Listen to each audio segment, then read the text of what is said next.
Left me. This is Ubernick, and welcome to today's top 10 HCS clips submitted by you, the wonderful Halo community. Alright, kicking off the list here at number 10, we got Bunnies Waddles as the Bandit Evo in hand, but we're going to switch that up to the Sniper, so you know things are about to get a little bit crazy. Gets the double kill, sweeps around the corner, triple kill with a little no-scope, a little bit of style on it.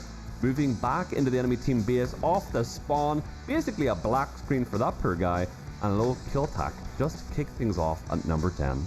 Following up at number 9, we got Russia playing some oddball on live fire. Sniper's already in hand. This guy comes sliding in, taken out, has no idea what just happened. Double kill, crossing the street without looking, and the overkill gets cleaned up before I even have words to think. Wow, okay.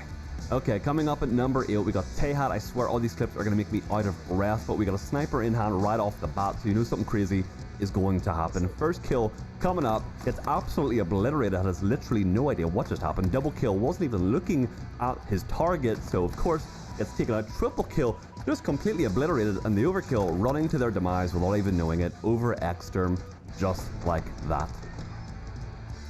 Okay, we got number 7 here, Shades in FaZe, playing on one of my favorite Halo maps of all time, Origin, with the Sniper, playing some CTF. Their team just went down, but Shades in FaZe is about to show you why you always need him on your team. His teammate grabs the flag, and Shades is preparing the setup to make sure this goes home. The overkill has already been hit, but that's not it. Kill attack and the atrocity, just to make sure, just to guarantee the cap for his team. Alright, loading up number 6, we got Zarners playing on Fortress. That's a really cool looking sniper, so you already know the clip's going to be pretty badass in of itself. The first player gets absolutely deleted, the second player has no idea what's going on, and the third player is honestly just completely lost on the map. Fourth player has no shot with a Bandit Evo shot like that, and then we're still not done. The kill attack runs around the corner, and the atrocity, he just wants to say hello, guaranteeing Zarner's team a very good rest of the game. Alright, next up we got Flash FX playing some oddball live fire with that Space Station Sniper in their hand, looking real good, but of course, no bias here, of course not. Anyway, the triple kill with the oddball gets taken out no problem. Flash hops back around, gets the overkill, no scope, and well, yeah, same here, Flash.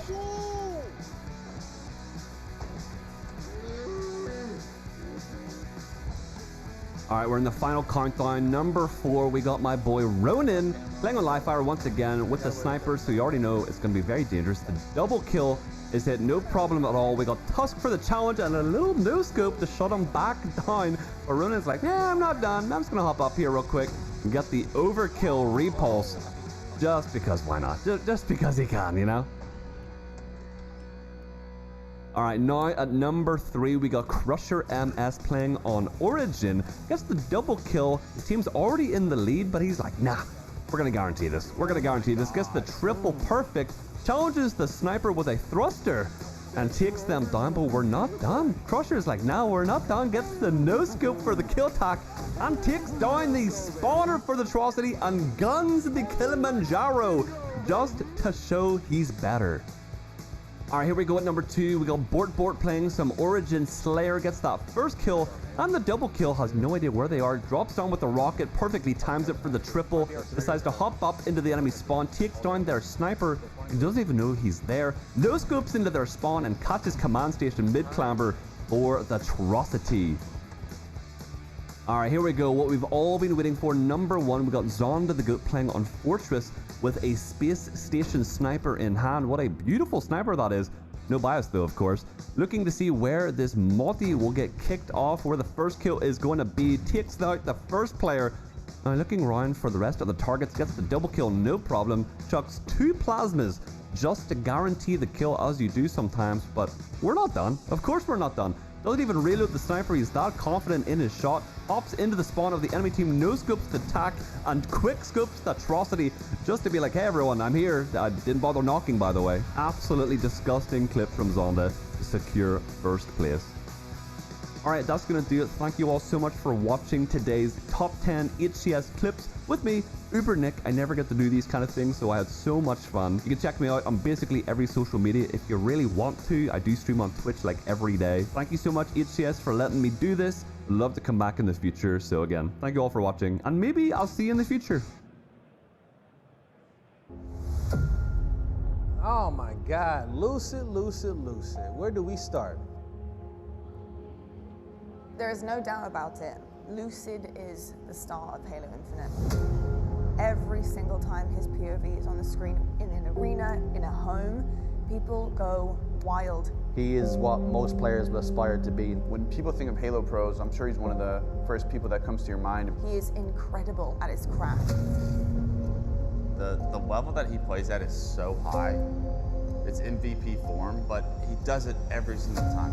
You know, if you think about some of the sickest plays in which you've seen in Halo Infinite, it's probably came from the thumbs of Lucid.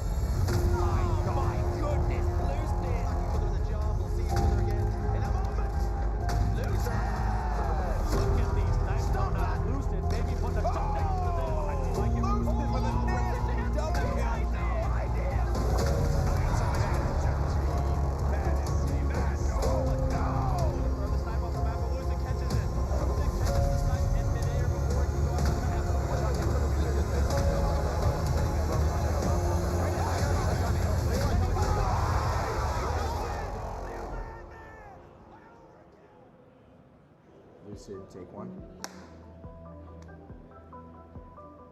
So getting into video games for me was really easy. Like, I think I was just competitive. I've always been competitive. I was just watching the Halo 2 tournaments were being broadcast, and they had like these highlight reels. I knew of the names, you know, like Snipe Down, Ola, Final Boss, Ogres. That kind of started out early on with those types of things, but the feeling was that I just wanted to get better at Halo. That is distinctly the only feeling that I have, was just the love for the game. I just want to get better at something. I want to get better at Halo even more than I already felt like I was pretty good at. I think he's hungry for more. I think you can see that in his eye when he's on stage. For him, it's all about winning titles. He has the opportunity to go on and win more titles than most could ever dream of.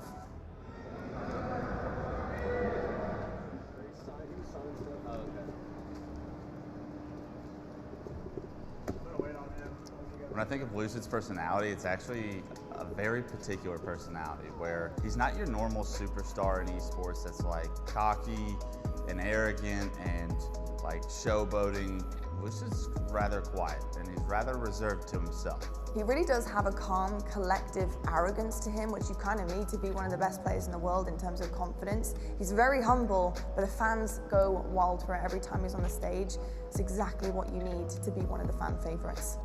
He's very relaxed. He doesn't raise his voice very often. He's very calm and controlled. I think the quote is, you shouldn't be afraid of the loudest guy in the room, you're afraid of the quietest guy in the room, and I think Lucid carries himself in that manner. I would say he has the most famous posture in all of Halo that also summarizes a lot about his personality. A lot of players you'll be seeing like right up at their screen, you know, locked in completely, and Tommy's just like this. This one? Give me a second here. I'm part of the content too. Yeah. One more row back. This one? Yeah, that's fucking hard. I have known Tommy Lucid for since about 2016, so a little over 7-8 years now. All right, you gotta come back, Joey. You were supposed to walk.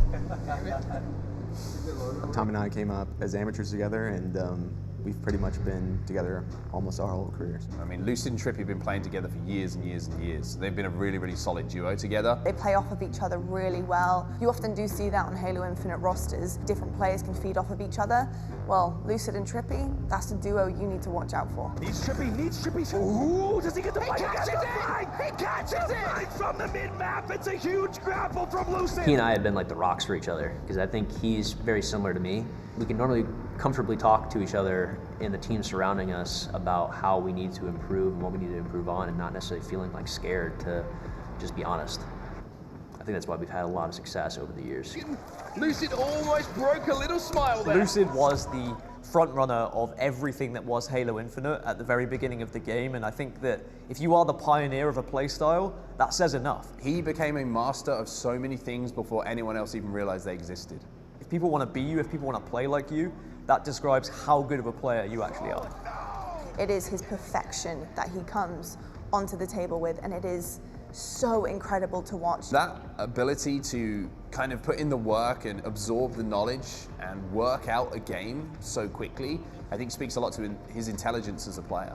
And from there, he really was separating himself as like being in the conversations for one of the best in the game. I think for me, the Halo community, it means a lot, because I think it's just when you have that passion for something, you just want to see it succeed, you want to see it continue, you want to see it blossom. And I think that's something that, for me, that runs very deep. That star power, that leadership translates so well into the community. People love to hear from him. They love to watch him stream. They love the interviews post-game. He really does give a lot. He understands his role as a leader in the eyes of many in the community. I think that Lucid is a great kind of archetype for how a Halo player should be away from the game, as well as their behavior within it. He's kind of a good voice for everyone. I think a lot of people in the community agree with what he says, so it's very good for him to like very vocal and try to make Halo better. Tommy's gonna be one of my best friends forever. Like, we have been through literally everything together. So I remember it was Worlds 2022. It was my highest placement and I got third. And I talked to Tommy in the after party and I was upset that I couldn't win because he won. And I remember he told me, like, you know, he put like his hand on my shoulder and he was like, dude, at the end of Halo 5, I got second several times and I could never win. And he was like, you have to fall so many times and learn so many times what happens when you lose in order to go out there and win. And like, that kind of goes to show that he's like supportive to like his cast and like the rest of the Halo scene. 360s for style points at this point. Oh! Forget about the mic on that. He already has the support, the love from the fans. He already has that stardom. If he could get the accolades to go along with that, he will end up being one of the greatest Halo players that we have ever seen. On the side of FaZe here. Oh my God! Odd locations, and there's gonna be one pick over into dummies, second pick onto the silo. Just gonna jump out, no scope for the triple kill. Wait, can he do it all? Wait! Lucid! You madman!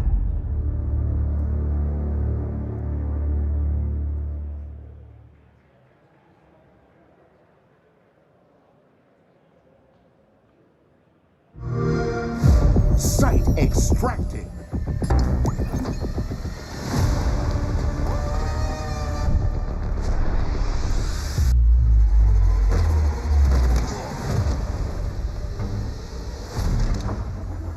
Device converted.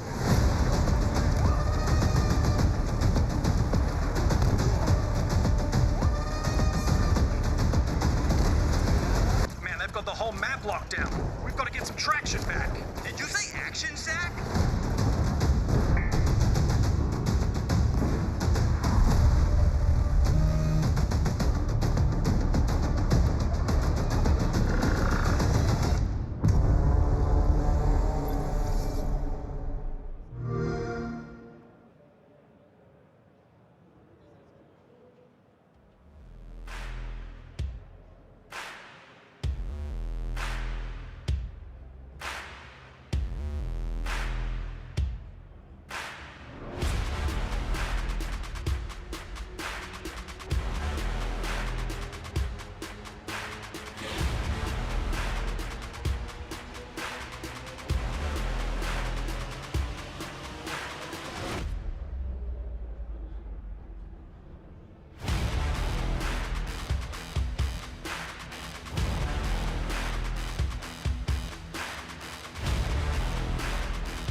Well, hello Halo fans and welcome to your HCS Salt Lake City Major. We're live from Utah and we're in the most gorgeous arena that we've had so far this season. Of course, that is because it's Spacestation Gaming. Who would have thought that this incredible festival of Halo would be put on by one of our favorite orgs who really do the absolute most here in the HCS. That main stage is ready to go and we're just about ready to see our championship bracket gameplay. I am so excited. My name is Lottie. I'm going to be desk hosting all weekend long, but honestly, I'm far more excited about who is with me. I've got Clutch, Golden Boy, and Walshy. I'm far less excited about that one. It's going to get a lot more roasty as we get into the weekend. I'll start bringing out some of the insults. Don't worry about that. Okay, Lon. Yeah. They'll come. I respect the hustle. Yeah, I know you've been gone for a little bit, but yeah, Watt's apparently. Oh man, we got a badass over here. Yeah. She's a malicious host. It can be. Just get on my right side and you'll be absolutely fine. Wes, obviously, incredible morning so far, filled with pool play, getting the open brackets coming in, and doing their darn best to do it to them. A couple really haven't succeeded, but we've had a couple of things that have been going the way of open bracket teams. You know, what's been going on while I've been getting ready and my makeup on? Yeah, well, seeing what we saw from Mindfreak back in the top 12, and I think that it's exciting to see so many mouse and keyboard players continuously having success. So I'm very excited about that. Mouse and keyboard players always have a special place in my heart. We obviously have Wutum, but it's nice to have some more players join him in championship bracket. Yeah, Scoob holding it down for the KBM guys. Love to see it. You know, it's good to see. Good to see. Love to see it. And of course, we've had a lot of our teams who've been pretty good for a Saturday as well. So wakey alarms were set. They were ready to go. And a lot of our teams who have been in pool play and looking for a prime spot in the championship bracket have actually been doing fantastic thus far. So what are we making of teams like Space Station, Optic, GP? How are you feeling about their open bracket teams that they've had to face today and how they've handled them? Well, I think for those two in particular, I don't think there was really all that much surprises, if you will, right? Where the surprises actually really came when you saw the likes of like Kraken going up against Unreal Nightmare. That was a bit of a nail biter there. Kraken getting a big dub out of that one, right? So we are definitely seeing the surprises coming more so from our open bracket teams rather than our pool play teams, which we were talking about earlier, Walshy, and how just, oh yeah, of course it's like that. Yeah, we had 0 upsets throughout the regular part of pool play yesterday. And today we had 2 major upsets. Yeah, this is the first time it feels like the 4 best teams are actually the 4 best teams in winners bracket with a 1C coming out of pools. So far, we've always had upsets like Optic losing several times in pool play throughout this year. So it's actually going to create what I call is like the perfect championship bracket, where when you get to that winner semifinals, hopefully we see those 4 best teams going at it late Saturday night. Those are always some of the most exciting matches. But this tournament's been a little bit too calm and normal. I feel like this winners bracket round 1 is going to throw everything out the window and create a hurricane. Even though these teams are the 1 seed in winners bracket 1, there's so many traps for them to get to that next round. Yeah. Optic versus Nemesis, I might add, that's always a banger series. I expect some upsets and the bracket not to be as perfect as it currently is. Indeed, talking of the bracket, here is the elimination bracket. And we've got Mindfreak, Kraken, TSM and Omit waiting in the wings. And of course, our upper bracket. Here are our teams set in stone. And like you mentioned, Optic Gaming going up against Team Nemesis. We've got Space Station versus Cloud9. Shopify Rebellion find themselves up against Complexity. And FaZe versus Envy. Yeah, a little bit of a rematch, a grudge match for FaZe and Envy. If you remember, Snakebite and Lucid actually lost to Envy in pool play last tournament. So they want their revenge on that Envy roster. You know that FaZe clan are going to take that Envy roster very serious because there is a lot of upset potential in this winners bracket round 1. That is a matchup that FaZe can lose if they're not playing well, and you see the likes of Descendant and Precision have pop-off games in that series. It could get really dangerous for FaZe as well. Some big games on offer today, folks, but where can you watch all the action? Well, this time we have 4 streams available, so you can make sure that every single game your favorite team are in, you can be watching. Get those tabs open because we also have a little catch for you, and that's Twitch drops, of course, and they are absolutely amazing. My personal favorite Twitch drop has to be the mouse trap charm. That is just so cute. I love it. I think it's absolutely adorable. But we've got plenty on offer as well. Coatings, we have skins, emblems, nameplates, you name it, visors. Make sure you got all open so that you guys can get your hands on these incredible Twitch drops as well. Cannot wait for the first match of the day, and why not? Let's start talking about it. Spacestation Gaming versus Cloud9. You know, I think Cloud9 have kind of come out of the gates here, and I'm hoping that they're ready for a bit of a challenge, but Cloud9 have been pretty good, and I'm wondering whether or not they're going to be able to do it to a pretty hot Spacestation Gaming as well, who have had a fantastic opening on LAN, although their online results weren't exactly the best, and I think there were a couple of doubts flying out of those, but LAN is a very different ball game, and hopefully C9 are ready for it. You said it best, LAN's a completely different ball game. When I look at these two teams and their rosters and how they're composed, you got to favor SSG very heavily in this series. Their slaying power, their individual skill, I mean, they are better than Cloud9 at everything. But when these two teams have scrimmed online, it has been Cloud9 that has surprised me. It was a 10-5 scoreline in Cloud9's favor the last time these two teams played. Before that, it was 9-7 SSG. That is a very close scrim result for a ton of games. So these guys very familiar with each other, and Cloud9 will come into this series confident enough to create an upset. They know that they can hang with the likes of SSG, at least online. For me, I'm looking at a player like Collect, someone that we have watched do disgusting things online. A player that has had moments to bring his team, to elevate his team, to create upsets like this. But we haven't seen that from him at a major or on LAN yet. If Collect can find his rhythm, find his footing in this series, he gives Cloud9 an actual chance to create the first upset in our winners bracket round 1. Indeed, an upset it would be, but Spacestation Gaming, Walshy, they are definitely not going to be allowing that to happen if it's, you know, anything that they can do about it. And talking about what they can do about it, they've got the 2 new additions. Do you see consistency coming out of these lads right now? Do you think this squad has what it takes coming into day 2? You would expect so, but I feel like we haven't seen Space Station really catch their rhythm as of yet through a full tournament. On paper, you saw earlier in the season, you would say, all right, you have Snakebite and Lucid on this team. They're going to be phenomenal. But they didn't really seem to shake out. So now with these new additions, we're going to have to see how well they're playing. Indeed, we will. Well, how well they're playing, I know one person that does know, and it's going to be their coach. And Elamite, we caught up with him in an interview to find out how he's feeling about this roster. What's up, everybody? I'm here with the one and only Coach Elamite here of Space Station Gaming as they get ready for bracket play today. Elamite, you know, it has been an awesome event thus far here in Salt Lake City. The crowd has came out to support you guys. How does it feel to be back on home turf? It actually feels amazing. I do love this city, you know, as well. It's just such a beautiful area. It's so nice. Great food, everything, great people. And we've also been here a few times, and, you know, we took home the gold the last couple of times to be here. So in order to maybe keep that kind of pace rolling, you know, it's pretty exciting to be, you know, undefeated in an area. So, you know, got a lot of expectations to live up to here. So, you know, it starts now. It definitely starts now. So when we talk about pacing, when we talk about living up to expectations, you know, I was talking to Eco on stage yesterday about the 2 newest players, Suppressed and Falcated, and he said, you know what, we went to those boys, okay? You know, what was it about it that you guys loved about those 2 players? Was it to increase your pacing to that championship pace so you guys could win here again?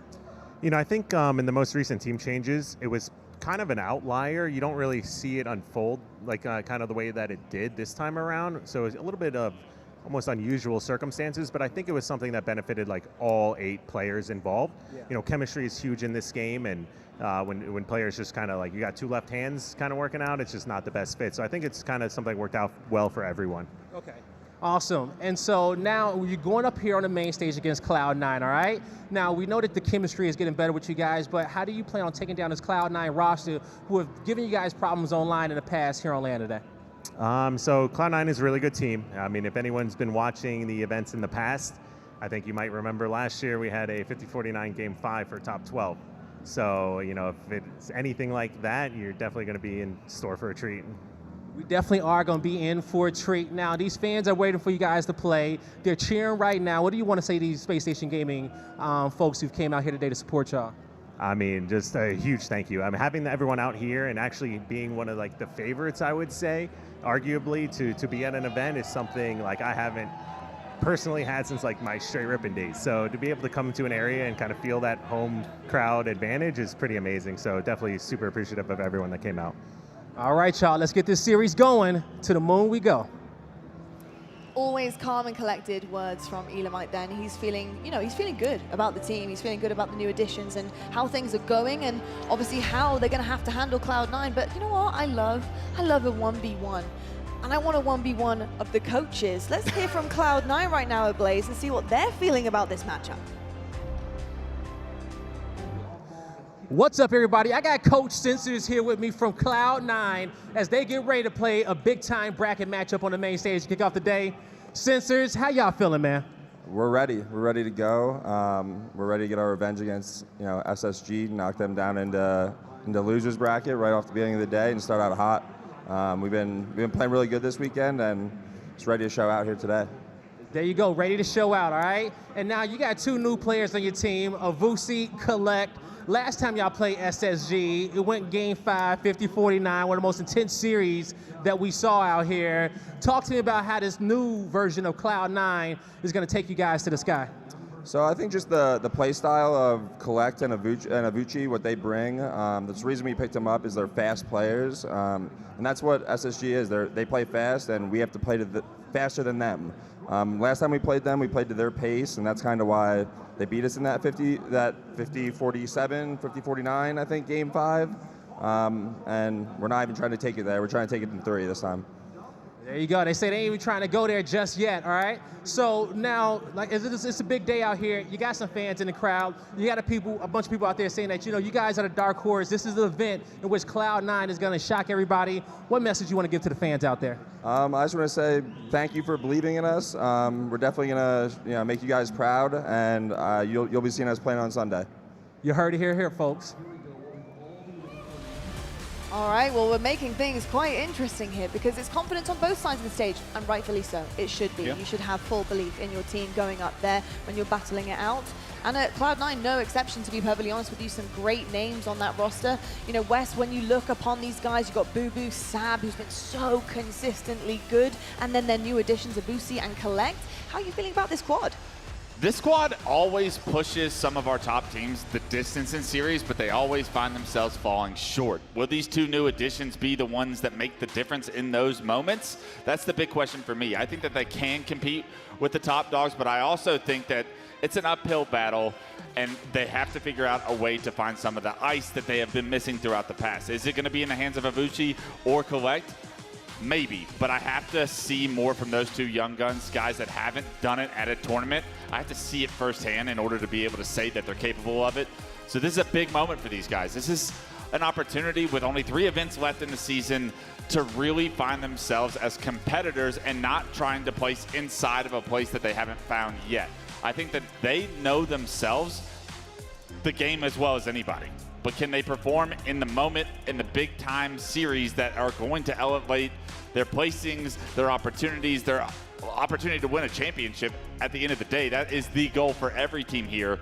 We'll see if they have what it takes. I think this could be a massive series for momentum for them, or it could be a real letdown, and we could see the same Cloud9 we've seen for a few years now. We certainly could indeed. We obviously have CTF Forbidden as the first map here. And this is going to be a bit of a brawl, to be perfectly honest, if I know anything about Forbidden CTF. An absolute brawl. You need to get control of Hut. There's, if you can, get the double snipe. I mean, that would be pretty nice for Cloud9 to start off with. But speaking of, let's get into it, right? Let's start off with this one because we've got Cloud9 versus Spacestation Gaming. They're ready to go into the game, leaving it in the capable, wonderful hands of Golden Boy and Walshy. Thank you so much, Lot. Thank you so much, Clutch, for that one. Yes, all right. Well, you know what? Let me stand up real fast because, I look like a Muppet sitting on that chair there real fast. And let's go ahead and see if we can get the home crowd going. SSG fans, how you feeling today? Oh, man, all right. Well, of course, a tall task ahead of our boys in Cloud9. I think it's really funny. Obviously, I covered Cloud9 in some other games, and it is kind of funny how C9 in like Valorant, for example, is actually quite parallel to C9 in Halo, a team that has the capability to be able to brawl with the best, but always falls short. But it's now time to dive into the action to see whether or not Cloud9 can rise to the occasion or if the hometown crowd can do the business. And look at this fast push from Suppressed. Not expecting that player there. Great trade out by Collect, but Suppressed left his team out to fight a 3v4 while he flanked all the way around. On board here with Stellar. We got teammates up on the respawn here. Remember, we always talk about the forbidden map, the signs and how you have to get a couple round of slays before you're able to make that flag reality here. But never mind, though. Avusi's going to be there for the stop after a beautiful shot there from Stellar. Here's Avusi now with the sniper. Let's see what this young gun can do. Just playing it smart. Decides to let one of his teammates grab the flag. He's going to go towards the catwalk, hitting one shot on Eco. Can he get the second one? Either way, just buying some time for this flag to move across the map. Yeah, they're gonna have to handle him over here in the backside of the field now, but Sab, on the other hand, has the flag right in front of the base, and oh, Stellar with a nasty snipe is gonna save the day. That's 4 down for Cloud9, and Stellar's now on the move. Somehow all 4 down. Now Collect has to decide, does he desperate this? No Go shot. for the cap or not? Instead, Stellar's gonna run the flag of his own. Even snipe ammo here. Since they got all 4 members down, Stellar's just gonna move this all the way across the map. Say it once, I'll say it again. Stellar's just a god-tier player in this game, man. An absolute marvel to watch him do his thing, and this could very well end up being a flag cap for Spacestation Gaming after Cloud9 got so close, but instead, it's SSG who locks in flag cap number 1. Well, SSG not in the most comfortable position now after that cap. OS coming up in 15 seconds, GB. They're back on the spawn on the back of their flag. So this is a position where Cloud9 can take over the hut, can take over the attic. But this is also where you get to see SSG, I would say, at their best, when they're, in a position that's not too advantageous to them, but you see that duo of Stellar and Eco really shine through here. Maybe they can actually fight through it, but instead, the overshield is going to get picked up, though, by Avusi. Let's see what he could do with it. Last time, he got so close to being able to make the flag cap happen. Maybe the extra shields might help. I like this play of having the OS run the flag, actually, getting right in the middle of the action.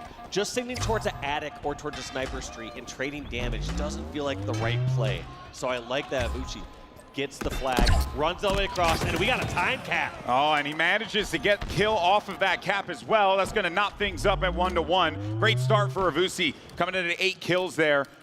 Let's see if he can continue his reign of terror in this one as things start to slow down. Of course, Avusi identifying one in front is going to be an easy kill for him onto Stellar. And this is now going to allow this team to make the march happen. Good support coming in as well. Now they have the lane open. That dancing back and forth by Collect was so well done over the attic. So good. And Avusi, one flag, not enough. Try and move the second one. Able to take down that kill, but not quite. That's going to be Collect as the last one standing here for Cloud9. SSG going to take some map control. Yeah, this is an opportunity for them. They also have eyes on that S7 across the field there. And Stellar's just daring someone to cross that no man's land, cross that cut to get to that rifle. Oh, and he's gonna body them there. Falcated might be there to receive that kill potentially. We'll see off screen, but that being said, Stellar's gonna continue to push on forward here. Oh my word, oh my word. I was just gonna say, I was getting curious as to why Stellar's being so aggressive. He still has so much snipe ammo. At this point, he needs to be a bit more defensive, but when you're hitting no scopes like that, you can do whatever you want. He's Stellar, he could do whatever he wants, man. Come on, we've already established that. We've been covering this guy for years. Look at him though. Continue forward here on the rat tunnel side. So good. Clean shots from Stellar. That'll be a 7th, and he's been putting in this work. I like this though, after position given away in the sewers, tries to take the high ground again and help escort one of his teammates to grab this flag. He's got the overshield too. I shudder to think what he could do with this weapon. Coming around the corner, gets the body shot, gets stuck, he's gonna eat that. Does finally get stopped in his pathway. Not before he was able to lock up a killing spree. Yeah, doing so much damage across the map. You're actually a little surprised that SSG aren't able to translate that into a cap or something more. But end of the day, SSG has all the snipe ammo that's left on the map. They have a little better position, and they can def a new push. Falcated alongside his teammates looking to lead the charge, but a beautifully placed nade by Boo Boo Dubu is going to send those boys packing, and they'll need to give it a good old-fashioned college try again to get back into that base here. But Boo Boo Dubu now having to back away, using the sizzle sticks now, getting out of dodge, recognizing it's not going to be a fight that he could win, but he's going for the reposition and waiting for his teammates to be there for the support. And there's Avusi. And right now, even though he's leaving his teammates out to fight this battle on their own, he's in the position to pull this flag if they get the kills. They do have 2 slaves on the map. It's 2-on-2. This one's kind of risky. However, doesn't seem like Boo Boo's being stopped, so he's going to continue run this flag all the way to his hut. He's almost there. Is anyone from Spacestation Gaming in a position to make the stop happen? The calls are coming in now, and that flagpole's going to slow down a little bit. Partly because they ended up losing the young guns on the team of Uzi and Collect. It's going to slow things down a bit, wait for those players off the respawn, and a brilliant counter cap coming in from Spacestation Gaming as they're now trying to anticipate where this movement's going to be coming in. Big fight for Collect here, and he gets a triple kill to keep the drive alive, and that flag is still in play. Huge triple there by Collect, but this was the worry that I was kind of calling out before.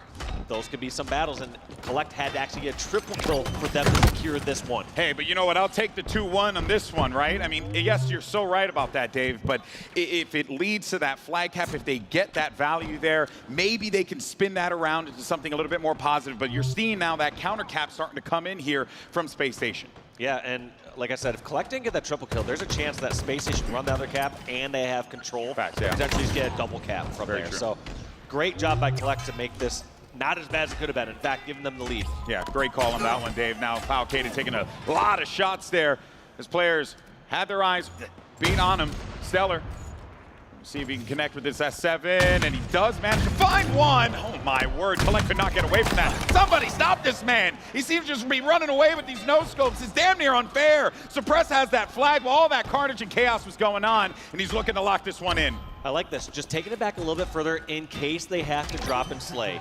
Suppress gets the sign that it's clear to go and runs in the cap. One thing also that Space Station's been doing so good is Stellar is the first one to grab those snipes and also punish Cloud9 when they go for their own snipe. Just that extra 5 or 10 seconds difference of being on top of that power weapon has amounted to so many kills. Every single time that you saw Space Station with that snipe, they were watching the cross. They were waiting for it, never allowing C9 to feel comfortable grabbing their weapon there. A big stop there is going to actually send 2 of the Cloud9 members packing. Same for the Space Station side, though. Things reset just a tad here. Suppress has managed to pick up that kill onto Boo Doo and stay alive. I've seen so many people now staying alive near these sewer pillars or towards that lily pad. It's just been interesting to watch how people have evolved to stay alive in so many different locations here, even in this final year of Halo Infinite. Yeah, you got to use all the parts of the map to its advantage. That's what it's there for. Suppress now. Backside of the base, you see Eco off screen getting a lot of kills. In fact, his teammates are joining him as well. That's going to be a lot of these boys down now as Suppress has the snipe, and this could be flag cap number 3. The flag's going to start marching across the field here. The Suppress have the angle to stop them. He bodies one, he's looking for another. This is so tough for Cloud9 because they either have to go through sewers where they dodge that snipe and they're all down low, or they have to go across this open ramp where Suppress can shoot them in the back. They literally can't move. They have no other choice. They have to fight out of this, but they can't stop Suppress. That flag cap, though, is right along the horizon. A double kill, a triple kill right in front of this home crowd, and that is going to lock in that last flag cap, and SSG win map 1. They got it done, but it was a very close game there, GB. Oh, yeah. Cloud9 right there, and oh my gosh, if we have the rest of that in the store for us in this series, I am going to be so excited for this series. We keep talking about the last time these teams played. It was literally Cloud9 losing 50-49 on Livefire Team Slayer to SSG, and SSG won the tournament. So it's literally a 1 kill difference between 9 through 12 or first place for SSG that event. Wild how that ripple effect can have such a profound impact at the event. Goes to show you how anything can happen out here. But man, the star of that game for me had to have been Stellar, most consistent across the board. Every single time you saw him grab that sniper rifle, he was putting it to work. And, well, also, do gotta credit Suppress for how well he played at the end there, knowing what the role he had in that situation was to pin down C9 and make life a living hell for those guys. And he did just that to lock up that dub. Yeah, Suppress is, like you said, all those players are great, but Suppress really been making a name for himself even more so this year. He's just continued to get better and better each year of Infinite. It's impressive to watch. Let's take a look at some of the highlights from this one here. And Stellar, well, yeah, the human highlight reel himself was able to get a couple of big stops there. That one in particular, you'd want to take that one back if you're Cloud9, Dave, because that was so close. And that honestly, that would have been the winning cap because with Collect's triple kill, that could have been the game. Absolutely. So you kind of look at the 50-49, you think about Stellar's one snipe that saved SSG in this first map. Damn, and a Collect triple kill too, my word. All around just superstar plays from these teams and players, so I expect to see so much more of this as we go into game number 2. This guy was just not missing. And just every single time Stellar, like I said, it was his positioning. Yes, he hits these incredible shots, but he's just, like I said, 10 seconds earlier to that snipe. He's preventing Cloud9 from grabbing their snipe easy. In fact, he's getting free kills. And on the map like Forbidden, it takes so long to get back into the action. Getting a pick here isn't the same as like getting a pick on something like Aquarius or Livefire. Yeah. You have to take a long route out in the open to get back in the action, whether that's going up your open ramp or running all the way over towards Snipe Hut. It's just not that simple. Yeah. And so a kill isn't just like keeping someone out of the game for 8 to 10 seconds. It's more like keeping them out of the game for 15 to 20 seconds. Which is a massive difference when you're talking about the speed of which Halo can ramp up in those moments, right? So yeah, and now we're gonna be shifting things over to Aquarius, where things are gonna change up a little bit now, but of course we don't have any of those power weapons out in the field. Maybe this is a chance for C9 to be able to get redemption, as we know these two teams have had quite a checkered past on the Slayer game mode. Yeah, but they'll be bouncing back from that one. Like I said, these guys, they are pros. They're up on that stage for a reason. That's right, but let's not forget though about the 6th man, right? This amazing crowd that's here supporting SSG, hyping them up, proving that the hometown advantage actually does matter in this situation.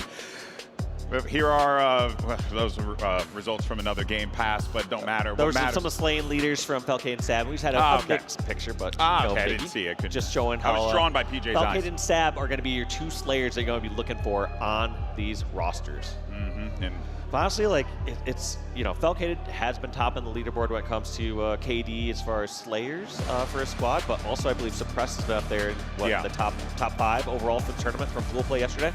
Yeah.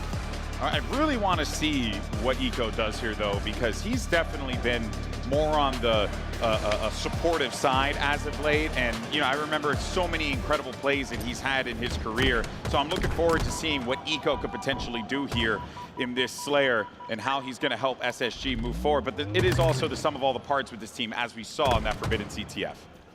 Like this play from Suppress, just giving that perfect cover over from the ledge, getting these picks, and even just the early reposition all the way through long haul to keep and open up the spawns at Hydro. Perfect play from Suppress there. I think most other players, myself included, I think I would have just probably beeline it in the center of the map there just to make sure you secure that camo. Yeah, his speed is actually quite incredible, as you noted, Dave.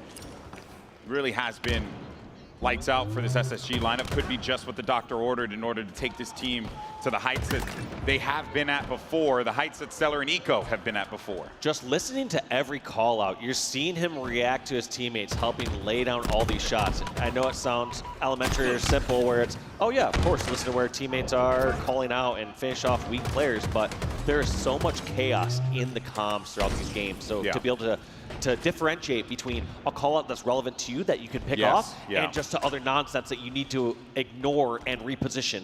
It's a work of art. Yeah, not all call outs are built the same. But they're all called out the same. Yeah, they're not all the same level of importance, but teammates are calling out like it's the most important thing in the world. And at the very least, you're saying it for 3 to 4 times. Okay, guys, one shot top gold. At the very least. All right, well, looking at the scoreboard now, it's a 4-kill lead for SSG, as they've been able to separate themselves just a little bit here. But a big win there from Avusi actually is going to give them a double, get them a little back into this one. But it is a 2-kill game separating them. Boo Boo Doo with that shock rifle. Let's see what we can do with it. Yeah, Boo Boo set up really nicely on these stairs, getting a little bit of damage, but no one really in position. I know Collect's kind of over there, but there's really no one in position to charge these fights. And it seems like they're kind of sending players one by one over here from Cloud9, which somehow allows SSG just to grab this camo. Yeah, and even though he has that camo, he ended up losing a lot of players, so he's got to stay alive here, and he does. Of course he does. It's Stellar, but everyone knew, guys, we got to kill this guy. We got to remove him from the equation, and they do just that. Otherwise, that camo could have potentially been a problem for them. Sab, massive connection onto Suppress. It's going to bring them within 1. Look at this, just aware of the rest of the locations on the map, knowing that he can reposition, just sprint all the way out. Sab trying to get out of that blue tunnel and stay alive. He's got his teammates now. And look, I believe they're still looking around for him. Oh yeah, they knew someone was down there, and the fact that Sab was so quick, they're still looking around for someone at Hydro. This is going to delay their push a little bit. A little friendly fire caused Sab to slow down, but a great shot there from Eco. There we go, talking about wanting to see him step it up. Massive shock rifle kill there, and every kill at this point is going to be huge for each team, because look at the difference between them. They are just jockeying kill after kill. It constantly goes back and forth. Yep, last shot coming out. That's going to be it from the shock rifle here and for Eco. Now that's going to be Boo Boo actually charging right in. As soon as he saw that shock rifle coming out, he wanted to get that weapon out of his hands. A lot of times shock rifle can be a lot more difficult to track about how much ammo is in that one. You're not tracking the same as something like rockets or sniper. Yeah, it's a, you know, the values are different for that one for sure. By the way, while all that was going on, you ended up seeing Cloud9 take that 1-kill lead. Kind of going back and forth here, exactly what we expect. But Vusi has been pretty instrumental for them. The amount of times you've seen him pull off a double kill that keeps them within striking distance, massive for that young man to be able to really contend against some world champs on the other side of the stage. Well, that's a great angle there too, shooting above Dorito to get that player weak and help push in that whirlpool. But eventually taken down 1 for 1, but end of the day, if you're able to go in and take a few of those fights, you go 1 for 1 every once in a while, sometimes you go 2 for 1, your team's gonna come out ahead in those Slayers. Camo's available for grabs here, but look at the patience and the concern that everyone has. 3 members, as a matter of fact, inside of the pit though. Savage probably made that call, able to get that one connection there, massive onto Eco. Now, I think that was the Camo, I believe, but we'll see in a sec.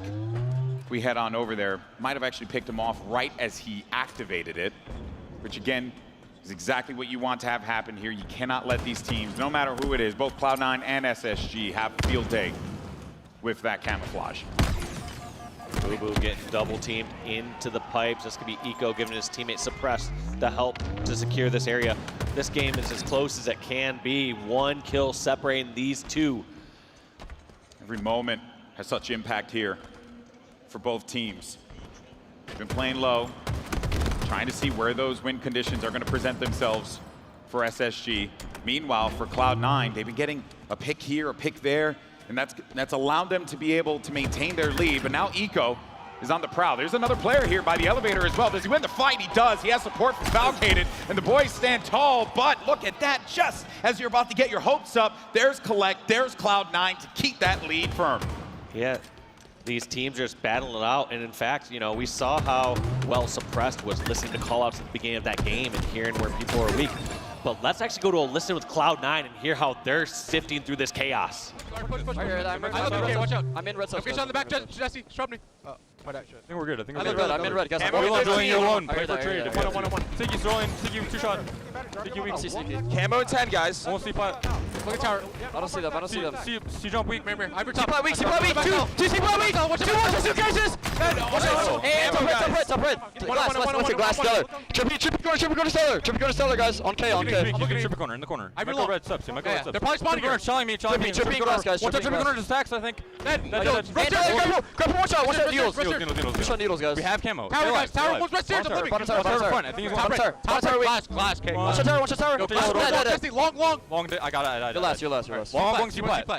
One is C-plat, 2 suitcases. You have a spawner right now, Donnie. I spawned right door. We're going A. That's one red. Top tower and a Calc. Okay, weak. Top weak. Nice, do that. I'm on needles. Give me a second. Backseat. I'm looking blue pipes. I don't see him. I'm nading top. I naded blue pipes. Watch out, guys. I got one. And there you have it. I mean, Cloud9, right off of that listening, started to really gain momentum, and that lead has really gotten out of hand for SSG. They still have a chance to be able to come back, but you cannot sacrifice any deaths in this situation given the scoreline. Yeah, you heard a lot of intensity for some of those callouts too, like I'm getting shot in the back or someone over towards top red. But seemingly working through it all, even though sometimes when it sounds chaotic, as long as your teammates aren't panicking and overextending a situation they shouldn't, and they're still hearing the calls they need to, that's all that matters. And that's not why I always predict or always preach, you should practice the same way that you're playing tournament. Yeah. If you have that same intensity in callouts and scrims, you better have the same in the tournament. And it's working out for them. 8 kills separating, 2 remaining for C9 to get map 2 and tie this series up 1-1. 1 kill remains now. Collect's on the move. He knows that he smells blood in the water. He got a couple players. They're going to be one shot there, but to get blown up at the worst possible time. Spacestation taking down 2, maybe 3. I feel like they have to just charge this now that they got a couple kills on the board. The only real way they can get back into this is if you have the opposing team overstep and then you try to get them on some sort of spawn trap. You can't expect to get 7 unanswered kills. Boo Boo Doo with the grenade, and that is a little anticlimactic, but regardless, they lock up the win, 50-43. We're all tied up 1-1. No shocker that this series would be close, given the history between these two teams. Great job by Cloud9 to pull that one out. Massive Slayer victory, and we generally always talk about that too when you have a lower seeded team beating a higher seeded team. It comes down a lot of those Slayers. Yeah. You generally see the lower seeded team taking both Slayers. Why do you think that is, Dan? The fact that Slayer is a bit more, I don't want to say random, I would say a bit more straightforward. Yeah. And you don't have as many opportunities to make mistakes. In a game like CTF, you could go down 2 flags, but you and your team can rally that back and win over the next 8 or 9 minutes and capture 2 to bring it overtime, or capture 3 to win that. Yeah. Whereas Slayer, you get to a big enough deficit, the other team can trade out kills. They're top pros, they can just go 3-shot melee and trade out kills. You can't really trade out objective as efficiently as you can trade out kills. Yeah, the win condition manifests itself quite clearly in Slayer once you start to peel away with that lead, which is why once C9 got that 7-kill lead in the listen-in, it was a really difficult task for SSG to come back into the game. And also, too, they were hitting their shots as well, so credit to them. And I did not see this, but that was beautiful. Well played there from Collect. Constantly talk about him needing to show up on land, and he did just that in that last one with 12 kills of his own. But the sum of all the parts of C9 and FaZe is having one heck of a series so far, man. This kid is nasty. Yeah, +4 in that narrow victory, so FaZe playing so well there in game number 2. Get ready now, though. And game number 1. I mean, he had the first one.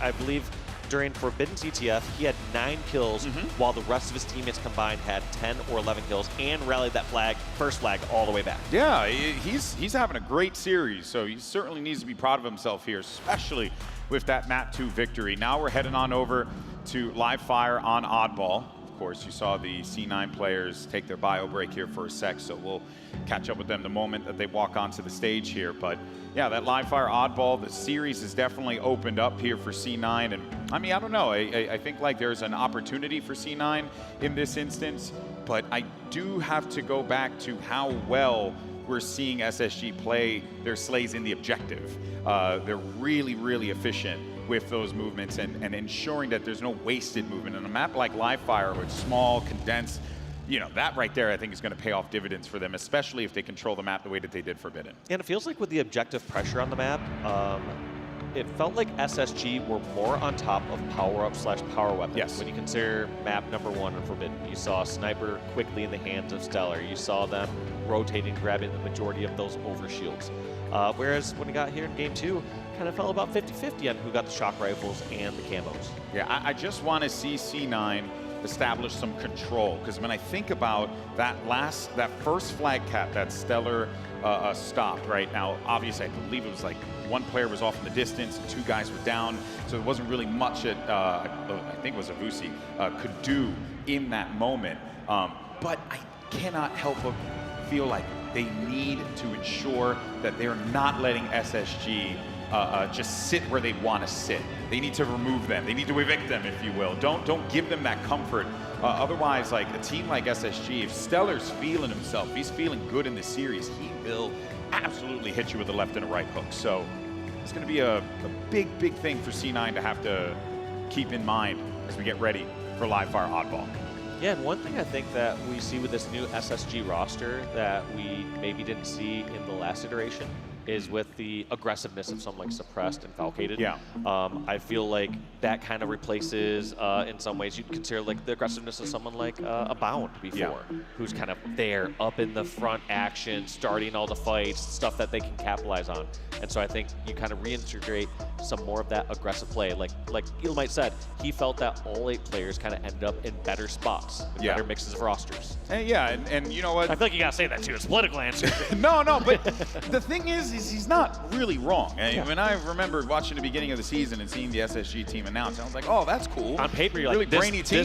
This roster's gonna be disgusting, and then just didn't reach what I felt was their full potential. Yeah, but sometimes, you know, like things like that just don't pan out. Whereas we've known Stellar and Eco to have this like system, you know, the way that they play, the way they hold hands and work together, so that this way they could effectively clear areas in the map and always support one another. And I think Suppress and Falcated coming to the team and fitting into this might just be a recipe for success here, given what we've been seeing so far. Let those guys go. Let them be unleashed and do their thing, and they will shine, as we saw in that Forbidden game at the end with Suppressed. And that's exactly why that guy was brought on to this team, for that kind of impact in those high-stakes moments.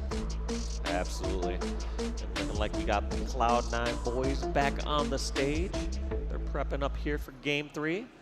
And I can't wait to see who takes the lead in the series. Yeah, I am also interested on those initial strats there, right? Cloud9 has to prevent SSG from being able to get those power items early on. So we'll see whether or not they can take advantage of that. But of course, SSG more than aware of what needs to be done in order to get this win into map 4. They can feel a little bit more confident, have a little bit more cushion to work with. But Cloud9 certainly has their eyes set on being able to lock up this oddball game. We'll see how teams decide to go for this initial snipe. We always see the kind of rock, paper, scissors mentality. Some people rush for it right away. Sometimes there's the fighting back and forth. Sometimes it's both sides flanking. I think it's going to be a rush. Mad dash for the snipe at the start here. And there's going to be somebody down in the rat tunnel ready to kill that person who's got it. Immediately. I believe the game should be loading up here. So once it is, we're into the action. Here we go. Map 3. It's oddball live fire. And we did get to see a little bit of that mad dash at the top part there. We didn't get to see it on screen, but we did catch a bit of it. One thing I like about Collect there with a QT is not placing it all the way at back green. You see so many people instinctively just punch that right away, and then they run all the way towards top center and get some fight at backs, and they put themselves all the way back at back green. Nah, you want to be able to put that QT teleport, like I guess the totem, if you will, like in an area that gives you some cover. How many? Oh my word! You want to use it in a spot where you can be back in the action shortly after. You don't want to have to sprint all the way back from green, because yes, you can put it in some cover in back green, but you're kind of too far away from the meaningful fights that are taking place over at A or C flat. Oh, and wait a minute. I actually was quite surprised on that one. I was going to comment on how C9 managed to get everything. They got the QT, they got the sniper, and on top of that, they also got the camo. But when you look at what's going on the scoreboard, who's got the ball? It's SSG. So if anything, all those power items, all those things they got, and really only able to get 9 points out of that one, you certainly would hope to have been able to extract just a little bit more with all of the things that you got available to you. Yeah, they need to get a bit more value out of that. Here's going to be Collect, the last member alive here for Cloud9, doing everything can over the scoreboard. That's going to be Sniper and Ball. Only maybe one bullet left in that snipe, but Ball going in the hands of Suppressed. Curious where that rotation read will come from once Suppressed identifies, and you can see it kind of happening in real time, right? They're shifting over on that right side. It's kind of making Suppressed have to consider maybe going over to the left side, but he does not have the opening to do so. Great plays from Cloud9, preventing SSG from being able to freely move that ball over to an area where they could play it, where they can cause an issue for Cloud9 when they would get that connection, when they would find those kills, and it does not happen. Yeah, you need a path cleared, or you need some kills in order to rotate that ball, and neither really happened. You saw Suppressed initially try to push that over towards green, realized his teammates were losing the fight over there, brought it back towards window, and by then it's too late. You can't really get a play ball in that situation, so he just had to fight. Yeah, and then they ended up going back for round 2, and they won that one. They get the ball right back exactly where they want to be, by that green area there, to be able to play that ball once the pressure starts to come in. It should be happening in a moment here, but if anything, we're actually seeing the ball hanging out over toward the nest, so no play ball. They're bringing this one on over to that, I was going to say, to that tower, but Stella's like, nope, I'm going to get out of here. Yeah, and that's, like you said, generally rotation we don't see as much. By the time it usually gets to green, most teams are committing to play ball that, or they're prepping for a rotation all the way back towards garage window. Yeah. So it was a situation where you're like, wait, what? That's rotation? Who does that these days? And by the way, yet another grab of the camo here for Cloud9, as well as that snipe. So they have had a good time being able to control these valuable pieces of equipment on the map. You want to see them be able to take that and use it to full effect. that's provided to them here. Boo missing a couple of these shots. You want to see him connect with it, but he can't. And Eco gets the better of him there. And on top of that, Space Station grab that ball. They're bringing it right back into the garage. That's tough. I mean, Boo getting 2 body shots, neither of those cleaned up in that situation. Suppress putting on more time on the board. I'm interested to see how he's kind of been the more objective player here for this roster. Yeah. I feel like in many cases in the past, any other roster deviations I've seen with Suppress, he's kind of been more of that last layer, the kind of person cleaning up at the end of the fights. Good to see some range here from Suppressed. A guy who certainly has a lot to offer in competitive games and esports as a whole, and Halo more specifically. Lots of talent. And they're going to cross that 50-point threshold here, so Spacestation Gaming's humming. And you can hear the crowd on the side of SSG here, willing them on. And it seems like nothing can stop this train as it stands right now. Great reads, good repositions, exactly what SSG and these fans want, but wow, what a win there. Falcated almost finished off Collect there after being down a few shots. Those rarely happen here on the main stage. He almost, Collect almost kind of botched on that one, so that would have been a rough one for sure. Enemy has the ball. Now here, as we see Eco, he's kind of giving them the lay of the land, right? Where these players are going to be positioned. Good stops, and they have been able to move this ball around the map willy-nilly like it's nothing. Yeah, and I mean, it helps when you're just racking up all these kills. I mean, you look at every single member here from Spacestation Gaming, they're all positive. So, yes, on one hand, you can talk about Cloud9, about being more objective and efficient, or trying to push and hold some area. But at some point, end of the day, you need more kills. Yeah. If you can match if you can match Spacestation Gaming in firepower, in the slay department, the objective will come. Easier said than done. Yeah, just got out, slay one of the best teams in the world. No problem, right? Yeah, exactly. And one of the first camos grabbed is not going to make that challenge any easier here, especially in the hands of Suppressed. They see where that ball is. And with that pistol, too, the high rate of fire is going to drain those shields if he manages to find someone up close. He's going to back away here. There it is, that pistol, right? Gets him one shot. Teammate might be there for the stop, but instead, no. It's actually going to be 2 players down. 3 now for SSG, but they got 78 points on the board here. They can kind of go for a little bit of a reset. Not too much, so, because C9, in a mere matter of seconds, can come back into this one. What interesting pressure we get over here, all the way at back green. Seems like Cloud9 collapsed on the area, wanted to bring the ball into a play ball scenario. When you have the ball in a play ball scenario, you're going to see the rest of these members of Cloud9 spread out a little bit more. Maybe get towards Nest, maybe get towards C-Plat, because they realize that Space Station are put in a difficult position. They have to send the exact amount of people towards back green in order to stop the ball and get the kill, with still keeping people out across the map and keep map control. Yeah. A little easier when you have a sniper on the Nest bridge, though. Yeah, exactly. But, oh, man, Stellar was so close to being able to stop that play ball, and that might have been the round. But Vusi does get that snipe. He's going to bring that back over to his teammates. Now they're anticipating some pressure coming in from the dummy doors, from top mid as well. And Vusi pulls away the crosshair just at that moment. But they now know where things are going to be coming from. But whether or not they have that knowledge doesn't matter, because those kills are starting to fly through here for SSG. And they got that ball back. Only a couple more points and they'll lock up this first round. Yeah, Vusi playing that snipe, but doesn't really matter here at the end. 10 points and the ball all the way at back tower. People are going to have to start chucking nades. Sad really the one that can stop it, trading out that kill, and this is going to be first round going to SSG. Well played by the hometown team. That trade was pretty important as well. Could have been a bit of a problem if they did not handle that one, or if he just got a clean kill on that player that was by that dummy's ramp. But here we go. Can SSG wrap up this round? And I gotta say, that was a little bit of a quicker one, right? I'm not crazy. I felt like SSG just the whole time were pretty firmly in control. And yeah, I wouldn't say a quicker one, but they definitely were in control the entire time. It never felt like there was much back and forth. Yes, there were times where the SSG members went down, but it wasn't like Cloud9 got this impenetrable setup and started to run away with the ball and rotated perfectly. It just felt like trading kills back and forth in the midst times. Ooh, nice snipe from Boo Boo Doo Boo, trying to get away with that repulse. Actually quite like that one, and he'll have that repulse to get up on top of the control tower too, which is where you want to be able to use that item, but also doesn't need to. Enemy has the ball. All right, let's see what Collect decides to do with this camo. Seeming like he's more on a defensive end than an offensive end. Generally, you want to have this camo kind of grabbing more info, like you said, GB, being like that UAV, going and grabbing as much info, getting some kills, but kind of a little too late. Ends up somehow getting surprised all the way over at the cuts. Yeah, if anything, one of the things that kind of confused me out of that one was, rather than the info, it felt like he was more just looking for someone. And he didn't really find much. Yeah, there's little tidbits of info here and there, but man, oh man, that was a Collect just fishing for some resources there for someone to take out. Instead, though, it's going to be now 2 down here. Good QT for Collect, bringing him back over to the nest. They're going to rotate that ball over to Green, and we're seeing a much better round here from Cloud9 than what we saw in the first exchange between these two teams.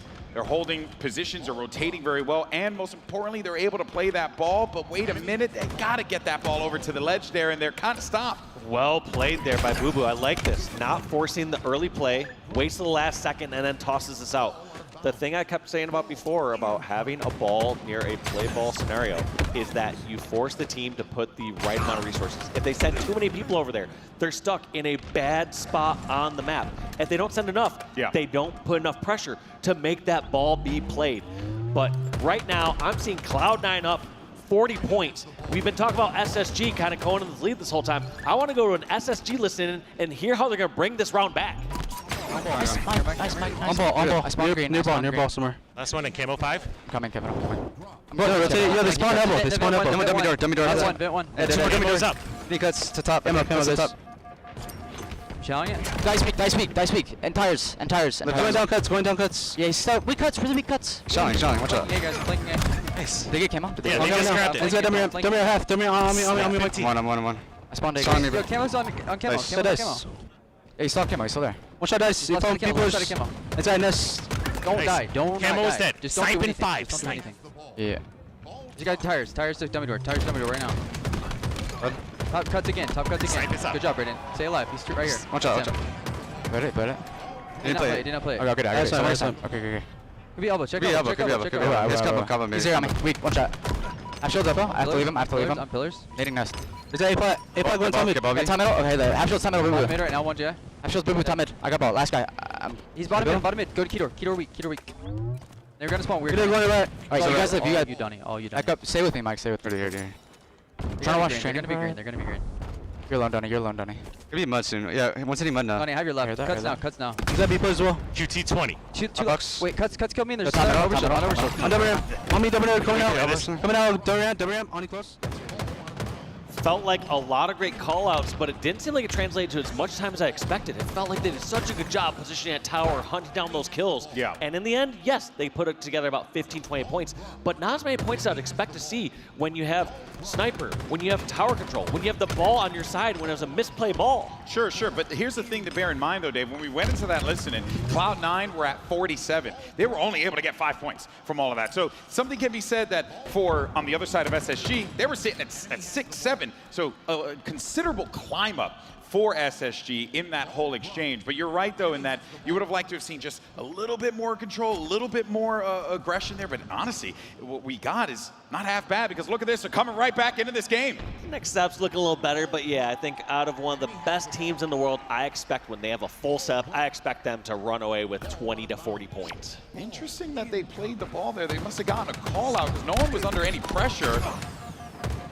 But one thing I did, it's a simple thing, but there was a call out that I was hearing on the SSG side where Stellar took the fight on elbow and then was like, I'm leaving him. And immediately his teammate, who knew that he was there, picked him up. And it's that kind of coordination that makes SSG such a scary team that can go from a squad that was sitting at 47-6 and now bring it up to 54-48. That's the reason why SSG are such a feared squad, especially in this crowd here in Utah, because they have just all that energy in front of them here. It's actually pretty awesome to watch. Oh, and Sab getting picked off with the camo. He wanted to grab that, get away with it, and that could have been the position for Cloud9 to potentially walk away with this a little bit further. But luckily, you got Boo Boo and Collect picking up a couple kills of their own.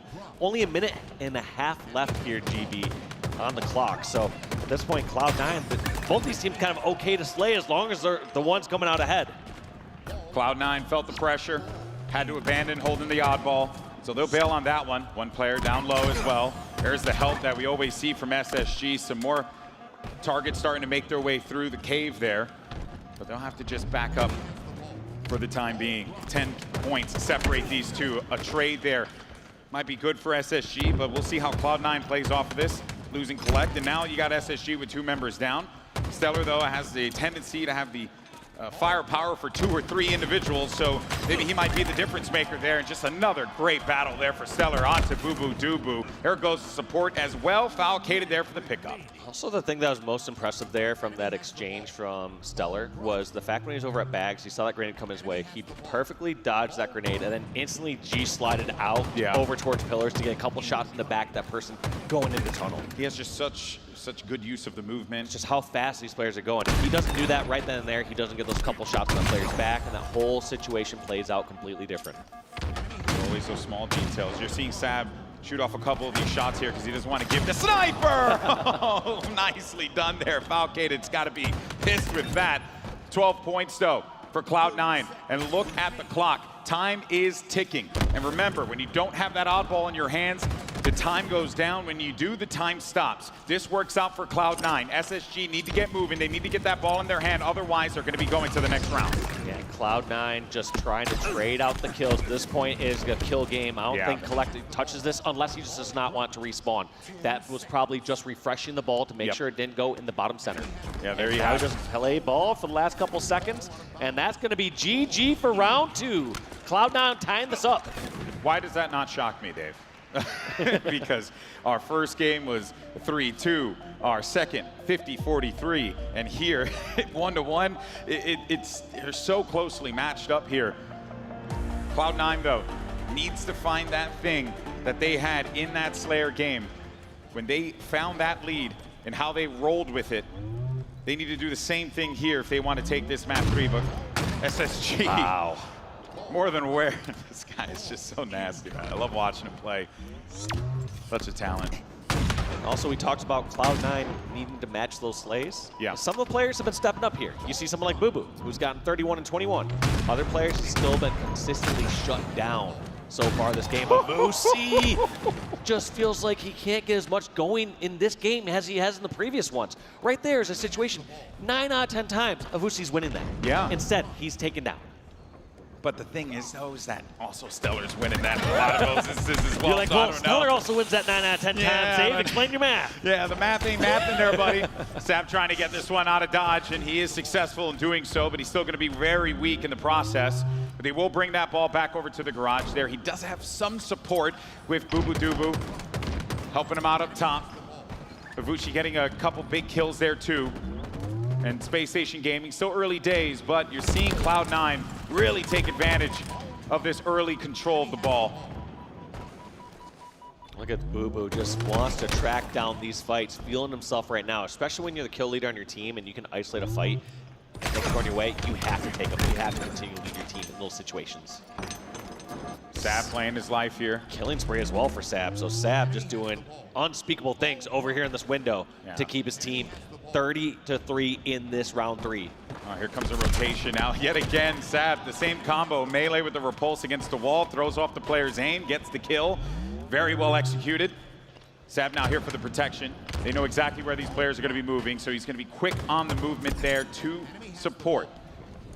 But this has been a great showing here in this round for C9.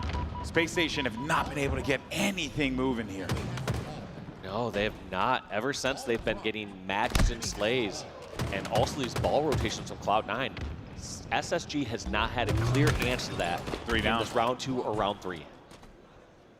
And Sab just on his own personal reign of terror now. He's been doing so well, and we were talking about on the desk earlier, his consistency is something that you certainly need to praise for certain. That's going to be 3 down, though. 4 down. Expecting to play ball. No play ball, so that's going to be a free setup here for SSG. They're going to have camo. Let's see what they do. They started the setup with only 5 points. You can tell how good a team is playing and how good their full setups are by how many points they get out of these. I need SSG to get at least 30 points out of this if I have some confidence in them to come back in this round 3. Well, Aspen you might receive, Dave, because they are doing it. They were down a considerable amount. There's just 20 like they points. were. Yeah, just like they were in that last round. Down a decent 25. chunk. And it is getting a little scary now. All right, so 27 points Did they play so that far in this full setup.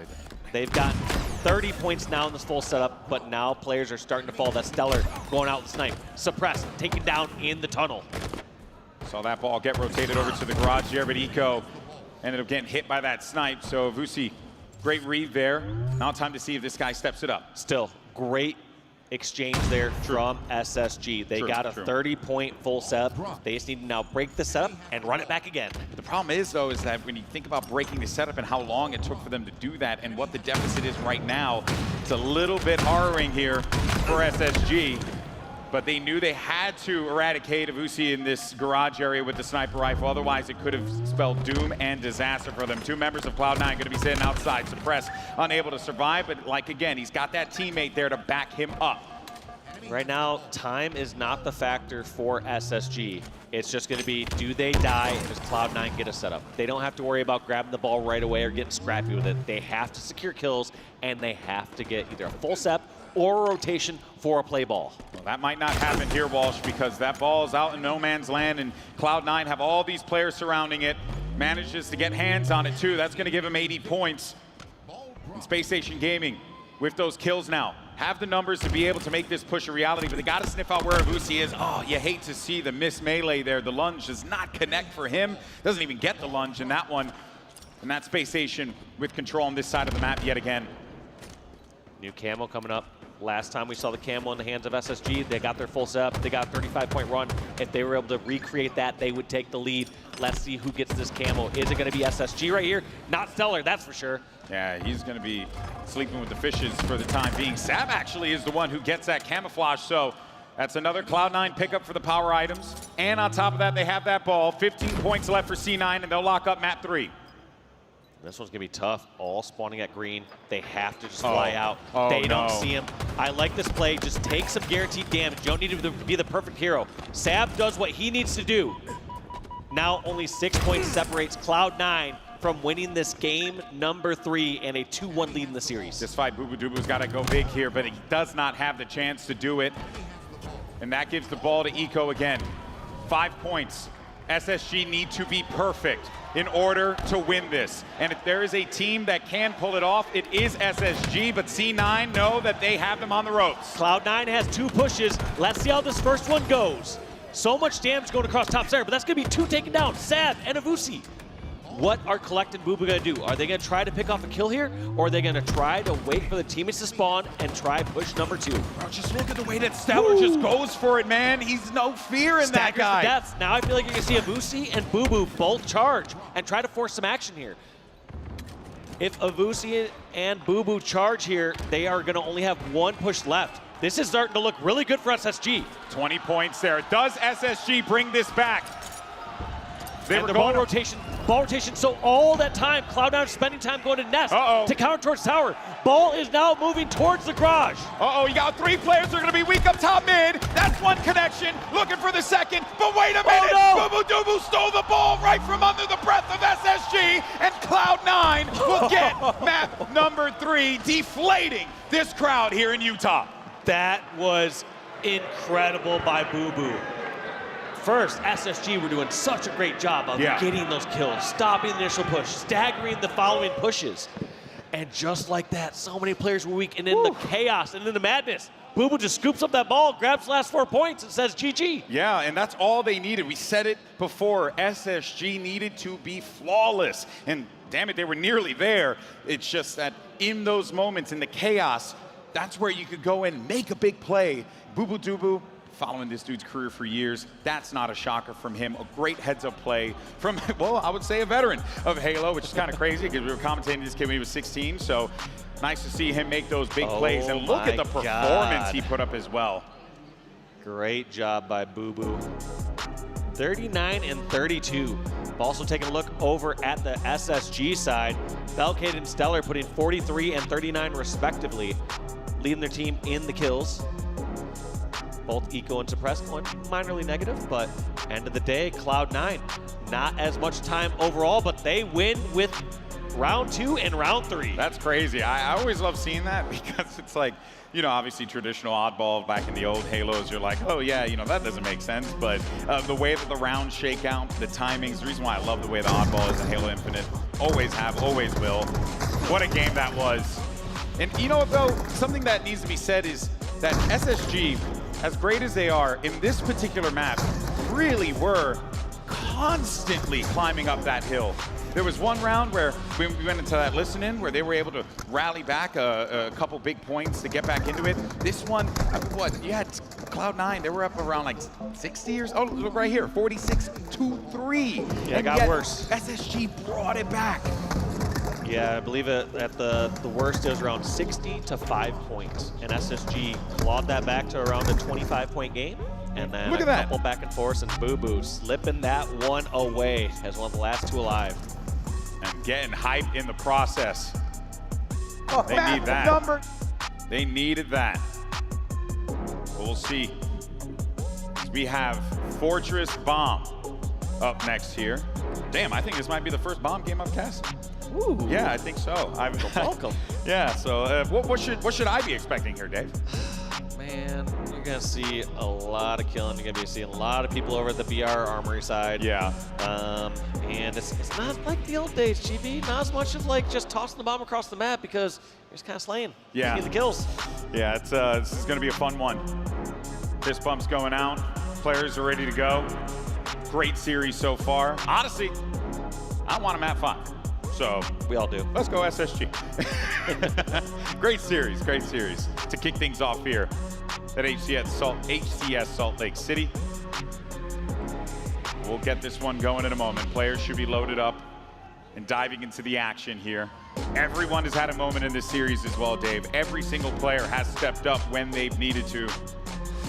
And that's what you need at bracket play here. That's what you need in order to contend against the likes of Shopify, as well as Optic, FaZe Clan, so on and so forth. I'm interested to see, though, how these snipers are going to play off the rip. We don't get to see as many good old-fashioned sniper duels. We've been blessed so far this series, though. Oh, we have, but I will have to go with Stellar in this instance. And we're in there. Look at that. There he goes. It already freaking happened. And he's dead. Oh, he's dead. Ay, Dios mío. He ends up getting 3 kills, 4 kills, a triple kill for Stellar out the break. Clearly, he was pissed off that they lost that last game, and they're already bringing the ball in. Bomb going in, has OS arming it. They have to secure a couple of these kills over on the BR side just to be safe. That gets tossed out, actually, but not too worrisome here. Suppress bringing it back in. I expect one more player to come in to secure this. No. That's going to be arm number 1 happening in the first 30 seconds. No freaking shot, Dave. What a play, and this man is on the warpath. Stellar with another one. Somebody stop this man, please. He is just hitting everything. When Stellar is on with the sniper, he might be the most dangerous sniper in the game. Has to be. Has to be. It's the consistency is unreal. We've been casting all sorts of games throughout. Especially how aggressive he is. Yeah. You know, there's just so many times that he is just going into close range, mid-range fights and just hitting everything. He's just getting in the enemy's face while he has that long-range weapon. I just like the fact that he uses the sniper rifle like it's a skeet shooter. You know what I mean? Like, he doesn't really care. I always think back to, like, you know, the days of EG when you would see Snipe Down get that sniper and he would post up and get you some really good shots with that. And, you know, it was a consistent and also safe spot, very safe game very that he smart. played, and he was so effective. But it's such a difference of approach from Stellar, the way that he is just, he's a rabid animal with that gun. The games got faster and more aggressive, and those players that can pull off plays like that are rewarded immensely, as we saw with that first capture in the first 30 seconds. He takes out their snipe. He gets a killing spree, essentially. Yeah. And they get the first arm. Unreal, unreal. All right, well now Spacestation again has that ball. It was a good attempt there, and Cloud9, knowing that that overshield's coming up in a second here, cannot allow someone like Stellar to get his hands on that one, and he is. So, this could be problematic here. Are they just going to ignore Avusi? I like this play. They're going to ignore him for a moment, but Avusi is eventually going to have to relocate and help this fight. Nope, seems like he's too much pressure from behind, laying a couple shots. Somehow Avusi still wins that fight, though. Takes out Eco with that perfect kill. Now, actually, Cloud9 are in a pretty strong position. They have the BR side, as you have Avusi behind enemy lines, spawn them over at elbow. Big kills there. Also, you see those snipes coming up. And someone has to be calming and tanking. He's Someone been here please for so remove long. this man from the base. Please, please, please. And SSG have essentially been trying a strategy of ignoring him. They're saying, hey, we got bomb on their side. Let's just push towards center and ignore this. But when he has a battle rifle and just laying so many shots in their backs, look at this, just being such a nuisance for the last minute. Playing his life so well. He hears all the footsteps around him too. He's just trying to stay alive, and if he does so, that'd be nasty. But finally, Suppress is going to remove that nuisance from the back of their base. That bought so much time for Cloud9. However, it didn't feel like they were able to fully take advantage of it. No, they were not. Here we go again. More snipers are out now. Sab has the sniper on the other side, and of course, Stellar, the madman, has the sniper for his squad here. He's on the lookout for it, and Sab, he's just trying to play the angles here because he knows that there was going to be a player actually on the right side of their base. It's Falcated.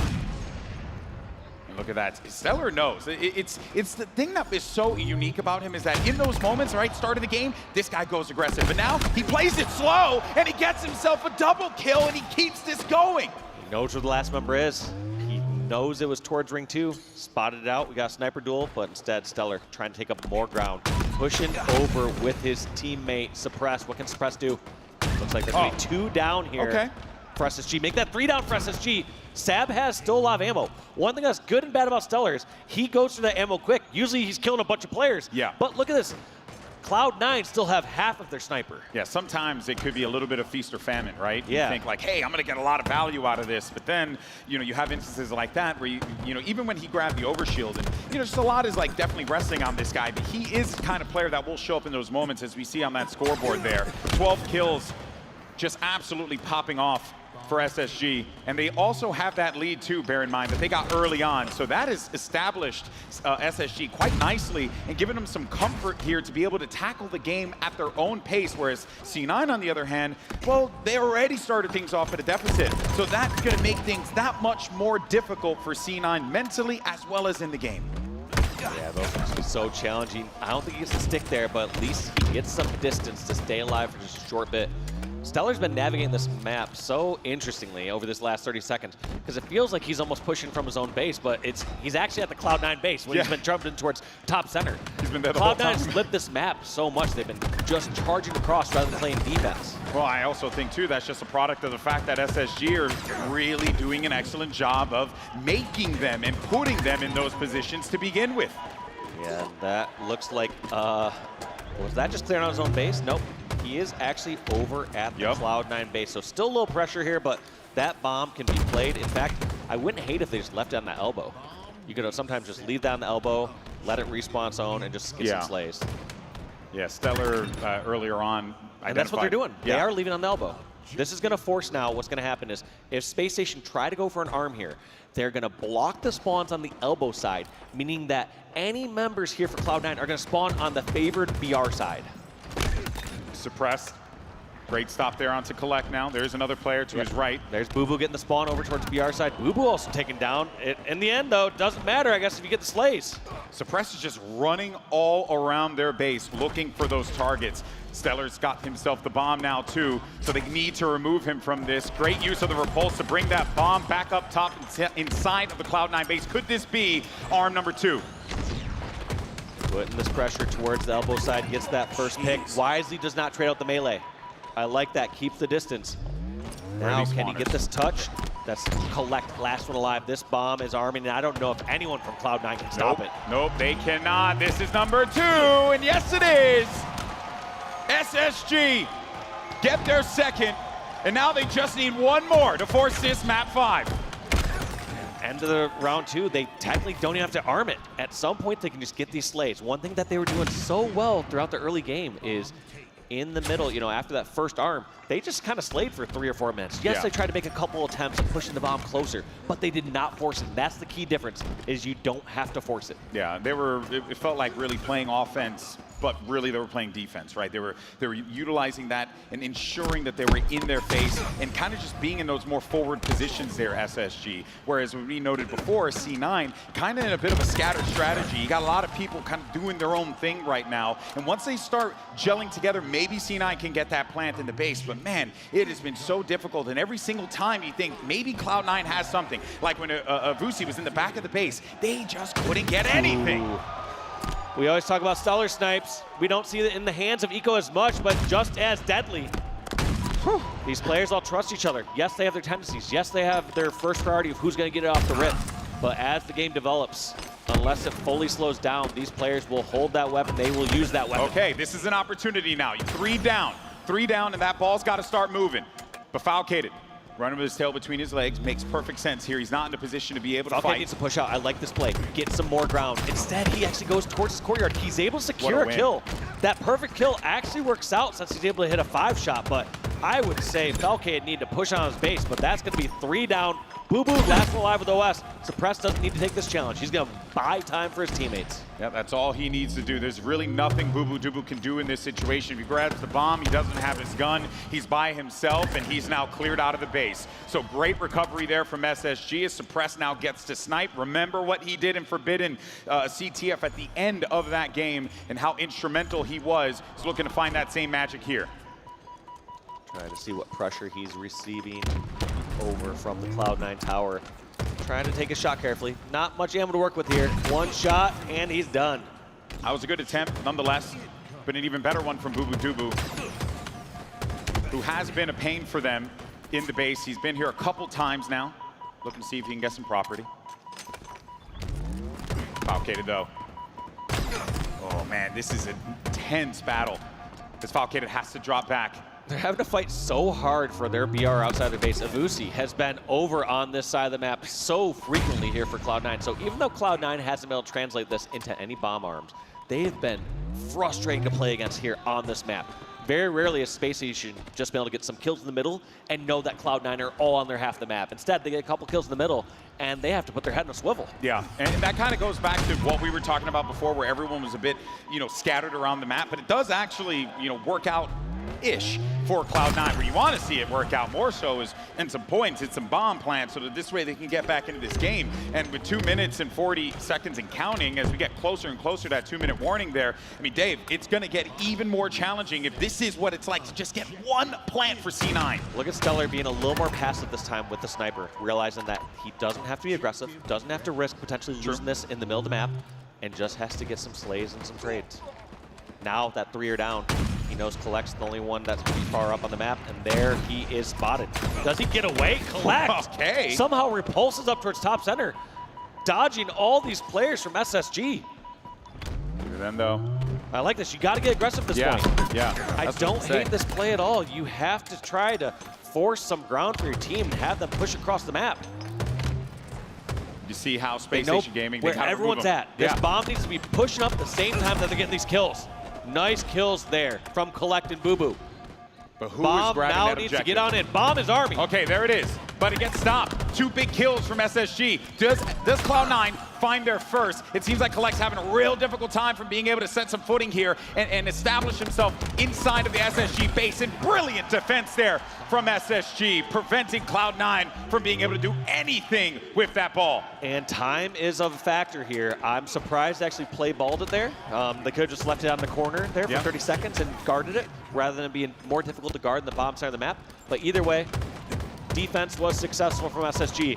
1:15 to slay. Well, I think one of the reasons why you probably saw them play that was because of the approach that Cloud9 has had. When you think someone's going to be lingering about somewhere else, they're in fact right behind you. This is an opportunity though now for Cloud9. Can SSG defend yet again? They've been so great, and look at that. He grabs the bomb, he takes it on out of there, and they're just going to have to play that one again. Beautifully played by SSG yet again. Cloud9 has to just be annoyed at this point. Yes, they're just like, all right, we got the bomb in, and they're bringing it back to the elbow again for a good old-fashioned play bomb.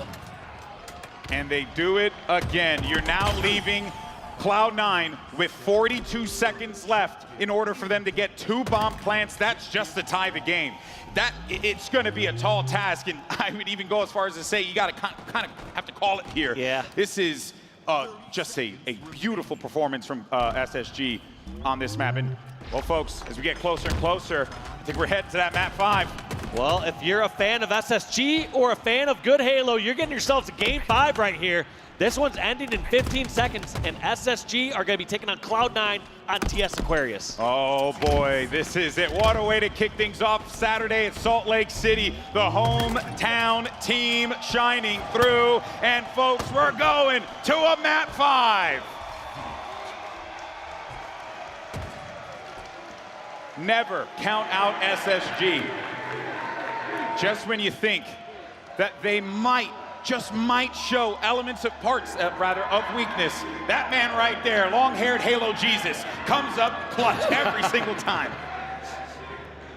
Played out of his mind to start off that game, and that was kind of reminiscent of the past. When we saw SSG's super successful season, you just see moments where Stellar is going off and the scoreboard just goes in their favor. Because you do have times where superstars have moments of brilliance. They go on an incredible spree and no bomb is armed, no flag is captured. I feel like that's never the case when Stellar's going off, because Stellar is so up front and personal. If you're seeing that dude's name pop up in a kill feed at least twice when you're making your play happen, just go. Just go. Don't stop, just go. I know we're bigging up Stellar a lot here, but honestly, I don't give a crap. The guy's incredible. He's been putting on a highlight reel all throughout the day. But also something I want to note here too as we look at the stats, it was really just all Space Station Gaming. The slays, the objective, from the beginning, they set the tone, and that, I think, really rattled C9, and they just could not get back into this. It was tough. I mean, I did like the way that Cloud9 played that. It felt like they played this unorthodox style where they're different, consistently having pressure on the SSG base, but I felt like SSG's always been known to thrive in those chaotic situations throughout the years. When teams would try to pull a counter pull on them on a flag game, SSG always has the correct answer. This was the beginning of the game that ended up leading to Suppress locking in that first bomb plant, and then the man just continued on there. So many kills that he was able to get at the early goings of this game. And while the rest of SSG was certainly alongside him there, this was truly Stellar's map. Doing it all, get that early 2-0 lead, and then just laying it through. One thing that was also impressive was SSG's defense. Yeah. A couple times at the end, it got a little scary. Oh, Cloud9 got it close there. They had two opportunities for plants. Cloud9 would drop that bomb. They would use this cover close to the elbow side, and then SSG would just grab that, bring it all the way to elbow, toss it. It was really smart. There were a couple times there where we were not sure whether or not it was the right call to play that bomb, but they did it in the most effective manner possible when it mattered the most, preventing Cloud9 from being able to get back into this one. And now we get ready for Aquarius Slayer. Aquarius Slayer decides which one of these teams guaranteed top 6. Which one of these teams going down to elimination bracket round 1? What a way to kick off SLC Saturday. Teams are now getting ready to go. You see SSG after that game needed to take a quick breather. And we'll be right back into the action here. I know everyone here is excited, but folks, in SLC, we got a game 5. Can I hear you? Yeah. Love to see it. Great Halo being played is always a gift. And here are some of your top performers here. Do got to give those flowers to Ivusi. Kid's been unreal in this series. He's had great moments. And even though there were some times there where you were seeing, as you mentioned, Dave, the unorthodox style. Or just some rough patches there on Live Fire Oddball. That was let's really be real, that was just, he had, that was the only game that pretty much contributed to him being negative so far this series. He was what, like 15 and 30 or something like that on that oddball game, but still leading his team by far in the damage. 30,000. Almost at 100 kills this series alone. You think he's gonna hit it, Dave? I think he might. I don't know about you, but he just might. Imagine he doesn't know. That'd be crazy. I want to put That's that. just kind of insane though. Yeah, 25 kill average over those 4 games for Stellar. Damn. Also, good job on the math. But no, that is unreal. And he's been like this from the beginning till now. I mean, even when we were watching some of the SSG matches earlier, it was a similar thing. He's having a great event. Yeah, Stellar just playing absolutely incredible, but now this Aquarius Slayer decides it all. Everything that happened up to this moment, doesn't matter about those triple kills with the snipe, doesn't matter how well you rotated that oddball in game number 3. What matters is these next 50 kills. That's right. Between these 2 teams. What matters is positioning, teamwork, map control, all of that blended together to find success. And if those 2 young guys right there, Collect and Ivusi, if those guys step up in the way that I think they can here in a Slayer, and let's not forget, that was kind of what got things going for Cloud9, winning out on that Slayer, right? That started the process of C9 believing we can win this. And even though they had dealt with a lot and a shellacking on that forbidden bomb game, excuse me, I still think the C9 feels good about this Slayer considering how well they played in that last one. Yeah, I mean, they took the Slayer in 2. 50-43, we talked about, yeah, we talked about generally most upsets, or I wouldn't say most upsets, but many upsets have 2 Slayers going in favor to the lower seed team. Cloud9 needs this one. So you're saying, statistically speaking, made up statistics that just go by my gut. Just go by my gut. Walshy gut stats. And we got to have that section. We need that segment on the show, Walshy gut stats. It's just me guessing something and just being completely off from the real stats. Oh, so it'd be like another day for you in the office. Ain't that right? I'm just messing with you. Oh, boy. Here we go. Teams are loaded into the server, and it's now time to start game number 5. And we're kicking things off with the young blood of Uzi. He's had a decent series so far. Great showing from him. But on the other side, he's been contending with the juggernaut in Stellar, who seemingly just seems to do whatever the hell he wants, whenever the hell he wants. Kind of like this right here. Gets himself that first kill. And as I note, it's already a 4-kill lead here. Well, not 4-kill lead, but 4 kills for SSG right out of the gate. Tells me that that start was clean. They know where these players are at as well. They know it has to be around the space or the fridge, and here comes the push. They're going to trade these ones out. In fact, they're going to come out far ahead. Stellar cleaning up both those. What can you do about this play in the fridge? You won't need to worry about it. They just clear them out. Still 4-kill lead now for SSG. And guess what? These guys know the spawns as well. They're going to say they're spawning all the way across the map. They don't have the same luxury afforded to them this time, where it's going to be just all in the base or all in the fridge. So they're going to take their time as they push it on across over to yellow. This does feel a little bit like what we saw on that CTF game that we just watched, where you had SSG with a really hot start. But the difference here, obviously, it being Slayer, and we had noted before, right, a little bit more of a simplistic approach for this one. So C9 have the ability in the early parts of this game to get back into this one, unlike that bomb game that we saw earlier. But it's still going to be SSG holding on to that lead. Slowly dwindling, though. I mean, only a 3-kill lead now as this has gone through, but both these teams playing so careful. For what has been such fast-paced games earlier, this is just a complete different change of pace. That can sometimes let players thrive, or some players don't like that environment. They want to say, hey, let's get some action going out. I'm getting the jitters. I don't want you to sit back. Yeah, and indeed. And hey, you know what? I think Falcade agreed with you on that one. Great shots from him, but the reads were there. C9 stopped him before things started to get a little out of hand. I believe I do see that that camo is still going to be up there, so no one's been able to grab that one quite yet. Couple kills now going through. And this is where I get a bit nervous for C9, because the game is starting to slip away ever so slightly. They can't let them get too much more out of this, and this camo's got to be instrumental. Yeah, this camo is such a great route. Look at this, going to help pick up 2 kills. They found a third player over at the table. Avusi helping his team close that gap now. Now only a 3-kill game. He still has about half this camo. Yeah, it's a lot to work with now. Where are these players going to be? He's got to give his teammates some information, but as it stands, SSG, they're really not giving him much to work with. But you can kind of deduce where these players are going to be based on the fact that no one's top mid. You don't really see anyone in the courtyard as well. So it has to lead you to believe that they're split up in the util as well as the fridge. But just a beautifully read play there by Falcade and Stellar. Get themselves a few big kills now. And that will continue to maintain this lead. They got a 5-kill lead, and it just keeps, again, that's where they're sitting at. Oh my God, Falcade. Somehow getting that finish over on the blue flag as he had another player there in the fridge. Also, that extra second or so allows Eco to get the damage and then get the kill on Avusi. And extend that lead to 7. Look at where Cloud9 are positioned inside of that yellow base.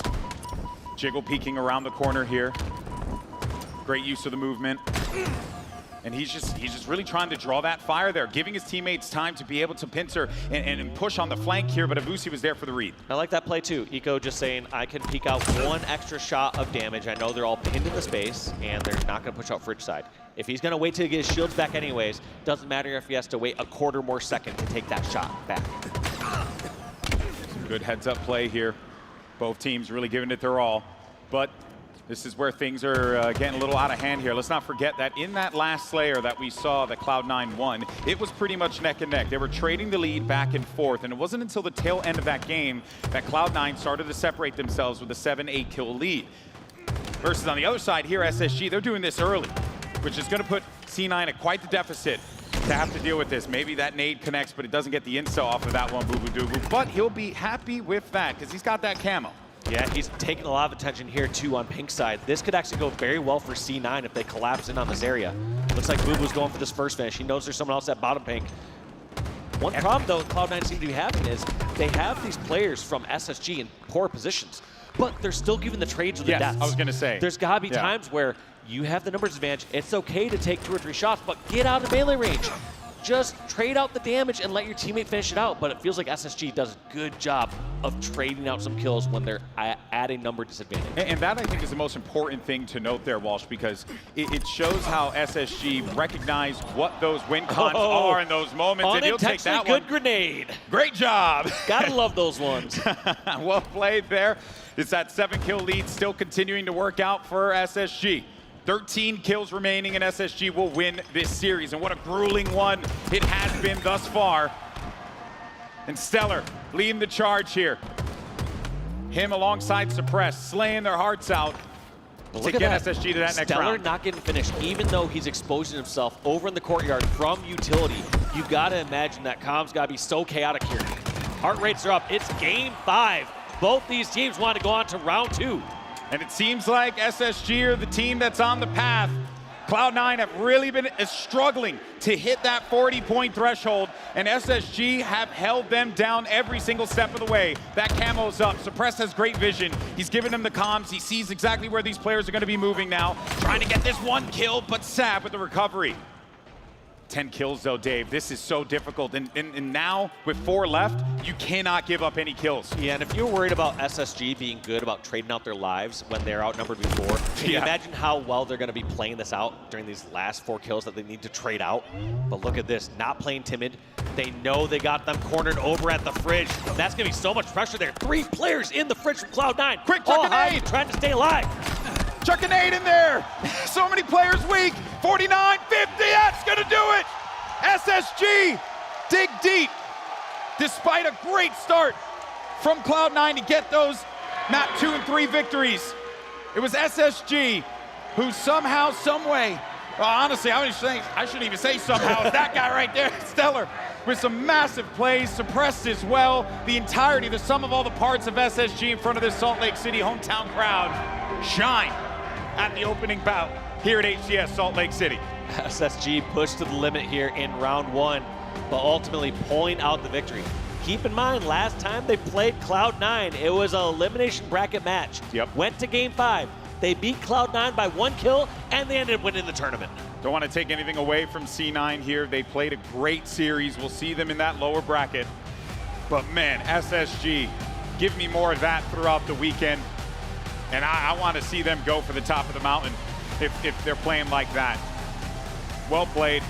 Shout out so to Ivusi as well as Collect. Ivusi though, only 1 game really, but outside of that was quite consistent throughout the series and was a good hand that Cloud9 could rely on, Dave. And even Boo Boo Doo Boo had some excellent moments too. I know those guys are just not enough in the end. You know, they're gonna go and review a couple of his games. I mean, Aquarius just got out of their reach. Yeah, really understand where things started to get a bit absurd there, right? Because unlike that map 2 win for Cloud9 to 50-43, this was not that at all. 50-36 tells you that SSG were in no position to lose that game because they had so much presence from start to finish. So what a great recovery from them. And it's also a match of what ifs. I mean, we talk about the very beginning of this game. The very beginning of the series. Game 1 for Ben CTF. That snipe from Stellar to stop that very first flag cap. That could have been a 3-0 in the favor of Cloud9 if some of the things just went slightly different. That's right, that's right. Well, folks, that's going to do it for us here. We'll send it down to Guy Blaze, who's on the floor with one of the players of SSG. Not just any player. I got suppressed on the main stage. Our newest SSG member. Get loud, Salt Lake City. Don, Game 5 victory, a crazy series. I know your heart rate's racing, man. How do you feel getting that win here in front of this crowd? Feels good. I mean, I didn't want to go out to losers bracket in front of the home crowd, so feels good. Definitely feel good. Turned up in that series. You know, kind of going into the Game 5, what was you guys talking about? What was the initial there, you know, kind of going into that Slayer? Because you guys got a great start and then kind of maintain that lead throughout the map. I mean, we kind of talked about it, like no scamming at all, just like working together at all times. Like if they give us the one, you know what I'm saying, we'll play for it. But for the most part, like we prioritize camos, thrusts, you know, stuff like that, and we kind of just took away the lead. There you go. We saw some big thrust players coming out of Falk there on that map. Definitely be able to keep that lead for you. Now, it was two big moments in this series, and I want you to tell me which one was greater. Was it Stellar's snipe to stop the flag in map number 1, or was it Stellar's opening in map number 4 to set the tone for the ball, for the assault? Which one was better for you? I think setting the tone on map number 4, I mean, I don't know what happened, but everyone was dead, and I had OS, like full OS just playing it, so it worked out. Worked out indeed, all right? Now, how does it feel to be on this Space Station team, to be playing in Salt Lake City, and to finally have a crowd like this in your favor? It's my first time having a home crowd, but I appreciate every single one of you guys, man. I appreciate you. That's all love. All love to you guys, for real. You heard it here from Suppressed on the stage. All love for Salt Lake City. We'll see them up against Optic later on. Lot, take us away. Thank you so much, Blaze. I think Suppressed is turning into a fan favorite. Oh, yeah. He's got a lot of love for the SSG fans, and that's exactly how you work a crowd, Suppressed. And also, taking the series with a dub is another really good one, too. SSG, got close. Go on, Walsh. I got a bone to pick, though, with Suppressed. So, yeah, go on. Last night, walked to the hotel, he's like, yeah. Hey, I got to admit something to you, Walsh. He's like, okay. What? This sounds bad. He's like, yeah, we were doing like a Q&A thing earlier, and we had to name like who's kind of like most overrated, and I like you were the first to come to mind. I was like, what? Oh my God! You're just gonna say that to me? You know what's crazy? These youngins have no respect for the old. It's crazy because he is 100% correct. I love it every single time. Just glad he didn't say clutch. That's crazy. I don't think it popped up in his head. You know, the very, very small Walshy fan booth at the back, that's just, you know, it's just 4 chairs and 4 older men. I'm going to be so upset with Sounds like a cigar lounge. What just said. That is insane. No, Walshy, you're a legend always in my heart, and I know the community's hearts too. But my goodness, what a series that was. Space Station Gaming, they managed to get it done. I will say that if I have to pick apart some of the gameplay, it was a little bit back and forth, a little bit too much on my liking considering who we've got on the team.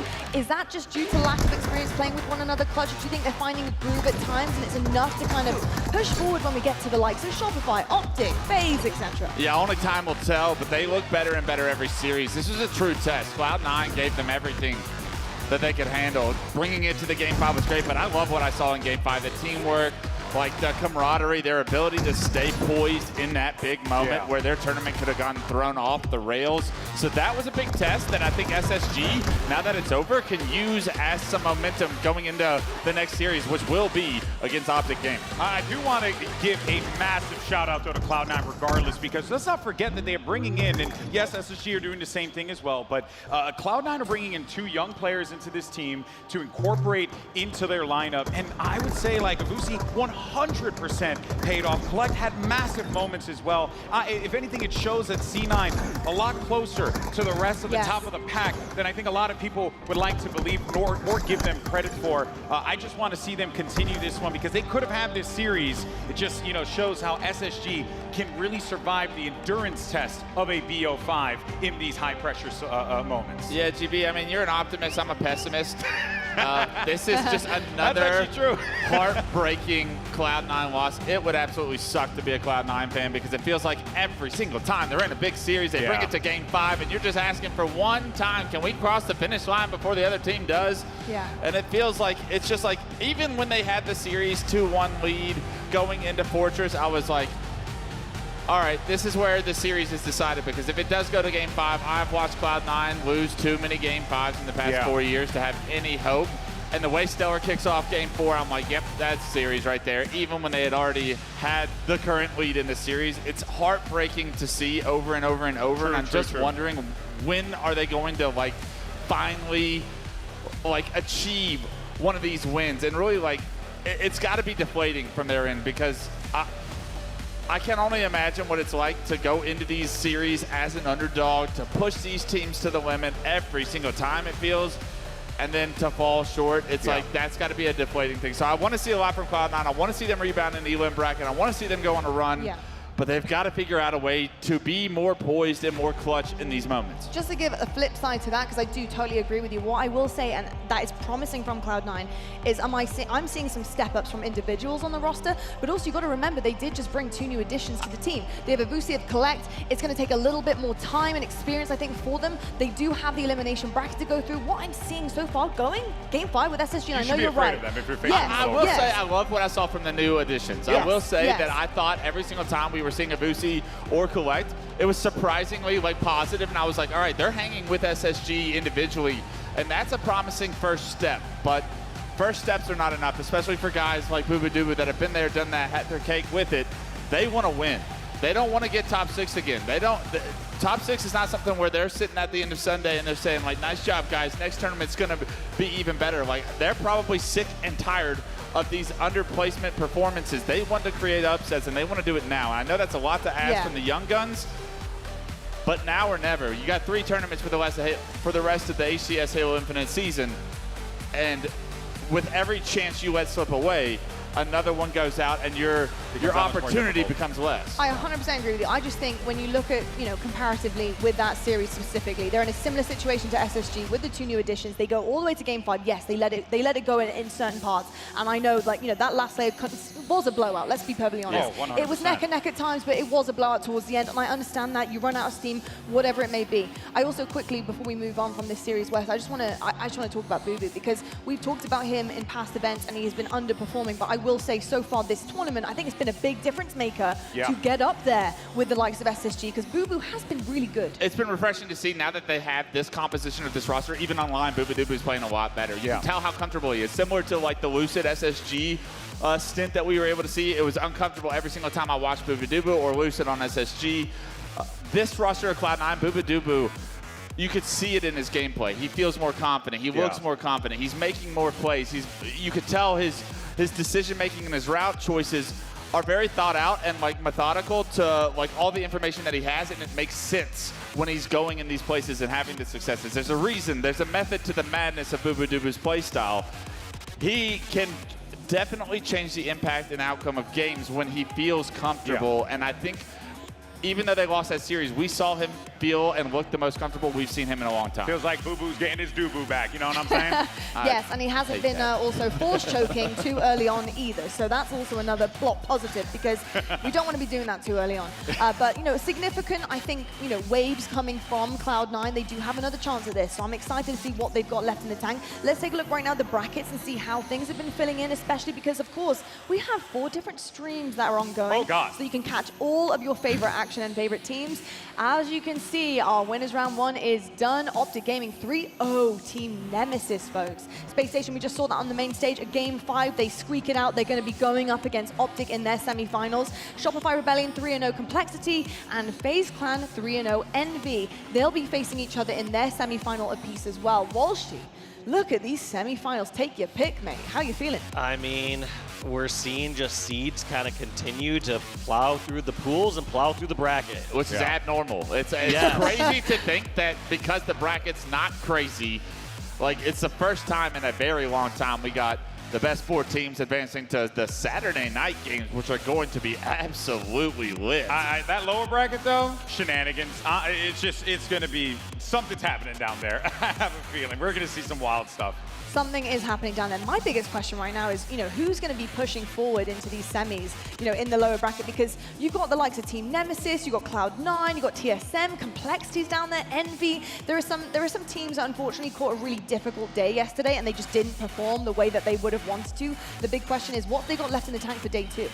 Yeah, I'm looking at Nemesis and how do they rebound. I mean, obviously they didn't want FaZe in their pool, but FaZe chose to be there. FaZe gave them the old paddle yesterday, and now they had to play Optic in winners bracket round 1. That doesn't seem like a lot of fun for them. A team that can really go far in this elimination bracket. You start off against Mindfreak. They've already 3-0'd them. That's how quick the series was. It's the first one to be finished and showcased in the elim bracket. So at least they've got a win under their belt now. Change? At least they've got a win under their belt now, and we'll see how far they can go. I think right now they are my biggest threat in this elim bracket. It's good for teams like Envy and TSM to not be on the same side right now, but teams are going to drop out after that winter semifinals match, and those teams are going to be slotted in, and that's where the series will get great.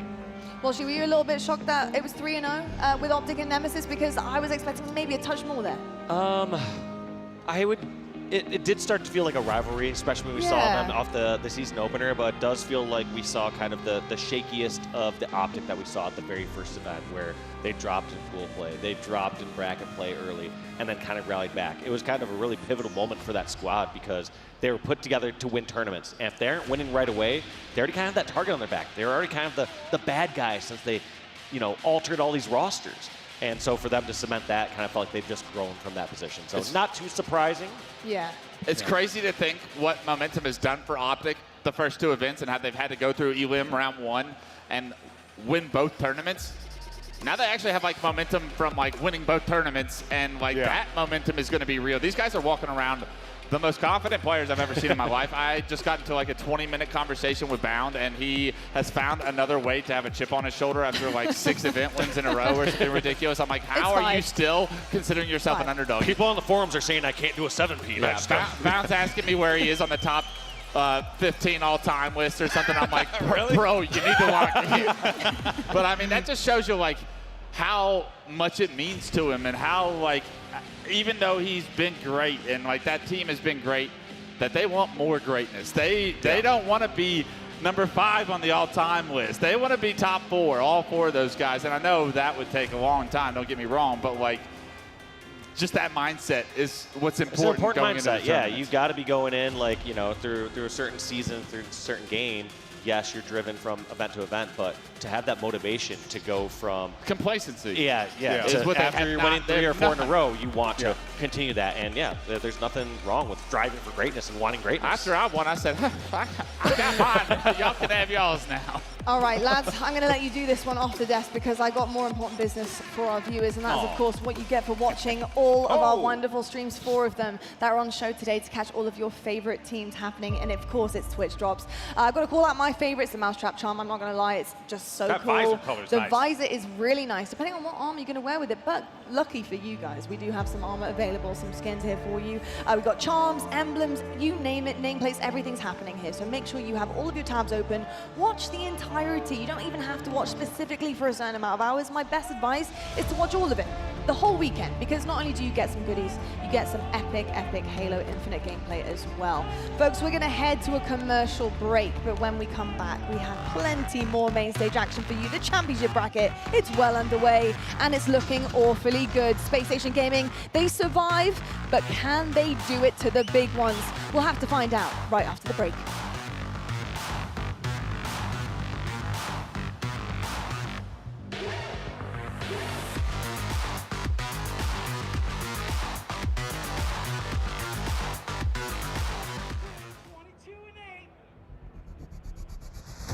Want more Halo action?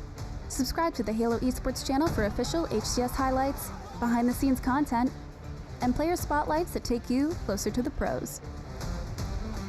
Stay in the loop with official updates, Halo Esports history, and our HCS and Community Top 10 series. Don't miss a second. Subscribe now.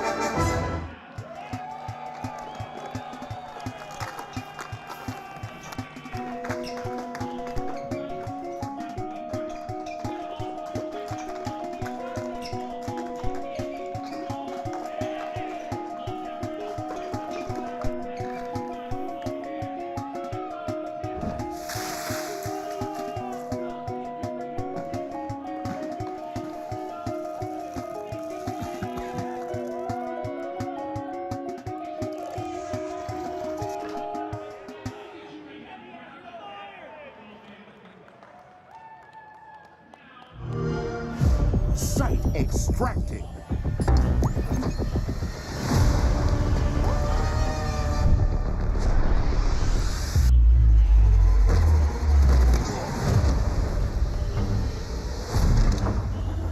Device converted.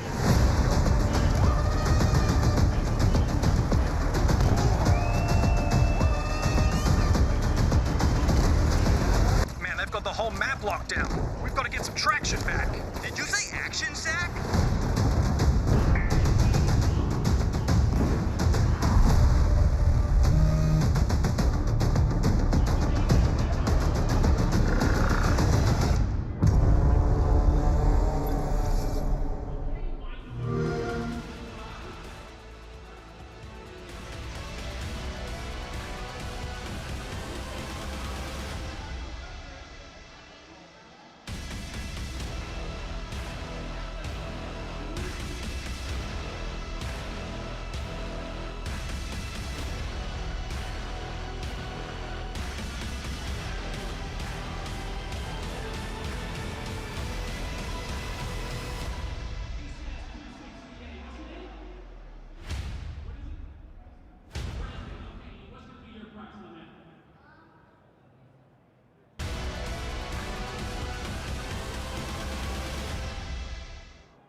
Hello folks and welcome back to your HCS Major. We're here with Spacestation Gaming in SLC, live from Utah.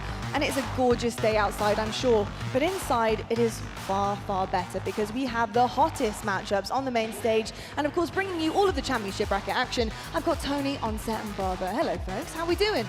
I'm feeling good, And Saturday has already been great so far, and it's gonna get even better as the day goes on. You're right, Tony. Should we take a look at the bracket? Because I want to see what's been going on, if there's been any upsets, any mix-ups, what's been happening, or are we business as usual? That's the big question. And of course, with the bracket on the winner side of things, I have seen already that we do have a pretty standard kind of seeding pool set. You know, things have been going well so far. A couple of upsets, though, with some of the pools, which obviously goes into our lower bracket here because we've got Team Nemesis, we've got Cloud9, we had Complexity as well, who had a shaky day one. TSM find themselves already in lower round one, and then Envy as well. So a large fight in that lower bracket, but Onset, the Titans are holding strong so far on their semis. Yeah, about time. Let's be honest with you. Let's have a look at, the last event. It was a completely different mix-up, completely different looking bracket. But this one, a little bit more true to form. And I think a lot of the teams who are sat in those semi-finals are going to be very happy to be there. But look at those games we're going to have coming up the rest of the tournament. Optic, Spacestation, Shopify, FaZe. I think everybody is excited to see those games go down. Certainly are indeed. Well, our next matchup on the main stage is going to be an elimination match. This is going to be Cloud9 versus Kraken Seas. Kraken Seas coming from the open bracket and have already had a pretty good day one for themselves. So can they do this? Can they proceed with a run? Cloud9 with their heads down a little bit after that Spacestation Gaming loss, unfortunately, but it was close, Tony. So Cloud9 know that they have to have a bounce back here against Kraken Seas. How are you feeling about this matchup? Do you think it's too much for the open bracket team, or do you think another upset could be caused here? Well, I mean, on one side of things, I'm really excited for, Kraken Seas. You got the return of Suspector to pool play. He took a little bit of a break, but now he is back and he's been flying all weekend long. Meanwhile, on the other side for Cloud9, I think it's really good for them. You're coming off of a very close loss, but you're still warm. You're still on fire. Well, we're quick to do things here with the HCS if we can, and the series is ready to go. We're going to head over to our casters now, Onset and Bravo. That's us. Let's get into this one, Andy. And yes, we're back at our main stage now, back here in SLC. And an opportunity here to see a team who's been on a little bit of a run through not just the pools, but also through the open bracket. Kraken Seas, who we watched earlier on against Envy, take on Cloud9, and like we were talking about on the desk, just off the back of a little bit of a heartbreaking Game 5 loss against SSG, but still some very positive signs for them. Yeah, certainly a lot to be proud of for the Cloud9 roster. Of course, they need to shake off that loss, not think about what could have been in game number 5, but instead focus up on what the elimination bracket will look like for them. And as we said, on the other side of the stage, as we start to load into game number 1, it is Kraken Seas, a team that did take games off of Envy and put up a very good fight in that series as well. 2 teams in light blue, however, at the end of this series, only one will remain in the tournament. Give you a little bit of an update. If you did miss that series a little bit earlier on between Kraken Seas and Envy, it ended up 3-1 to Envy, but game 1 went to Kraken and game 2 almost went their way as well.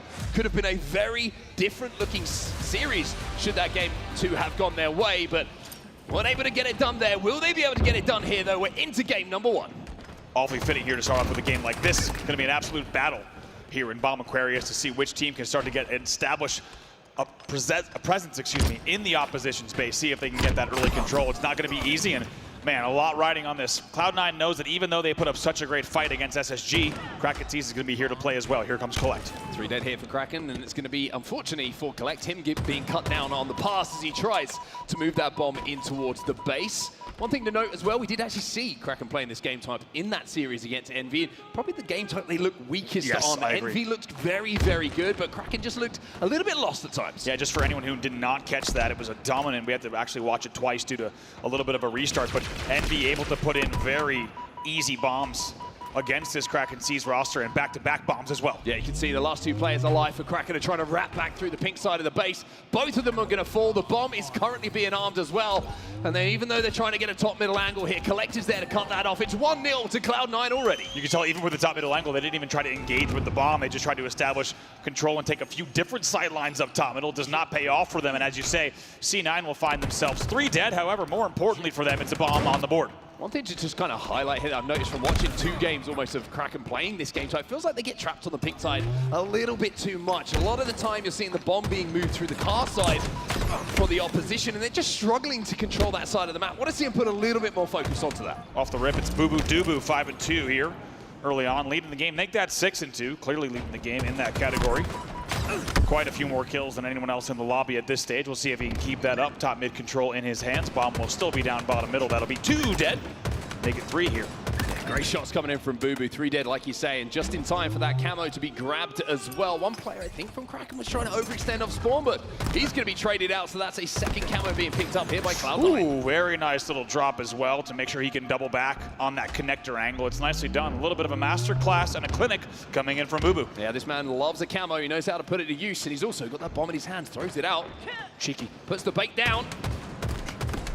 He's going to see if he can get a little nibble on that one. It looks like the rest of his teammates are in a position to clean up some of this damage. 4 dead for Kraken. Bubu using this camo perfectly. Perfectly. How annoying is this if you're trying to fight against it on Kraken? Back base spawn, though. They can't find him, but for now, they're going to flush him out. That's going to be the kill, and now the fringe spawns are going to come in up. Yeah, some teammates coming in, but not to worry. Bomb is now on the spot, and they still have 2 dead. Make it 3 dead. This one should go as well. It's going to be 2-0. One more player to deal with. That beatdown will hurt. Sam gets the finish, and that will be 2-0. The man who started the plays with the camo finishes the arm on the bomb. Bubu in a position to have quite the game here. Going to stagger these as well. He will get the trade in the end. Bubu is 12-3, ladies and gentlemen. Quadruple positive as they lead 2-0. Blake finds another one on the P side as well. Super CC, trap top pink, no shields. He'll go into the respawn screen as well. As Kraken really struggling once again on this game type. Even to get 4 on the map, it feels. I agree. If you did catch the NB series, this one looks a little bit too similar. You might say even more dominant. From the C9 side, Kraken still 3 dead. They found themselves on the receiving end of a whole lot of slays, and the slay category does it on the scoreboard. Sab's also 9-4. Cloud9 1 bomb away from taking this game number 1. Good news though for Kraken fans. Like we mentioned, we did see this game type in the previous series for Envy, and it didn't look like one that they had a huge amount of practice on compared to some of the other game types where they really did put a fight up against Envy. So maybe some hope for the rest of this series. Game 1 might slip through their fingers, but they'll be hoping they can put that right in game 2. How about Sab and Bubu right now combining for 25 kills alone? Unbelievable stats coming in from their side, and there's still a little bit of work to do yet in the game, but to be honest, with a 2-0 lead like they have, they can certainly play a little bit of map control and see if that bomb opportunity will come to them. You'd have to think, based on the gameplay so far, they will certainly find an opportunity for that 3rd bomb. That bomb is moving. That bomb has been tossed. Speak of the devil. Caught. And it's being armed. The last 2 players again were trapped on the pink side, but this is going to be the 3rd arm, the 3rd bomb, and a W on the board for Cloud9. They'll be up by 1 in the series. They waste no time, and they do it in under 4 minutes on the game clock. Pretty wild there, 3-0. C9 picking up where they left off in that last series, and certainly not indicating that they took any negative impact from that SSG series. If anything, it looks like the momentum will continue. Yeah, it didn't look like there was much frustration on the faces of the players during that game. Even pre-series, it felt like it was just, okay, tough series. We almost managed to get it done, but now we're into the next one. And certainly not any frowns right now. You can see Bubu having a good time. By the way, I keep talking about this. Bubu, greatest playlist. HCS team is doing like a little bit of like what do you listen to before you get into the game. Anyone who puts Radiohead on there, immediately Strong. you know that I'm going to be a fan of that. Well, guess what? When you put Radiohead on your top artists, you go 18-5. Everyone needs to learn. So listen to more Radiohead. Beautiful numbers coming in. Sab, as we said, also at 10-5, but come on. I mean, over triple positive for Bubu at the end of the game, and also leads the team in assists. Ladies and gentlemen, that's a royal flush from him. Beautifully done. Yeah, really good control just through the entirety of that game, it felt like. But like I say, Kraken Seas fans, if you are a fan of this squad and love the run they've been on through the open bracket into pools and now into the bracket itself, don't get too disheartened, because this was a game type which I think they would have been very, very happy to see go the distance. They probably didn't think this was going to be a strong one for them, but other game types certainly will go a little bit more in their favor. Of course, this game 2 is going to be a Slayer, and they were pretty close against Envy in that one. It went down to the last couple of kills. Yeah, I'd say you can certainly expect nice little toss in from the thrust, the front base. Even though the nades come, they're just a second late. The arm goes in. They might get the kill, but in the end, it's all about the arm and the plant. 3-0 win for C9 over Kraken in that game number 1. As he said, we now set our sights on Slayer Origin is going to be your game number 2. And if you're a Kraken fan, you're hoping they find a little bit of room to bounce back. And like you said, based on the game type layout so far and their history in the tournament, this should be an opportunity for them to tie it up 1-1. And if you Cloud9 fans, excuse me, make sure you check your corners, because Suspector was picking up so many kills in the series early against Envy just by playing a sneaky little unpredictable corner, getting that first shot melee, whatever it would have been, to give him that advantage, and everyone else was playing off of that. So if you're C9, you know, just check your corners. Always a good thing to do. Lots of nooks and crannies. And also, you might have noticed, I think you feel the same way, the Suspector corners were like secondary corners, right? They were not the first. The first one and think, I've done a good job there. They were not the first corner you'd expect, but instead Suspector was in the like meta second corner, and you're like, damn it, I didn't check that one. We'll see if the man on your screen right here can be just as sneaky as he has been in the run of the tournament so far to find a way to get his team right back in this series. If they tie it up 1-1, this could be a very different one indeed. Yeah, great to see him back on the main stage as well. Obviously stepped away from competing for a little bit, focused on content creation, but now sometimes the opportunity arises. We know how it is with the Halo community. Sometimes you'll just see a little one pop up on the social media, check the DM, it's like, go on then. Dust it off. I'll get back on the pad, I'll get back into tournament play, and I'm gonna make a run in the elimination bracket. Boo-Boo on your screen after an 18-5 performance. You heard that correct. Big numbers from him in game number 1. Smile on his face for good reason. They're gonna look to continue on in this series, try to make it 2-0. However, a lot of pressure now on the Kraken Seas. As a reminder, of course, as we get into this game, this is do or die. We are into the elimination bracket, into the thick of the tournament. This is a must-win for both teams. And you might even say a must-win for Kraken Seas in this game number 2. Sniper going to be on the snipe side of the map. Rockets will be up top as well. Keep your eyes on those, as well as that thrust down bottom middle. Very, very good for evading said rockets and said sniper rifle bullets. Absolutely. It's called the evade for a reason, Andy. Also a classic map here, and think about how much H5 talent there is in this lobby, right? A lot of players that made a name for themselves in Halo 5. So this map will not only be familiar to them, but a map that they know in and out. Like we said, expect her to find some very good corners on this map. But on the C9 side, no shortage of Coliseum or Origin experience. Here we are, we're underway in game number 2. And you're right, we start with Boo-Boo after his performance in game number 1, and immediately off the mark here with the first kill of the game for himself. And it's going to be Kraken Seas who find themselves 2 dead. Collect finds another one himself, that's going to be 3, and that should be a sniper rifle falling into the hands of Cloud9 here as Sab explodes. Staggered 4 dead. Boo-Boo also hits the first body on Envor as well to ping that back. Going to be a lot of spawns coming in elbow side, and Boo-Boo knows it. Line him up. Can't quite knock him down this time though. Collect though, doing a little bit of work himself. And Boo-Boo does locate the area just above the shoulders. How about it now? Just going to sit Silver, sit top diamond, and just wait for any opposition to come towards him. Already up 7-3. It's a very, very good start once again for C9. 3 bullets to play with here. Sab gets another one, traded out almost immediately, but the lead. Oh my God! Oh, Boo-Boo! Thread that needle, buddy! I think we were all hoping it when we saw the gap. At first you think Boo-Boo's just using that gap for info, for just team intel, but instead he threads the needle right through the gap on the BR. It's a beautiful shot, a highlight reel already, and they're up 10-5. Doing more damage as well, thanks for the no-scope. Boo-Boo feeling all kinds of confident right now, and you can understand why. 11-8 though, Kraken, even though they've been on the back foot for the majority of the start of this game and didn't get that power weapon that we saw Boo-Boo using so effectively, kept this one pretty close. It's only less than 4 kills between the 2 teams, so one team wipe. They're going to be pretty close to tying this game up. Yeah, I agree. Based off what we saw on our main POV there, especially for Boo-Boo, you would expect this game to be a much different scoreline. However, as 4 will fall, it's now 14-10. C9 starting to take an element of control in this game. Suspector going to have his shields broken. And now you're going to see him flooding in here. Beautiful shots coming. Super CC, though, is going to answer back and keep his team at least with a little bit of space to play with here. 2v2 on either side. Sab now in a 1v1. Wins his 1v1 against Envor. Those 2 players know each other extremely well. Not over just yet. You thought maybe C9 was going to pull away even further than a squad wipe with more than a 4-kill lead. However, on the side of Kraken, they fight back to keep this game respectable. Bonk. Peekaboo. Sometimes it works, sometimes it doesn't. That's going to be 2 dead for Cloud9. And now, just like that, it's a 3-kill game. So C9 knows, even though they've had very good presence and pressure across the map, they now only still, once again, lead by 3 here. Let's take a look at this rocket grab. For Envor cannot stay alive. They do not fall trench. They stay front base. Let's keep an eye on those rockets to see where they go. Yeah, it's a little bit risky. Oh, there. They do, excuse me, Fall. Collect who grabs them. Collect, though, doesn't get to pull the trigger. Boo-Boo's going to finish off that kill, and finally Boo-Boo looks like he might have an opportunity with 2 in the chamber to put them to use. However, the only thing that gets damaged is the geometry. We're going to call in construction and see if they can rebuild the snipe side. I'm sure they got it under control, but not under control anymore is the scoreboard. C9 only leading by 1. Buku, you could tell by the fact that he felt like he had to burn both those rockets. He's trying to get 1 on the splash damage, but he doesn't. And in the end, here we are, tied up at the halfway mark. We're 25-25. Really important kills on the snipe side as well. Because of that! Oh my! Avusi with some beautiful no-scopes there to keep this weapon in his hands and put Cloud9 back into the lead. See ya.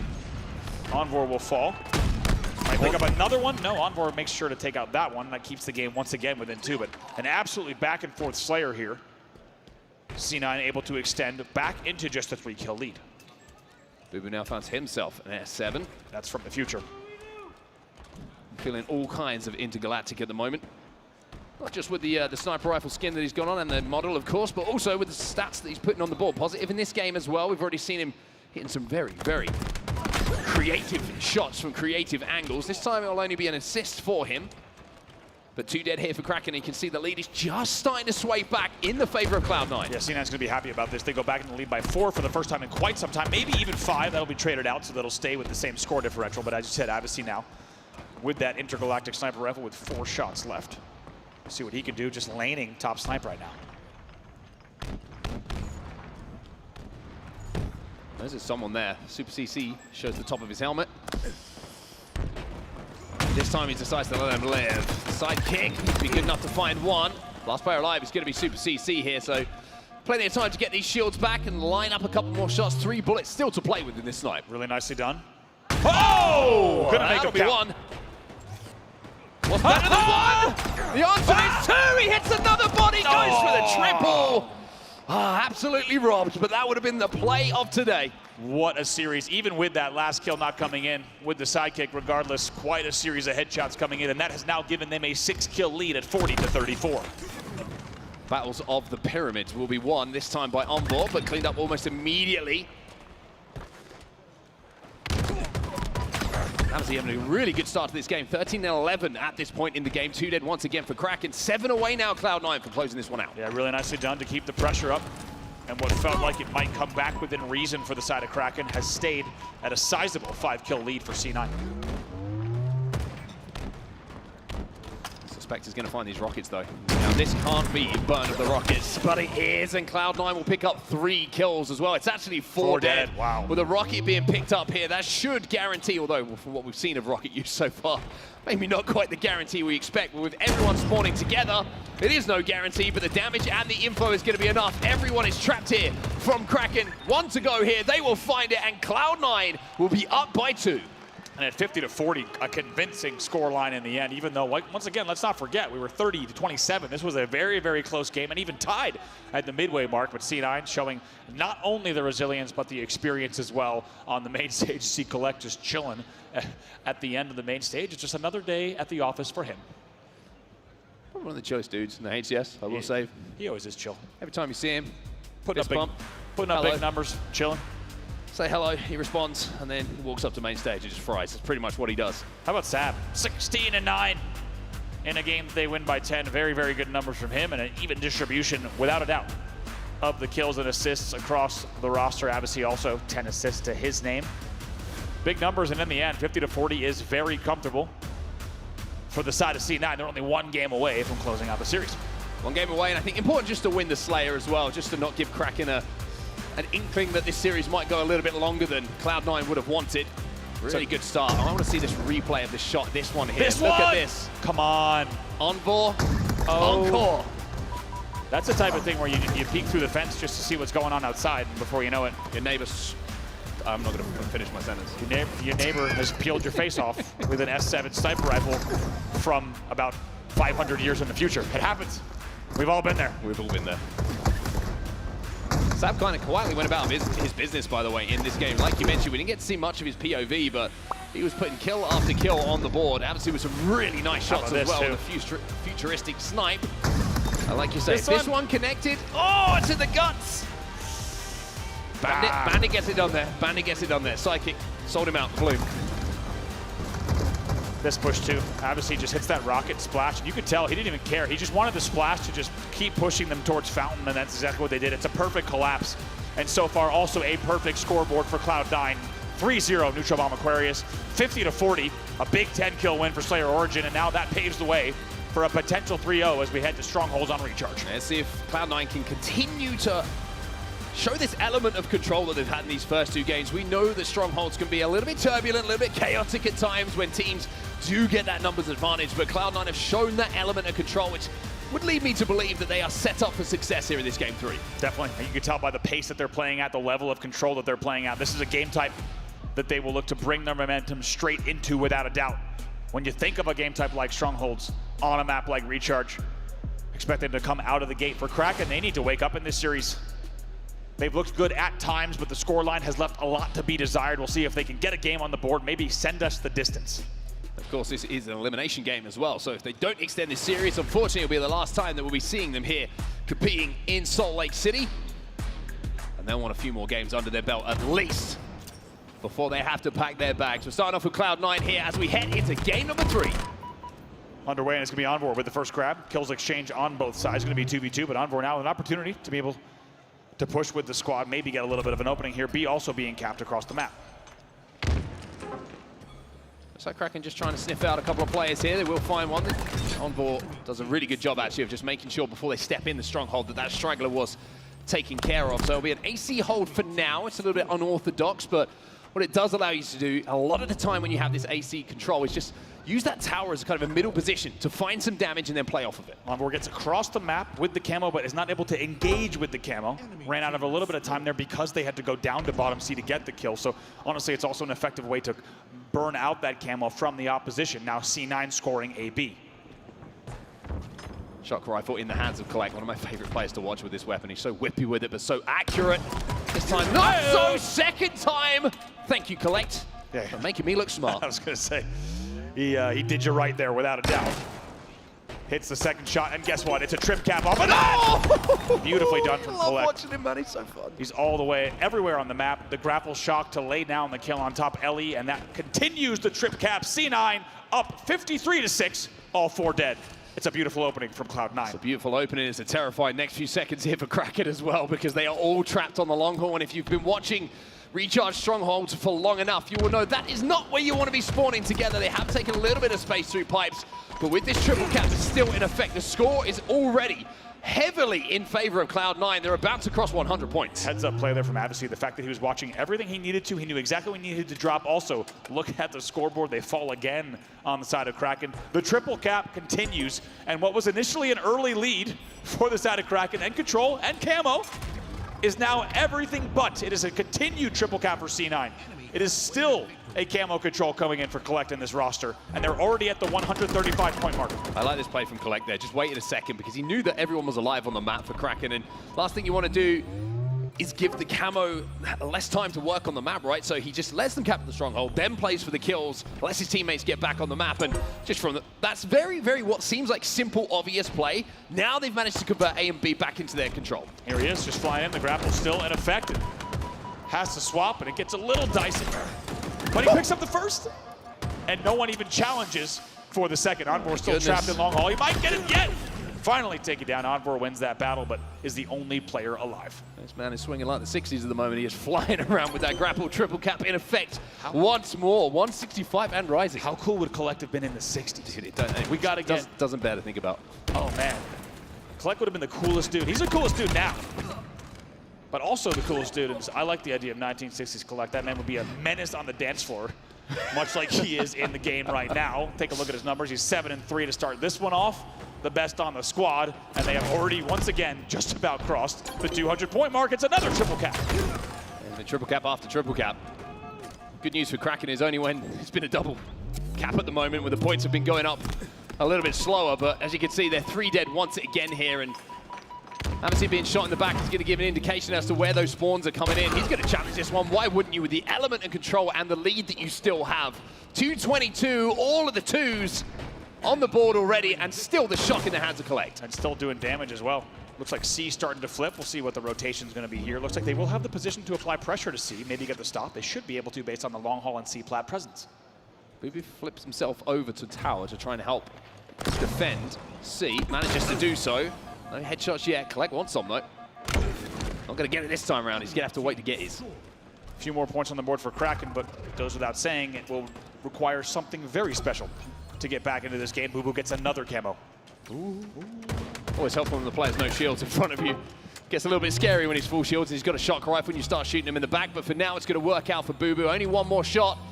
Is it going to be 100% of the shots you take the work, or is he going to play this one a little bit more mysterious? 3 dead here for Kraken. AB in the controller, C9 moments away from taking this game to the series. Oh, just toying with him here. 2:44 on the board. It's 5 points to go. And I'm pretty sure that they're not even going to be close enough to step in a stronghold. That is going to do it. Cloud9 with the most convincing victory that you could ask for, not just in the game, but in the series. 3-0, the definition of a sweep. 250-11 is your game 3 score, and that is a statement. And not only that, but I think it's also going to be an additional momentum builder for the side of C9. A lot of talk about what this roster is capable of this year. They've come close in a lot of series, especially some infamous game 5s, as the two teams will exchange handshakes. They've got a lot to be proud of on the side of C9, of course. On the other side, it will be Kraken going home here, but also a lot to be proud of for their tournament run. They will exit here, but a lot of Halo yet to be played on the year. For C9, they look ahead in the Olymp bracket. Yeah, I think the good thing for C9 there is we didn't see the previous disappointment of the series against SSG affect anything that they did in that. It just seemed like, okay, here we are, let's get on with it. And as I say, the level of control was something that really did stand out to me in that. Not just the individual plays that we saw from pretty much everyone on the team. It was more just the complete and utter control that's shown by C9 that was so impressive. I mean, Locke, what did you think of that? Pretty wild indeed. I just feel like the way that they played that, especially it was a combination of both control, like if we think specifically of Avicii kind of sniping from the back, and they're hitting these amazing individual plays, but it was never in situations, Mark, where they needed to, or they had to hit those plays right. Instead, they're just able to put the plays together. People are popping off when they need to be, but it wasn't in kind of 1v2 scenarios where they had to win the battles. Instead, it was players stepping up while still having the support around them, which was pretty amazing. And lot C9, they continue on. They certainly do. That was fast, huh? That was a quick one. Real quick. Yeah, I gotta say, that must have felt really good, considering coming off the back of that Spacestation Gaming series, where it really was so close, so tough for them. They were battling. That just felt like a walk in the park to them, and honestly, a little bit of a confidence boost that they needed, because sometimes it is nice to just show complete and utter dominance, run over the opponent, and that's exactly what happened there. It was a little bit too much for Kraken, but how do you feel about Cloud9, Tony? That's my big question. Who is really kind of pushing forward for the team? Who was showing up when it mattered most? And who's getting their head back in the game? I mean, I feel really good if you're a fan of Cloud9. I mean, you outslayed the opposition by over 40 kills. You outdamaged them by almost 10,000 damage. I mean, Boo Boo Duba was running laps. I mean, he was definitely feeling good about himself. Collect had some crazy plays as well. If you're a fan of C9, you definitely like what you see. You want to see more of it moving throughout the elimination bracket. Certainly do. It's nice to be like that team that's just picking up power weapons, power-ups, you name it, just going off, being able to rip faces. Sometimes you just need a little bit of practice on that main stage at LAN, ripping faces off with a sniper rifle just to get back into the groove, because sometimes you play a couple of teams and that's all they're gunning for are those power weapons. It's really difficult to get your hands on them. You know, really impressive stuff all around from Cloud9. Onset, how are you feeling about Kraken season? The fight that they showed against Cloud9, of course, it's the end of the road for them, but we got some names here that we're used to seeing in the HCS. Yeah, I think the great thing is when you come through as a team and you play through the open bracket, number one, let's try and get into pools, right? Let's try and get into pools. Number two, after you've done that, which is kind of your first target, let's get into the bracket. Let's see what we can do in the bracket. And I don't think you can ask for much more. Cloud9 have played extremely well in that series, but if you're Kraken, you're a team who hasn't probably played half as much scrim-wise as Cloud9. The practice is not there, so to come through and make it into the elimination bracket, make it into the championship bracket, you got to be pretty happy with it. Yeah, you certainly do indeed. Brav, I have to ask you real quick, Sab, how do you feel about him as an individual player? Because for me, he kind of reminds me of a year, I don't know, maybe 2, Falcated, where, the results for teams aren't quite there. So he's kind of fading a little bit more into the wallpaper. But when he's on, he's so good. He's very consistent. And now Fowler's on a really good roster and he's showing exactly what he can do. Do you feel that's kind of a comparative there for Sab? Because he's a great player. I think it's a great comparison for Sab, specifically because if you think of all of Falcated's tournament experience and all of Sab's, such consistent players, right? You don't look at stats and you think, man, that was a bad tournament for either, right? Instead, you expect them to go positive by a few and also a lot of of instances, they're kind of double positive in a lot of games, especially things like Slayer. So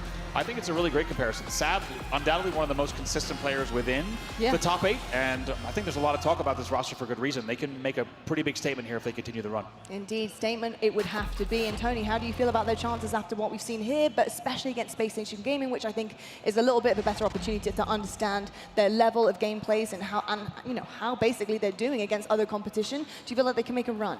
Yeah, I feel like there's been a lot of disrespect when talking about Cloud9 with some of the people that just don't know ball, to be honest with you. Right. But if you've been really paying attention to this roster for a bit, even in early 2025, they have some feats under their belt. Even going to, as recent as the last couple of lands, we've seen them perform and we've seen them bring teams to their absolute limits. Cloud9 have been there time and time again. But now it's no longer a potential thing. I want to see them go out and do it. We know you have the ability to upset some of the biggest teams in the Halo and in the HCS. Now I want to see you actually do it. I'm excited for C9. I just want to add on to that. I think you're right, Tony. I think one thing that when you look back historically through Cloud9's runs that they've had in tournaments, the amount of game 5s, close game 5s that they've lost, pretty much incomparable to a lot of the other teams who go through and get those top 4 placings. They get so close so many times, but it always feels like the big game, the game 5 where they push the series the distance, whatever the roster has been, if it's under Cloud9, it feels like they've come up a little bit short. So a big game 5 win, a big series win is something that's just missing for them at the moment. It certainly is. We actually had a conversation about Cloud9, previous to coming into this series here against Spacestation there. And Clutch, he was saying how difficult it must be to have these kind of placements, these series where you're just so close to getting it across the line.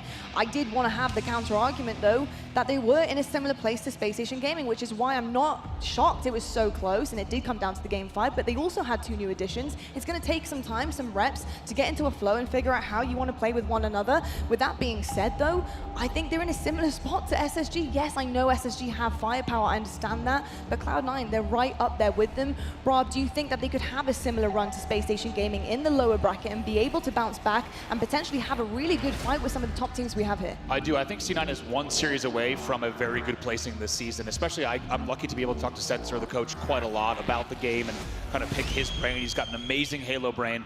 And to hear the way that he talks about their results, how close they were, especially there's been, as we said, infamous game 5s against Optic and things like that on side stages and a bunch of different results. And I believe they are truly 1 big series away. I think they've gotten to that series they need to be, and they're kind of always fallen just short. I think either here or Charlotte, maybe even Worlds, they could be changing the story. C9 right now is a team that people think of as a kind of default top 6 team. I think they're a series away from changing the story. I do too, indeed. Well, we have a lot of eyes on this event. We have a lot of eyes on our teams, and also we have eyes on some watch parties as well. I just want to give a massive shout out to the Optic watch party that's here with us in SLC. We've got Maniac and we have APG who are delivering the goods, the commentary. They're having the casual kickback vibes. We love to see it. Thank you guys so much for joining us here in-house at Salt Lake City. We love you, and especially your chat as well, who's bringing the vibes all weekend long. But let's take a look at our bracket, shall we, gents? Because I want to see exactly where we are at after that one on the main stage. In Cloud9, they had something to say about that game 5 against Spacestation Gaming. They said, listen, we're going to rebound. This is what's happening. We're going for it. We're making the run here at the elimination bracket. And I'm eager to see who they're going to be going up against. Whether or not we actually have that one filled in is a whole other story. We do, though. We have Team Nemesis. Okay, hold on a second. Hold on a second. This changes everything. This changes everything. Brav, looking at that Team Nemesis, yes, 3-0 against Optic Gaming. I don't think it was as close as they were hoping for, considering we kind of thought that this was a matchup we'd see all year and it'd be very interesting. Wasn't as interesting. But going up against Cloud9, Team Nemesis already 3-0'd Mind Freak, who are also a really good team, sent them out the competition, and they're facing an equally as hot and determined team now. How are you feeling about that matchup? Man, this is 2 things. This is going to be an unbelievable series, and it's also tragic that one of them will exit at this stage, because you have to think both of them have the promise and the potential to go far beyond this stage. So this is an enormous stage. Mark, I'm curious your thoughts as well. I mean, I'm looking at the bracket at the moment, and all I can think is, like, you got to earn your placement at this event with the way that the pool play has gone, with the way that the upper bracket has panned out, and now looking at the lower bracket, there's no freebies. There's no clear runs with some of the big teams slipping up and going down to the elimination bracket. You want to place well at this tournament, you're going to have to play some damn good Halo. We've been hyping up Cloud9, how good they look and how prepared they have come to this event. Team Nemesis came in and boot camp. They have been ready for this weekend. I was hyping up Cloud9 a little bit. I didn't realize they were going up against Team Nemesis. that scary? I don't know. I think this actually could go the distance. I do think we could see a really interesting series here. So I'm hoping that both teams are gunning for this. And I hope you guys at home are going to be watching. Because not only are you going to see a banger of a series, but you get your hands on Twitch drops as well. Make sure all your tabs are open, folks. I'm going to give you this advice all weekend long, multiple times a day, to make sure you are listening, because you guys can get these in-game goodies and they look absolutely incredible. Tony, what's your favorite on the board here? Do you have one? I mean, I'm really digging the whole like gray and teal kind of vibes. Like that's definitely my type of vibe. That's my type of aesthetic. So I'm definitely going there. And I would say you look good, you shoot good, you play good. If I'm rocking that, my accuracy is going up 5 to 15% guaranteed every time I hit the battlefield. I like the one with the cheese. I like the one with the cheese. I'm a simple man. Tony gave a really good. I just like cheese. Yeah, Mark and I are big cheese. fans of cheese. And honestly, if you kind of squint, it looks like a cheese board. And that's kind of what I was. It sounds really good. Which always gets me excited. Yeah. Yeah, which is also why I get in a lot of trouble, since I thought that was a cheese board, which tells you a lot about the way I make decisions. Well, you know what? There's a lot of cheddar on the line this weekend, and yep, that was cheese for you as we head into a break, because coming up after the commercial, we have two big teams looking to take each other on that main stage and get the better of each other. It's Optic versus Spacestation Gaming, your hometown heroes versus your back-to-backs. We'll catch you guys right after this.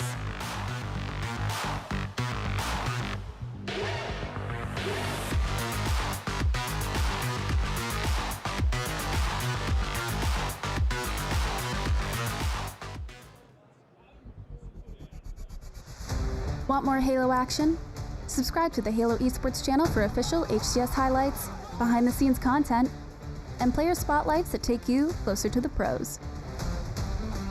Stay in the loop with official updates, Halo Esports history, and our HCS and Community Top 10 series.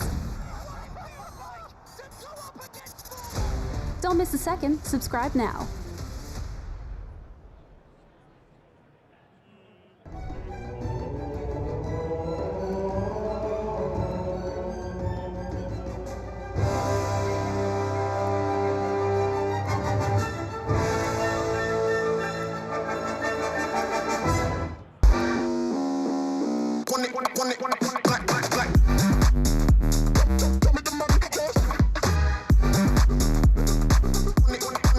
Black.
Hello Spartans and welcome back to HCS Salt Lake City. It's 2025 and the stakes are higher than ever here for Halo Infinite. All of our teams are ready to go in the championship bracket and things are looking so good in the arena here at SLC. We've actually got the Carnival on offer. There's so much for all of the fans to do when their favorite teams are not on. But honestly, the Halo has been so good that I have actually not seen any really empty seats here because every single person wants to get a piece of this action that's happening on the main stage. My name is Lottie. I'm joined by Clutch, Gaskin and Schurz. Lads, let's get into this because we got Optic versus Spacestation happening very shortly, and both teams are raring to go. One team, Optic Gaming, looking to go back to back, and two of their players to be on a 6-peat. That is pretty disgusting stuff, to say the least. And not only that, they happen to have one of the most famous, one of the best that we have in the HCS coaches, called Lunchbox, and we actually caught up with him to figure out how he's feeling about the team's run, especially through the winter side of things.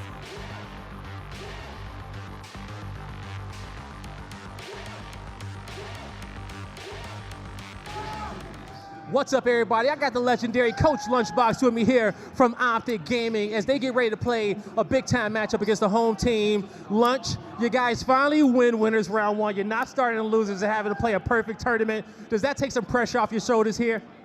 I mean, they've proven they can do it through losers brackets, so this event, I'm happy that they decided to go through winners. Less matches and a little more stress-free, so far so good. There you go. And, still a lot of pressure on your shoulders because this hometown crowd, we're going to see if they're going for SSG or Optic. It may be split down here just based off of, how legendary this squad is. How have you guys prepared to take down SSG here on home turf? Yeah, I think we just play our game. The guys have been coming into form here throughout this tournament and slowly but surely getting better and better.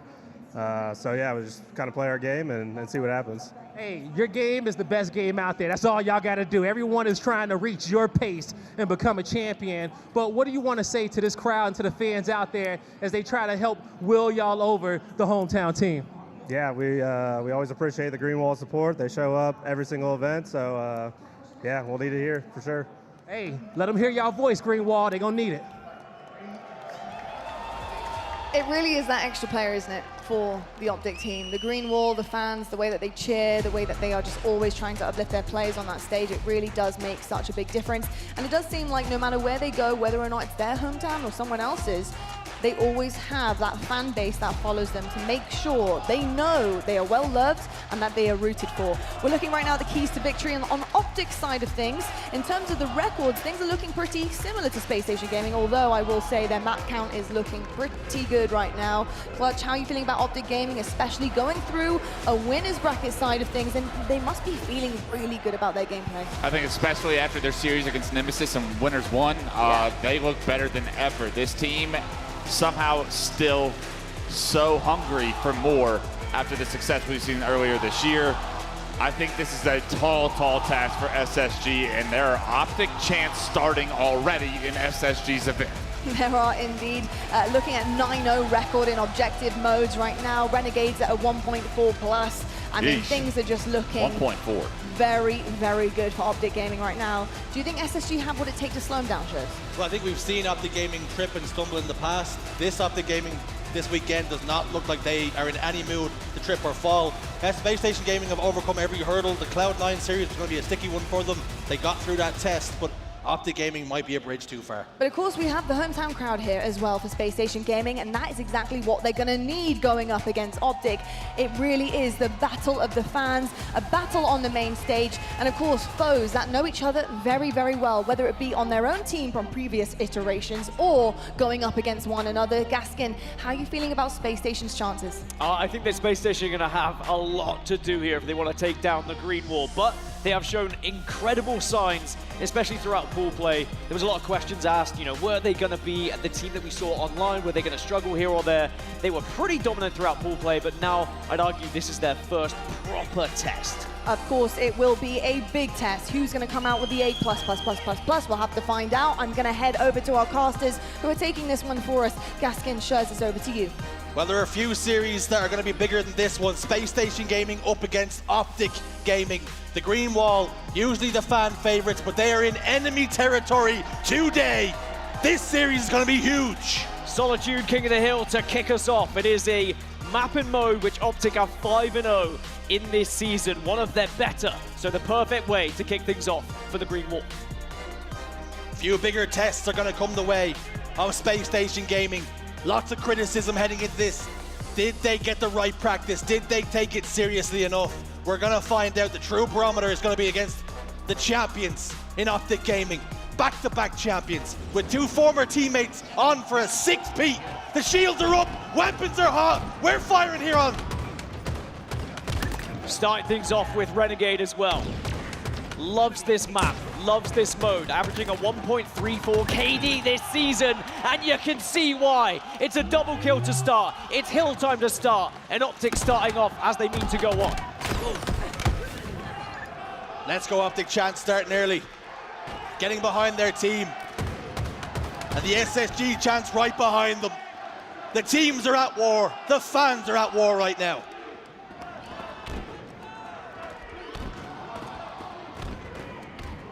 Loud in the arena, but there was a temporary lull across the map as Space Station started to plan their siege of bottom middle. Legend, however, is going to position himself to try and catch him off guard, but Eco takes him down. Eco's also going to be a focus for me on this map. His KD this season, 0.38 when we come to Solitude King of the Hill. It has not been kind to him whatsoever, but this is a new look SSG, a new team. Maybe can enable him to play his way.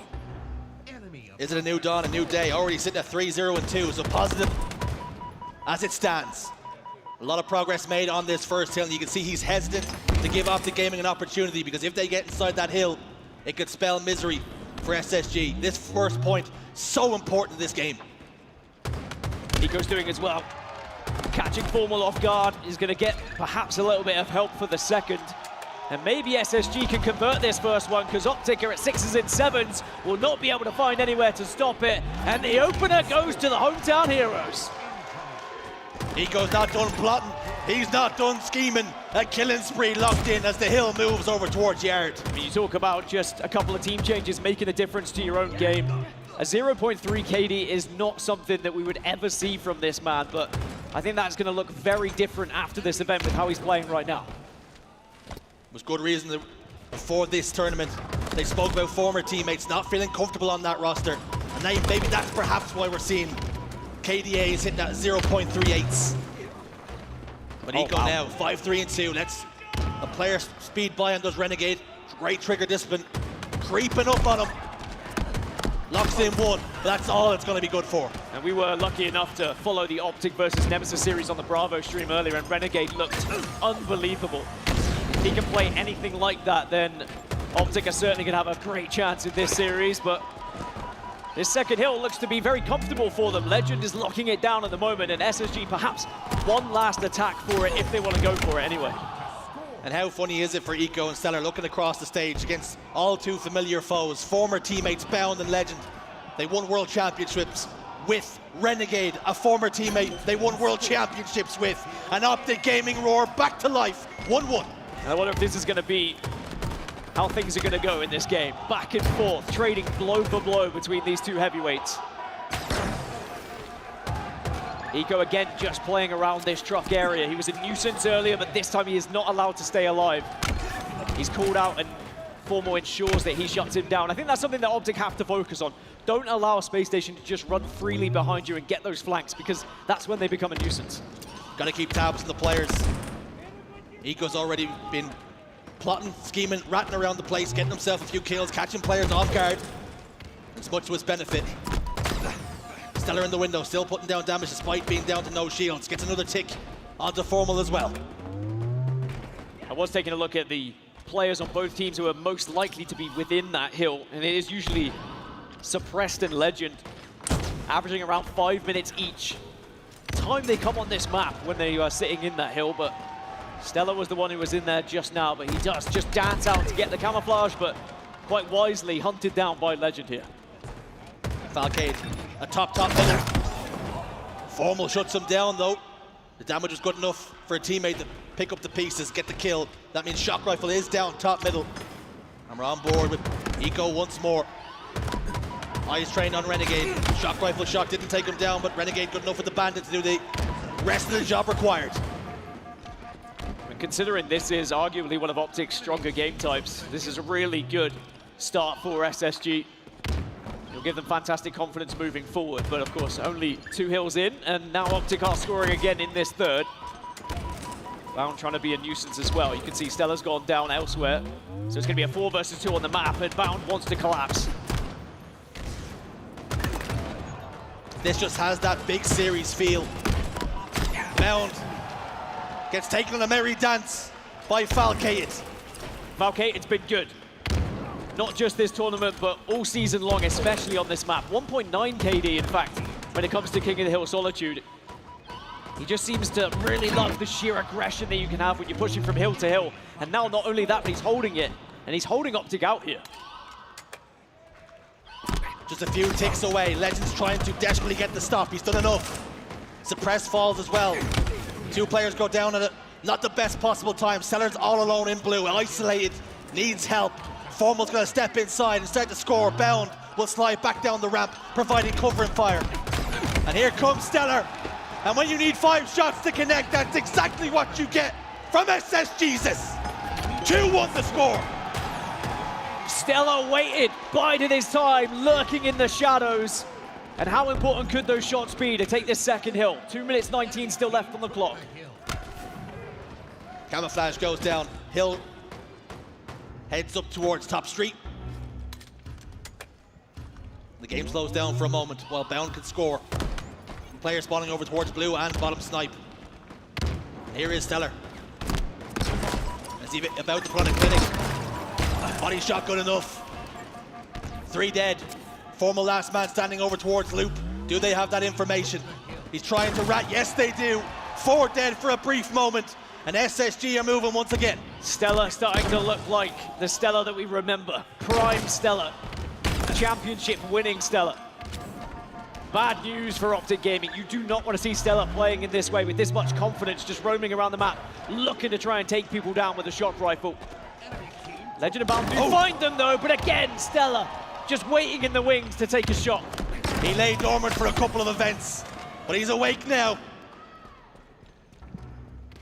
16, 6, and 12. Having a massive influence on this game.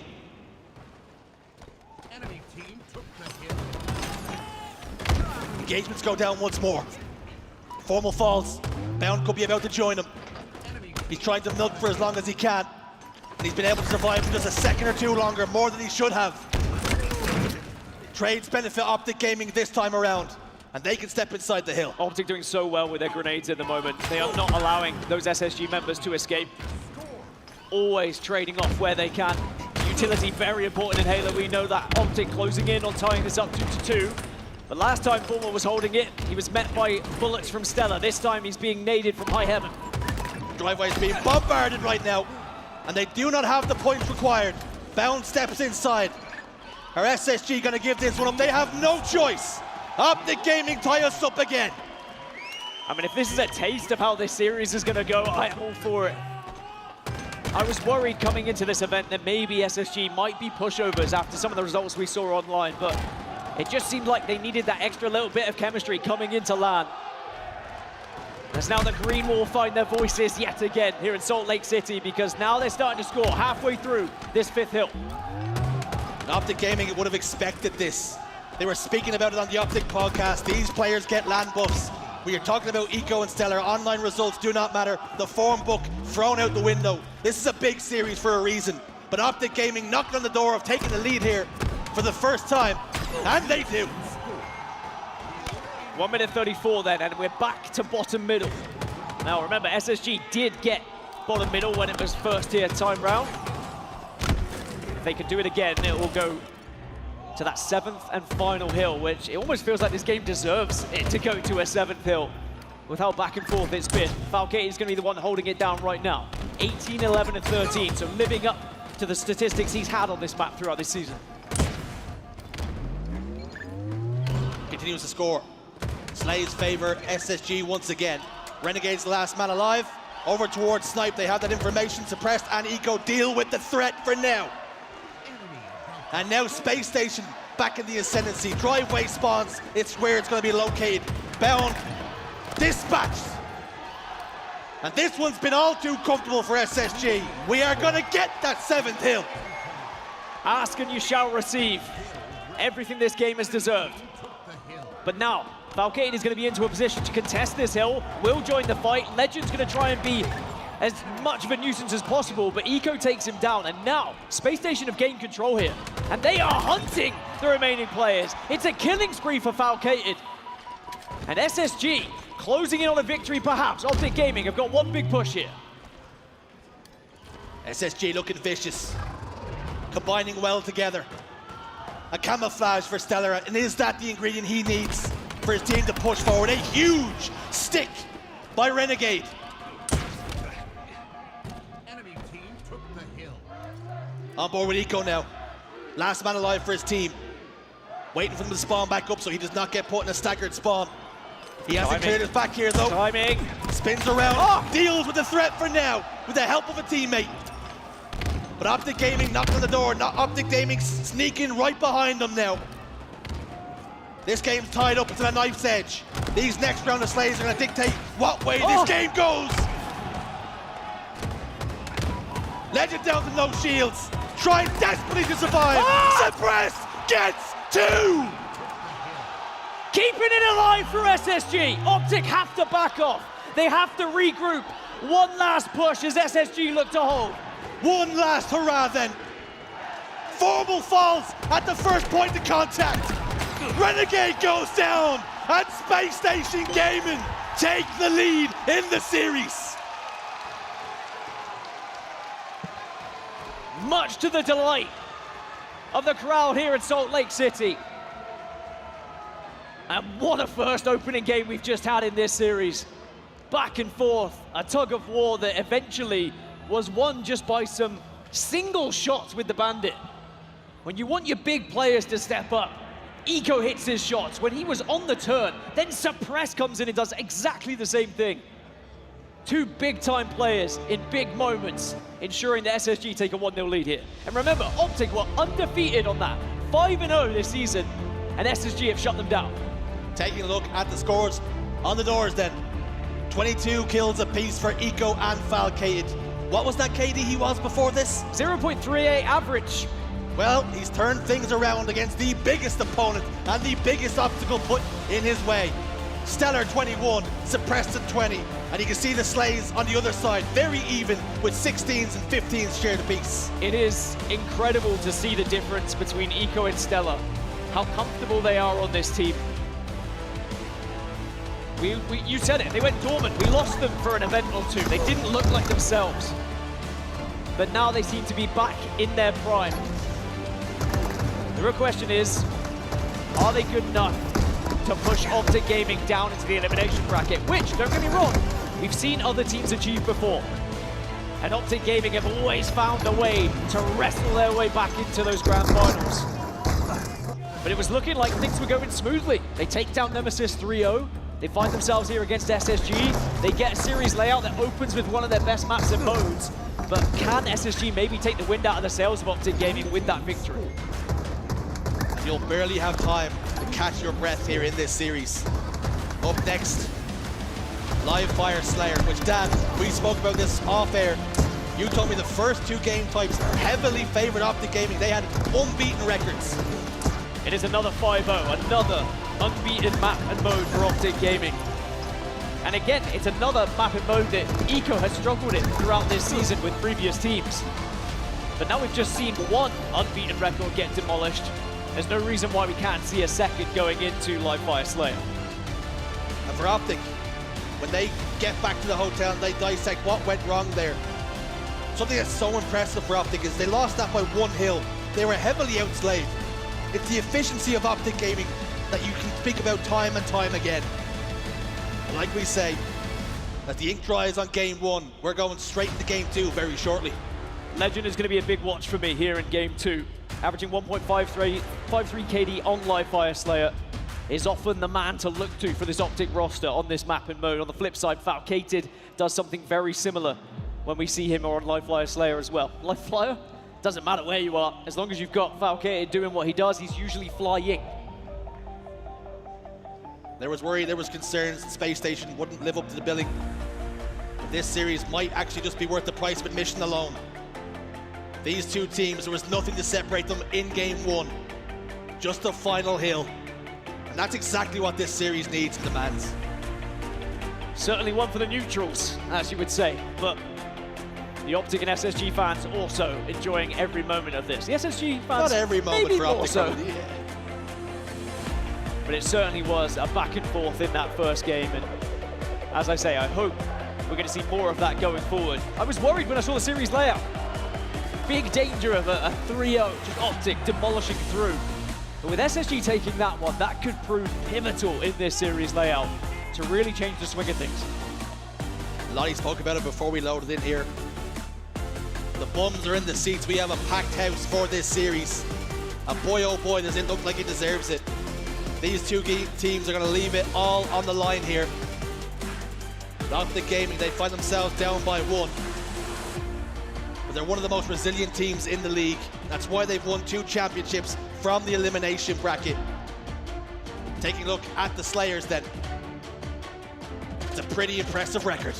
Yeah, 3-map win streak with those Slays, but Nightmare, Kraken, Nemesis, all credit to Nemesis, they are a fantastic squad. But when you think about the likes of SSG, the likes of Shopify Rebellion, they are going to be some of the biggest tests.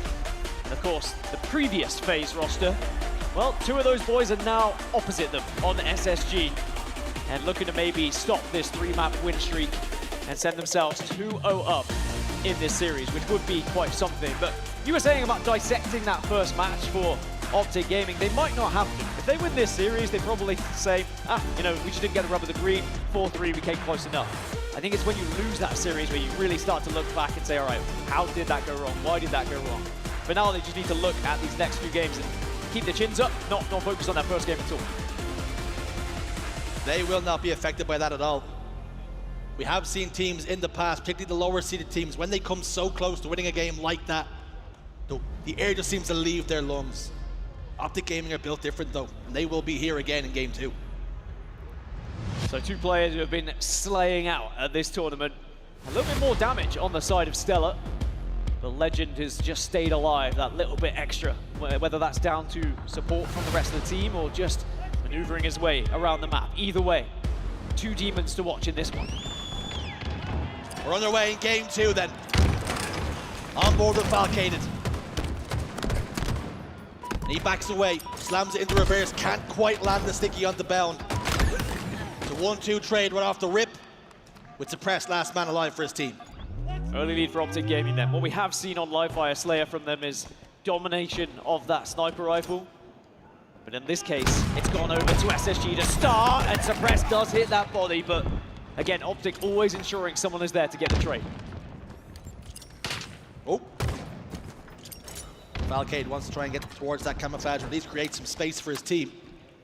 This should be an SSG grab. Legend inside house still manages to hit the body. There was only a pixel available for a second, and he still hits it. There's that famous quote from Legend, "We're just being tested." Oh! Don't they pass every test with flying colors? There is something to be said about reticle placement. When you watch these players play with a sniper rifle, when they see their teammate, even the reticle is on the head of their teammate because they are ready, always have it at the right height, at the right angle. As Legend's now found 2 with this sniper. The way they judge the angles, the speed, the trajectory of the players. They know exactly where you're standing and where you're going to land after that jump. And they just wait patiently to line up the headshot. Optic hunting in a pack now. 1 kill lead. It's not much. And again, this time we see Suppress dancing around that pole, and he's not requesting dollar bills. 9-9 to kick us off. And Renegade just trying to lure players into his grenades there. He knows he has backup, he knows he has support. And they're really trying to push it here, Optic. They want to take the fight to SSG right now. All tied up. Quantum Translocator looks like it's just about to spawn up as well. Optic Gaming not interested in fighting right now because they've already got the pick they need onto Stellar.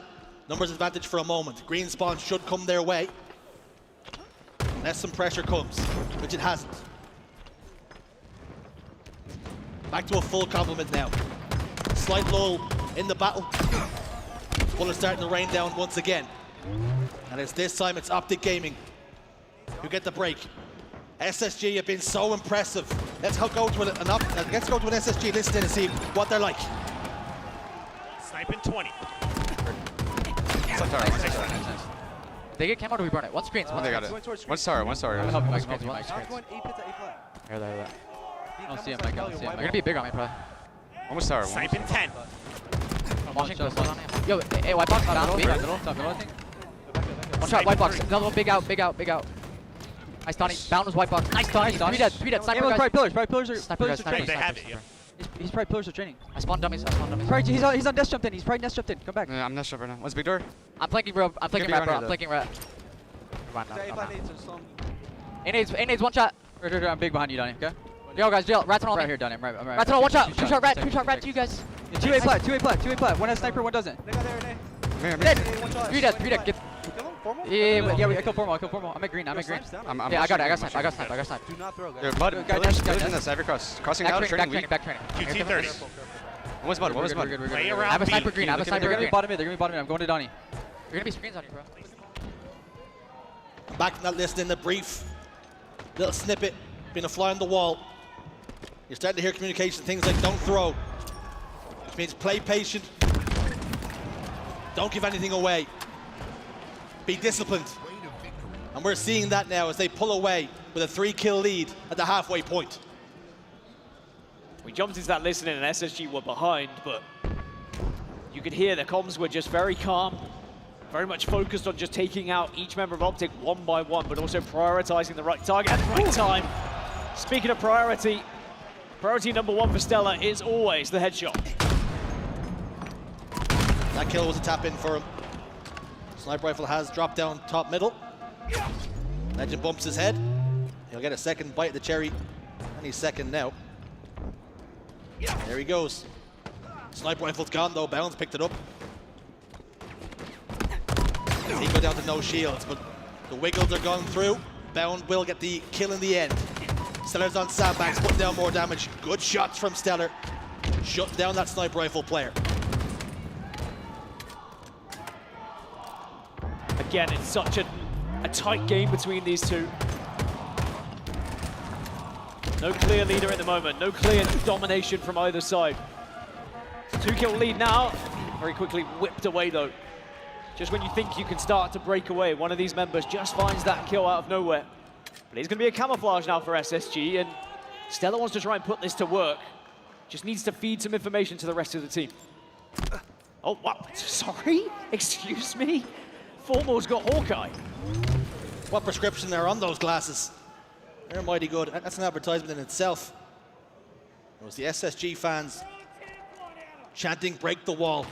Optic Gaming responding. It's a 1-kill lead now. Both teams hesitant to give anything up here. Legend gets Stellar, bait and switch from Formal. Renegade gets another, that's in a perfect hold. Baiting Space Station Gaming right outside of their hidey holes and getting the kill. Camouflage getting 0 value. Well, it's because Formal apparently just spots him out of nowhere. That was twice he was able to catch the camo. Just didn't allow Stella to make a play with it. He's not even wearing his glasses. I know. Maybe that's the key. It's even more impressive. 20/20 vision apparently. 36-33. QT in the hands of Formal, so he's got a get out of jail free card if he wants to use it. As Optic now maybe starting to create a little bit of a gap and a bit of a lead. You can see Formal wants to use this QT while he still has time on it. Oh. Can be aggressive, will be aggressive, and Optic are putting kills on the board here. The swing and a miss. Get out. Could have used the QT. Tried to settle for the trade instead. With good reason, with a 6-kill advantage, he settled and stood to only gain from the trade. In the end, sniper rifle in the hands of Bound. 4 bullets in the magazine to play with. You know how good he can be with this weapon. All 8 players on this server capable of taking over the sniper rifle, but this time, Bound is shut down without having much of an influence at all. Formal then. Good enough to get the kill with the help of a friend shooting Eco in the back. Renegade killing spree locked in for him.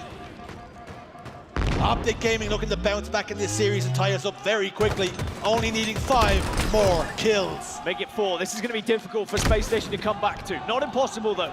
If they can get 1 round of all 4 dead, and start to really push those spawners, there is definitely a chance they can get back in, but now Bound is being a nuisance. 47 to 43, 3 more required for Optic to tie us up in the series, and Camouflage has just popped. Falcade pushes outside. Renegade goes down. There's a backstab on the Formal as well. He's going to fall too. Double kill for Stellar. Hold on a second. We've seen this movie play out time and time again. Stellar continues to finesse his life. Suppress has got the camouflage. Now within 1 kill. And you can hear the crowd trying to will on the SSG here. A lot resting on the shoulders of Suppressed. All 4 members of Optic Gaming nestled in a corner, back to back, worried about this camo, and here comes SSG to try and make the push. Optic Gaming all hit out big door towards green. They should have a good idea where these players are. Suppress steps outside, Eco, he's there. All 3 members of Optic Gaming trapped. Renegade hits 5. That can relieve some of the pressure. Suppress gets 1. Suppress gets the 2nd. Spacestation Gaming on match point. Suppressed erupts along with the crowd here in Salt Lake City. I said it wasn't probable, but it was still possible, and they do just that. A comeback that should not have been allowed as SSG take a 2-0 lead in this series. The fans have been rewarded for their loyalty. Optic Gaming scratching their heads. How did we allow that to happen to us? They seemed to have all the information they needed. They all hit out the same angle. They were met with no adversary.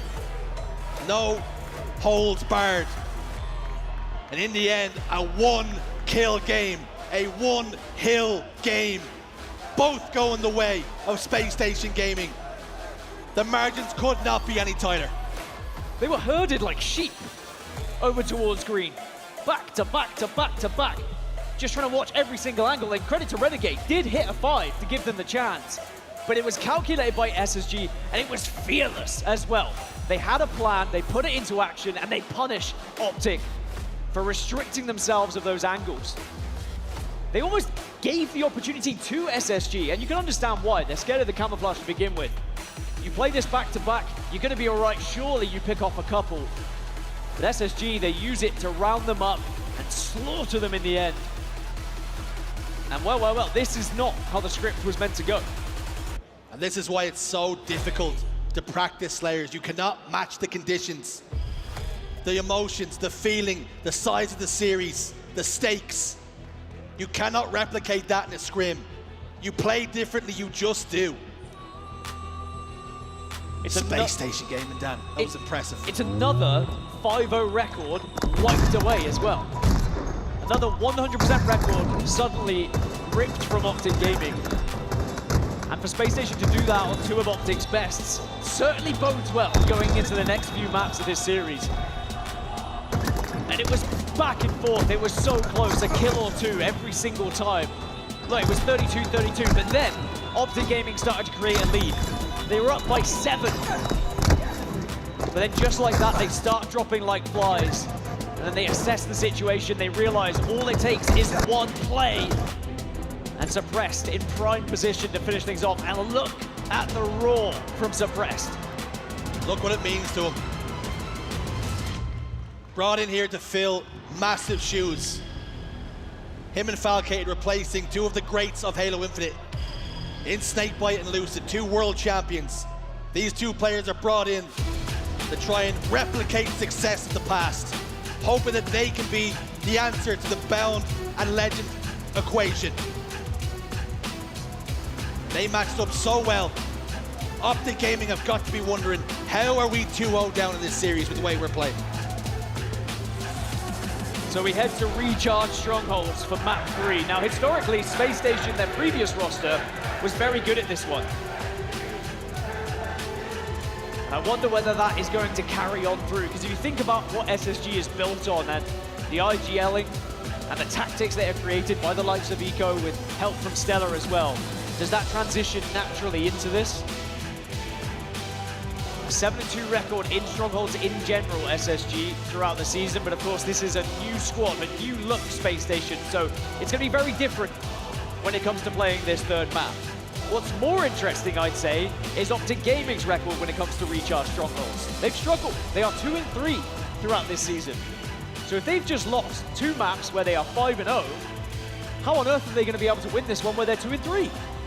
And you mentioned it to me, we were talking about it in the green room, trying to plot and wonder what way this was going to shake out. You said game 1 and 2 should go to Optic, game 3 was huge, and then the series would only get better for Spacestation Gaming. But they do not care about records. They mean nothing on the day. And maybe just now, are Optic Gaming wondering, are we going to have to do this from the elimination bracket again? Not out of this, but they're going to have to do it the hard way with a reverse sweep. And we're talking about all the changes between SSG and FaZe. Remember what happened before that. These members of Optic Gaming were on Space Station. They left for this Optic roster. And whilst, you know, it was a while ago now, and they were certainly rewarded with 2 titles, I'm sure that those memories are still very prominent in the brains of all those members that were involved in it. Bound being one of them.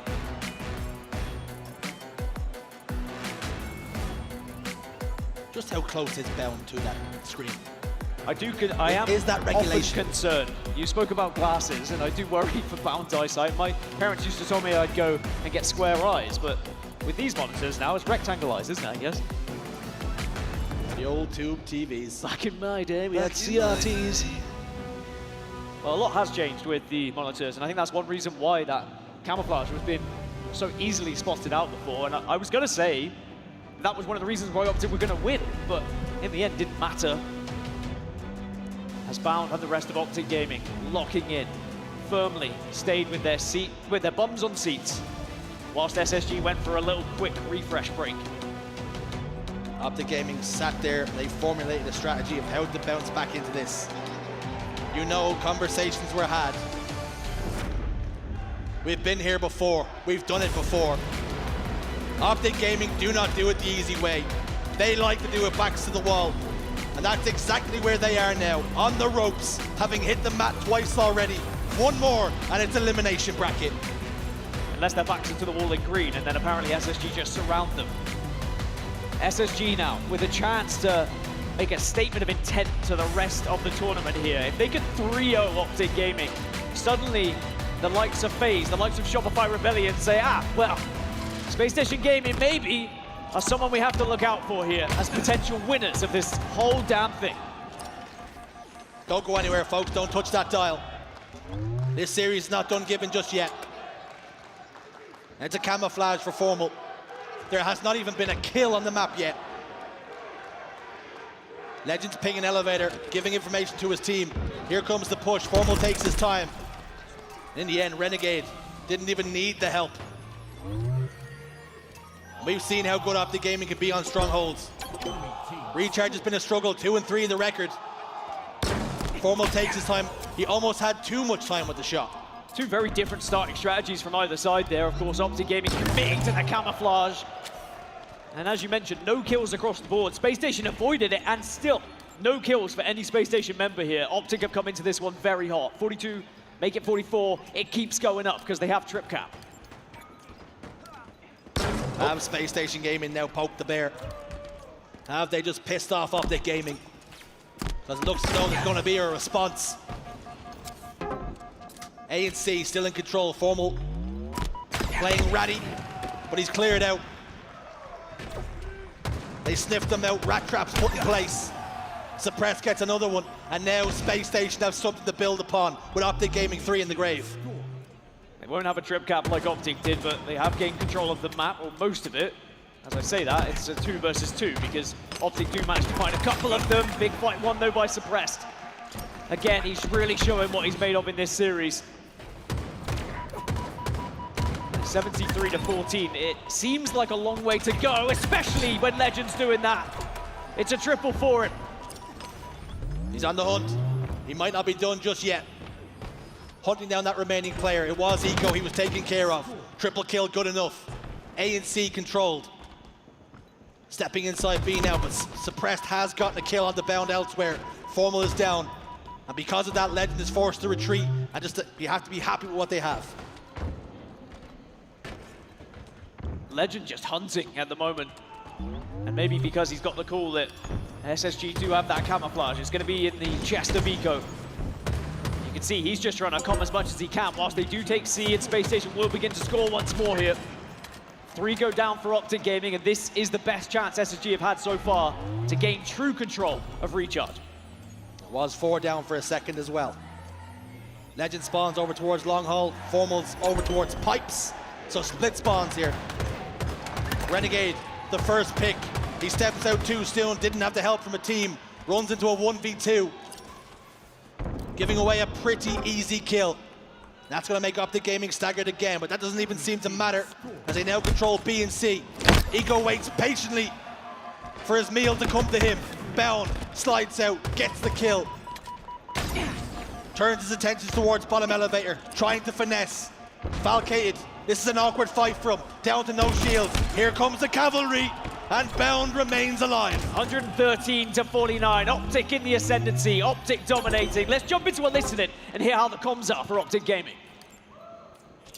One around tunnel. You can be blue tunnel. 1, 2, 3. I got push tower. I'm here bottom mid. I'm here bottom mid. We're hitting C stairs. Watch C. 2 shot tower. Bottom tower weak. Press on the staircase. Top. I'm with you. Cat to A weak. He's on A. Stop cat. Kill me. Stop here. Yeah, he's one tower. Yeah, we're 2 here. What's bottom beer, I think? Bottom beer after that. Nice shot, good shot. I think he's bottom mid or something. Ready. Camo's coming, guys. Camo on 5, guys. Camo on 5. Ready, come for. I spun pipes. I'm fighting you. Camo's up. One take C punch something. Should be one. Shoot that. Top A weak. It's all your bug. 2 night. Watch out the box. Watch out the box. Sit there. Watch out. Nice. Just shoot that. Cap A. We can take it. Yeah, we can take it. One C, careful. See, I'm trying to. 1 sec. So Optic Gaming continue with this lead at the moment, and Legend starting to do dirty things as well, looking to try and find more to add to the list. And a second one does go in. It's another double. Eco is the next victim. The Phenom, he's rolling 16, 3, and 3 here. Sometimes you have to look towards the European to get a job done. If you want something done right, you do it yourself. And that's exactly what Legend is doing.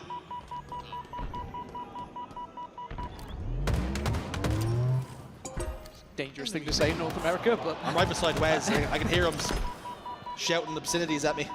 Clutch not happy. I am in danger. But Legend certainly is doing a job right now. Eco trying to respond though, trying to will Space Station back into this game. It's a trip cap. Points now starting to tick up a little bit faster. Eco may have gone down, but he has drawn a couple of players away from Optic Gaming and now allows SSG to take some commanding positions here. Although B is really where they need to be focusing on, because Renegade has been able to sneak in here. Suppress hesitated. That cost him time. That meant the rotation was going to be too slow. He didn't really go C. He was hesitant. Tried to look towards B, and either way, both was too little too late. Contesting B though, our Space Station. Falke is going to try and get the stop here, but Formal, he wins it. Teammates on hand though to get the kill. A and C still in control, suppressed, another double kill for him. 17, 3, and 11.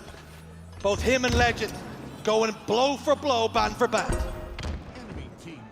The clamber sadly messed him up there.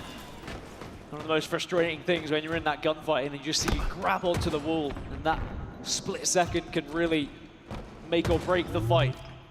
Speaking of the fight, it's going to be over towards B, whilst the camouflage has been snatched away by Legend and he's help bound secure B here, so Optic will score once more. And they have quite a significant lead that all they really need is the 2 strongholds. They don't have to go for trip caps here. You just wonder if Optic Gaming are to win this one. Does the little bit of doubt start to creep in?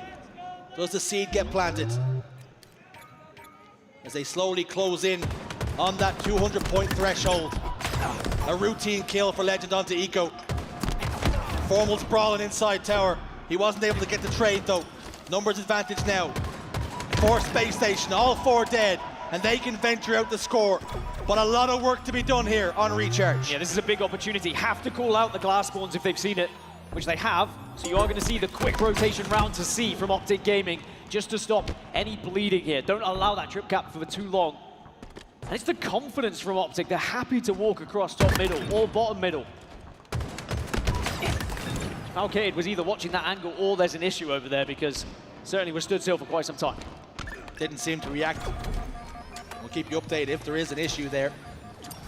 But in the meanwhile, Optic Gaming will keep playing as though things are okay.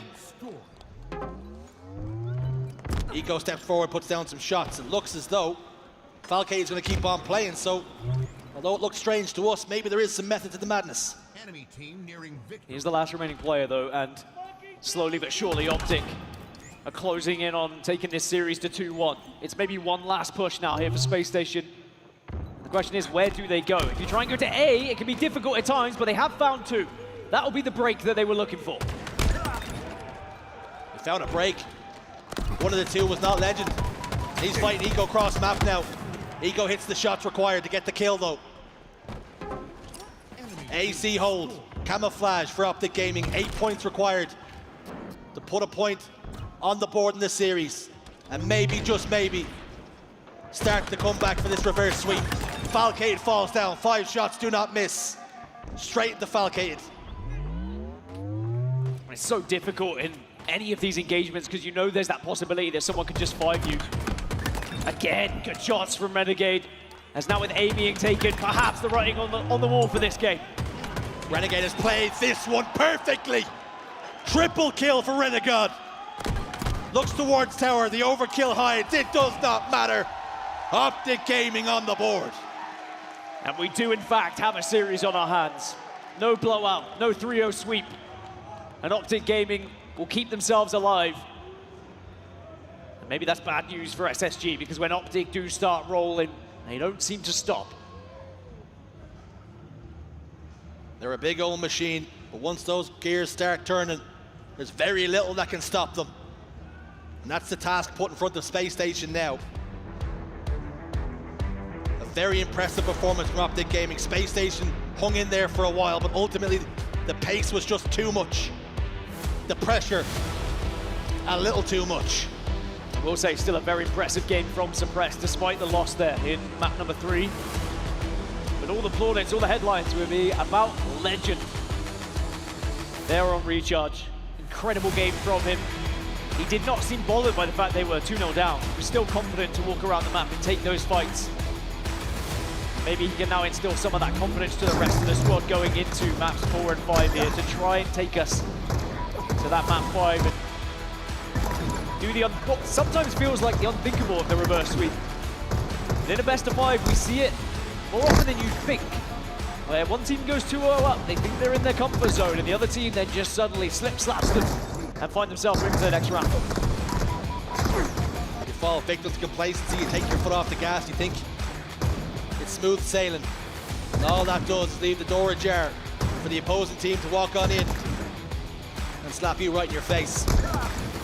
Optic Gaming, though, after 2 very close fought defeats, they win the map.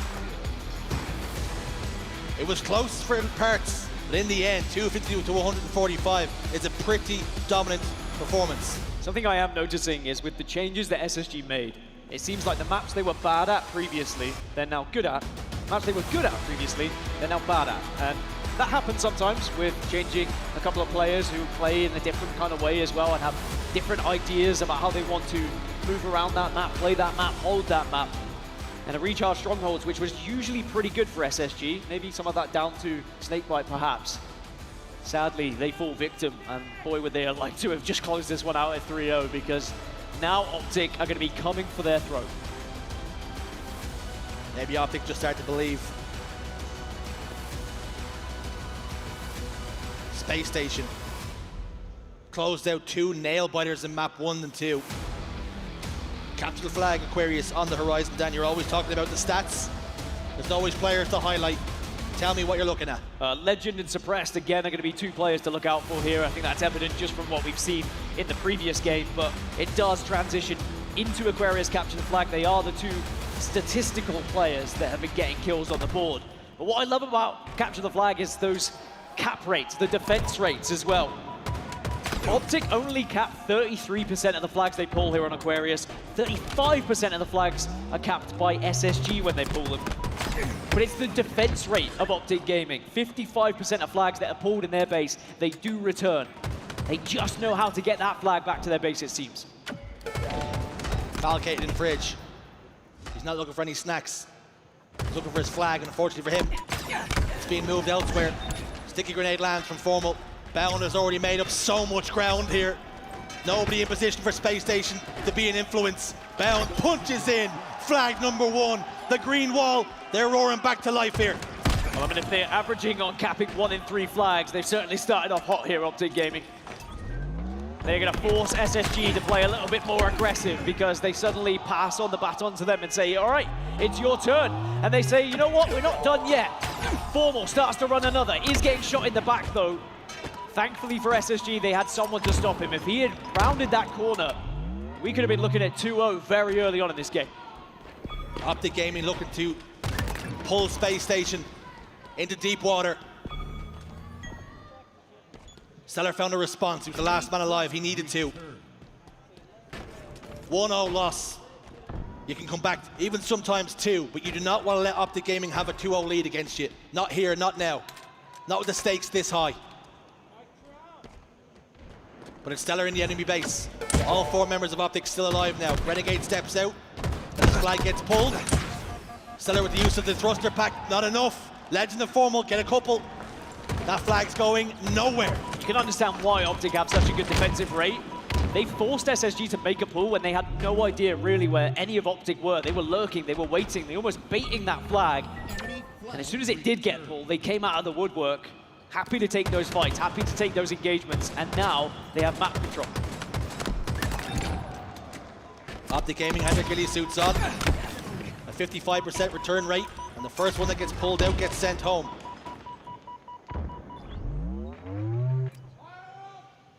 Down with Camo. He's scheming. Playing defense first. For good reason. 2 of his teammates were in the respawn screen. Eco's in trouble. Bound has just now revealed himself to the opposition, and they've handled the threat. Eco falls too. It's back and forth. It's a bit of a stalemate, but as I say that, 4 members go down for Optic Gaming. Here's the chance now for Space Station. Bound's the first off though, so where he positions himself is important. He's going to be fridge, does get the spawn as well for Formal.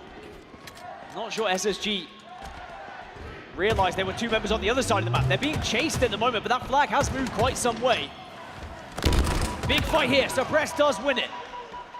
3 down on the side of Optic yet again, but Legend survives. Legend wins the fight, and now Legend has to survive to try and stop this flag. He's in hot pursuit now. Eco's whisked up the flag. Not interested in the fight. Runs away. Stellar's there. Eco relying on his teammate to get the kill required. Shield taking quite a knock. Suppress slams it in. Space Station now on the board. 1-1 the score. Fantastic response from SSG. You said it. You don't want to go 2-0 down to Optic Gaming here. It'll be very difficult to try and wrestle your way back into this game, but now SSG can start to focus on this active camouflage instead. Again, suppressed, kill after kill. 4 go down for Optic Gaming. SSG starting to heat up once more. Suppress goes down bottom middle. How important will that kill be? Stellar on a fadeaway gets a kill. Firing bandit shots off the back foot, jumping, making himself a difficult hitbox. Camouflage scooped up. Now they have the ingredients they need to cause a little bit of carnage. Stellar gets 1 more. Perfect bait from SSG. They purposely send someone into the base, distract Optic Gaming so Stellar can get the camo for free. But now can they put it to use? Can they form some plan of attack here to try and get a couple of Optic Gaming members down so they can try and get into this base and pull a second flag? Optic Gaming trying to hold the line. Space Station laying siege. 2 go down for Optic. Here comes the push. Suppress uses the jump, opens up the fridge spawn as well. This is perfect. Formal down to no shields, gives him the wiggles, gets the kill. Falcated is there. But have Optic Gaming delayed just long enough for the teammates to spawn back up? The answer is yes. You can always tell when that flag is just quickly dropped. They are not confident in trying to move it across the map, but it's about just at least getting it out so that players have to show to try and defend it. And a couple of members of SSG down, so that flag will be stopped in its tracks very comfortably by Optic Gaming. Again, that defensive record still stands. Flag's going to move up potentially on both sides, but Legend just trying to help out. Sadly, cannot do so. He's just a little bit too far away. Bound being a little bit of a jester, pulling the flag out when it wasn't really on, forcing Spacestation to respond, turn around, drawing the attention away. And that means Optic Gaming can take territory, take possession of about 70% of the map now. Moments ago, it was Spacestation laying siege. The flip on the script has happened, but it's Spacestation who deal with it, and they can push out once more. So hard to gain control of this map when anyone on any given day can just suddenly pull out a 5 and turn things on a dime and absolutely destroy you when you think you are confident and in control. Now that camouflage is certainly the target for everyone, but it seems like Bound actually dropped down to help Formal. 3 are down for the side of SSG. Camouflage now in control, and Optic can start to plan something here. Spacestation turtle up. Plasma Pistol takes away the shields of Eco. Stellar goes down, but he gets a trade. Numbers advantage now for the green wall. Falcade isolated in the base. Just about avoids the attention of that Plasma Pistol. Formal pulls it out, forcing pressure here. Falcade desperately trying to stay alive. He's not able to do so. Stellar there though. 2 members of SSG come back to force Formal out. They clear their base. No more riffraff. All right, I've seen enough. Buff the Plasma Pistol. Apparently just doesn't hit. And sadly could have made such a big difference for Formal. Again, it's back and forth trades. Neither team really able to capitalize on the early kills that they get because both teams planning accordingly when they lose a member or 2. All right, we don't need to buff it. It's fine. It's just a little error that we saw previously. 4 minutes 48 on the clock.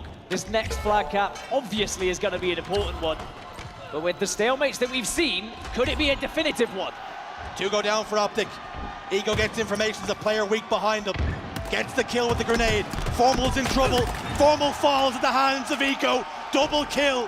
What a decision from the experienced man to spin around and get that kill. Bound trying to be a difficult kill. He goes down. Falcade, hands on flag.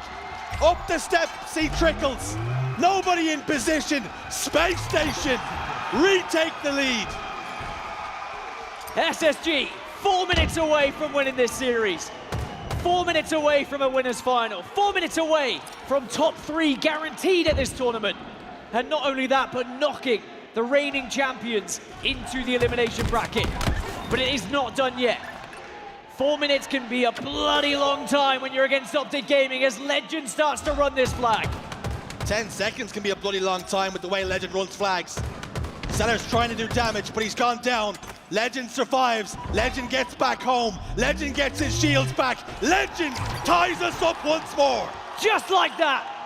As soon as you think you're comfortable, Optic rip it right back. And now Renegade starting to try and push forward for the green wall. We go so long without a flag being captured, and then it's just back to back because you have to give up so much to get these flags across. He's going again. He's trying to sneak one. Off on his merry travels he goes. Finally gets taken down. But look how much progress that flag has made. Bound gets 1. Last man standing. It's a 1v1. Former teammates. For all the marbles, it would seem. Eco gets 1 more tick of damage. Keeps him no shields. Legend is there. He's always there. 3-2 to the green wall. He finishes the job he started. Sometimes you just gotta get that flag out and see how far you can go. He's brawling. 4 dead again for SSG. He's not done. Fridge spawns now for Spacestation. Exactly where Optic Gaming want them. Do they have a response? Can they even do anything about it? Suppress gets the opener. Eco's there. Eco gets the kill with Stellar. The flag's been given up on. 2 minutes and change to hold. But all of a sudden, Spacestation, they're threatening a flag cap of their own. 3 dead. Formal last man alive for his team for just a moment. Just when you think this game might be done, SSG maybe have pulled one out as well. A counter cap potential. Falcade has it. Is there anyone to stop? There is bullets raining in, grenades raining in, but Falcade just has to be patient. And he sends it home! It's 3-3. raining. Fire and brimstone in this series. 3-3. Optic Gaming took the lead. Spacestation responded with 2 flag caps back to back without a response. We're all tied up, 1:40. This series, you know, is not done just yet. I thought it was done. I thought Optic back-to-back flags, surely, but it was the spawn over towards Carside. And the aggression you saw from the likes of Falcated, keeping things alive for SSG. 3 go down on the side of Optic. I thought SSG were rattled, but they've shown so much resilience here to tie it up. But now you've got to be careful, because one mistake could cost you here. Break the wall chance again. Space Station beginning to believe. Their fans certainly are roaring them on. And it was 4 dead. The Optic Gaming hold was strong. Space Station's push was not enough. Eco trying to make himself a difficult kill. Formal's there, as is Legend. Threat sensor goes in, clears out the engine. SSG forced back, SSG forced into reverse. And here comes the Optic Gaming boom. Do they have the firepower? Do they have enough? Suppress rides in, his shields were already weak. And is that gonna open the door now for Optic? Formal last man standing. Falcade gets 2 and keeps on moving. Falcade has been sublime in these last couple of minutes. He might be negative, but it's these last 4 or 5 kills that have been everything for Space Station Gaming. 20 seconds before we start to head and look towards overtime here. And the likelihood is that's where we're gonna end up. Legend though, going for another sneaky play. Remember what happened last time? He pulled it right under the nose of SSG. He tries it this time, but SSG wise to it. That will delay the game for now. Falcade takes care of business. He's been doing that the last couple of moments. It's next cap wins. We will be heading to overtime. We will reset the play. The map will completely reset now. Nothing to separate them. Next flag wins. Optic Gaming get the flag cap. We're going to a game 5. Space Station get it. And Optic Gaming head down to the elimination bracket. That trap door opens. Both teams leaving it all on the line. Well, good news for Optic Gaming is even if they do fall, it's quite a familiar home, it seems, after the last couple of events. And I'm sure it wouldn't stop them finding their way back into that grand final. But as Coach Lunchbox was saying, we would rather play less games and just focus on ourselves, get to the grand final in a normal, dominant fashion. They're having to work hard here. It's a double kill for Renegade and the camouflage as the reward. Stella, the last player remaining, so he was just taking his time, hiding away, making sure he wasn't an easy kill, and now he comes out of the woodwork. But sadly, is it a little bit too late because that flag is moving? And it's Legend again. As the kid got Nikes, he's always flying. 4 dead.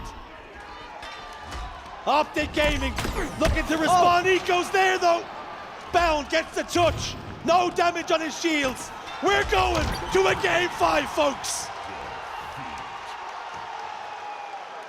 We wouldn't have it any other way. If game 1 was anything to go by, we knew it was going to end up here in game 5. SSG unable to close it out. And we said if you let Optic start to get rolling, it just seems like they will not stop. Now the real question is, does it carry through? Do they complete the reverse sweep? Or can SSG just bring this one back? To be honest, I thought it was going to be done there when Optic had the potential for the back-to-back flags. I thought SSG looked rattled. They did very well to send us to overtime, it has to be said, but again, it's Optic's ability just to find those 2 or 3 kills, lock down the map, and then lock down that flag runner, ensure that he can get and turn around that corner. And it's Legend again in the base, pulling that flag. And like you said, I don't know what trainers he's wearing, but perhaps the stock's gone through the roof on those. You talk about recovery and mental fortitude. Space Station showed resilience in that game. But it's Optic Gaming showing resilience in this series. Down by 2, look down and out. But boy, oh boy, have they found their footing. And how many times, Dan, have we seen this similar situation play out when a team comes back from the reverse sweep? Can Space Station recover now? Or will we just see a score like a 50-35 Optic Gaming blowout? This is where if you are SSG, you need to ignore the fact you've just dropped 2 in a row. You need to focus on the fact that you're still in it, and all you need is 1 more. It's 1 map, it's 1 game to determine who's going to be guaranteed top 3. Here at the HCS Major 2 in Salt Lake City. Is it going to be the hometown heroes SSG, or are Optic Gaming going to carry on their fine form this season? I mean, I didn't think we were going to be in this spot, if I'm completely honest. Optic, in the form they were in, you'd think that maybe it was going to be a bit more comfortable for them, but slow out of the blocks. They allowed SSG to take this lead. It means we head to Origin Slayer for map 5, which, in my opinion, one of the best maps we could have for this 5th and final map of the series. And a couple of choice words maybe being sent across stage by Renegade there.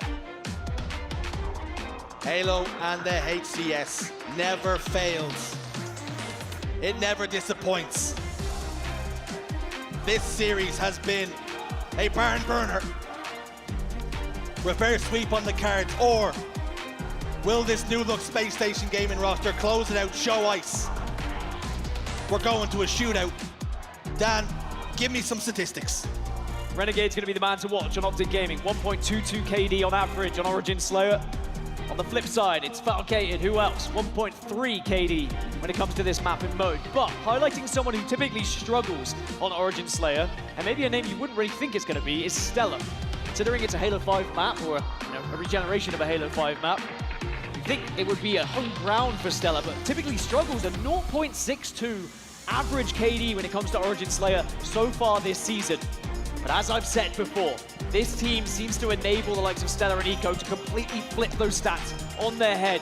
And maybe Stellar might be the key difference to send Space Station Gaming into winners finals. You spoke about Eco having a 0.38. He got rid of that. And now for Stellar, can he answer some demons on this map? Because boy oh boy, do they need him. This series all to play for. These two heavyweights continuing to throw haymaker after haymaker. Both have hit the mat twice. Next person to go down is going straight to the elimination bracket. I mean, this is why we come to these events. For maps and matches like these. Straight away, both teams trying to focus on that sniper rifle. Maybe Stellar can be the one who gets it, but it's Renegade with the rockets to come and assist. Gets the double, gets the triple, and maybe has done enough to give the sniper rifle to his team. Rocket, Bandit, brawling, triple kill. Now Bound has to snipe. Off the back of the good work Renegade put down. First shot's a warning one. But Optic still hold control of the snipe side. Nobody really needs to go over towards Rocket side. Again, just can't find the home. Can this time though. 4 kills, the point of difference. 1 round the Slays. Make that 5 as 4 go down for the Space Station Gaming. Well, notice how Space Station were trying to avoid the gunfire of the sniper rifle. They didn't want to run into the line of Bound, but Optic saw that. They saw the potential to collapse onto them. They're rewarded with a 5-kill lead now, and Bound also scuttering away, making sure that he is not going to be giving this sniper rifle up easily.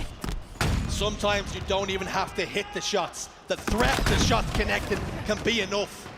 And Optic Gaming using it as bait, forcing Space Station to sit still and wait. 4 kills the difference again. They haven't grown their lead, but Space Station haven't gotten any closer. Who's going to be the hero in this series? We've seen almost every player step up to the plate when they needed to. But now here in map 5, someone has to really take this game by the scruff of the neck. Could it be the European legend? We've already seen him done it once, but at the moment it looks like he's leaving things to someone else, but does get one of the trades. After all that, 4 kills still the difference. Renegade will venture out now. Trying to garner information for his team. Puts down a little bit of damage. 2 players drop on him. That grenade's not going to get the kill. Eco's down to no shields. 3 members of Space Station Gaming actually trapped down low. Rockets are about to pop up. And Space Station are investing a lot of resources into securing it for their team. Unfortunately, Eco goes down. Renegade's in hot pursuit. He gets Stellar. Rockets ripe for the picking now for Renegade. Surely he doesn't get these again. We saw what he did with them last time. No one to contest. And Renegade has the boombox. And he converts one of them. And now they have the player advantage. Now they can look to try and gain a little bit of sniper side control. Eco dies on the fountain. the player below them over towards grass. Formal gets taken care of. But all of a sudden, Optic Gaming growing that lead. Where did that come from? It's raining plasma grenades. And it could be about to go from bad to worse for Optic Gaming. Lead cut down to 4 again. Make it 3. And is this the opportunity for Stellar? Is this to be the series where he answers the critics? He's starting to cook. You need Stellar to hit some shots here to try and close this gap. There's one, but sadly, Bound was wise to it, had support to follow up as well, and now Bound gets a second chance with his sniper rifle. New loads with it last time, but as you said, sometimes just keeping it out of your opponent's hand can be worth its weight in gold. It's a 6-kill lead for Optic Gaming. Bound does connect with one, doesn't quite connect with the second. A second one looked to tap in, but Legend was there. And eventually they get the kills. All of a sudden there's real breathing room between the two teams.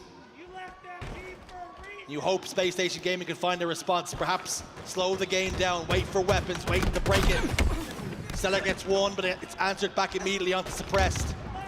And it's Formal who hits 5 cross-map shots.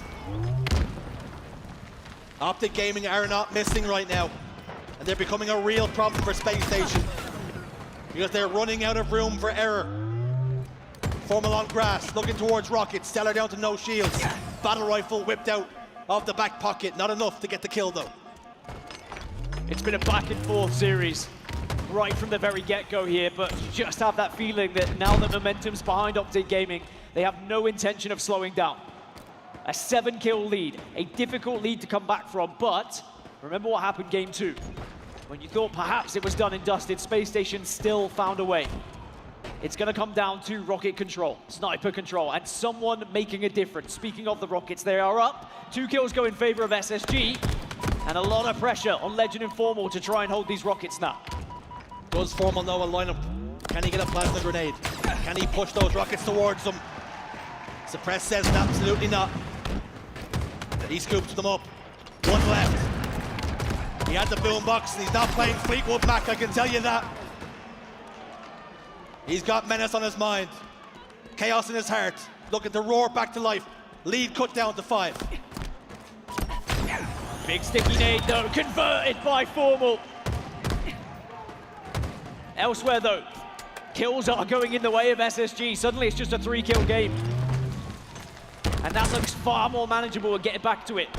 Suddenly the fight turns over to sniper rifle. Eco is going to be there and waiting. Formal tries to take the challenge. Will win the challenge as well. Formal has no problem accepting duels. Sniper rifle whisked away. Renegade down to no shields, being pressured, being hassled. Just about gets the sniper rifle off the map.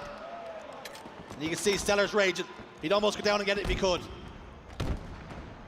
But it's going to be blue spawns now for Optic Gaming. Legend gets cut away. Shields almost completely evaporate in the moment. It's all tied up. It's 40 apiece. Space Station Gaming are right there. Again, when you thought Optic were maybe just going to run away with this one, SSG find another gear yet again, but Eco goes down. Eco had the chance. He took the fight with Legend. He backed down. 1 kill required. 1 kill the difference until now. Renegade, a huge double. He continues to fire, continues to do damage. Falcade on Rocket Streets, forced to back down and retreat. Optic Gaming are collapsing. Does this game slow down enough that maybe these next set of Rockets can be grabbed? It looks like the answer is yes. SSG back off into the base. Rockets coming up in 10. A huge fight about to break out on that side of the map, but Renegade's trying to see if maybe he can catch someone off guard. He's on the flank. Here comes Renegade. Here comes the pain. Elbow to the spine. Assist locked in as well. Suppress goes down. 2 kills required. Rockets still on their podium. Legends ventures forward, picks them up. They have everything they need to complete this clean reverse sweep. The game in the hands of Legend then. 2 Rockets, 2 kills. It sounds easy, but can you pull it off?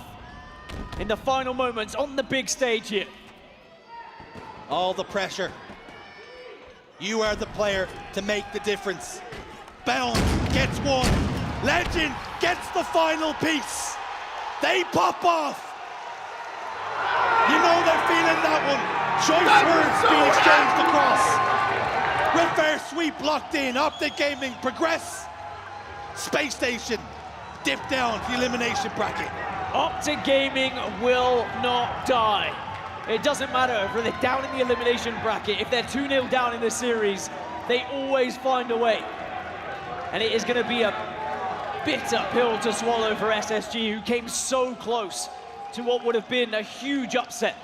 Despite the players on that SSG roster, with how well Optic have been these last couple of events, with how incredible they've played, you would expect this to be a little bit more one-sided, but SSG gave it absolutely everything here. And now you start to worry for the competition. What a statement that was. They almost look down and out. They find the answers. We spoke about resilience when they were down by 2, and they've shown it. They came up with the answers. Legend played his part. Formal, Bound and Renegade, the superstars all combined at one point. Optic Gaming get the job done. Unbelievable series. I mean, we saw it in the first map. We knew it was going to be tight between these two teams, but we could not have predicted just how close it was going to be toward the end. Only 5 kills the difference. 50-45 in favor of Optic Gaming. It was Renegade in the end who was the man with the plan. There was a couple of moments there where it was just huge double kills from him. It really made the difference and just pushed Optic into ascendancy, allowed them to get into a spot where they could win the game. Well, the series is over, but you're going to hear from Formal on the main stage with Guy Blaze. Take it away, fella. Solitude King. Salt Lake City, get loud for Optic Gaming. What an insane comeback that was. That Optic energy is thick in the air. It's been comebacks all season for you guys. But how are you, just initial thoughts, Formal, coming off this series? I mean, I feel good, man. I love you guys, for real. Thank you, guys. I knew that, and our team knew that we kind of trolled the first 2 games, like, really bad. So, like, we knew that series was so, like, reverse sweepable. And we knew if we just played our game so we'd win, and that's exactly what we did. Exactly what you did, man. Now, after the map 2, 50-49, you know, you guys come up short on that, you know, wolf pack that you guys had going back green. What was you guys talking about after that? You say it was time to come back. How were you guys feeling in that moment? I mean, we knew that we just got robbed the 2 games. We just felt like they got lucky twice in a row. We knew they weren't going to keep getting lucky. So, and I think they got really unlucky in the game 3. I think Foul had something wrong or something. I don't know. But, yeah, it was a great bounce back. Great bounce back indeed. Did you guys enjoy that Salt Lake City? Still got the crowd in your favor. Now, you got a big matchup coming up tomorrow. We don't know who you guys are going to be playing up against yet, but, man, this team has been, you know, everything stacked against you guys, you know, all type of challenges, and you guys have been overcoming it time and time again. How proud are you of those boys on the stage? I mean, I'm very proud of these guys, man. We made this team for, like, one reason, and we're trying to show every event why. Yeah, exactly. So, yeah.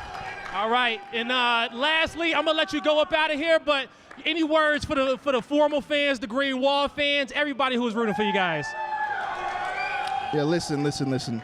We only got 3 Halo events left, all right? Like, we need to make sure we, like, end this shit with a bang, okay? Just every event loud. Loud, okay? You heard it from Formal, 3 events left. We going out on bangers. One more time for Optic Gaming.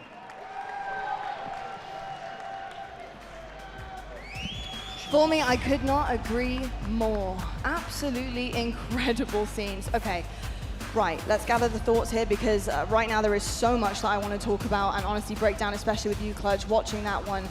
First and foremost, I'm quite shocked at how close that was, and that's not because Optic weren't performing very well. Honestly, I cannot believe Spacestation Gaming, the growth that we've had since that these, you know, 2 new additions, Suppress, Foul, have joined. But just the growth at LAN has been unbelievable. I mean, they really met that challenge with complete and utter confidence. Optic Gaming, they look brilliant. I will say the resilience was there.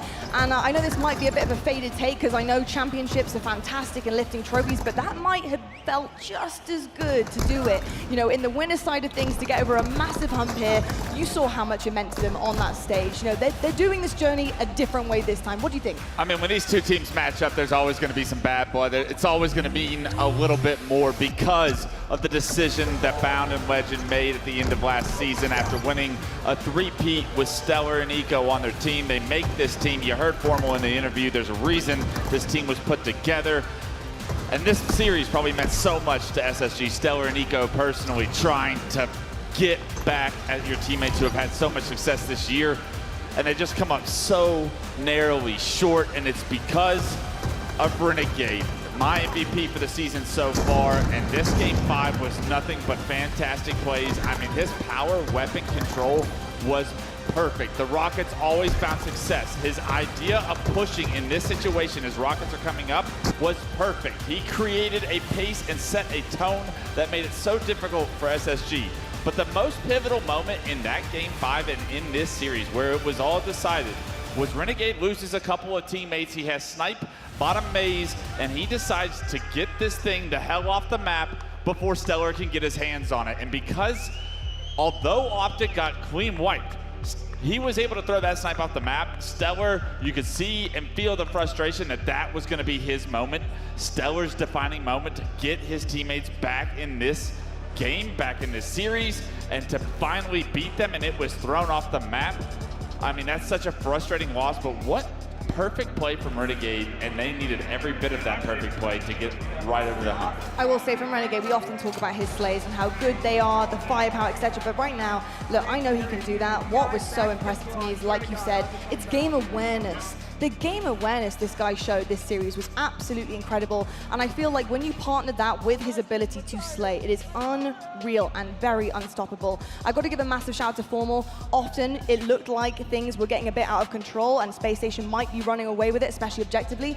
Who's there for me? Getting the pick, anchoring just perfectly every single time. Each situation that looked really dire for a moment, Optic were able to get back in it, and it's because of picks from Formal. He was so good, and I've also got to give a big shout out to Stellar too, because Stellar has been back, hasn't he, this LAN? He certainly is back. He's with the S7. We've seen him pop off with the power weapon, but not only that, just the way that he's flying through the ranks of every single map. It's just unbelievable scenes from him, and you can see he's getting more and more comfortable as we go along. Shurs, I got to ask you a little bit about what you think of Spacestation at this moment in time. I know they get bumped down, but what a showing out of that squad, and they need to keep their heads up here. Yeah, I think as sweet as that must have felt for Optic Gaming, the bitterness in reverse it must have been for Spacestation Gaming. So good in those first couple of games, and even in the last, I think Formal speaks about how lucky they got. I don't think there was much luck involved when that green push came through. I think Spacestation Gaming have a lot to build on, but they can take confidence out of that series. They push one of the best to the distance. Wes, I actually want to ask you about that green push, because from what it seemed to me, in terms of the X-ray vision that we get here, it looked like they just kind of were there, and they weren't necessarily being forced back green. They felt like they were trapped, although they weren't. Was that just a miscommunication? What happened? Well, they chose to go back green from inside house. They chose to do it as a team. They got stuck back green. It actually would have went out in their favor if Suppress didn't play the situation perfectly. He is the first person coming out big door. He gets knocked to no shield. Somehow, he takes the perfect angles to eliminate anybody from Optic able to actually take him out. And because he stays alive, he gets his shield back. He also engages, gets a kill back green, gets a second melee onto a guy, damages the last guy alive. They win that 50-49, but it was off a perfect play from Suppress. He impressed me the most from SSG's side this series. For him to be still like the most green of the players in this series, and to be making those heads-up plays, that gave SSG everything they needed to get across the board there in that game too. He played phenomenal, but you still need more. If you're going to try and beat the green wall, you still have to close the door. Talking about perfect plays, somebody who really stood out to me as well is Legend. Getting them back in it time and time again. Special. Honestly, you could go down the entire roster, let's be perfectly honest. But yes, second half Demon, rightfully so. Unbelievable amounts of damage. Look at the first half versus the second half. He just came to life. Gaskin, I got to ask you about that. When you are seeing, a player who's struggling maybe in the first half of things, do you think that comes down to being uplifted by his teammates? Is there something that you noticed from Legend that was completely different in the way he was playing versus the first half and the second? I think naturally, Solitude King of the Hill, usually Legend is the person that's in the hills and doesn't necessarily get as many kills comparatively to the other games we saw towards the end of the series, so that probably skews the stats a little bit. But I also think Legend feeds off of the confidence of his teammates as well. And if Formal is feeling like they got unlucky in games 1 and 2, that means they were probably just feeling a little bit dejected at times. And maybe some questions being asked of how did they achieve that? Why is that happening? How have we not got that kill? As soon as that team elevates themselves, where Renegade is suddenly popping off, Legend feeds off that. He munches on it, and he then becomes one of the best players in the world as well. Yum, yum. It's unbelievable to watch him when he's at his very best. Yeah, I think sometimes his playstyle, I mean, all of their playstyles to a certain extent, can be falling victim to just timing. I step forward a second or two too early, and sometimes that's what happens to Legend and Renegade. They step out a little bit too soon, they get punished for it. That's what we see in the first couple of games, perhaps, but when you have superstars like that, when players like Formal start to do the damage, Legend is always there to pick up the pieces and make the right plays. I'm curious about that. I'm going to have to send Wes on a mission to go backstage, talk to the boys. I want to find out who's the one kind of bringing that back, you know? How do you kind of rein that in when things are happening? Because timing is a massive thing in Halo. It's not something we talk about very often. So, Wes, you going to do that recon for me? I can try, but those Optic boys, they're difficult to chat with. I love them to death. I think the world of their style of Halo, but I mean, in all honesty, just like what LQ's been able to do even so far just this event is he has kept Optic in so many games with so many big, pivotal one-on-one gunfights. I mean, that kid impresses me every single time it's on a screen. He is the perfect Halo player in my opinion. The objective play paired with his ability to entry frag is so... he sets the bar in any series he's in. It's not like a surprise at this point to see him kind of, he might not emotionally lead the team, but he sets the tone with his gameplay, and man, is it tough to beat. Gaskin, I know you want to add to this. We'll have a look at the bracket while you do so and look at where Optic Gaming has ended up in the bracket. But Formal, he really does bring so much to the table. I was just going to say that not only does Legend do that with his kills, but also the flags as well. If you look at what happened on Aquarius, Legend almost brought them back in just with a sneaky flag run. He does the objective at the same time. By the way, if that game was that good, we've still got Shopify versus FaZe Clan. Nemesis taking down Cloud9 as well. I mean, this tournament has had everything, and it's still got so much more to go. It certainly does. Look, it hasn't had an upside-down bracket this time around, but I will say the bracket is equally as exciting. And I truly think we were all kind of rooting for seeds to kind of go their way so we could feel out some of these top teams. Who are our true top 4? Who are our true top 6? Let's see some consistency coming forward. And finally, Optic Gaming, they're in the upper bracket finals here. The winners finals is exactly where they wanted to be. And honestly, it's a completely different journey from Elimination Round 1 the past couple of times that we've seen them here as well. So massive stuff from Optic Gaming here. And like you said, Gaskin, Nemesis, they're low around 7. They are making their way slowly but surely. They're figuring out who they're going to meet. Is it going to be Shopify Rebellion? Is it going to be FaZe Clan? Who's going to end up with who? We've got TSM versus Envy happening as well. Actually, yes, it is. They're going to be joining Spacestation Gaming. That's a good series. That is going to be a really good series. I think I'm expecting a lot out of TSM here. This is the redemption arc. They're not happy that they're in the elimination bracket, Shurs. How are you feeling about TSM, their chances going up against a Spacestation Gaming that, quite frankly, regardless of where they are now, are looking terrifying? Well, typically, I would be worried for TSM with the way the pool play went out, but we all know that was a group of death. They played against FaZe Clan, they played against Nemesis. They're no slouches. Looking at the best team in Europe and one of the best teams in North America. So TSM finished top 3 last event. We know this team has ups and downs. They're either hot or they're not. So for TSM, they have to get through Envy before they make it to Spacestation Gaming, and Envy are a tough test for me. They certainly are indeed. Well, I'll tell you what, there's so much going on, but there's so much more left of day number 2. We're going to head to a quick break, but when we come back, we have our next winners semi-final. And this time round, we have FaZe versus Shopify Rebellion. 2 big teams. Let's see who is the bigger out of them on the main stage coming your way right after this.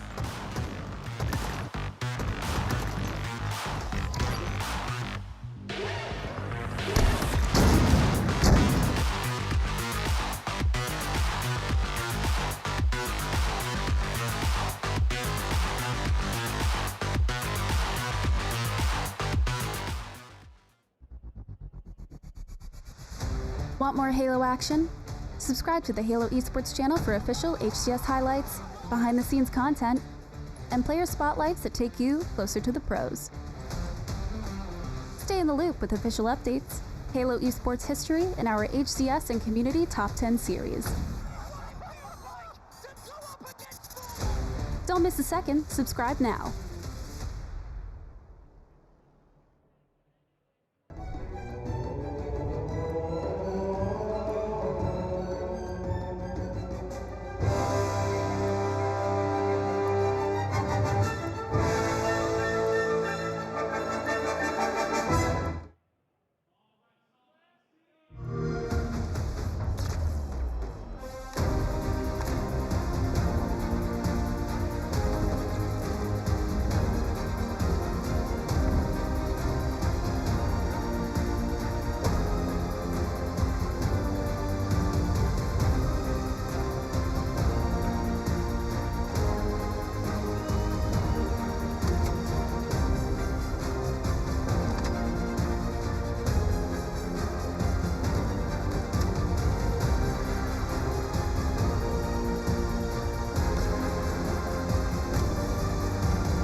Hello, Halo fans, and welcome back to your HCS Major live from Salt Lake City. And we are ways away from an incredible matchup on the main stage. We've got Blaze right now, who's just doing the absolute most out there with the crowd, doing all the crowd work, getting all the games happening while everybody's waiting patiently for our teams to get onto the main stage.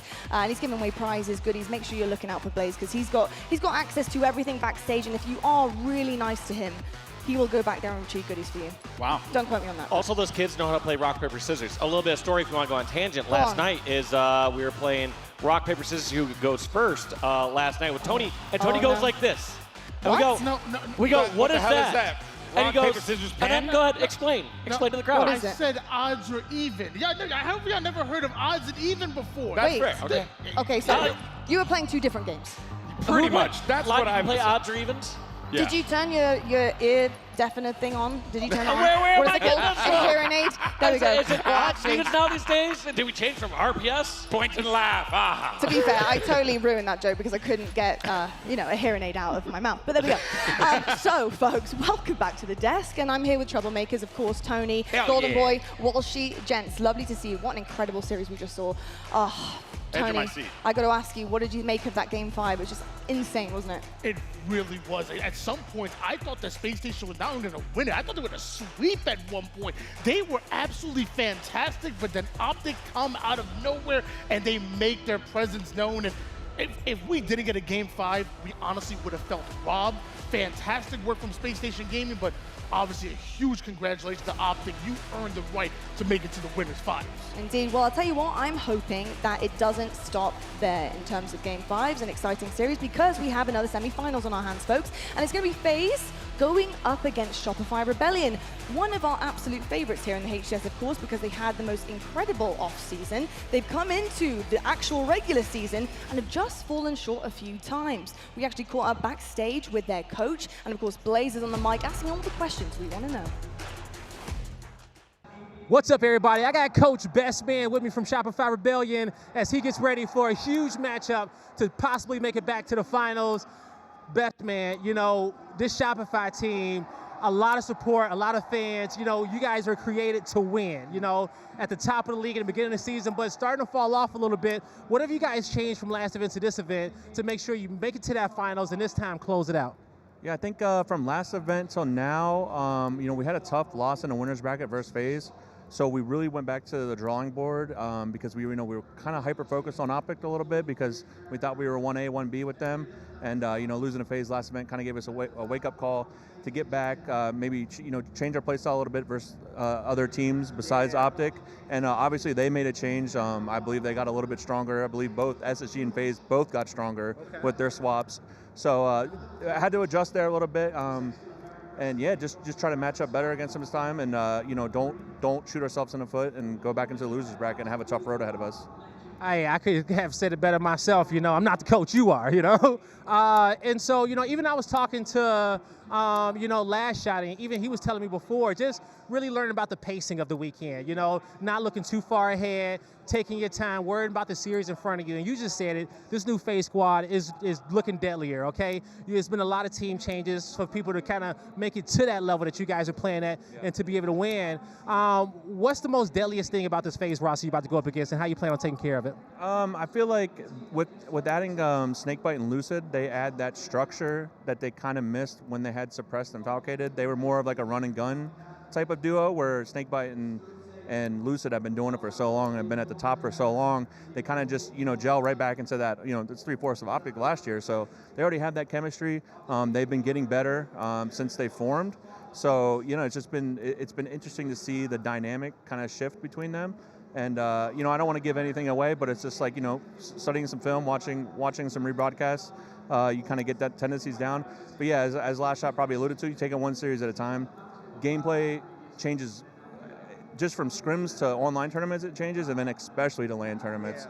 The game slows down a little bit. Mistakes show up more in the box score or in gameplay. So really just minimizing mistakes and trying to execute your game plan the best you can. Hey, I appreciate you for your time and giving me what you can. I know the ops is listening, but you guys are ready to go up there and take down the opposition. I'll tell you what, some of us better watch out because Bestman is analyzing better than better than I ever could. Unbelievable stuff. He basically told us the entire matchup, what he thinks, how the new additions potentially going to be going. So thank you for that, best man. You saved us a lot of time here so we can get into game. I will say, though, he's definitely right. I do think that FaZe, with their new additions, they kind of just ease into the mix with those players. And of course, we do have you know, a rebrand essentially of Optic Gaming back when they were together minus Formal. And I gotta say, I think right now FaZe, they managed to beat Shopify Rebellion last event, like Nick had said, but it was a different iteration. Now he believes that they've got better since the new additions. Tony, how do you feel about the matchup in general? Because this is a bit of new territory for FaZe Clan. You know, they have scrimmed, and scrims actually went pretty well for FaZe.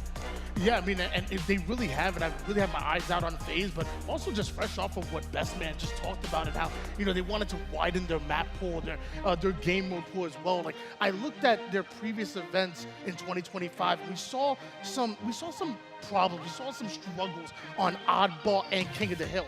Coming into this event, they're undefeated in both of those game types. I think it's absolutely huge. You can tell they've been working to really widen out that map and game mode, and honestly, you heard it out of his own mouth. I also love how, you know, Best Man is just such a realist. You know, he's out there with confidence for his team, and he's letting us know they've been working really hard, but they've understood what the assignment was, what they needed to do versus FaZe and versus other teams to get better. And honestly, like, I just love that strategy out of him. You know, I actually believe that Shopify are going to give us a really good show here based on what, you know, Nick has said. Well, I also think, too, that it just is a testament to him, right? Because let's talk about this real fast. Best Man, he's been there, he's done that. He knows what it takes. So he knows what his boys need in order to succeed. Well, let's see exactly what it takes to do it, because it's FaZe versus Shopify Rebellion, our first and second, actually, sorry, semi-final here. It's Golden Boy and Walshy on the mics. Let's head over to you. Thank you so much for that lot. This is going to be a good one. Oh boy, we got FaZe and Shopify Rebellion. Here is your series layout. Solitude, King of the Hill, Live Fire Slayer, Recharge Strongholds, and if necessary, Aquarius CTF followed by Origin Slayer. You're seeing no oddball here, so they won't have to worry about that. But if you're Shopify Rebellion, you're also like, damn it, we've been working on this. This is so good for us. That being said, though, I think that this team, and it was interesting to hear Best Man say, like, we were hyper-focused on Optic, thinking we were 1A, 1B. I completely understand that, especially when you have Frosty and Especially after on the the very team. first event. You have to think that. You're like, hey, we rolled through everyone else, or we made such a statement and got so far, we just have to edge out Optic. And you get reality checks sometimes. That happens in this. There's going to be other top teams that come gunning for you and take you down. Yep, that's right. And one thing that we know about the HCS is that all these teams, so good at being able to be up to snuff when it comes to the moment, when it comes to the opportunity. They know what it takes to succeed. But what excites me about this Shopify Rebellion team, though, are the additions that, you know, while are becoming more and more household names. It's Cycle and Last Shot. I've been a big fan of Cycle ever since I first casted him. I believe it was when he was on C9. An absolute talent. Kid's disgusting. But you pair that with Royal 2, you pair that with Frosty, and that is scary to deal with. Yeah, Last Shot stock has rose significantly here in 2025 off the beginning of the season. He was one of those players that was stand out and great last year, but it's really come into a whole new form here with this roster when he's surrounded by Cycle, Frosty, and Royal 2. Yeah, and also some little added info as well about both of these teams. Tony hit me with the info saying that both Snakebite and Royal 2 currently top of the KD for both of their respective teams, and well, that dynamic duo that I thought would stand the test of time going to show why they were both so successful in their career. And let's go ahead and do this, SLC. Shopify versus FaZe. We're starting things off with Lucid. Ooh. Lucid almost getting that trade onto Royal 2, but Royal 2 always kind of sneaking around. He's always at the right place at the right time. Royal 2 now. He's navigating the field here. Ooh, a little bit of a ghost melee there. Does not connect. Would love to have that one back, but that, hey, better now than later on in the game. Just trying to perfectly optimize that. I mean, especially on land, he's trying to just land that melee and thrust away so he's not exchanging that damage, and just comes back to bite him. Just that millisecond difference. Yeah, he lunged in, backed out. That's a problem. But that being said, though, it's still going to be Shopify Rebellion holding down control and right in the middle, courtesy of that camo that Frosty had. Now he's just going to have to back away from this one. Smart plays, plenty to work for here if you are Shopify, but for FaZe, they got to get going because Shopify built up a considerable lead on this first hill. Yeah, eventually they're going to have to take control of the center of the map, but it might be too late by the time they get there. Very well might be. Cycle, though, on a killing spree. Certainly one of the reasons why you're seeing Shopify Rebellion find so much success. 2 players are going to be right behind that truck, and here comes Cycle with a shot. Manages to hit one, but it's not going to be enough for the kill. Yeah, and be careful what you wish for here when you're on FaZe. You're like, hey, we'd like to get the center of this map. We'd love to get snipe side. By the time they have it, they're still getting kind of spawn trapped here. And if Shopify are able to keep FaZe spawning there over at snipe while capturing this hill, they're going to be perfectly set up for the yard hill. Well, it does feel like, based on how they're rotating out of this, they might be trying they're to just bailing on it. Yeah, and just realize, hey, let's go ahead and set up for this next one because we know exactly where it's going to be, and we'd rather give ourselves a fighting chance than to be fighting up the hill as we have been for that first hill. And look at that, Shopify not wasting any time to capture that one. We saw that on day 1. What was it? FaZe kind of toying around with that first or one of those hills, saying they wanted to get perfect spawns before they captured it and getting punished by TSM. And at this level, especially against Shopify Rebellion, you won't be able to get away with things like that. Snakebite, though, does have that camo and eyes as well onto, that was going to be last shot there, who jumped up onto the snipe. It was not long for this world. We also have 2 more players actually tucked away right back here on blue side, and this is going to be Snakebite now. Really just putting the pressure and not allowing these players to be able to move. So many weak guys here. Nothing that they could do by the cafe. All the info there, so much damage, but they're not going to be able to capitalize on it. They can't really push out and get those finishes. Interestingly enough, it looks like Shopify or FaZe pushing all the way over towards LR? Yeah. I don't know why they're bailing out that side. I guess they didn't want to just wait and be sitting ducks over in the yard. Potentially. Of course, World 2 now in this 1v1. Now, big win for him, but instead it's going to be Penguin who gets the better of him in that exchange. And let's look at that bottom of the screen there. You see FaZe Clan looking real good on this first hill. They had to concede that, the second one. They had to concede the first because Shopify just ran away with it. So good on FaZe for reading the situation well and gaining a lot of progress on this one. So close to being able to score this, so close to being able to tie it up 1-1. And oh my gosh, Frosty. Never mind. Breaking through the defenses here. This one isn't over. Yard is one of those hills that if you get control and you're spawning them across the map, it's really tough to break through. They have to go through so many narrow hallways, whether that's LR or whether that's over their cafe side. Yeah. And people just nade those, back them off. Yeah, you have that one choke there on cafe, but then on the other side, it's just wide open. You got to climb a ramp. You got to jump up. You got to be clever. So tough. And this could very well be Shopify gaining this here, but oh, Frosty ran up on Lucid, gave the business. That's a double. Oh, I was going to say a double, but regardless, they still get those kills. That's going to be 3 down for FaZe Clan. Shopify can lock this one up. Yeah, Penguin, kind of last one standing here, has to make a one-on-one charge here. Can he take out last shot? No. Panic charge. Tries to go with his teammate. Oh, and man. Frosty, or last shot, one-man army, holding everyone down. Cycle can very well win this hill here and there, and it doesn't even need to happen. He's cool, he's chilling, he's got the camo, and that means Shopify's up 2-0, and they're already prepared for this West Hill. I like this pressure. You saw this at the very beginning hill, where Frosty just stayed inside the hill camo. Instead of just trying to target kills, just scoops up all that time and puts the pressure against FaZe. Certainly a situation at FaZe might not be too familiar with, given how things have been going for them in this tournament. There were some nail biters for sure and some close games without a doubt, but it does feel like Shopify are approaching this with a whole different kind of really just presence on the map, and they are not letting FaZe get away with anything.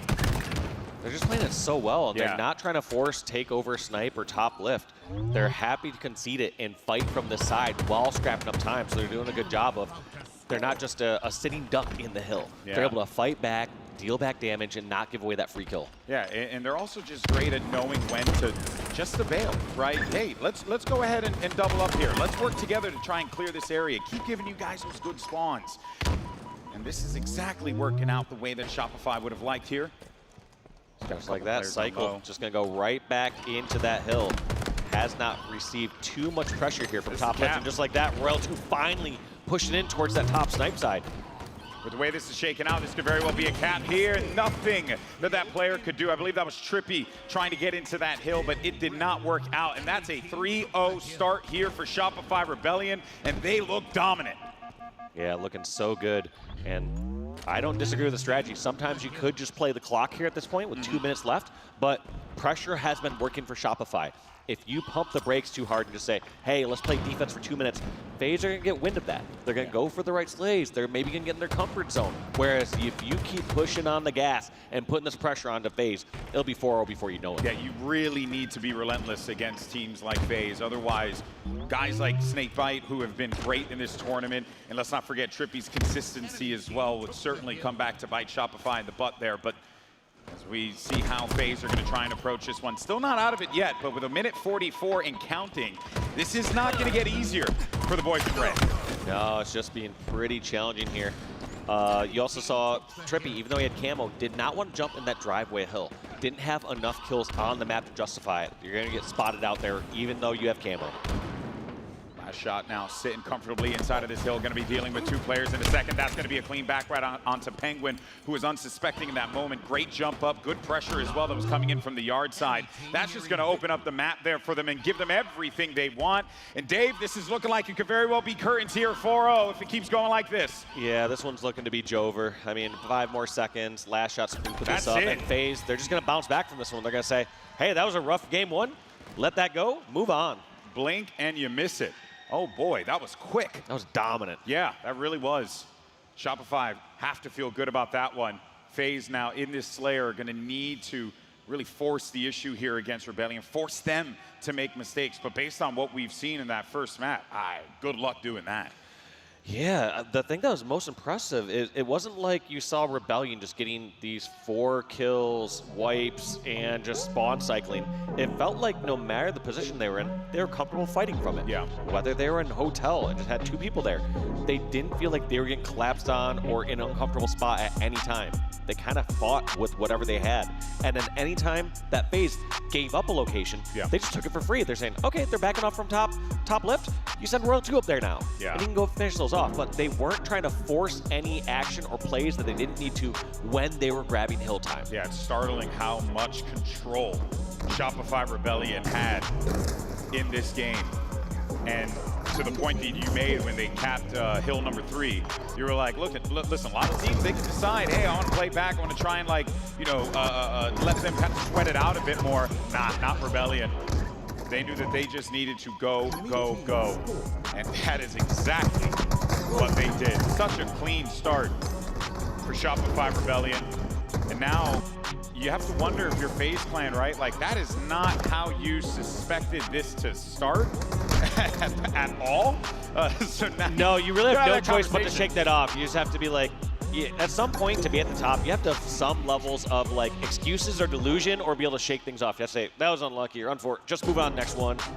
Switch the seed in order. You just got to do something just to swap it up a little bit, and then you move on to the next game. Yeah. And nothing better than getting a strong start in game 2 just to really kind of ease your mind from game 1. Yeah, they're going to definitely need that. But of course, if Last Shot and Frosty are continuing to hit the way that they are, I don't think we've seen Cycle's true power level yet in this in this game. It could be quite problematic. There you can see the general best man happy with what his troops managed to pull off here. But I do have to wonder, though, right, for FaZe, you're so right, you got to shake that off, move on from it. These guys are pros. They've been doing this for a long time. They've been in this situation many times before, but I don't know, man. Something about that particular win felt a little different. It felt like a Shopify that did not give a crap. I'm trying to recall, were any of the hills close for FaZe? I guess the yard hill, the second one, they had that one very close. Or they almost captured that one early on. Outside of that, no other hills were once they got the yard one, they rotated over to Alley, and then that was it. And that's the surprising part, is a lot of times you have at least some back and forth. There's like, oh man, they narrowly beat them out in 3 different hills. It's like, no, yard was the only one they kind of stole away. Yeah. The rest of them, dominant. Man, that has to be a tough one for FaZe to deal with. But now we get ready for map 2, Live Fire Slayer. FaZe Clan can reset expectations here and take it to Shopify Rebellion. But for the Rebellion, they have to feel fan-freaking-tastic with how that whole thing went, how their initial strat went, getting them everything that they needed. And they're going to look to do the same thing here, get that sniper into the hands of very capable players over in Shopify Rebellion. It's actually going to be Frosty who nabs it right out of the break here. And Penguin with a good stop. And that's going to bring that sniper back into the hands of FaZe. Yeah, Trippy holding on to that for just now, but where can he escape to? Not many options. Runs right into cuts into last shot. Last shot going to also try to escape. Nope, I guess everyone's going to bring the sniper back down into the tunnel. Yeah, everyone just, the sniper rifle's best when it's at the lowest position inside of a cave, isolated from everything else. Gosh. This is already a bad start here for FaZe because last shot's just moving around this map willy-nilly, and it feels like he's having a field day out there. We keep playing like this. Where's the help, though? Good repulse to send that nade back. A lot of weakened members here. The Shopify Rebellion need to play some defense, so wait, never mind. As a matter of fact, they're all going to be pinned. Can they fight out of this? They managed to survive. Cycle's the last player left alive, and they'll maintain their lead by 2. Luckily getting out of there, but basically all power-ups, all power weapons burned at this point. Even game, essentially. We're going to see how Shopify decide to play this one out now that they no longer have snipe. Do they keep that pressure on that we saw from last shot? It looks like they are. Last shot all the way up in that window, but he kind of gives away a free kill against Snakebite. That's going to be 2. Make that 3 for FaZe. All those kills came right to them. Yeah, that was right when that first kill happened. I think he probably would have wanted to double back there, but he did full commit, which I can respect. But it did cost them. It tied the game up, and it's still tied 10-10. They're just exchanging kills back and forth. And you'll tend to see that happen more when you have these top teams. When they're making an aggressive push, they are committed together. Yeah. They're pushing out sometimes in obscure locations. And so you will see times if they're committing to that aggressive charge, it's either going to go well or you're going to see 3 or 4 just go down. Yeah. Whereas on the defensive side, players can rat a little bit more. Players can be a little bit out of the action, hide in a corner, buy some time. Yeah. And if anything, though, that one play, Dave, that swing, that could have been a big moment for Rebellion, ended up going into a 4-kill lead for FaZe Clan. So they built off of that aggression that Shopify Rebellion showed quite well. And they'll just need to continue to let this one permeate as they look for opportunities with these spike grenades. Try and pick off a couple of stragglers here. Players like Frosty by the jump up, seeing if he can outlive and just get away from the fight there. His former teammate Snakebite was the one that was sending the bullets in his way, but it does not work out for Snakebite. That said, though, it's now just going to be a 1-kill game. As well done for Shopify Rebellion, right? You know, just when you think like maybe FaZe Clan are going to start peeling away with this one, Dave. No, Rebellion, they hold firm. Look at this, just spotting everyone that he can. Knows at least where one call out is. He does have nades for that. I'm surprised he's not worried about his back, but maybe one of his teammates has already cleared that out. And look at, here comes a charge towards back green. A couple players red back there. There's Frosty clearing them both out. And you were right about that one. He didn't have to worry about anything because those players, his teammates, were coming in through the garage side. Now, last shot has to be mindful because there could be some players coming in through the sneaky there, and he's got to get away with this snipe, which he does. Yeah, he's not too worried, but he wanted to make sure Mud, because he saw those players kind of rotate out from Ness and wasn't sure where was where and where wasn't. But this is the comfort zone here for Shopify. They got snipe, they got FaZe on the run. They just need one more to be able to tie this one up, but FaZe Clan is making it very difficult for them to do so.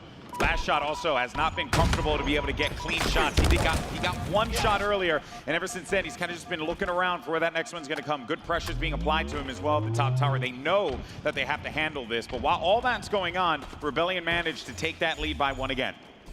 Yeah, so much focus there on the last shot at the top tower, and not getting him, that's devastating. It's a good job to repulse there, just knowing that if nades were going to be flying in, that was the time. Whew. Good shots there. Scan a couple of connections. Got 4 more left in the docket, though, to work with. Here, misses that second shot, but he's got 2 more rounds to work with now. What does he elect to do? He knows to charge and use them. I love it. Love to see it there. Trippy knows he was a little bit in a bad position, surrounded by 2 members of the Rebellion, and they're just going to go on the hunt. Even if he didn't get those kills with the snipe, he's still not putting it in the hands of FaZe. Yeah. So that's one important part of being an aggressive sniper. If you're getting in the face of the opposing team, you better make sure to either kill them or use that ammo. Yeah. Use it all. Don't let them have any of it to work with. But what a close game this has been as we approach the halfway mark in the Slayers. 25-24. He does not get closer than this.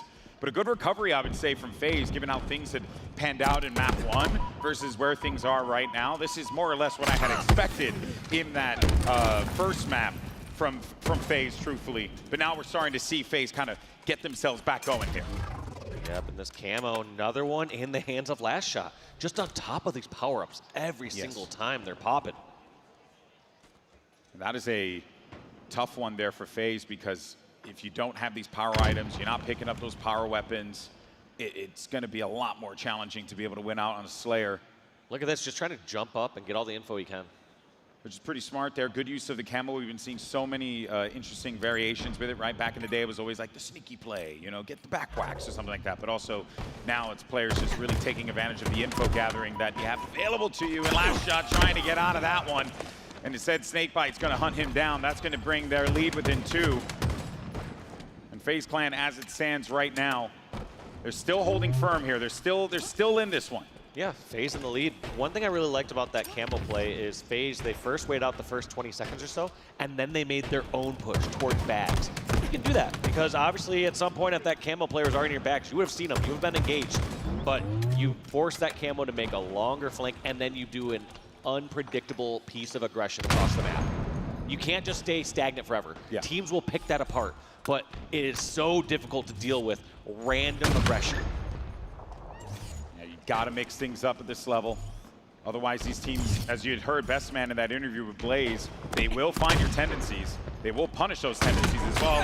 Snakebite, though, look to see if he can get that hip-fire snipe, but it does not work out. Now it's going to go in the hands of Cycle, who gets his first kill, and is going to bring that snipe all the way back toward green. Is he going to pour it back? Do it. Do it. Pour it back in his face. Come on. No, right, there's no shot. Trippy's right there waiting for him if he decides to. Ooh, that could have been a little dicey there. FaZe Clan managed to extend that lead within 3. This is a little worrisome, though, for Shopify. Even though it's only a 2-kill game and you have Sniper in the hands of Cycle, FaZe have been winning this game with fewer power-ups and fewer power weapons. What does that tell you in that instance, Walsh? Like, that FaZe is still able to do it despite not being able to control those key elements in the game? It tells me that when they start to get those elements in the game, they're going to pull ahead even further. But it shows that they just have a really solid defense that Shopify aren't able to really break. Obviously, they must have done some research. They've studied these guys. They have to know some of their aggressive tendencies. And sometimes when you have those aggressive players, something like a last shot, and you can cut down that initial push against somebody, it just makes things that much easier. Because this moment that you turn an aggressive player back on their back foot and they no longer keep charging, their gameplay shifts drastically. Players in these teams play around those top players, and no, he did not get the back smack like he thought. You hate Gets to one see in return. You hate to see it. Oh boy. They'll need to recover from that one, Shopify. But FaZe Clan still holding on to this lead here. Every single kill that comes through, FaZe is trying to make sure they either trade or they have someone there to catch that one-shot player so he can continue to maintain this. Shopify might have to charge a refund on that back, Jack. Am I right? Come on, No. Dave. All right. Oh, actually, just got word, Dave, you're fired. Oh, yeah, no, it's great. 44-41. FaZe Clan looking to get back into this one here, and they're so close to being able to do so. Big kills coming in now. Penguin as well as Snakebite getting theirs. But at the same time, though, you're seeing Shopify do their absolute damnedest to stay right there with them. But as the game starts to get a little crazy here, and they locked in that 49th kill thanks to a double kill from Trippy, they're looking for that last one. And, well, it's last shot over toward that nest. And you got 2 more players. They're going to be tucked away by the tower, another one over toward that elbow. And they're just waiting this one out, waiting for them to make that mistake because they know that the onus is going to have to be on Shopify to make this move. Yeah, I mean, still 3 minutes, plenty of time to make any sort of move. It's gonna, I wouldn't be surprised if FaZe decide to charge and try to trade this out, but they've also been fine on the defensive end, as we've seen, when they haven't had camo and when they haven't had snipe. Now, you would be a little, it would be fair if you were a little tense in this moment. Yeah, it's not a full guarantee this here. Isn't it's not a guarantee. Like, yeah, we have seen crazier things happen on this map, but there it is. Penguin closing it out from what was a dominating game 1 from Shopify. Turns into a tied series by FaZe. Not gonna lie, bro, my palms were a little sweaty. I was like, oh boy, is this happening? But instead, no, FaZe managed to stabilize. They'll tie this series up 1-1. And this is where you start to see FaZe ease their way back into this game. You know, based on how that first map went and how FaZe just got absolutely trounced.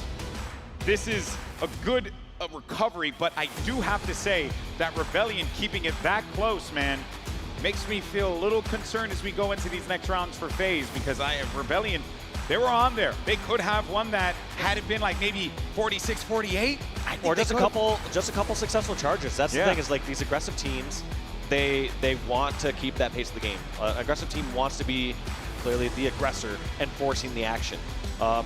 Most of their pushes just got completely shut down. That's not always going to be the case. You can play this live fire another 5 times, and FaZe could lose a few of those. Yeah. And some of those pushes, just one of those working, changes that try drastically. It's not like just a 1-kill loss there. It's generally, if you have that 1-kill swing, all of a sudden, your team now has a numbers advantage. You're pushing towards Garage, but a lot of times that opening kill, like we saw, which went in FaZe's favor consistently, just backfired against Shopify over and over again.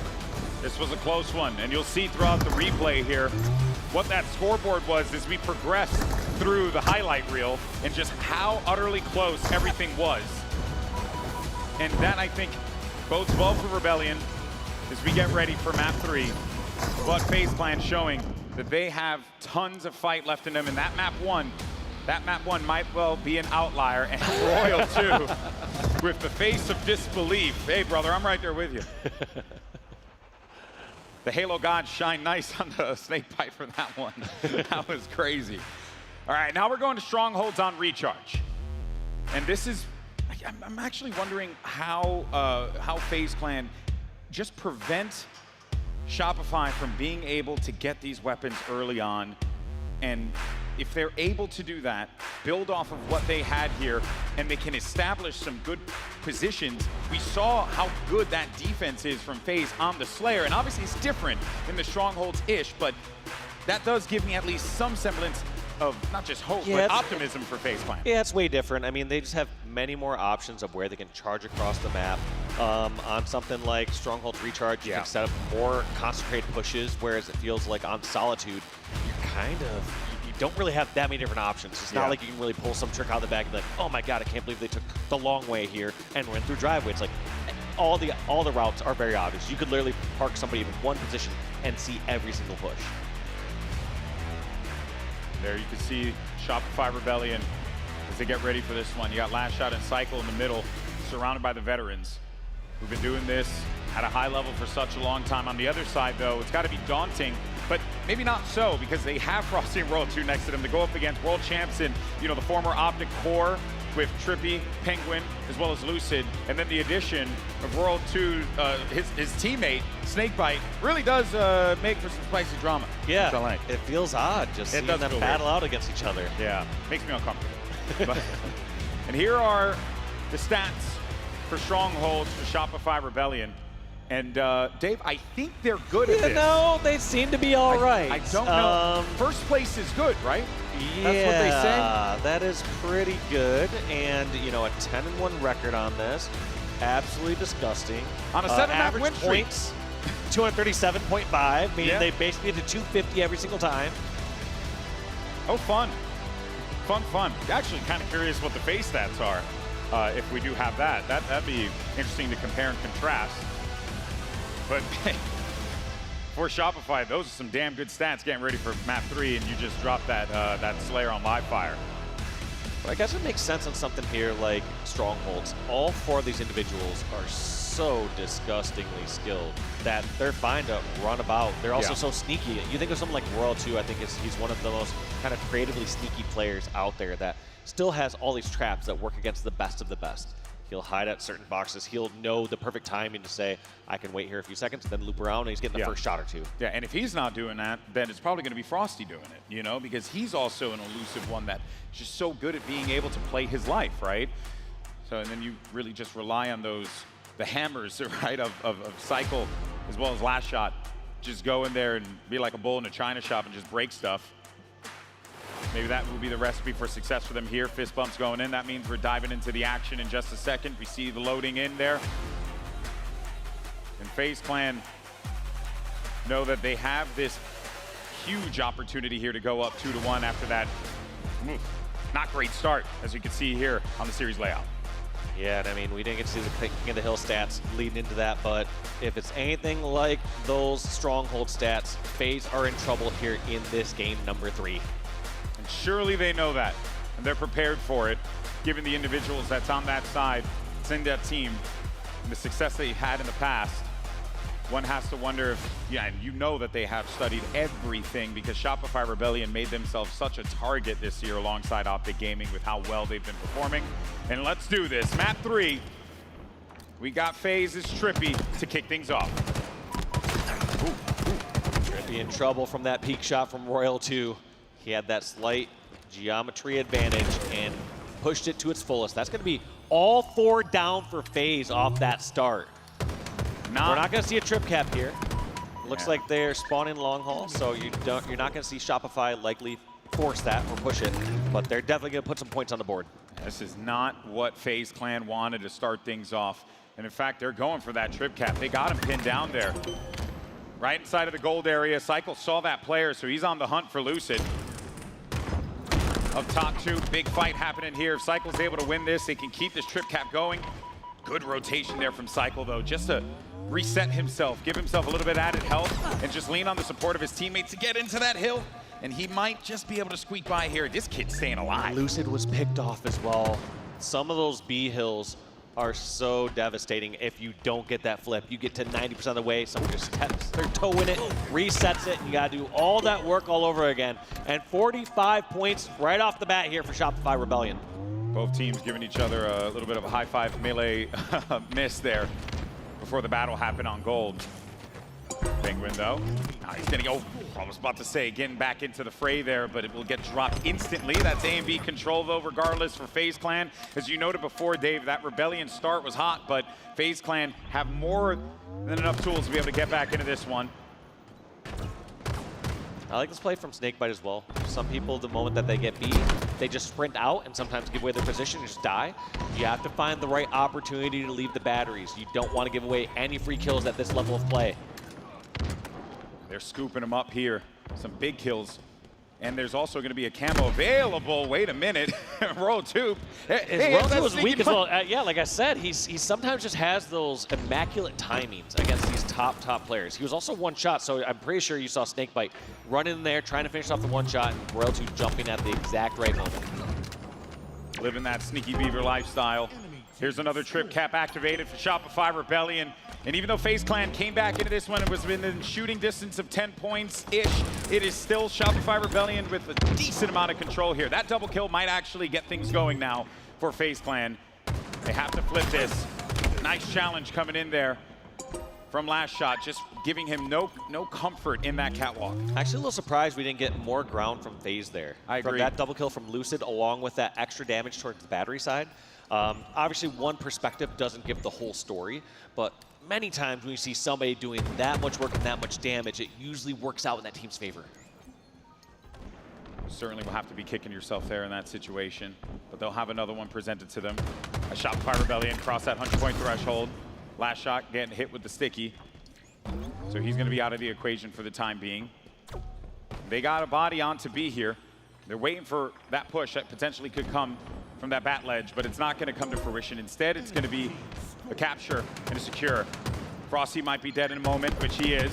World 2 is also going to be in a tough spot too, but Trippy and company might be able to wipe him away, and they managed to do so successfully. That gives them 50+, and they're going to keep building off of this. Yeah, FaZe in a really good spot. They know that they got all 4 down.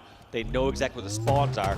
Now it's up to them if they're just going to hold this double cap or if they're going to try to press for more. I like the fact that they are trading A for C. You'd rather have this A-B setup in this situation. More cover, opportunities for rotation. You don't have to deal with that long haul. There's a lot of areas where you just don't want to be at, especially when they got the guns like this. Also, when you're comparing the A hill versus the C hill, yeah. A is just secluded on its own in the elevator. Somebody, you have to really round that corner to be a factor in that fight. Whereas the C stronghold, you can be peppering from across the map. You can fight that from batteries, you can fight from so many locations. It's a much more vulnerable location. Very, very true. And, well, you know, wondering here, how does Shopify try and stop the bleeding? Might be Royal 2 with this camo, but no. Good reads as they manage to stop that one. So Trippy not having any of that business. He's going to get that reset onto B. And now we're so close to FaZe Clan taking this lead. But Shopify Rebellion do not want to let them get back into this game, but I don't think they have much of a choice as FaZe Clan are right back in it. Yeah, kills traded back and forth, and when you're the team that has more strongholds, you will happily trade. Shopify need to get in a situation where they trade positively, and that's not going to help when Cycle goes down like that. Already a one-shot thanks to the green gun there. Drains the shield so much quicker because of the plasma energy. They do split the A side there, but there goes one of the members of FaZe Clan, Trippy, to receive that player on the catwalk. They have one more person they have to handle over there, and that was Cycle. And he does get the stick onto him, but there is going to be plenty of FaZe Clan members there to pick up on that A hill. Yeah, FaZe are going to pick up A, but I felt like they grabbed it a little too delayed. It seems like it took a while, and you kind of saw Frosty out by himself for a little bit over there. I mean, sorry, Lucid by himself over there. Now Shopify get back into this. BC control, they want A, as we noted before. That A site, that A hold is so vital, especially when you're playing A and B like this. But where is FaZe Clan? They cannot let them get away with this trip cap for too long. They're owning the goal, or like at least 2 players are there toward gold, and you got 2 guys working together on that C side. If they remove him, they're going to be looking to go after C potentially, and Frosty being the warden over here on B. Yeah, they're just they're taking a little too long, I feel like, from this FaZe side. It felt like they made a good push over into control to give themselves some breathing room, but they never commit and grab C to stop this bleeding. This is now spiraling a little bit out of control in favor of Shopify Rebellion. Yeah, at first I was like, okay, I like the fact that they're playing a little slower. Like you don't want to just desperate it right away, but right here, you've now had 50 uncontested points here from this trip cap. Yeah, now you have no other choice. You have to make this happen. They gotta sprint now. And this is where things are gonna get dicey for FaZe Clan. And look at this. Looks like they're going to try their push over towards C, which they've tried before, but they didn't commit to this 50 seconds ago. Why now? Big caps maybe coming in here for FaZe Clan, but a bigger, I should say, stop from Trippy. Removing that player who could have been a real problem for them over toward that control. Cycle, though, navigating down low. They managed to get A. They'll continue to hold on to this one as they're getting ever so close to ending this. And if anything, it just goes to show how yes, you can play a little bit of a slower game from time to time, but when you gotta go, you gotta go. And Shopify Rebellion certainly embodying that. Yeah, Shopify back in control of 2 strongholds. Looks like B is going to flip. And yeah, I gotta say, if there's any moment that you could argue about this game, you gotta say FaZe had too much hesitancy and did not commit during that middle trip cap. Well, maybe there's a chance here. There's Let's always not a forget, chance. This is Stronghold, so if you get that trip cap, you're right back in this bad boy. And it's 19 points that Shopify Rebellion need to win map 3. Beautiful 360 from Snakebite there. Now, in this situation, Dave, are you trying to force that trip cap to get back into this, or do you think that it's sound to go for the AB hold? It's not a force situation, but when the opportunity presents itself, you take it. So you don't go and say, we're going to try to charge and kill them over at the side and then push into the trip cap. Instead, you're going to let them make their push, stop it successfully, and take the trip cap if available. Well, it seems like Shopify saw the opportunity to go after B, and they grabbed it as soon as they possibly could. Now things are going to get a little bit hairy here for FaZe Clan, as they only need 10 points left, Shopify, in order for them to win this. Trippy, though, with that camo, might actually be able to get this B stronghold here, which would be massive. Cycle's looking for the target. It's usually in back at L2 or R2, so Cycle looking in the common spots. Trippy with camo doing a great job being at L1 of the battery. Yeah, I can definitely respect that read. That goes to show the work that gets put into this game by both of these teams.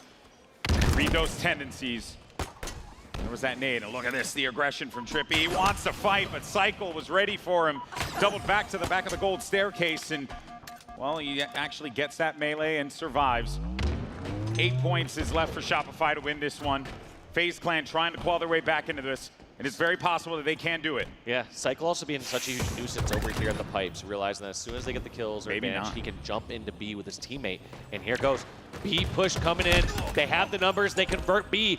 Now FaZe has to somehow make it towards batteries or elevator. I think the push is going to come batteries, Golden Boy. Yeah, they have no other choice. They got to fly right now, and they won't be able to. Shopify Rebellion picks up the win. And now they're up 2-1 in the series. And that game was so close, neck and neck, and you just got to give it to Shopify. That trip cap that they held for so long. That one moment, man. That one moment, and like I said, I really did commend FaZe for not just diving into C right away, but as soon as they took control of the control room, they need to go back, stop the bleeding. That's your first goal in trip cap. You're not trying to get too greedy. It's first, get one stronghold, don't give up deaths because of it, and that's all. But that was also really a a brilliant read from Shopify as well, because they saw, they were like, wait a minute, we just capped this. We're not really They didn't overly commit towards anything. Exactly, yeah. And they were like, they felt like it's too good to be true. They're like, all right, they're not jumping at C right now. Don't give up A or B. Like, look for these lurkers. Look for these random flanks. Yeah. And that ended up working out for them almost instantaneously, because they knew right out of the gate, we're not getting pushed. There's no one in gold. Someone's got to be there. And then they just charged right into that, eradicated those players, and then just continue to build on from there. Got themselves 50, I think it was what you said, 50 or 60 uncontested points with that trip cap. Yeah, I would be interested to see exactly what the number was. If I had to guess, around 60 or so. Here's part of that trip cap, but yeah, they're at 160, they're at 190 as we look at the scoreboard. They're at 220. The trip cap was done at that point, but either way, they got, prior to that 160 mark, they had the trip cap. Yeah, and also for a lot of those highlights, right, FaZe held down to 132 points. You have to wonder, right? If with all dub caps, essentially. Exactly. There's no real chance for them to get a comfort trip cap so that they could find themselves back into this game. But we'll get that sorted there. That will be our friends at Shopify Rebellion who picked up that win. Next up, though, as you can see, CTF Aquarius.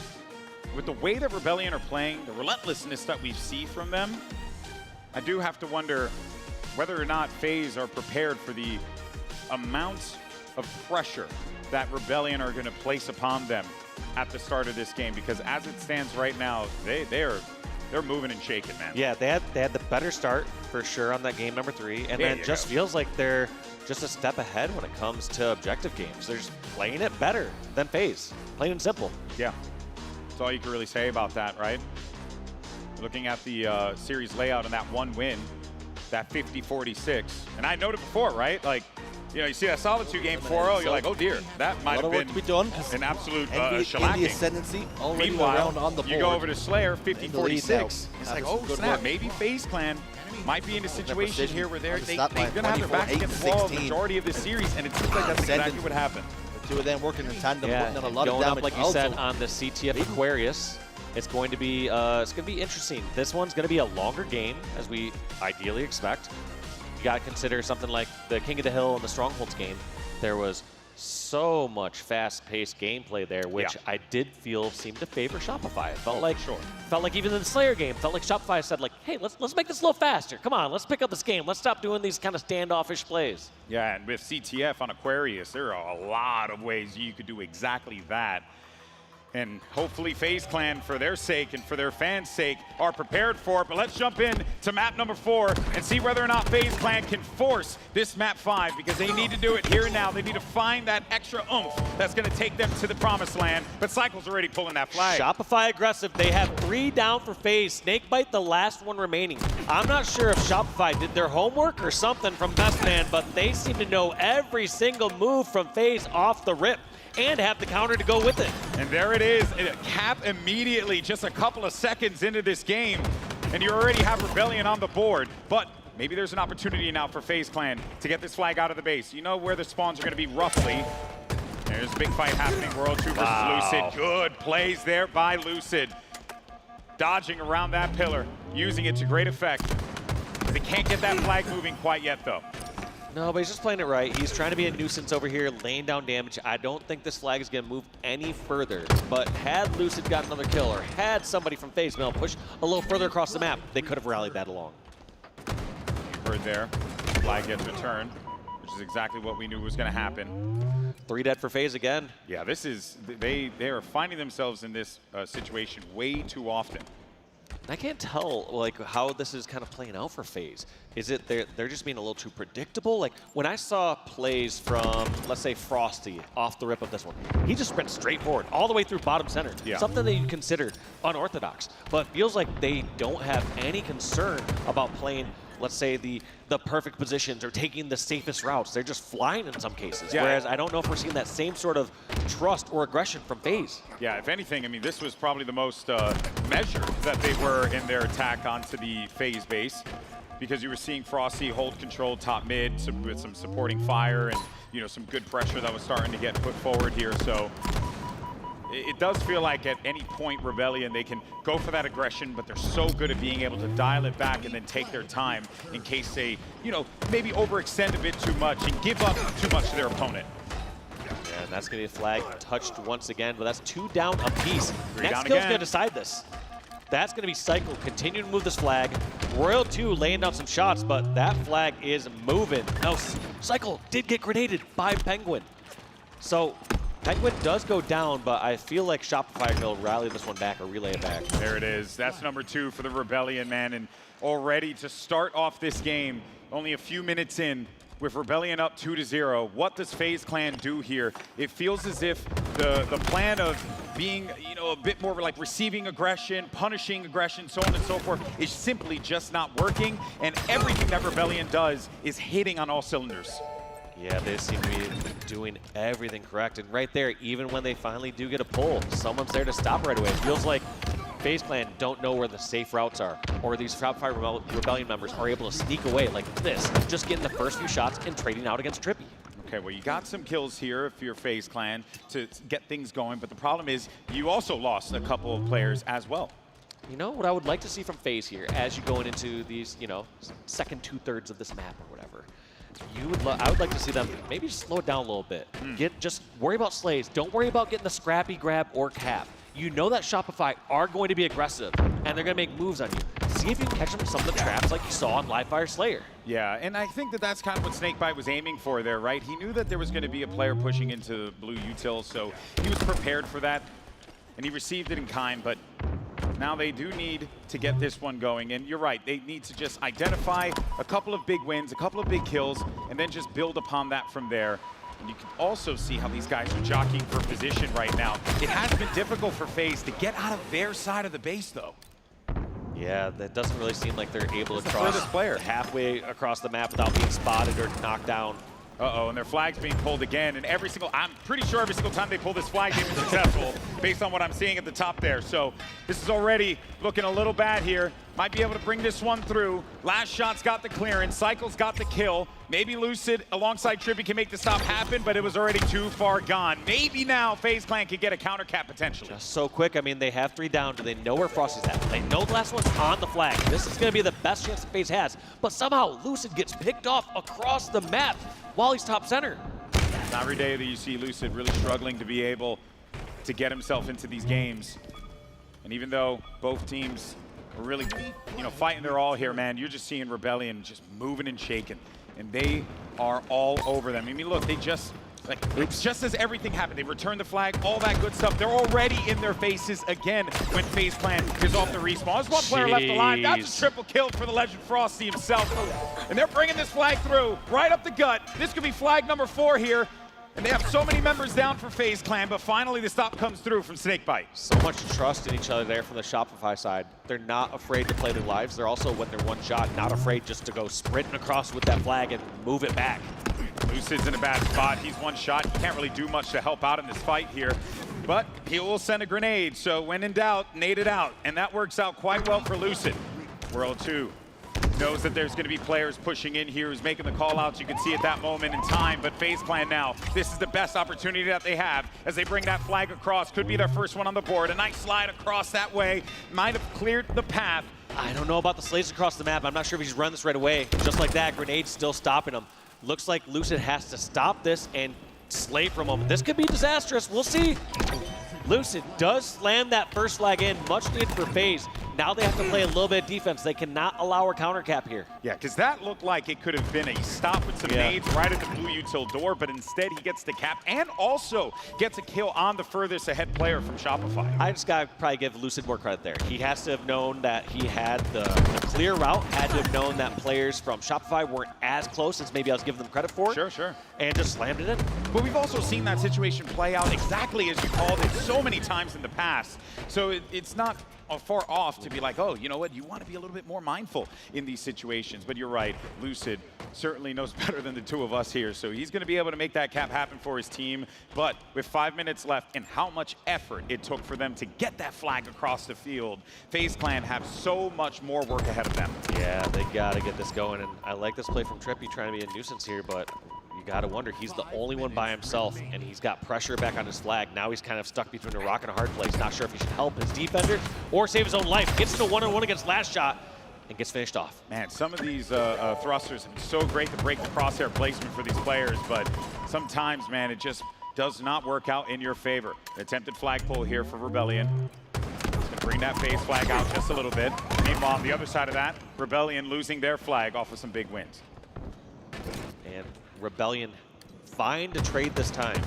They're fine just to burn a little time on the clock, trade out slays. As long as they are not giving up caps in these situations, Rebellion are going to be totally okay. Yeah, the ideal situation here, I think, for Rebellion is if they're able to milk This like is tough. 1 or There's 2 all minutes. 4, and they did not get that touch. Snakebite was so close to that. That would have been amazing if Snakebite was able to get that last second touch. But another slay comes in from the captain. Let's see what he does with this. They're trying to milk this time here, Rebellion, to just put that pressure onto FaZe Clan. With that flag down, and with Rebellion getting yet another power item, one has to wonder, right? I mean, we saw FaZe do it before, right? Without those power items, how they were able to defend these big pushes that Shopify Rebellion were putting together. But this time around, man, it has been pretty much all defensive play for FaZe Clan outside of that one cap. And it took a lot for them to get that first one in. 2 players stuck in the back of the base as well. Last shot's got that camo. He's getting a little info for the team, too. There you go, bye-bye. Interesting. He saw players so far back on the flag and thought he could slip it out all the way towards the bottom car with some cover fire. Can work under certain circumstances. Did not work this time. Lucid and company need to get that flag back to their base. Good kill onto Royal 2. Actually sent him packing for a second there. Oh, what a nade. Just removing Lucid from the fight altogether and leaving those 2 players over by Util to have to scrap through that, which they are managing to do so, and Lucid's getting another go at it here. I like this 2 collapsing in from both sides of this flag. Lucid get behind enemy lines, but Royal 2 gets the back smack. This flag is trying to move, but they need the slays to match it. That's Lucid and Penguin down. I don't think Snakebite can run this in. Oh, no. Frosty hits him with an aid from downtown, and that's going to prevent Snakebite from moving forward with this flag toward the blue util. No one in range should be able to stop it, and that's a return. They just go straight for the recov there. I think if this was earlier in the game, Shopify would have prioritized the counter cap, but knowing that time is against FaZe here, they want to ensure they just get that return. This is probably the best possible situation for Rebellion as well, right? Because FaZe Clan, they've been milking that time, and FaZe have not had those chances. And also what Shopify's doing here is they aren't fully committing to the run just yet. They want to create some panic here for FaZe. FaZe not really taking the bait. However, Snakebite and Trippy both fall down. Frosty's going to move this again. And more importantly, too, get the touch just so that this way that meter doesn't go down more. And that one-shot player can't really go in there to try and make the return happen. Well, we got a crazy flag standoff-ish scenario, and both getting recoved. Not good for FaZe as a couple more minutes on the clock have been burned with no flag caps going in their favor. That's 3 down, though. Last one, they know his last shot. This is going to be a FaZe flag grab as fast as they can get over there. And they're going to need to fly. Penguin. I know Penguins don't normally fly, but you're going to need to fly here, buddy. But they can't do it. And Shopify stabilizing back in the base. And they're just prioritizing these numbers. You do have a camo player, though, trying to make a big play. Yeah. That could work out. This is helpful, but once again, it's time. They're putting themselves in a position where they have to get one more round of slay. So they get all 4 down. This is going to be a FaZe flag moving across the map. Now, the question is, do they turn this into double cap, or do they regroup and do a push together? Only 1 minute if they're able to get this cap in. And that will not tie it up, but if they're able to do it here, that will get them one step closer. But my goodness, it's been such a slog for them to get these flag caps in. FaZe, though, within 1, but they only have less than a minute to be able to do so. Otherwise, it's going to be curtains. We are seeing, though, a flagpole happen. Is it a desperation one? Is there anything behind it? The flag is going to be stopped right out the courtyard, right in front of the base there for Rebellion. Lucid gets the trade. That's great for Shopify, and there goes the return. With 37 seconds, Dave, this could very well be curtains. One last good push. Basically, FaZe are going to have to use a couple, 15 seconds here to move across the map, get at least middle of the map, and let somebody sneak in. But I like this. Shopify, they're not turtling up. They're taking up more ground on the map, forcing FaZe to fight for this. Somehow, Penguin slips by, gets all the way over the Shopify base. Can he make this happen? But he pulls that flag and immediately is going to get hit. And that is so unfortunate for him. He thought he had the opening. 10 seconds remaining. That flag is going to be away, though. If they make that return happen, it will be over. World 2 in their base. He's got eyes on it. He's going to pull the flag of his own just for a time here. Playing his life. Frosty, again, seeing a double kill for him on screen. Penguin having to fly across. They do not want to let that flag get returned. It is returned. That's going to do it. Shopify Rebellion ready for their date with Optic Gaming as they defeat FaZe Clan 3-1. So well played at the end there from both sides. I mean, I felt like if we'd have seen those same sort of pushes from FaZe earlier in the game, that same fearlessness, that same sort of aggression, we would have saw a completely different game. But it felt like those last 3 minutes kind of snapped them back into it. Yeah. Maybe we could see FaZe really build off of this loss, because I think there were a lot of very easily identifiable things that Snakebite and company are going to be going over that they can look to adjust and address, so that this way they can survive this next match coming up for them, so they can keep their tournament alive here in Salt Lake City. That's correct, and let's take a look at the stats right here. I mean, it's pretty even kind of across the board. Everyone in that 18 to 22 range. Same with deaths. I mean, everyone's kind of even about. You could argue Trippy, whatever, -6, that's really not that big of a deal in a game like this. Cycle +3 is one of the most positive people in the game. Yeah. Everyone very evenly matched in this lane department. This came down to the superior flag runs. Honestly, I would love to have seen a graph, right, of like when that happened, because I feel like it's a story of 2 halves, right? I think Rebellion were really hot at the beginning of that one, and then they just kept it going. But then you started to see, to your note, FaZe, they woke up. They were like, okay, let's get back into this. That's how they were able to get that second flag cap in there, and they were close to being able to force that 3rd flag cap. But ultimately, I think that Rebellion had just enough left in that tank, as we know and as we saw, to close that one out. Very well played, though. Both teams leaving it all out there. Curious to see what FaZe does in that lower bracket. Yeah, we'll have to see what they do to bounce back, because they still got some work ahead of them tonight. That's right. They still have one more match tonight, and we'll take a look when we get Lottie and Tony back with us here to go over the bracket and where we are right now in the competition. But yeah, taking a look one last time at that series. A story of objective games here for Shopify Rebellion. Barely losing that Slayer 46 to 50. The other objective games, though, felt dominant. That 3-2 was the closest OBJ game we had there in Game 4, and that was from heroic efforts from FaZe at the end. And also a little bit of, I'd say, Rebellion kind of pumping the brakes, just trying not to throw the game. They didn't want to just try to force too much aggression, give up free cap. My eyes get drawn immediately to that 4-0 on Solitude, though, man. What a beast performance that was from Shopify Rebellion. But let's go ahead and send it over to Guy Blaze, who's got a member of Shopify Rebellion, for an interview. Yes, not just any member. I got Royal 2 on the main stage. Royal 2, you guys come out on a tough matchup here in this series, but you guys made it look effortlessly on the stage. These guys took you down last tournament. I know you wanted to get your get back, and you did. What was the game plan? Because they got the new squad, and they've been looking good over here throughout the day. Yeah, I think we just, last tournament we didn't really play our game. Also, they have a different roster, so we kind of practiced versus them a lot and kind of could see and kind of expect how the play style is. So I think we just had a lot of practice playing versus them, and we just played our game pretty much. There you go. So, with you guys, it was a fall off there towards last tournament. What did you think needed to be changed for you guys to really come out here and win an event like you guys know you can? I think the biggest thing is probably the Slayers. I think Slayers win tournaments, and I think we were just losing them on repeat, and we're losing like 2 out of, 2 Slayers in a series, and you're over. So I think we already got to work on that. We still, we lost one this series, but I think just going forward, if we win our Slayers, we're good.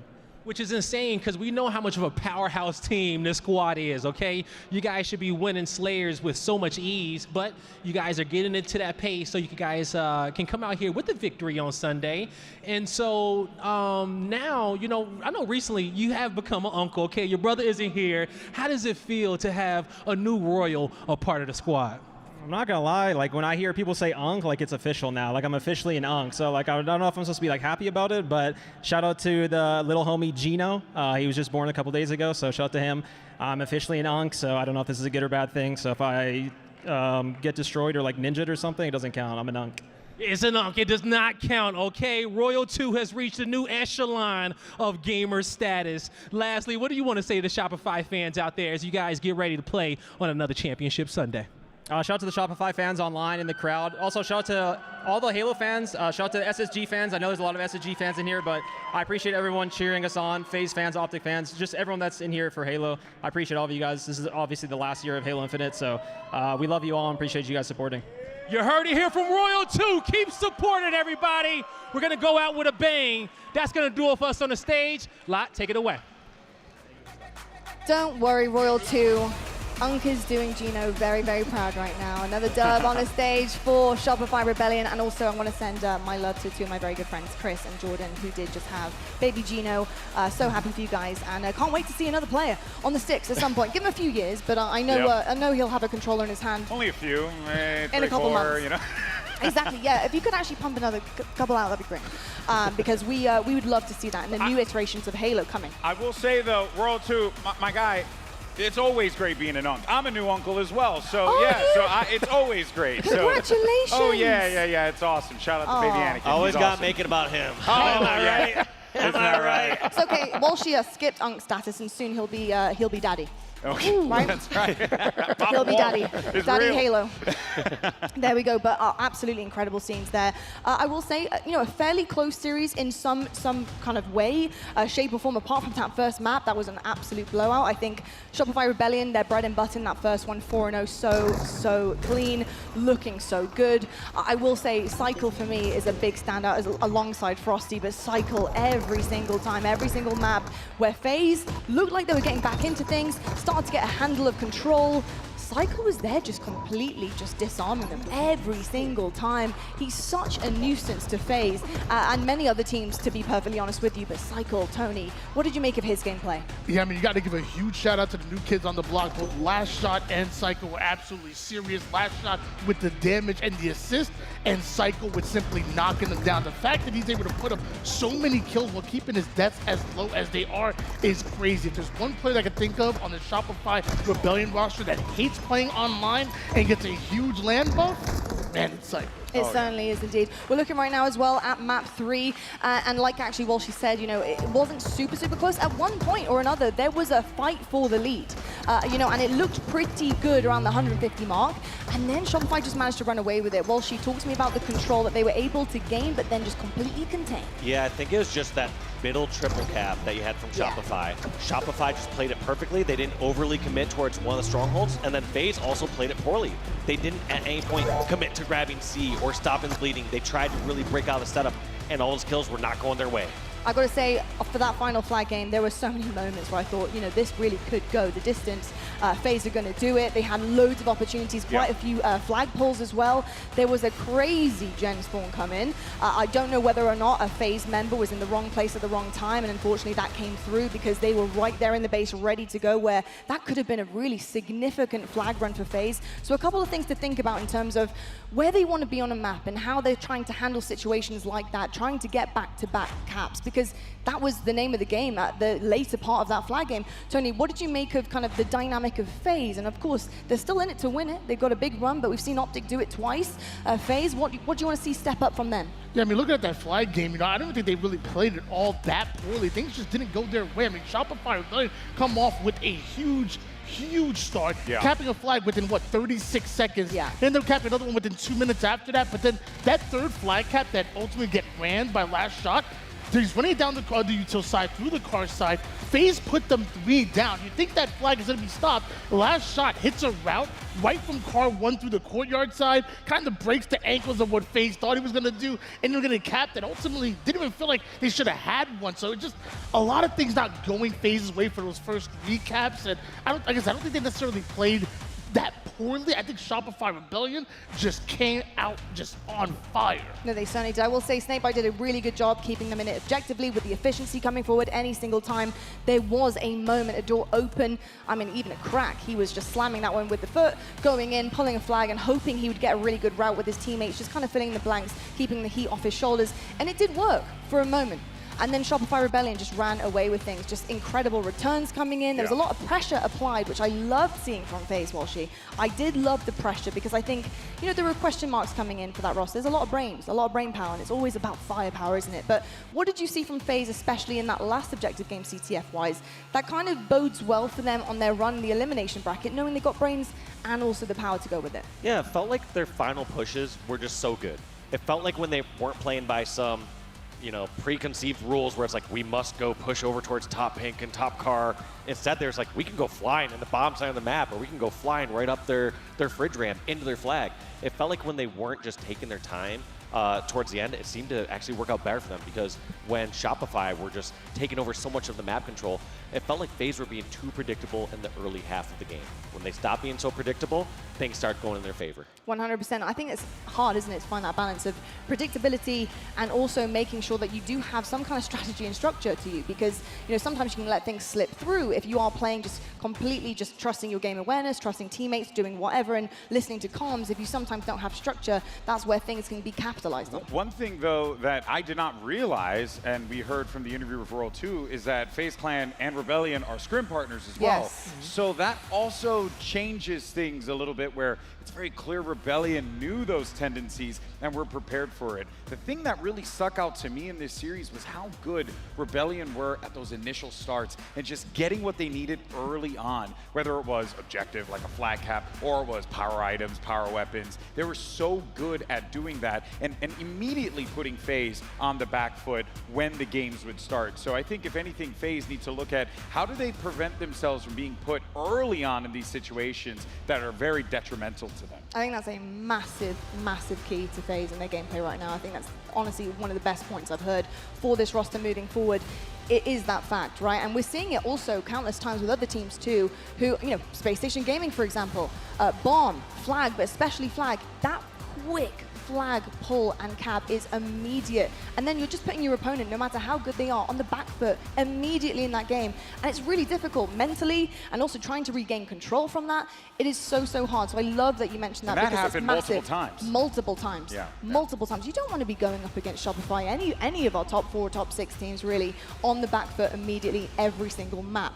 I hope FaZe can make a really good run through the elimination bracket. We'll have to find out how they do. But Shopify Rebellion looking really good right now, and they're going to meet Optic Gaming. So crazy stuff. That is going to be a massive winners finals.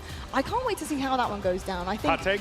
Go on, hot take it. Rebellion look better. Hot take. Oh, okay. I'm curious, incredible. as we're looking at the bracket, GB, what about Shopify do you feel looks better than Optic right now? Well, and look, when I say better, I mean, we're talking about like freaking 90 rating to like 92 rating. You know what I mean? So don't get it twisted. Optic is still beast. But I think that, and also don't want to take anything away from Spacestation Gaming, because they're also a phenomenal team who've leveled up quite a bit.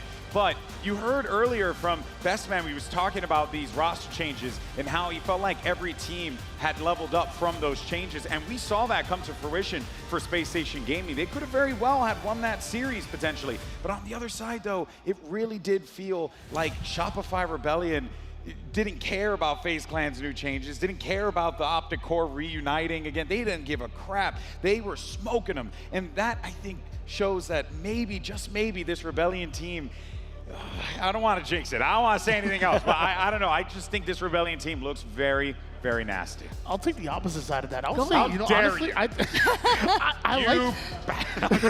I'm just saying, I like FaZe in the capture the flag. I knew Shopify Rebellion working on their King of the Hill, and in Strongholds, there's nobody's being Shopify Rebellion.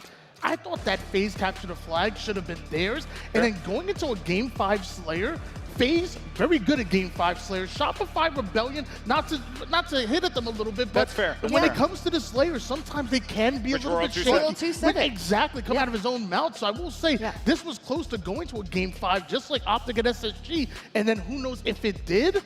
Maybe FaZe are the ones moving forward. The OBJ's been so dominant, though, man. That 4-0 King of the Hill was nasty. I had to take a shower after that. Listen, that 4-0 King of the Hill was crazy. I was still waiting for the FaZe alarm clocks to go off, and I was thinking, come on, I'm sure I set that one earlier on. But it didn't go off. That's okay. But I will say some of the other objective games, I saw some flashes of brilliance from FaZe, like I have seen all weekend long, and I think this was their biggest test. So honestly, I'm not too, I think, unhappy or displeased with how FaZe played. Shopify Rebellion, they have been together from the very beginning, all the way through the offseason. They've been the dominant team until Optic came along and suddenly just dethroned them from the favorites. And Shopify, they're ready to work on things and adjust, and I love that about them. So I'm curious to see how FaZe are going to grow during this LAN, and I will say this, right? A couple more reps won't hurt them. They need to learn a little bit more about each other. You know, they're still warming up, and we've seen Spacestation Gaming, what can be done when they get a few more reps under their belt. So I'm hoping for the same with FaZe, and we'll have to see how they do in the safety net here in the HCS. Saying that, we do have a really cool matchup coming our way. And it's again the hometown team, Spacestation Gaming, but we're waiting to see who is going to join them. And it's out of TSM and Envy, and I want to get some hot takes right now, because TSM and Envy, I feel like right now in terms of, I don't know, the collective and the comparison between them, I think they pretty much stack up against one another depending on the day. TSM, I will say with the day that they had yesterday, it's been tough. They've had a bounce back today in the elim bracket, but I will say their foes haven't been that formidable, and they're meeting a very formidable foe now in Envy. So how do we feel about TSM versus Envy? Who would you take in this series? You know, it's pretty crazy. From a consistency standpoint, I really like Envy, and I love the makeup of their team a lot. But from like TSM, it's a little inconsistency, but when they're firing, they are absolutely frying anybody in their path. So it's definitely an interesting one. I'm going to say TSM, because I think the land buff is real.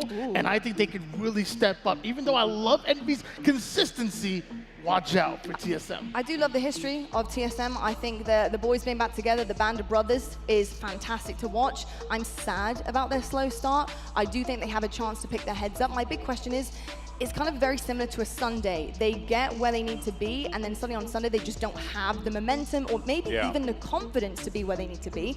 And my big question is, right, how do you pick yourself up off the floor? Because they haven't had to do that so far at LAN. And, you know, really, when they've gone down, they've gone out. So GB, do you think that TSM have what it takes right now to lift their heads up mentally and bounce back here? Yeah, I mean, you know, those four guys have been rolling together for a hot minute, right? So I think if anything, there's a comfortability there between the four of them. There's a trust between the four of them that I would have to, you know, kind of lean on in this situation here. But also on the flip side to that, kind of feel similar-ish for Envy, right? There's a lot of parallels between these two teams. I mean, heck, they even used to play for the same damn org. So, you know, it's just like really fascinating to see how these 8 players have, and how their journeys have kind of blossomed here in Halo Infinite. But I have been liking what I've been seeing from Descendant and Precision and the likes of that squad. So maybe, you know, Envy does have it, but so I've always been a big fan of these guys, the TSM boys. Yeah, ever since the native days, it was always been cheering them on. So I got to go with TSM as well. TSM are special, and I think going to this event, I think I would have chosen TSM. But what I've seen yesterday and what I've seen today, I have not seen the TSM, to me, that is at their peak form. I think that they have a higher peak than Envy, but for what I'm seeing today, I'm picking Envy. This guy's always going against Walshy, I'd love to know, like, roughly, you know, what you have seen. Is it a teamwork problem? Is it somebody who's not shooting, or maybe people who aren't shooting correctly right now and just not shooting straight? Is it not their tourney? You know, what are you taking away from TSM in their gameplay? I don't know. From the limited that I've watched of them playing, I've seen a lot of unnecessary deaths, random charges across the map, and when things are going well for them, they're that aggressive squad that just keeps it staggering, getting kill after kill. They're doing so good. Yeah, they're scammers. But what I wasn't seeing too many successful scams today. I was seeing a lot of just pushes across that weren't successful. We need more pyramid schemes. Let's go. No, honestly, how many times in your career, I don't know if that was that a phrase back in the day. I don't mean to be rude. Scammers. Your age. But, you know, scamming, the amount I've heard, not in just online scrims, with obviously comms being on, listenings, don't scam, boys, don't scam, just don't scam. We got this, don't scam, let them come to you, don't scam. I mean, it is such a big communication factor, and honestly, a complete team dynamic. Like, you scam, you lose full control, you lose the map. I wasn't getting scammed, I wasn't throwing, I wasn't getting mogged, things weren't lit. Things were a little bit different back in the day. Yeah, everything was black and white. I saw him take a little look at his book he's got here of all the kids lingo. Yeah, he's got one of those. Yeah, I've got People the red didn't button. have motion back in the day, if you know what I mean. I love it. I can't wait for you to be a dad. You're going to be the cringiest but best dad ever, and I can't wait for it. On the best. Oh, I wasn't expecting you weren't that. expecting that. I wasn't because I'm your expecting friend, that. damn it. Okay. I love it. I absolutely love it. No, it's really interesting to see, and I'm curious, you know, what was going wrong with TSM, because it's just not usual. We've already had 2 events. We've had a major, we've had a minor, and TSM have been really good, and I was really expecting them to come into this and just kind of have growth and see something that we haven't seen before, aka a great Sunday from them. I wanted to see them produce the goods on all 3 days, not just the first 2. And so far, we haven't seen the goods at all. So I'm hoping that with this MV series, it's going to be massive for them to get bounced back, and we'll see how they do. I have been told we are going to be red zoning a little bit. So lads, I don't know if you're up for the challenge because we can actually see how this one plays out live. Oh, I love working together. easy. Let's do this. Yes, and I need a drink of water. So, because I've been talking a lot. GB, honestly, Tony, do you want to join them? Because why not? A TriCast? Do it. Go Why on. not be TriCast? I'm about that. I'm about to change my name right now. I'm going to All right, let's take B, let's red zone. Let's see what TSM versus MB is going to give us here. And it's, okay, it's 1-1 on the series, folks, and we're in Aquarius CTF. Joining us, folks, over from the A stream. You are just joining us. Let me fill you in. Let me set the table of what you are seeing on your screens. MB versus TSM. Game 1, a convincing win. Oddball recharge for MB, 2 rounds to 0. TSM came back to things, close layer, but they squeezed out the victory.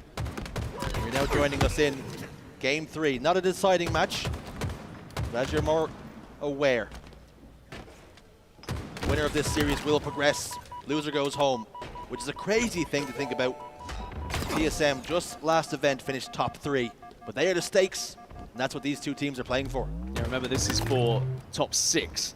The winner of this will play against Space Station after they fell against Optic Gaming a little bit earlier. So that's your reward for winning the series, is you get to come up against the Space Station who looked very good, and maybe you're going to be a little bit annoyed dropping into the elimination bracket. Still quite a way to go in this series, especially with how tight it's been so far. Descendant making another flag run here. Is probably going to be chopped down, but just about squeaks around the corner here. Does fall. Any teammates on hand to apply the finishing touches to that flag? The answer is yes. Envy do take the lead. They threatened to do it the first time. They were stopped. Second time around, they will not be denied. Counter cap opportunity here, though, so Envy have got to be careful. 2 players down to about half shields.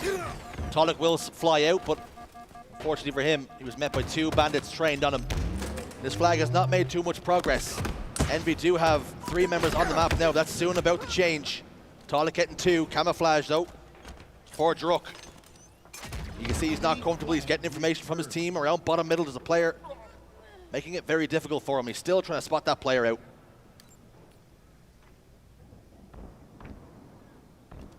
Envy have looked the better team on the objectives just based off of what we've seen so far. The oddball was pretty comfortable, first round especially. They got up to like 91 points before TSM even found a point on the board. Druk manages to get behind though, that camouflage coming to good use, double kill, 3 dead, flag starting to move. But that's what you got to do. If you are the last remaining player, you need to put yourself in a spot where you can shut that flag down and give your teammates a chance off respawn to do something. Just stops so much momentum. Piggy ventures forward, tries to get the return. Soul Snipe's there though, he's going to fall, but the flag has made some progress. 4 dead now for Envy. It's about to go from bad to worse, because not only is this flag about to go home, but they should have players in position to be in control of the map. At least someone situated around top middle. So TSM now will tie us up, score 1-1 now. And it's TSM starting to ask a few questions, starting to make Envy look a little bit more uncomfortable. It would be quite the comeback if TSM did get into top 6 and a chance to play Space Station for top 4, because that's not a guaranteed win for Space Station by all means. Both of these teams definitely would put up a good fight against the SSG roster. But after finishing 3rd in their pool, TSM of course started in the elimination bracket, but they were 3rd seed coming into this tournament. They finished top 3 last event. Can they claw their way back to those dizzy heights yet again, or can Envy maybe put a stop to it as Piggy gets taken down by Druk? Beautiful shots from Druk, and he wasn't done. Dropped down. Gets the kill again. Now Soul Snipe has the camouflage to work. Druk done. Wasn't for nothing. Secured the power up. Descendant tries to use a thruster pack. Not enough though. Another kill for Soul Snipe, and indeed Manny. Jackson goes down, trades for the camouflage. 4 dead for Envy, and TSM in prime position to pull yet another flag. Does get pulled. Fridge spawns as well. Druk just trying to do what he can to keep them within Fridge, taking the challenge, taking the fight, keeping the gunfire away from the flag runner. And the flag will move. Manny is not going to continue with it though, because he recognizes there's danger from behind. And now this is where the rest of the squad try and pick up, and Jackson again, the last remaining player here. We spoke about how clambers can really go and be your detriment. It's happened again. It's going to be TSM slamming home their 2nd of the game. And And in quick succession, without reply now, all of a sudden Envy is starting to look a little bit shaky. They're pushing through narrow corridors, and it's meat and drink to Druk right now. Yeah, Druk's looking good. Great shots all around, taking great positions as well to either help the team or sometimes carry the team through with him. Flags on the move yet again. Envy are in a better position this time. They have more members up though, so they were able to stop it a little bit sooner. But again, Druk back into the action, happy to take fights. Sadly though, falls to the grenade. It's almost like Tony Montana sitting in that doorway. I take your bullet, I take your bullet. Finally gets taken down, but so much time bought for his team. An overkill for Soul Snipe in the field as well. Another flag cap, an overkill on the board. Map control again for TSM. Always a difficult one. And the flag's going in as well, it's important to see. But you've got to try and focus on that one player who's just got the triple kill. You can't allow him to just run rampant in your side of the base. You desperately want to look towards the flag, you want to try and stop it, but by doing so, you just open things up for Soul Snipe to do that. And now TSM 3-1 up.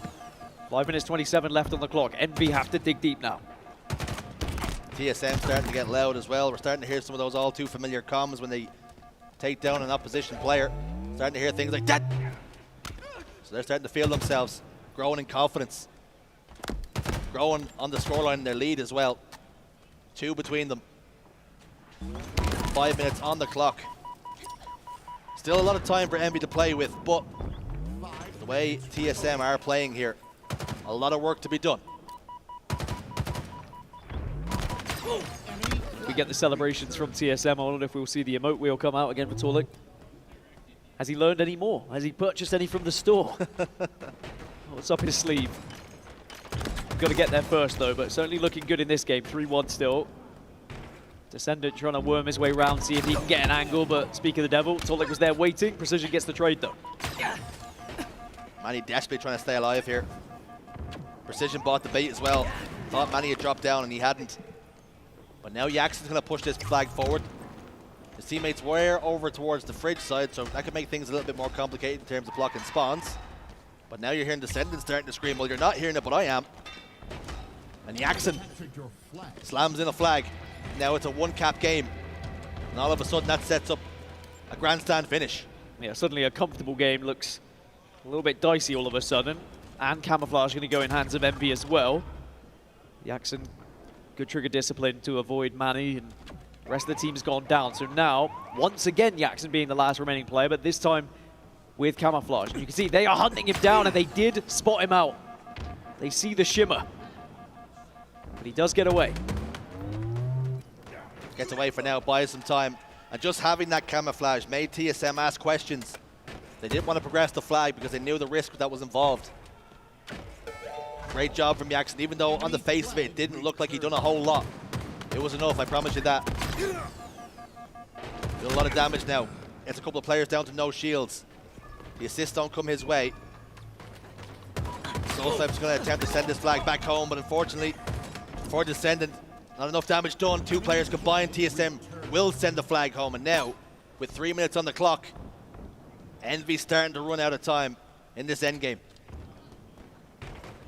Piggy's already gone down. Precision the next. Jackson follows, and Descendant finds himself all alone here on car side. Does manage to connect with Druk though, so that also puts 3 dead on the side of TSM, which means they won't have as much map control when Envy spawn. You can see TSM are trying to be a little bit aggressive with this one. They don't want to just turtle up and allow Envy too many opportunities to punch into their base and get a flag. Instead, they're taking the fight to them here. Definitely holding a higher line of engagement for many reasons. 1, the potential to get a flag capture. 2, if you do, worst case scenario, die, you'll have time to spawn back up and Envy will have to push a lot further forward to see any sort of reward. Manny again, slipped through the cracks. Throws down a nade, denies a little bit of possession of land. And that will mean 2 of his teammates have gone down in the meantime. Descendant and Jackson got a couple of kills. Work to be done here for Manny, he's putting it in. Descendant tries to get away bottom middle. Nothing doing for him though. And he's just been a nuisance in the enemy base. Would you say he trickles through the cracks? I don't think I would. No? No, sift through the crack, maybe. Like sand. You also said Manny and many, and it got me very confused. Two different things. Descendant, last remaining player. Manny is going to be running it. Jackson now spawns, and I think Manny might just be a little bit too quick with this one. And unless we see a big old nade tossed across the map, we might see TSM going 4-2 up, and it may just not be enough time for Envy. There is said nade, and there is the attempt to stop. Soul Snipe, though, responding on the other side. Manny goes in, Manny slams it home. TSM, 4-2 the score. Double the lead. And are now knocking on the door of a 2-1 lead in the series as well. And for Envy, just running out of time. That hot start they had, they weren't able to hold it, they weren't able to maintain it. And TSM, the longer this game has gone on, the longer the series goes on, just growing in confidence now. 48 seconds. Have to try and push in here. Have to go for some sort of miracle play. But Jackson does help. Descendant is moving the flag as well. Shots in the back. This could be a massive flag. 4 dead for TSM. Is there a chance for a back-to-back here? They spawn over towards Engine though, and that will just slow things down. But it has given Envy a chance with 27 seconds left. That is heartbreaking as well, because you thought there was a potential for a back-to-back flag cap, but it was split spawns because of where Jackson was positioned. And you can forgive him for wanting to get the flag going as quickly as he can. Perhaps if you had it back, you maybe block the spawn towards Engine. You maybe stand on that bridge. Try and block 2 spawns, try and be an influence, but kills going the way. It's going to amount to nothing. TSM hold on, TSM survive, flag gets sent back, and TSM go 2-1 up in the series. Envy with work to do. TSM find themselves 1 map away then from coming all the way back from losers round 1 into top 6 and a matchup against Space Station on the horizon. Sadly for Envy, they just couldn't hold on to that early lead that they had found. It was a great effort by everyone on TSM though, whether it was defending or attacking, but it was 7.2k damage from Druck. We saw it in the early stages. Druck just happy to take fights, always engaging, and whether he was leading the charge or supporting his teammates, he was doing a lot there. Taking a look at the stats, then Descendant 26, 22, and 10. Very impressive performance from him, but unfortunately he finds himself on the losing side. Manny with 18-7 and 12, 17 and 12, excuse me. Good work from him, 5.0 KDA. Druck, though, leading the lobby. An incredible performance from him, just to make sure that not only do they keep themselves in this series, but they now take the lead. For a brief moment, we will now say goodbye to the A stream. As we throw this to a quick break, we'll be back very shortly with the rest of this series. Don't go anywhere, folks.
a conclusion to this series, well, you are in luck because we're about to supply it.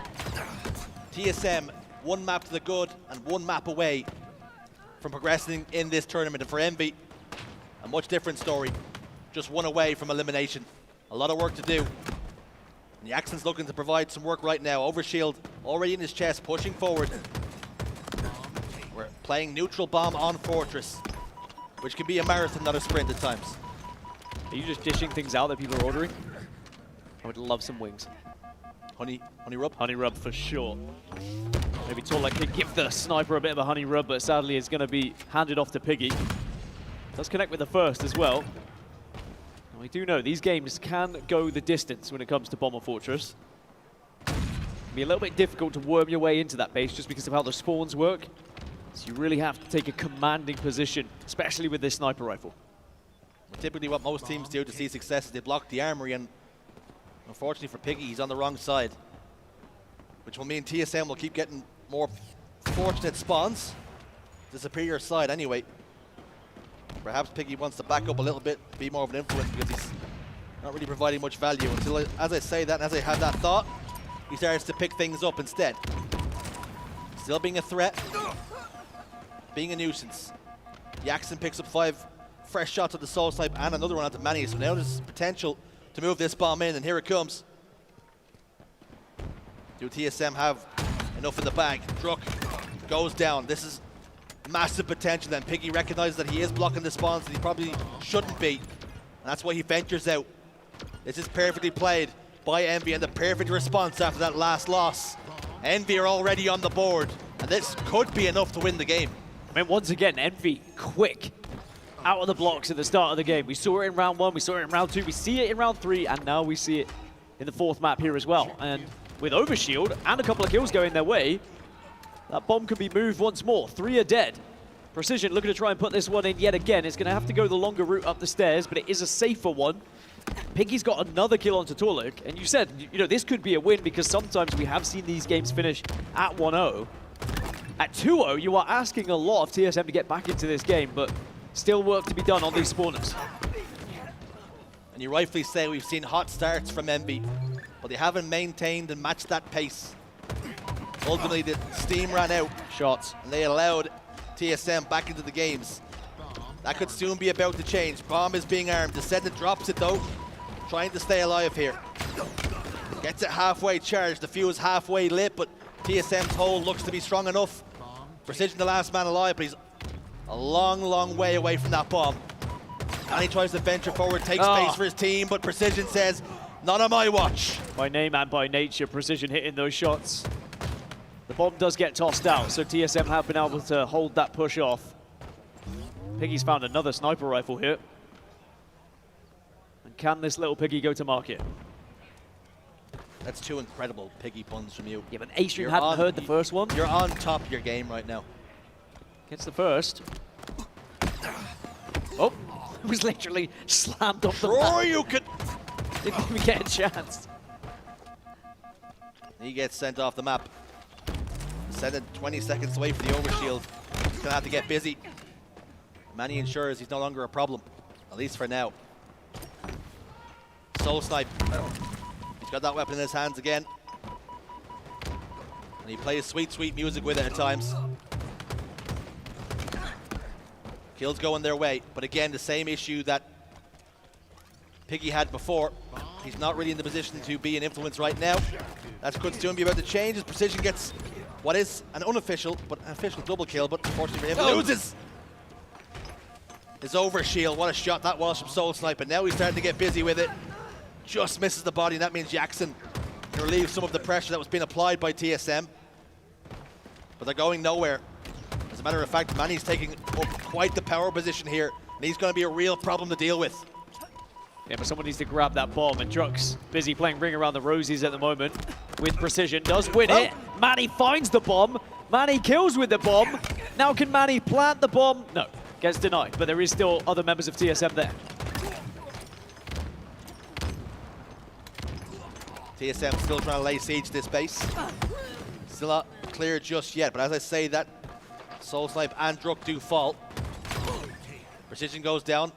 Envy looking to clear their lines, throw the ball away. For good reason. Bomb being tossed out. But TSM are in prime position once more. Jackson's going to go down. You can see Tolic was reluctant to push further forward, did not want to block those spawns. Heads up play from him. 3 go down. Piggy last man standing. Druk and Soul Sniper there. He's not going to have enough, is Piggy. A lot to be asked. A lot of trouble on the map.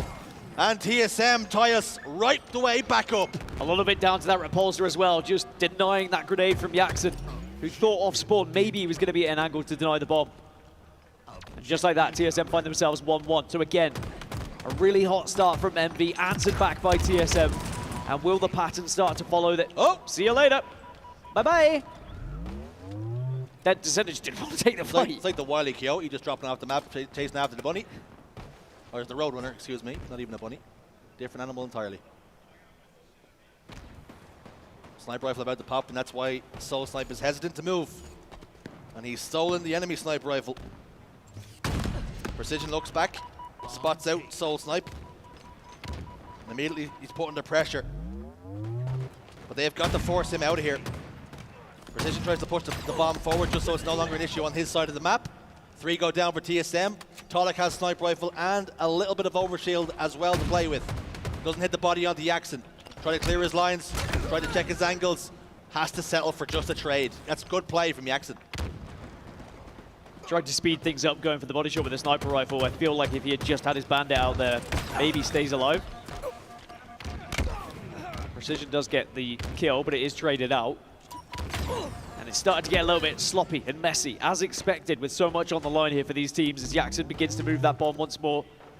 Does have a little bit of support here, but knows that he's very vulnerable if he tries to move it in at the moment, so they need to work hard to try and clear this space. It's not going to happen.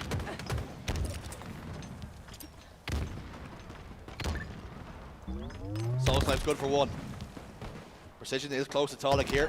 He has to take care of business. Doesn't get a trade. It's very good from Tolic as well. Remains on the map. Gun on the map and can now look towards bottom middle. Taking so much space for his team, but unfortunately for him, Druk has fallen, so that's going to mean he crouches down and waits. Bides his time. Piggy's got the kill elsewhere and the bomb's moving. So Tolic is now forced to spin back around. Blind damage, good damage as well. 2 go down. A 3 should be about to join him. Descendant should fall. Piggy's behind enemy lines here. Do they know that? Do they have that information? They do now. He's giving away his position. It's been a real thorn in the side. Here is Piggy, and he gets another kill. 3 go down for TSM. This spells danger now. As Overshield's going to pop up at a very opportune moment as well. A lot of things to worry about, a lot of things to be concerned for if you're TSM. It almost feels like least of all is the bomb right now. There's a lot of flanking that's going on at the moment, but it has worked out for both sides. Could leave your team a little bit vulnerable if you go for it too often, but this arm's going to be attempted to be armed. 2 are dead on the side of TSM, and he needs to come in to maybe stop it. Precision taking a lot of damage, but will get the arm. And Envy regain their lead here. 4 minutes now remaining. And TSM, again, are going to have to dig deep. The problems are not even going to go away with that arm for TSM. Because Precision still has control of a lot of the map here. The battle rifle just has that extended lines of sight, can do so much damage from across the map. Does back away just a touch. Recognizes he's isolated from the rest of his team. Jackson, though, will get a kill onto Tolic.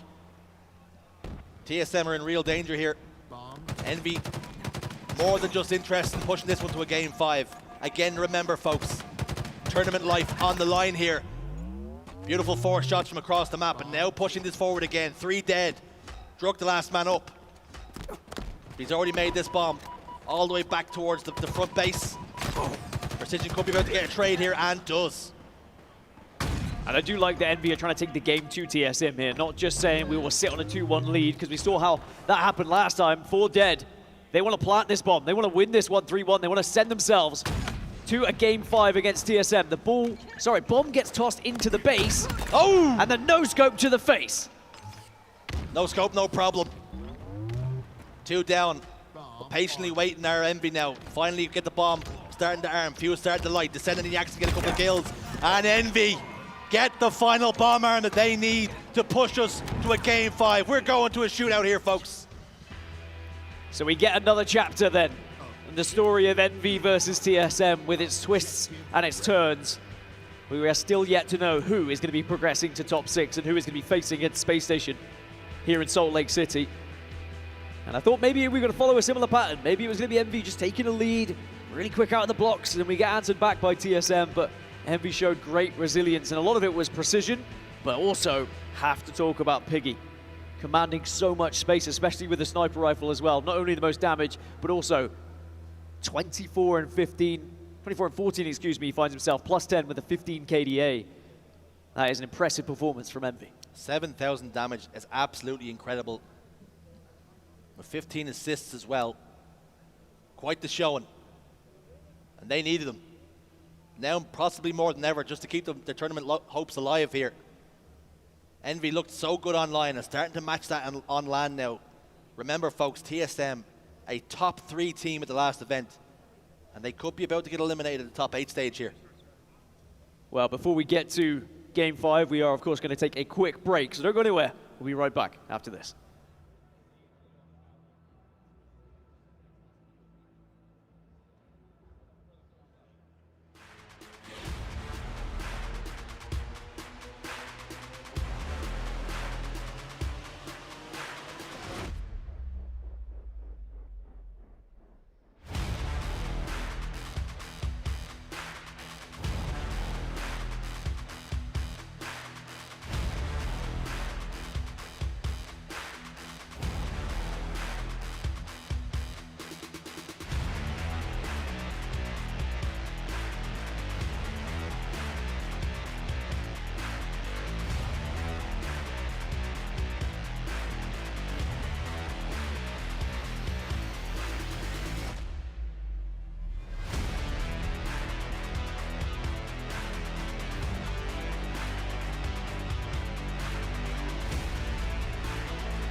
is only one way to separate these two teams.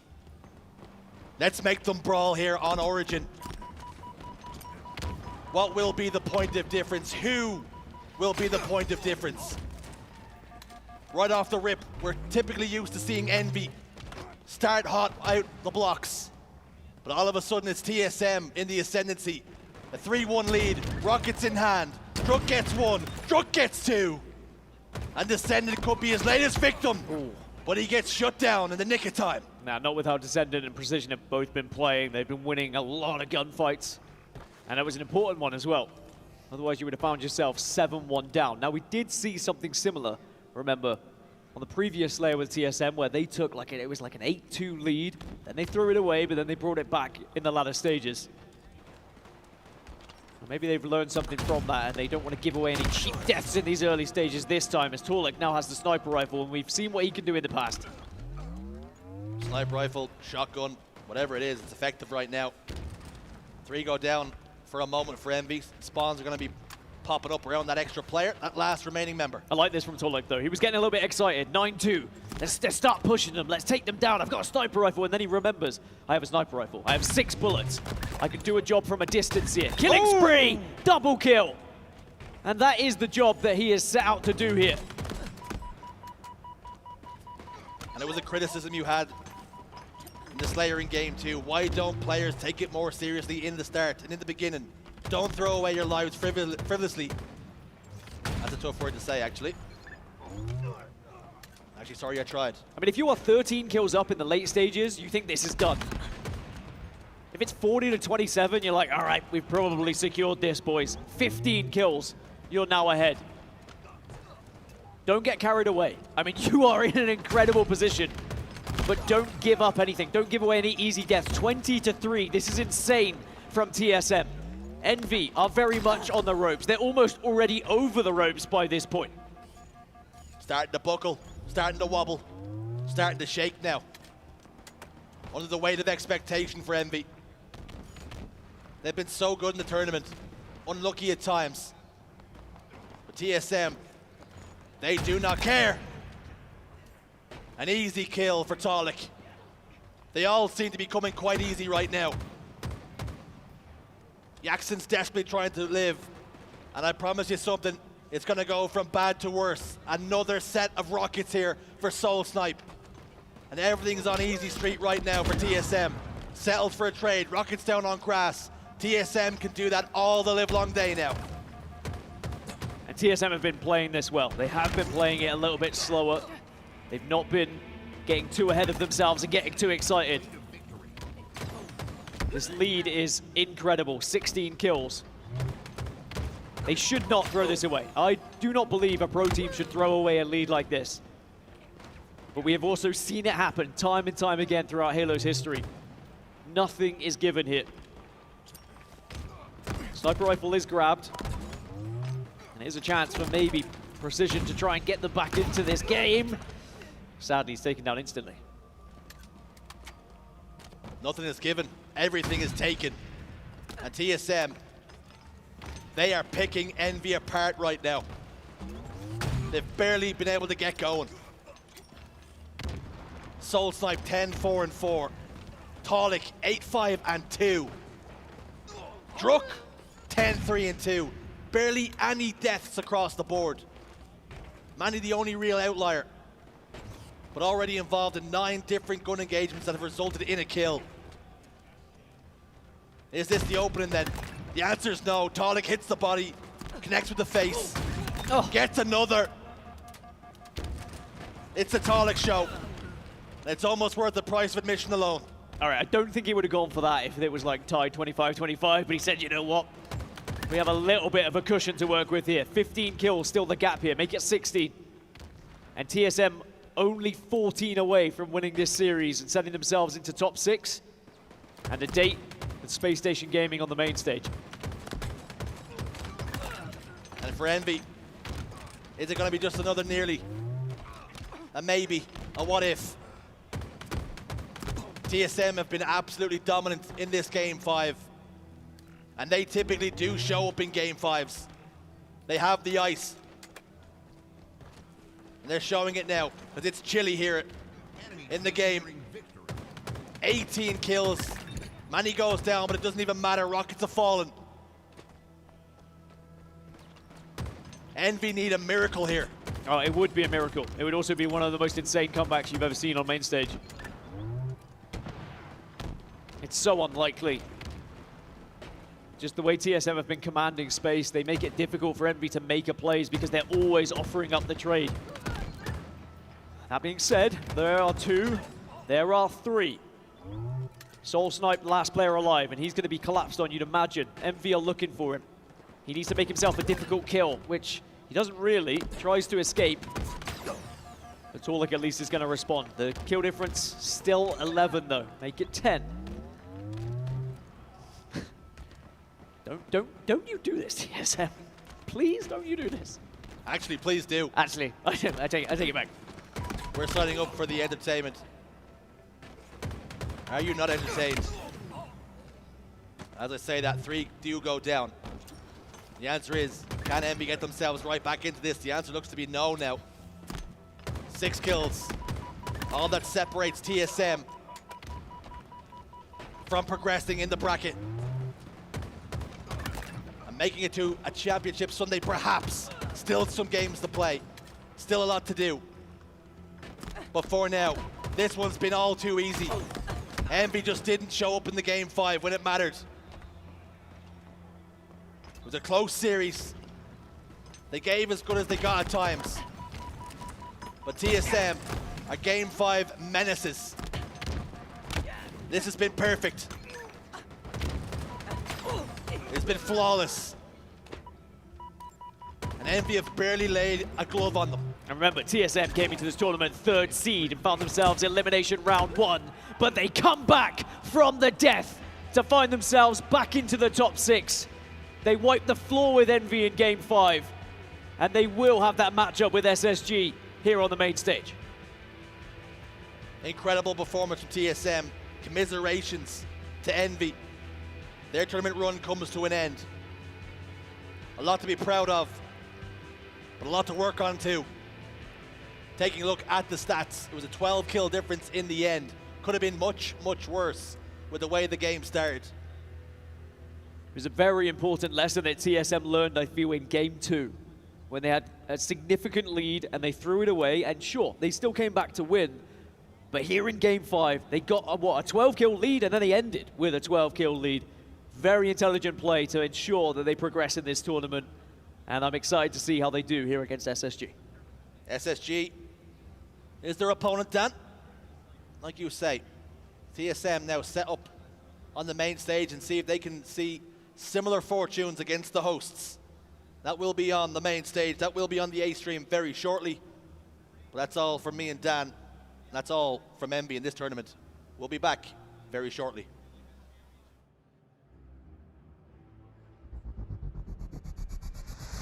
Want more Halo action? Subscribe to the Halo Esports channel for official HCS highlights, behind-the-scenes content, and player spotlights that take you closer to the pros. Stay in the loop with official updates, Halo Esports history, and our HCS and Community Top 10 series. Don't miss a second. Subscribe now.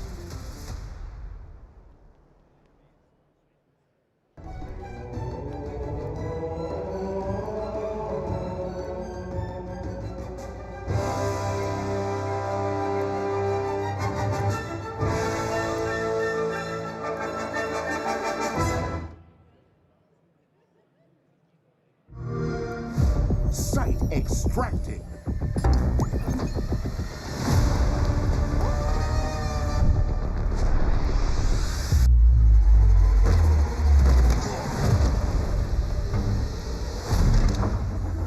Device converted.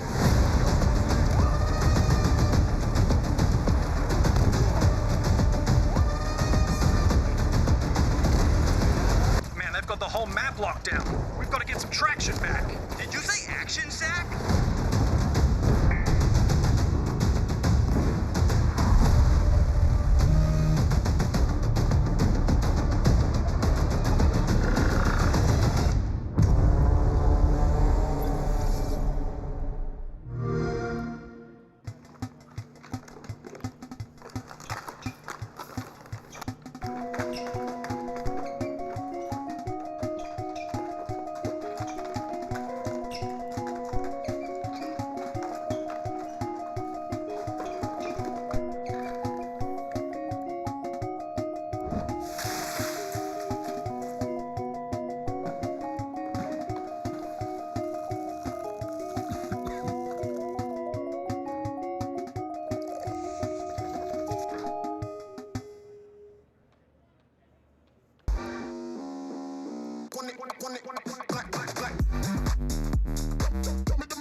Good evening, Salt Lake City, and welcome back to your HCS SLC Major. It is good to see you joining us for the evening because we have another epic game in store for you, including also the claw game, which I'm just waiting to see if he actually manages to do this. And that's it's always the way, isn't it, with those claw games? You know, you just I don't know. I just don't think there's an actual skill set for a claw game, or is there? That's where you'd be wrong. Or is there? That's the question. Oh, really? Yeah, that's where you'd be wrong. It's all about the touch. My secrets. All right, well, I'll tell you what, skills, they go hand in hand with our Halo players, don't they? And on the main stage coming up next, we do have our hometown team once again. We're seeing a lot of SSG today, and they're going up against TSM. Really interested to see how TSM are going to perform against Spacestation Gaming. We were actually discussing in length on the desk about TSM and really just the kind of journey that they've had so far, and it's been, I don't know, a short, difficult start for them, hasn't it? It just hasn't gone the way that they had planned. You know, we were not long ago talking about TSM and maybe the way they'd handle a Sunday, let alone not quite making it in pools and not looking as good as they could be, and just not topping, I think, what we thought that they were capable of heading into SLC. Clutch, based on what you just saw, especially against MB, how are you feeling about TSM right now going up against SSG? Yeah, I think it's going to be a completely different beast to try and take down SSG, but on the flip side, if you're a TSM fan, the way that they have success at tournaments is through these game 5s and winning those game 5s and being clutch. So I think that this is a massive opportunity for them to gain some momentum and actually like feel confident going into this series.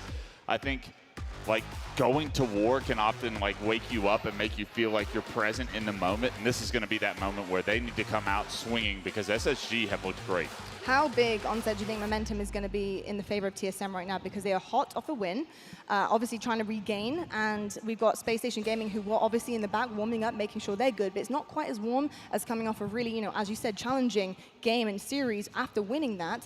Do you think TSM will have maybe a little bit of an upper hand that they would have had if it had just been totally cold and completely even playing fields with Spacestation Gaming here? I mean, for confidence-wise, sure, they're going to be coming into this feeling pretty good. They want to get it into game 1 as soon as they possibly can to continue that momentum. For SSG, they've had a little bit of time away from the main stage, of course, and they've also had to think about what happened in the series that they didn't quite manage to come through. That was a little bit of a nail-biter for them. So, yeah, maybe in the first moments of game number 1, but I think these teams are too experienced at this point to really let it affect them. I think a minute or 2 into game number 1, you're going to see both teams firing. Brav, how do you see, you know, both sides, the members, stacking up against one another when you're looking at the comparison of players? We talk about firepower, we talk about brain power, but we also talk about team dynamic. How do you think they stack up against one another? Well, it's really tough to call. I think one thing that's important to note is you have a really interesting matchup here with these two and only one advancing to tomorrow, specifically because SSG placing top 8 last event, and then you have TSM, right, placing within the top 3. So to think that that story can either go a similar way, or instead we could see, of course, SSG maybe you could say rightfully reclaiming one of their top spots. Tough to say in terms of how they stack up individually on the teams. I think, oh man, it's whichever team is ready to rock in this game this evening. Yeah. I think the big thing to call out is how dominant Suppressed and Falcated looked against TSM last tournament in that winners bracket finals that they matched up. These guys are going to come in knowing that they are the better individual players and trying to assert themselves individually in this series. So I'm looking at how does TSM kind of react, respond, and adapt to what we already saw these members do to them. Also, you have to deal with the terrifying news that Stellar is back in prime form. Stellar looks like he is Stellar once again, and that's going to be a lot of individual skill and a lot of gunfights probably favored towards this SSG team. I'm looking at TSM to make these fights scrappy, to like bait and switch properly, because they're going to have to out teamwork SSG if they want any chance in this series. 100%. Well, you say that, and I will, on the flip side, I will agree with you. But on the flip side, what could also happen is that we see the TSM that we've been waiting for, and they suddenly just light up the main stage, and something goes right for them amongst all the chaos that has been the lower bracket for them. Because if you think about the players that we have on the TSM, they are very, very well adjusted to what Fal and Suppress can bring. They play 8s with them regularly. You know, these are two players that they're friends with, that they often talk with, play with, whatever, you name it. They are very, very, very well versed in their gameplay, and I know that they have the gunning to match them, but the question is that going to come out this event? Because I haven't seen it yet. I know Soul Snipe can go off. I know that Druck can be incredible. Tarlik, what an incredible event he's having as well, and last time too. I mean, Tarlik, I think for me, is a sleeper pick. I think he needs a little bit more credit than kind of what he's been given in the past. And I think he's come to life with the band of brothers coming back together once again. I'm waiting to see some specialness from TSM. Tarlik is always the main slayer for this team. He's always the one putting up the big numbers. To me, it's Soul Snipe that really is that flex player that's either hot or cold, and like changing the impact and the outcome of games within that playstyle. You need strong games from everybody, but I'm looking at Soul Snipe to see what are his stats looking like after game 1, after game 2, because if he's positive, a lot of the times this TSM team is able to pull across the finish line first. One thing I will say about this TSM team as well is that SSG probably, if they had an opportunity to play a lot of different teams late on an evening on a Saturday, TSM would not be high on that list, because TSM just have this ability, once they get going, to go on these crazy runs that go late into the evening, and before you know it, TSM are forcing their way through to a Sunday, whereas a team like SSG maybe not as used to that kind of a situation. So TSM have to make the most of the experience that they have playing late, playing a little bit more tired, and trying to make the most of, I think, the first couple of games in the series to put the pressure back onto SSG. 100%. I actually have a big point that I've been thinking about backstage here, with Spacestation Gaming in particular. There was a lot of talk about who's going to replace Legend and Bound. Now that they've left, they've gone to greener pastures, excuse the pun. You know, who is going to take that place? Who's going to fill those boots? It's going to be really, really difficult. And of course, they have now the new additions of Suppressed and Fal. I don't know how many times I'm going to say new additions, but maybe a million more. And I'm just curious on what you think about the comparison there, because that's what a lot of fans were calling for, find the replacement. But Stella on the main stage had said that actually they're playing to their play style this time. Rather than looking and scouting for two similar players and trying to fit into what their mold was, the dominant year they had, is something different now. So comparatively, Wes, when you're looking at the two, and I know it's early doors for SSG currently, how are you feeling about the kind of different play style Stella's mentioning? Yeah, I think a lot of it has to do with Eco. And does Eco feel comfortable? Because Eco was honestly playing pretty well during that Optic series, and it was like watching prime Eco again. And that's what you want to see when you watch this SSG team, is Eco the player that's comfortable. He's the one that's filling in gaps and reading the room, and like that brain player we always reference. If he's not on the same page with his teammates and not able to play off of them, he's not going to have the level of success SSG need him to in order to have overall success. So I think Eco always tends to play towards other people's play styles, play off of what everyone else is doing. So it's great to have some pace setters on this team now with the additions of Falcated and Suppressed to be able to play off of, and I think it's gelling very, very well. I mean, they pushed Optic into a very winnable series, and not a lot of teams can say that. Indeed. I'm just looking right now at the keys to victory here, and just kind of some statistics coming across. I want to say for TSM, if they are playing how we are used to seeing them play, these are some good stats. Okay, we're looking here, the Slayer. They have a better Slayer advantage here. 14-12 for SSG, 12-9 in Slayers. They're third in the league. And then the map 5s, massive, of course, feeding into that Slayer ratio as well. The 4-1 in map 5s, that's huge. But again, the question comes back around to, can we see the same TSM we're used to seeing on set? Can you get to a map 5? Exactly. I think that's the biggest thing, right? Yes, you might be able to take a map 2, take the Slayer, but are you going to be able to match up against SSG in those objective game types? And it's going to be interesting to actually take a look at the series layout and see what game types that we do have in this series, because if I see a Strongholds, for example, then there is an opportunity, but no Strongholds. So might be a little bit tough for TSM to find a way through. Indeed, and I also got to say on the side of Spacestation Gaming, so 5-0 in map 1s, they have hot starts. That is not a problem for them so far. It's been very clean on their map 1s, including against Optic. So huge stuff for SSG coming forward. It's just, can they hold on to it? Because this really is the tournament life on the line here. And Brav, if I know a thing or two about tournament life, I think that we see players like Stella, like Eco, come to life. They know what they need to do to win. They have been here before. But can Foul and Suppressed also kind of float under this pressure, or will they succumb to it? I think they'll be all right. I think, especially because you hear Stellar and Nico talk about how they're just playing off of Foul and Suppressed damage, and man, is it ever working. Like when we watched their first series that they played at the tournament, it was just Foul and Suppressed popping off every game, and they're both double digits, and everything's just like flowing perfectly. I also feel like SSG in this moment, while TSM, I think Wes and Onset made really good points about TSM can play any hour. Like if you play TSM at like 3 a.m., like, you know, they're going to be like the best. They're used to playing at 3 a.m. They're going to be just an awful team to play any hour of the evening, and the later it gets, the more I'm going to favor them. However, when I really think about SSG, when I think about the team change, when I think about the past few weeks, all of that has led to this evening, right? Yeah. And I don't think that the 4 guys on SSG are going to let that escape them. They're not going to look at this as another series. I think instead they're going to say, guys, we came here, we built this team for a reason, and look what we've done. And we need to win this evening, and then we could think about Champ Sunday. I don't think they're already thinking about Sunday. I think they're thinking about this series. No, absolutely. I think with the way that their season has gone, how disappointing they are very locked into the moment. I do not expect the series to be close. If TSM are able to scrap some games along the way, and it does go to Game 5, that's where I would start to get worried if I'm an SSG fan, because TSM are known to win those Game 5s, even against Optic Gaming last event.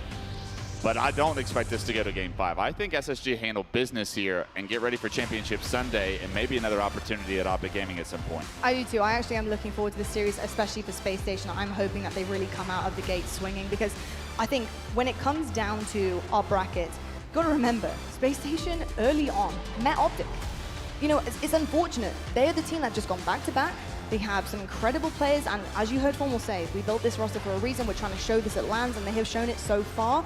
Someone is going to get knocked down. And listen, both teams are fantastic, but there's always going to be that safety net. They need to bounce back. They're probably not thinking too much of this right now. They're probably not thinking about the pressure. You know, they're just like, listen, we have one job to do, that's to win. We tried to do that against Optic. Unfortunate, very small margins in certain cases in the series. But at the end of the day, it's business as usual for them.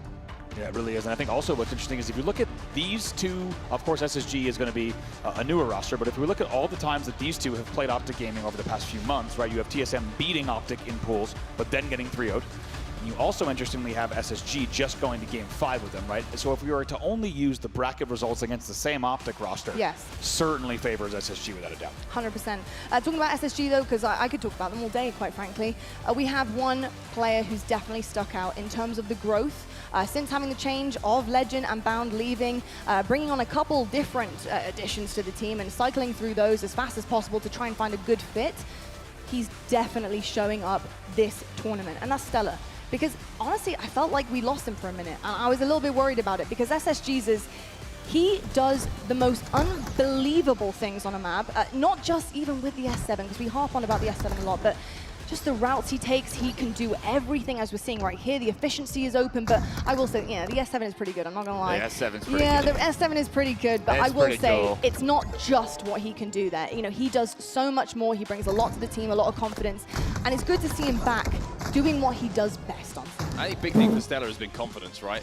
You look back at the previous tournament, you look at what happened, not making it to a Sunday, you watch some of those games and you're like, you could just tell that maybe the belief wasn't there in what was going on around him, that it kind of translated into what we were seeing through his reticle. But all of a sudden, they're getting an opportunity to play against Optic early. The team that's won 2 events, and confidence is just flowing through him. He hits a couple of shots, and all of a sudden, it's like, I'm back. And he just looked confident that every shot was going to get hit again. And I think a lot of it, again, goes down to not just him, it's the teammates around him that are winning individual fights. He feels confident to take them, knowing that if he was to fall, for example, that it's not going to cost him a 4-dead. I think it's just it's great to see him back, and it's not a surprise. It wasn't going to go missing. You don't lose it overnight, and I think that Stella's been superb. 100%. I think it's the 2 C buzzwords here for Stella in particular, and it's confidence and comfortable.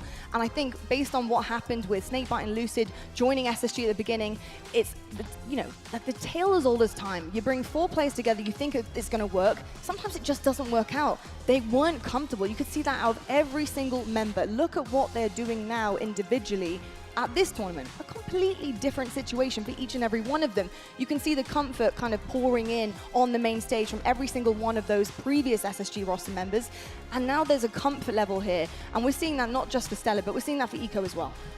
Eco's looked like a completely different player this tournament than last, I think. And he was making so many plays early on in that Optic series. You need to see more of that. Obviously, you want that to be consistent. But, I mean, Eco's a world champion 2 times, I think, at this point. So I have no doubt that he's going to find his rhythm and flow, and if he's feeling comfortable, good things will happen because he is on top of the efficiency and always being in the right spot. So it's a pleasure to see. He was even hitting some phenomenal shots with the shock rifle throughout this tournament so far. So it's awesome to see him see that, but I mean, I made that noise during the Stellar clips because you said it wasn't always about the S7, but when he has the S7, it's all about the S7 when he has that. Was all this tournament. The guy just put on a montage for us. Yeah. When I was watching, I was like, gosh, all of this has happened today. It's wild.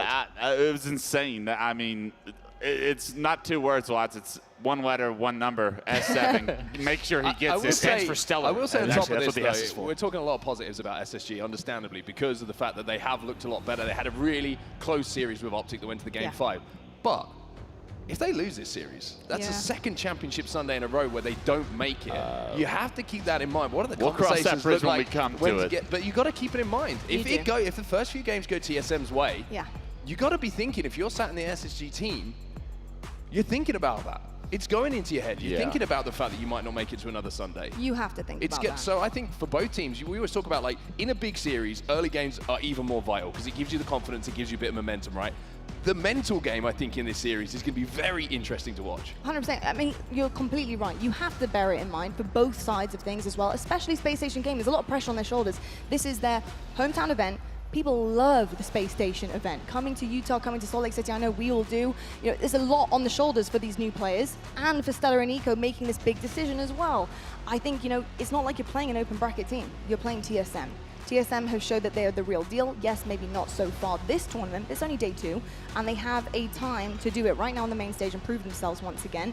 But there are 2 players that we actually want to keep an eye on in this series, and that is going to be Falcated and Tarlik, who've been putting up numbers, and we've seen Fal on the top of the KD leaderboard. He has been unbelievable, and he's no longer a wallflower, and I'm saying that with the most respect because, to be honest, he's been such a good player for the entirety of his career, pretty much, but he's just not been on teams that are really making a lot of noise. Finally, he's on a roster that's causing a lot of chaos, and we're finally getting to see who he is as a player. To me, when you're comparing these 2 and their journey so far this weekend, even though Fal has a less KD just by the margin of 0.02, it's more impressive to me for Fal to have those stats because he just got knocked into the elimination bracket where Tarlik has been playing against lesser competition along the way. Tarlik obviously doing very well down there in the elimination bracket. That's why TSM is on the run that they are on, but Fal's tournament so far has been special for SSG. And the fact that he finds himself in the elim bracket now with those numbers, you know that he wants to step it up even further to take his team to Championship Sunday. On set, talking about Tarlik from TSM, last event he had a really, really good showing. We saw some great emotes from him popping off. We love to see it. We saw every single one from Tarlik. Deep bag. But also rightfully so because he was playing great. I got to ask a little bit more about the consistency from Tarlik and what you've seen across his career in Halo Infinite in particular, and why maybe he's starting to shine and gain a little bit more traction with fans and viewers, and to be perfectly honest, on graphics. I think he's been playing well for the entirety of Halo Infinite. I take myself back to like year 1 or 2 in Infinite, and I kept talking about him as being one of the most underrated players that we did have. And it's for a reason, right? It's because he consistently is putting up these numbers, but I will say his playstyle is dependent a lot upon what the other 3 players on TSM are doing on the map. if they are surviving, if they are baiting, if they are given the opportunity to clean up damage, he's going to do exactly that. And when he starts going on a little bit of a run, 3 or 4 kills, getting towards a killing spree, then those individual battles start to turn his way as well, because that confidence grows within him. So a lot of the numbers, a lot of the success that he has also relies on TSM playing their lives extremely well. If they stay alive long enough for Tolic to get involved in those fights, he's going to have success and TSM have success as well. Well, we'll have to find out who does have the last say with the success on the main stage, because we're ready to go, folks. Everything is set in stone. The players are happy. We're certainly happy, because this is going to be a banger of a series. It's Spacestation Gaming versus TSM. Onset and Bravos, over to you. Well, let's do this. A lot of people still here in Salt Lake City, ready to see TSM versus SSG on our main stage. And of course, the SSG fans are still here to cheer their boys on, but there's a lot on the line, not just tournament-wise, but emotionally for a lot of these players that are on our stage right now, Andy. They really are. Let's take a look at the series layout here. As we said, no strongholds present. What? We thought there was no strongholds present. That's what the graphics said. Not correct. Strongholds live fire game number 1. Excited to see how that one kicks off. And that is going to be a fast-paced game out of the break, off the rip. And a great way to start the series, without a doubt. I think the one thing to highlight, and everyone here in the room, everyone at home watching is thinking, and you and I were thinking as we approached the main stage this evening, is it is crazy that only one of these two teams is going to Championship Sunday. Yeah, and like we mentioned, TSM, their focus coming into this event had to be go better than before, make it to a grand finals. Well, you got to make it to Sunday first. For SSG, I think probably making it to Sunday was going to be first after the disappointment of Dallas. But of course, new look lineup for SSG looked very good against Optic, even though they came up just short. We'll have to see if they can conclude this series with a W, and this Saturday with a W in this series. We've got SSG, we've got TSM. It's our final series of the day. Here we go, underway in game number 1. Suppress wasting absolutely no time. He's going ahead and grab that sniper rifle. We'll see what he can do. He's been on fire all weekend, looking to show no signs of slowing that down here in the final series of the evening. And hopefully for them, if you're an SSG fan, not their final series of the tournament. Really good pressure actually early on here from TSM, and Druck with that QT goes to the back of green, uses it to stay alive, jumps back out to finish off Stellar as well. I think the camo was down there as well. I'm not sure if Druck had information that camo was going to be down. If not, then he certainly will find out very soon. But early scoring here is all TSM, and it's going to be an AB hold for them. Val immediately hits the no-scope swap to get the kill so quickly. It was 3 dead for TSM, so even though TSM does have 25 on the board, should be an opportunity, as it's a staggered 4 dead for SSG to get on the board here with a B rotation and a CB hold. Big Dog going to be watched here by Fal as well. He's still got that snipe, still got 2 bullets, and that can make all the difference, not just in where the scoring goes, as we see B being transferred, but if this turns from a double cap into a triple cap, he's going to chase his kill down, should be able to finish that one off pretty comfortably, and with TSM still 2 dead, you get the feeling that SSG might be having a little think about pushing for A as well. Yeah, really nicely done. Even though they fall immediately by a 30-point deficit, SSG does not panic. They take it one step at a time, and Fal hitting all the shots that he needs to. Finally, he'll run out of ammo. Deal a little bit of extra damage, but he will be taken down. Well, here's the man on the other side that needs to match the numbers of Falcade on SSG, and that is Tolic of TSM. Stella with a double kill, though, at the back of green. He's not only going to defend B, but now with 3 dead for TSM, SSG have got to be thinking time to move to A. Fal's already there. We might be seeing our first triple cap of the day. TSM getting heavily outslayed. Every single member on the side of SSG has more kills than anyone on TSM, and you can just tell with a quick glance at the scoreboard in the kills category of just how heavily they're being outslayed. It is a triple cap for SSG. Not just that, a huge, big last-second reset onto C as well. TSM off spawn here, by the way. They're jumping in every single stronghold, so they're completely split across the map, but it's working for them. SSG caught mid-map, A and B get flipped, and TSM will be scoring. What a flip. Falcated was the last player alive on dummies. He tries to poke and peek, gets punished and shoved back right away, but that's a big kill to not trade, and that's going to keep things open for SSG, even though they're down a few players. It's a momentary 2v1 against Druck. And Falcade misses his initial beatdown, but still somehow comes out of that, not just with a trade, but with his life as well. Off the back of it, Stella's going to grab the camo. Huge. TSM flipping C in the meantime, but it looks like the play coming in from Spacestation, and the play call is going to be the play for B. They should be able to flip this one. What a play there for him to stay alive and just pave the way for Stellar to grab. Camo eventually is neutralized, and then 1v1 on the map, Falcated versus Tolic, to see exactly who will get the initial rotation.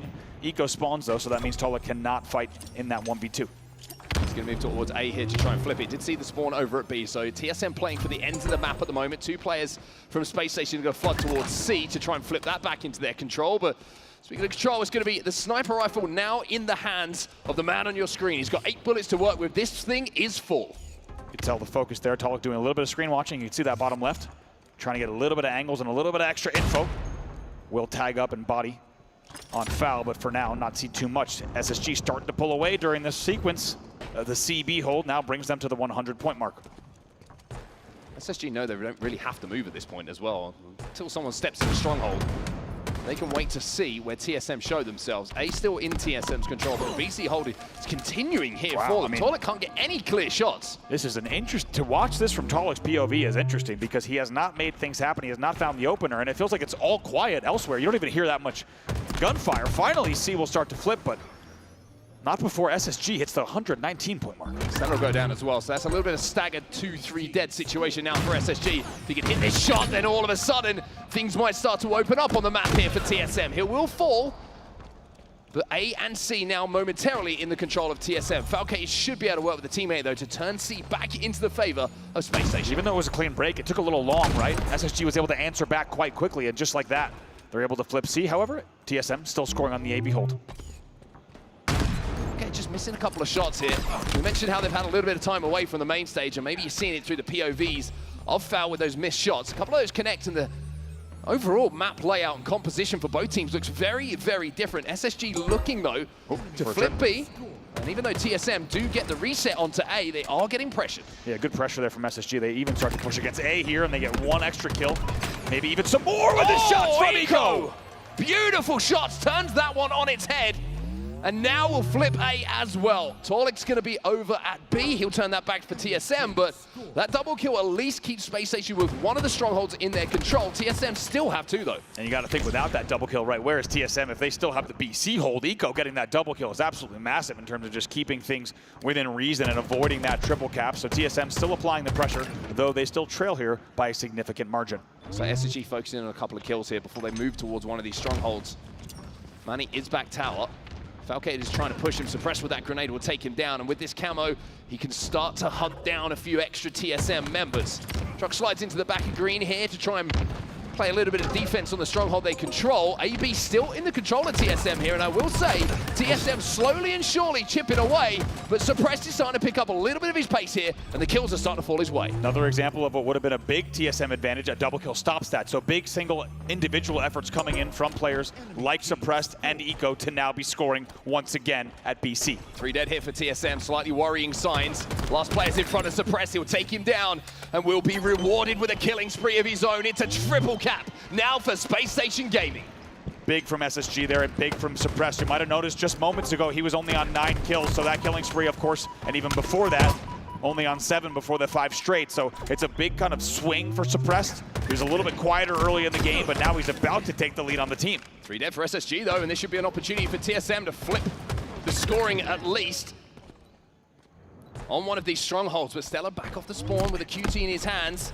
Not just getting information, challenging, but somehow avoiding everybody on TSM with that QT. One player goes for a little uneducated swim, forgets the armbands, and it will be 2 dead for TSM. Wow, what a swing there. It's still the AB hold, and another kill coming in. 4 dead for TSM, and Stellar using that QT to get behind them. And as you said, it was just scare tactics to shove them off the map.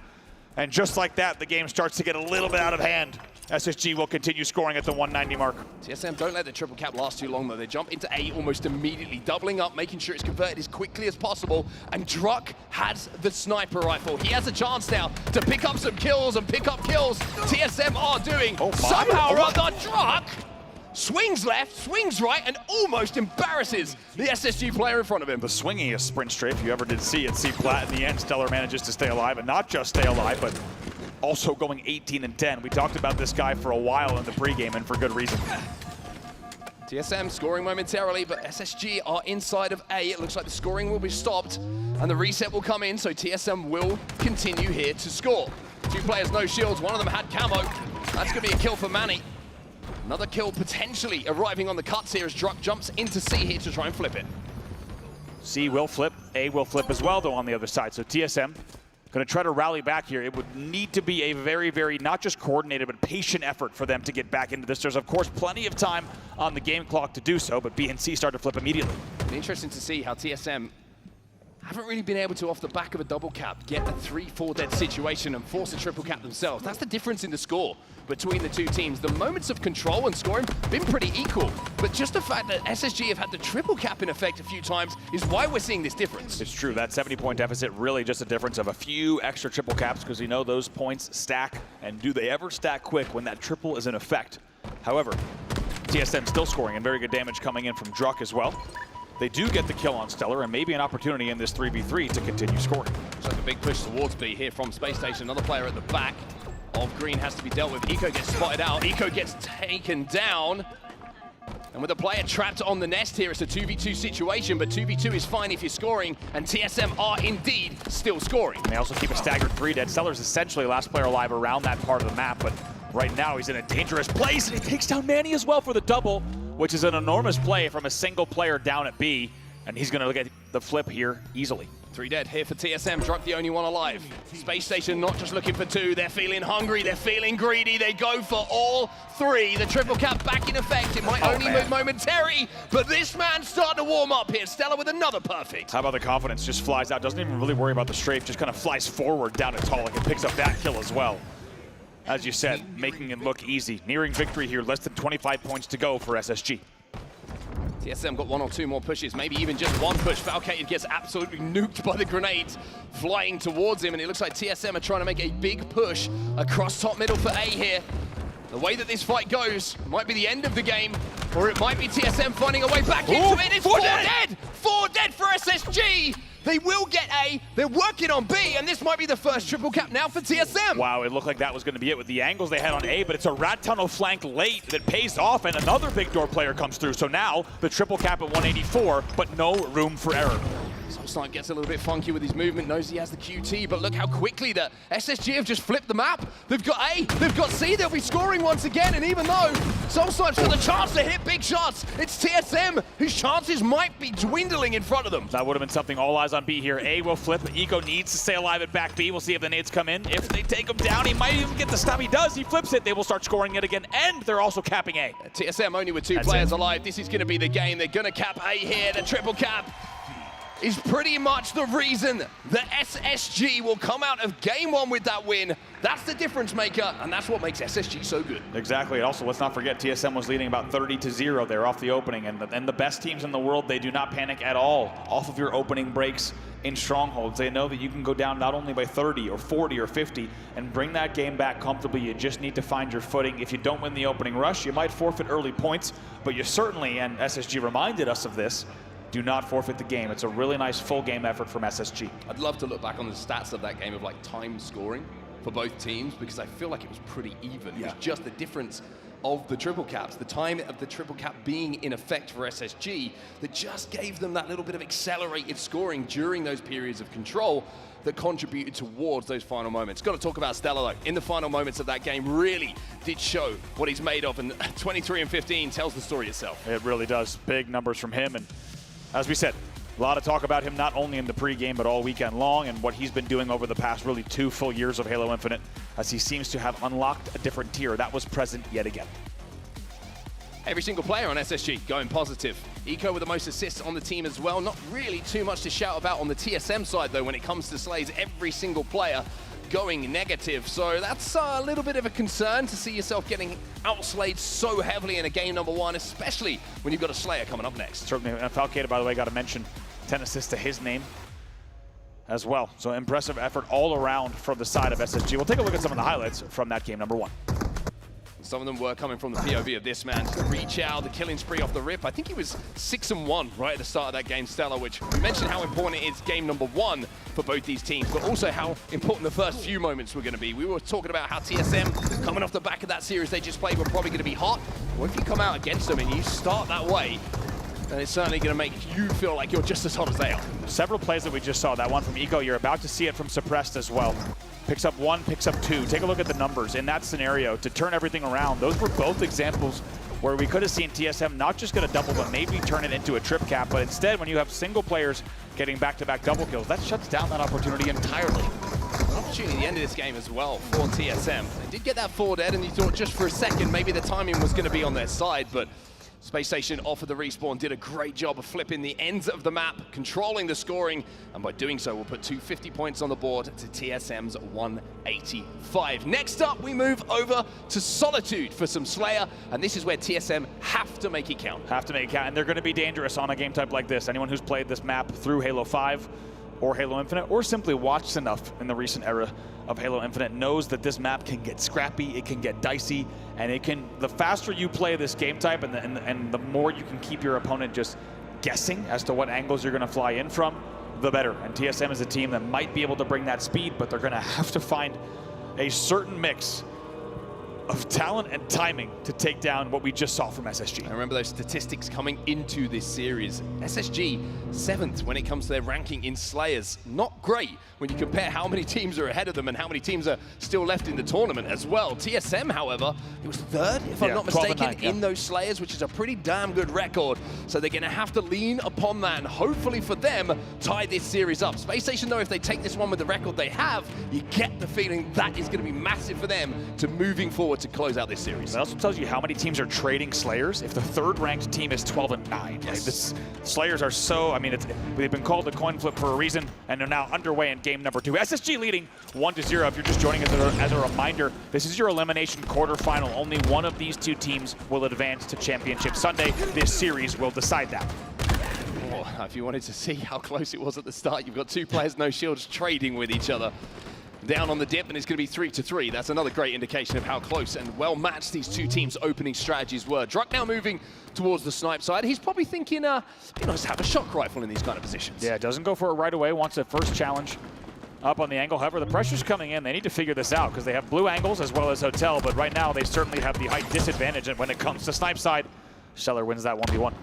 Yeah, not surprised to see Druk take that fight. He did have the thrust. It was just the help from Suppressed from distance that really did influence the way that that fight did go. A nice double kill, though, from Soul Snipe is going to give TSM just the single-digit lead, but 1 kill at the end of the game is just as good as 10. Nice work there.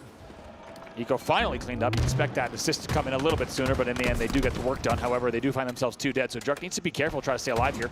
It's a nice angle he takes, but SSG is wise to it. They take the lead by 1.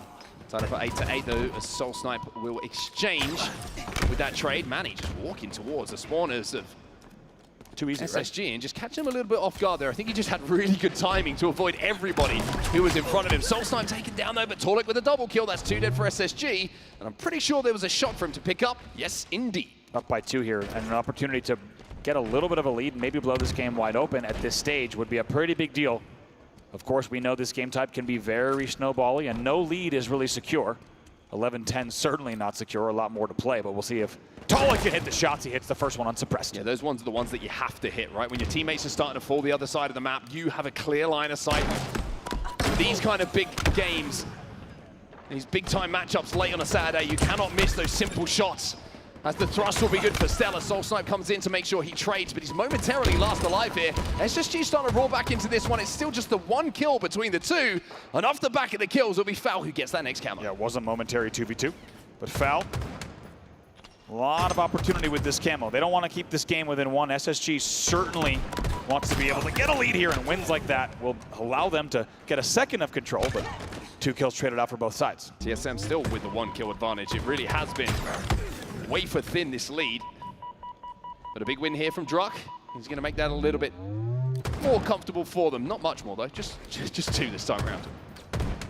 Interestingly, a lot of times we've seen TSM playing from hotel right throughout this game, and they now lead by 3, and it's rare that you see a team taking these kind of angles, and we'll see if he's going to stay alive. Eco's going to punish him, though, and finally flush out the hotel. Yeah, I like that from Eco. Just got aggressive on it. He had that first shot, and even though the peak shot ability of Druk is very, very good, Eco recognized that was an opportunity for a free kill. He managed to pick it up, does good damage onto the second as well. Suppress will clean that up, and all of a sudden the teamwork of SSG is just starting to click here. It is. They were just down by 3. Now they only trail by 1. Let's get to a listen-in now with Space Station Gaming. Sure, we're playing together. Glasses haven't got to go market. Yeah, watch out, market me. Nice. Nice. Looping glass. Looping top gold. Nice. Nice. Gotta wear glass. This guy's might be He's back tram. Yeah, he's back tram right now. One MS1. Back Solid. B. Okay. Shot me. I went back, Donnie. I went back, Donnie. Yo, hotel. Oh, snipe. Good. Very well. Yeah, they lift. Yeah, he's top lift, weak truck. Half shields. I'm looking hotel. Two lift. Two in the lift. This is good. Guys, I got hotel. I'm one shot there, guys. I'm weak, Manny. One shot. Still last one. Keep him there, black blue. Camo 15. This one. Blue ramp, guys. Blue ramp, one guy. Blue ramp going down. Camo 10. Live Donnie, we have you, Donnie. Live for camo. Blue truck weak, 2 shot. I'm one shot, guys. I'm one shot. Looking bottom mid. Yeah, I mark it. Yo, you turn on Donnie. Hatcher's working in the corner. On camo. One shot market, guys. One shot bottom mid. And silo. Shot on camo. Drop U-turn or something. Loop killed me. Right, they have full camo here. Let's try to Spawn waste One's on thrust. It's on mid camo, guys, still. Close up yard. We'll jump out. The comms back into the game as TSM were under pressure during that listening. Sounded pretty composed from the side of SSG, but we have a tie game still, and Tolik will just eke out that consistent 1-kill lead once again here for TSM. It has been so close for the entirety of this game. Yeah, amazing job there. You felt like during that listening, not only did SSG come back from a 3-kill deficit, but then they went to a 3-kill lead. So a 6-kill swing, essentially. However, it was not enough. TSM really answers back during the entirety of that listening to not only maintain control of the map, but also now the scoreboard. Found did a great job of staying alive initially, and then when the help came alongside him, they just double push into blue here, and they're going to be able to clean up a couple of kills. However, Tolik will get one of his own. That'll be Falcated coming back to deal with Soul Snipe.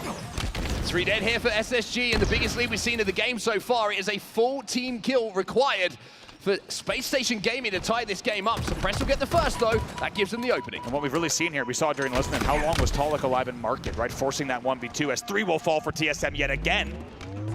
So now we only have a 2-kill lead. They answer back. Tolik gets another one, but what felt like it was going to be a little bit of a gap stays within reason. Still a 4-kill lead for TSM, though. What a fascinating last 30 seconds. Yeah. 3 dead on the side of SSG. They come off spawn, 3 dead for TSM. And then they come off spawn, 3 dead SSG again. The aggression and the pace is starting to pick up in this game. And I think it's because TSM are starting to feel the comfort of the lead that they've established. It's 5 kills now between the two teams. And TSM are starting to pressurize these spawns of SSG. Really impressed with the resilience there, because they, once again, it was just 32-31, but instead they pull away yet again.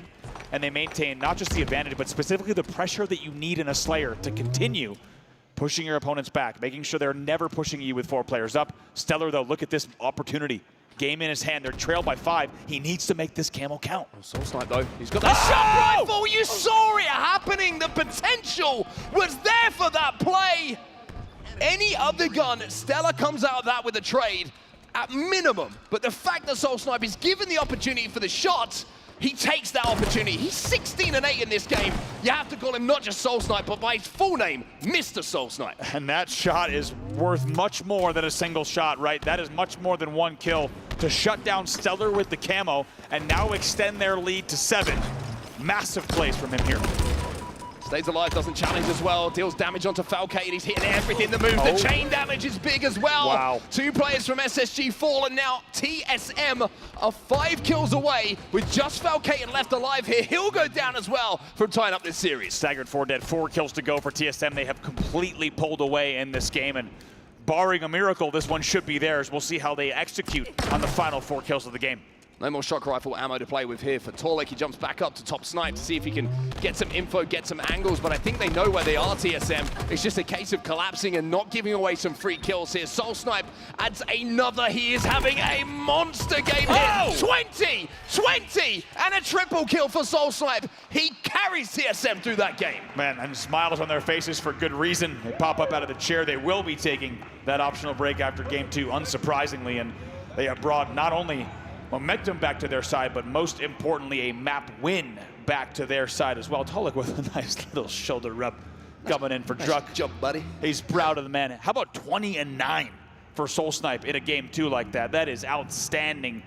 And numbers in a game that was that close to triple kill to end it as well, and gives SSG a few things to think about.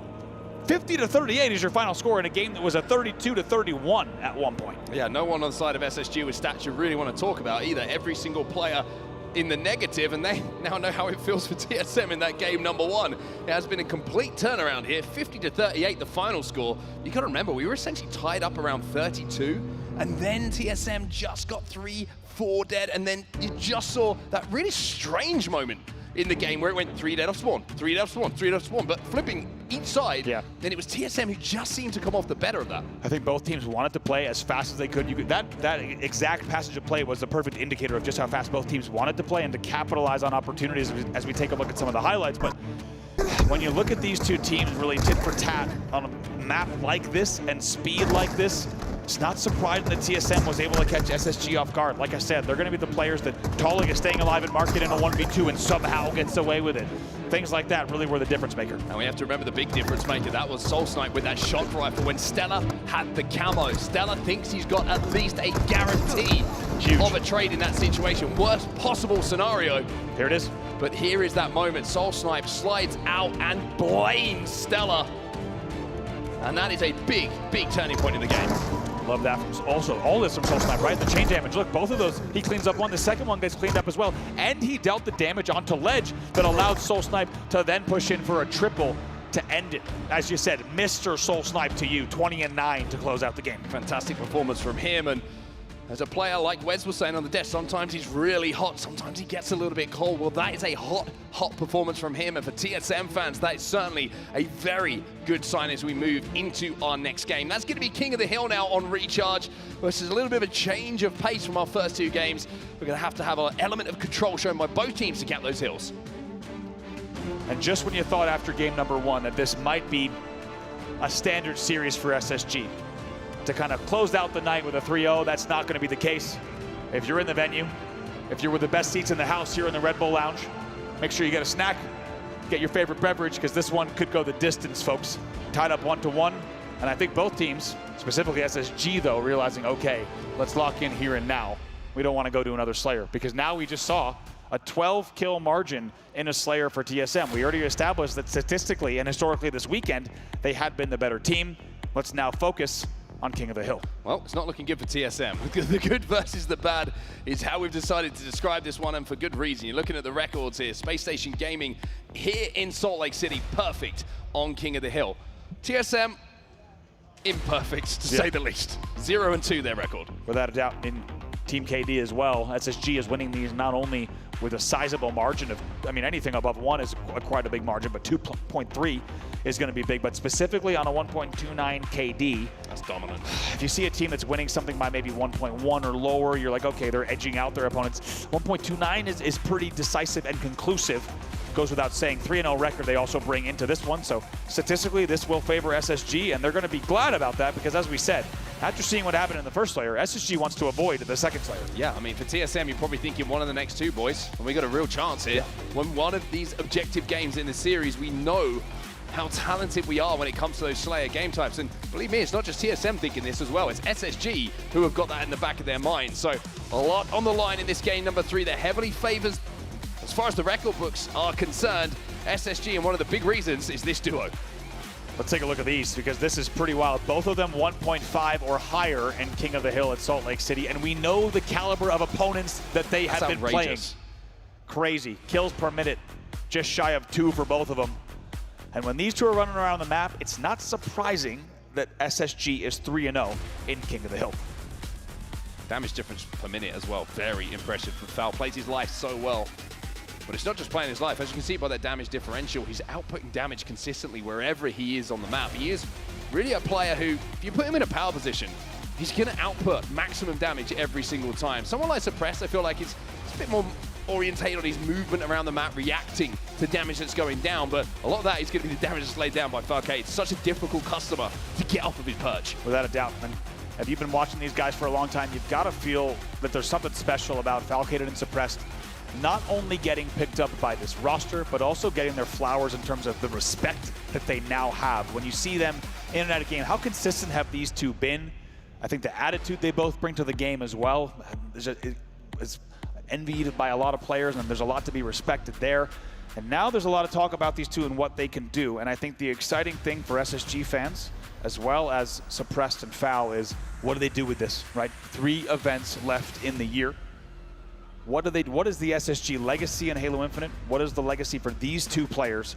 Everything to play for, but first they need to win this series here tonight. Otherwise, it will be an unexpected interruption in the SSG storyline, let me tell you that. Certainly will be. And let's remember as well that SSG, after the disappointment of previous event, to pick who they wanted, essentially, and they went after these two. This is the two players that Eco and Stella said we believe can bring us back championships. That's a lot of responsibility on their shoulders, but it's also a lot of trust being shown by two players who knows what it takes to not just win trophies, not just win majors, but win world championships as well. Also, two players that you would not call outspoken, right? They let the numbers in the game do the talking, and my God, do they ever do it well. You just saw it by all the stats that you saw on screen, and specifically in King of the Hill here at Salt Lake City so far. They have been untouchable. They're going to look to do the same here again in game number 3. The go-ahead game as we're tied 1-1. Yeah, you can see the records not favoring TSM in this game type. Space Station with an opportunity with the success they've had here on King of the Hill to go up 2-1. But the records, they're there to be broken. Can TSM steal this away and really start to worry the SSG fans? That's right, and TSM's key to success once again is going to be to keep this one scrappy. You just saw them do it in Slayer. Found a way to get into angles that look like they're going to be easy kills, but they get the perfect timing on the team shots. The help comes in. They hit the clutch shots when Stellar has the camo. Things like that were the difference maker. And here in King of the Hill, it's going to be a little bit different. They're going to have to take it one hill at a time, of course. And knowing how they've faced against their opponent, against their opponents they've faced so far this weekend, they're going to need to change something, because they're going to be aware of the records in the game type so far. Everyone on the TSM side of the stage looking pretty relaxed. Hands looking warm. Hands certainly warm. Or smelling like tea. Could be a tea bag. It's got to be a hand warmer. You never know. I do know. Can we put money on that? I just saw it. I do want to put money on it. I'd love to, can we? Imagine if you lost that money and it was just a tea bag. It's not a tea bag. It's not a tea bag. Look, it's a hand warmer. There look it at is. that. Hot hands. Just saw it. It's branded. Heavily branded. I should have put money. Don't want to put Shout that out to in the hot water. production team's got my back, though. They knew I was right. SSG looking locked in and ready to go in this next game as well. Hand warmers. That's a hand warmer. Looks like if you're the player that is nearest to the crowd, you must have a hand warmer in motion. Endorsement deal. Is the rule. That is the rule, apparently, based on the configuration of this layout. But both teams so far certainly having hot hands as we're tied 1-1. Just in case you're just joining us, you picked a perfect time to tune in. Last series of the evening, but it's a very important one, not just in the context of this weekend, but in the context of this season for both squads. TSM coming out with a surprising top 3 finish at DreamHack Dallas and really putting themselves back on the map with this storied roster. SSG dropping to top 8 in Dallas. A huge disappointment for the roster. They made the team change and we're underway now, tied 1-1. We're underway, King of the Hill strong and recharge. Thank you everyone for just bearing with us while we got the players back from their break, back on the stage to give you the best Halo Infinite action that they possibly can. Druck's gonna grab a camo after grabbing his first kill of this game. It looks like SSG though, off the spawn, are gonna get the control of pipes and gold, which is what you need to do before you step into that stronghold. That hill, King of the Hill. It's King of the Hill, Andy. Both of us struggling here. Hey, late in the evening. Druck not making the most of that camo. Tries to go stacks, tries to pre-nade bat, tries to also pre-nade gold in the end. Just gets caught out before he can even really camo jump to bats. So not able to get as much time as he'd want on the board. Neither team stepping in just yet. We'll see a few ticks coming in for SSG. Yeah, now that Stella gets that pick with a shock rifle, they're going to be more confident to step in. 2 dead here for TSM, and Stella waiting for his shields to come back before he re-peeks and tries to add another skull to his collection. 2 players bottom tower at the moment.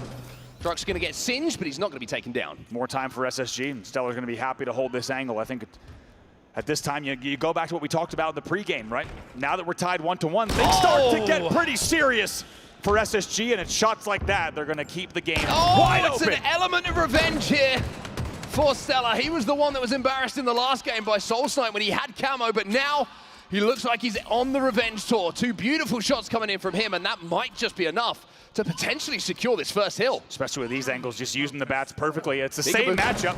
Soul Snipe versus Stellar with the shock rifle. Finally, he's taken down by some good nades coming in from all sorts of angles and control. 3 dead for SSG, Falcated last player alive. Let's see if they can keep the pressure up. That last extra shot's going to give them an opportunity to push here. Yeah, the quicker that they can deal with Falcated, the better here. Torlik's trying to hunt him down, but Falcated is being a nuisance. So important to win that fight there for Torlik. Now they can completely control not just gold, but the spawns on the map as well. 4 dead SSG. TSM also immediately on the respawn of Falcated. If they kill him here, they're going to completely split SSG. They are going to split him regardless. In the end, they get the kill, so the splits will be coming in here at gold as well as long hole. And TSM, a lot of work yet to do, but man, what a sequence of events for them. So press inside that hill though. It feels like TSM committed so many players towards Turbine. They left gold open. SSG take advantage of that respawn, and now with TSM falling, this might just be an opportunity for Falcate to slide in, complete this hill, and it's a misstep from TSM that allows SSG to take advantage. Interesting from TSM, and even though Falcate was taken down by a really good 3-man push into Pipes, they lose Pipes control there, as you say, and they kind of maybe overextend into Turbine, and that will cost them because Suppressed and Falcate just double stack hill at the end. They kind of brute force it, and they will take that first hill. Tolling no shields inside the tower. He's dealt with 4 dead for TSM. SSG, after clutching the first hill, now stand proud in the second. Everybody from TSM has to work their way all the way through the map before they can even contest the position of Falcate. It's all about so far the Slayers that we talked about in that head-to-head matchup. Suppressed is 9-4, Tolic 8-4. Both of them putting up impressive numbers early on in the game, but it's SSG that not only gets the first hill, but they also get the progress on hill number 2 as well. Tolic has found the new shock rifle, so he might be able to kind of brute force a hole in the setup here. Eco's still alive at the back of blue, and he picks up a cheeky little kill onto Soul Snipe, which is going to be very frustrating, but here comes Tolic, finishes off one. He knows Eco's here somewhere. They duo up on the grenades, but Eco's still alive inside of that hill, and by doing so, Falcate and Stella arrive and say, Eco, don't worry, buddy, we got your back. Man, Eco alone there in a 1v2 in blue Pipes, and as you say, somehow hits the pre-nades as well as the damage to not only get a kill, but also buy a lot of time and stay alive in the end, so they will continue scoring here. This is going to be the second hill to SSG. Waiting and baiting. But they're going to wait and bait. They want to draw TSM out here, see if they can get some kills before they try and rotate, but TSM not showing, they take that second hill, and now SSG up by 2. Also take their time to make sure that Stellar gets away with the camo as well, so just a little bit of extra time, not too risky, but I like the movement here. I liked the movement. It's good enough from Stellar. And he clears out the hill as well. That's 2 dead for TSM. Stellar now has a chance to just get a little bit of a deep breath and recenter his reticle to be a bit more accurate next time around. Suppressed still leading here 11-6 in the game, but it's Stellar who's caught up with him now. He's 11-4. 2 players here on 11 kills for the side of SSG, so it is not surprising to see a 2-0 lead and continued progress now on hill number 3 for SSG. SSG outslaying at the moment, but not by a huge margin. It's only Soul Snipe, who was missed 20 kills in the last game, who's struggling a little bit here. It's 5 and 10, double negative in this game. Does have the 8 assists, which is leading the way, not just in his team statistics, but in the lobby as well. But the teamwork not quite there at the moment for TSM. That's going to be 4 dead, and with the way that Spacestation are controlling these hills, Stella's already up the map at the back of blue, and he spiked the spawn out as well. You get the feeling that not only has SSG already looked so good at King of the Hill this weekend, but also maybe a little bit of a wake-up call to game number 2, right? When you think about, Drop with very good shots, by the way, there. A little bit of a wake-up call maybe for SSG, realizing we do not want to go home tonight, and even though we lost that Slayer, they needed to focus up for game number 3, and so far that's what they're doing. Yeah, Tolic the last hope there. He won't be able to stop SSG inside of this hill. They are 3 to the good now. On King of the Hill, recharge, 1 cap away from closing this out. Still got 2 minutes 20 to deal with here, TSM, so they have a lot of time if they want to try and get back into it, but with the way that SSG are controlling things, it's looking like a long and treacherous road for them to have to tread. Was a momentary man advantage for the side of TSM, and they will capitalize. They'll start to get a little bit of progress in, but Stellar from back C picks up 1. In the end, that's traded out. Eco, last player alive. Eco's going to be on the trippy corner as well, so he's nowhere near Manny at the moment. Foul trying to take some clever angles. Eco going to try and peek with him as well. Just to flush that player out of the hill. Soul Snipe will get the first kill, though. 2 dead for SSG.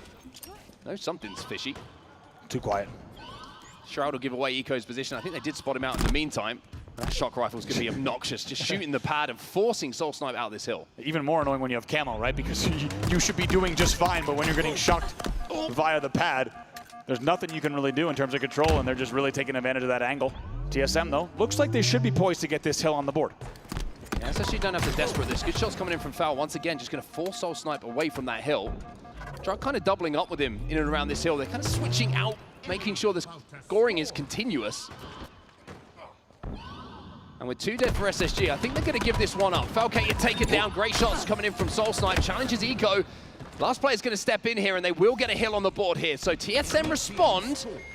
And when we checked in at the start of that hill, there was just over 2 minutes on the game clock. Now there's 1:45, so they've done a great job to keep time on their side. Very efficient, and also it was a back-to-back 4 dead here, so let's see if TSM can continue that pressure based on the spawns. They've made sure to also get the first pick yet again and continue damage. Yeah, Tolic's putting really good damage down here. There's 2 players that he's raining bullets into. As we move towards the bottom middle hill now, this is one that does eat up a little bit more time. This is one that does take a little bit longer to cap, just due to the exposed nature of it. Last player alive is going to be on the turbine. He's going to be dealt with. That is a 4 dead. Suppress just come off of spawn, and TSM almost halfway done with this bottom middle hill. Even though the third one was slightly delayed, it's back-to-back-to-back 4 deads, and another now staggered 3 dead as well. So TSM will definitely continue scoring here. As you said, not easily done on the bottom hill, but they are doing it. Solid gets the kill on Falcated as well. 2 dead still. Camo coming up as well, and they don't have to go far for this TSM because it's going to be spawning where their feet have been planted for the last 30, 40 seconds inside of that bottom middle hill. TSM are on a run here, and if Spacestation aren't careful, they might regret looking back on this game. Got to see where this camo goes. That really will decide if they're able to get this hill quickly. A lot of crazy geometry. Camo burned, but 2 dead for TSM. So SSG has a moment to breathe here. 60 seconds left here.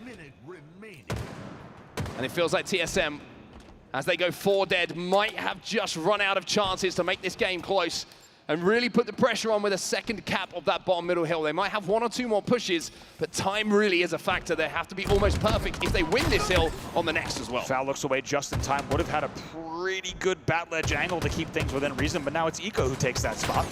Finally, we'll get shoved back. 1 dead for each side here. Do or die for TSM. They need to make something special happen on back-to-back hills. They're doubled up on the hill. Drug's taking some damage. Eco gets 1 at least. Drug's still alive. 2 dead on either side.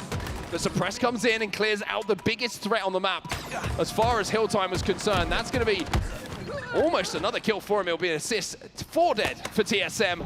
And I think now we can say that SSG should, after too much experience at this point to say they have, but should be able to close this one out. Certainly should be able to. Look at Suppress, 20 kills on the board as the clock continues to tick down. Well, TSM are inside of this hill, but for how long? Not much longer. 9 seconds left, a double kill here. Foul probably thinking about challenging for this triple. It won't be his, but TSM with 4 in the death screen means that SSG will close out the game here 3-1 and go up 2-1 in the series. Really comfortable all the way through. Feels an awful lot like the first game that we saw in terms of SSG just really being dominant. And Ubernick is worried for his life. Understandably so. Spent too much time with excited SSG fans over the years. He knows it's a dangerous place to be, Salt Lake City, with a hometown crowd for SSG. And we're going to check on Ubernick with a wellness check in just a short while to make sure he's doing okay. But the SSG fans in the building, they are doing just fine. How about in the end? Suppressed, 21 kills on the board, stealing the triple away from Eco. 21 and 14 for Suppressed.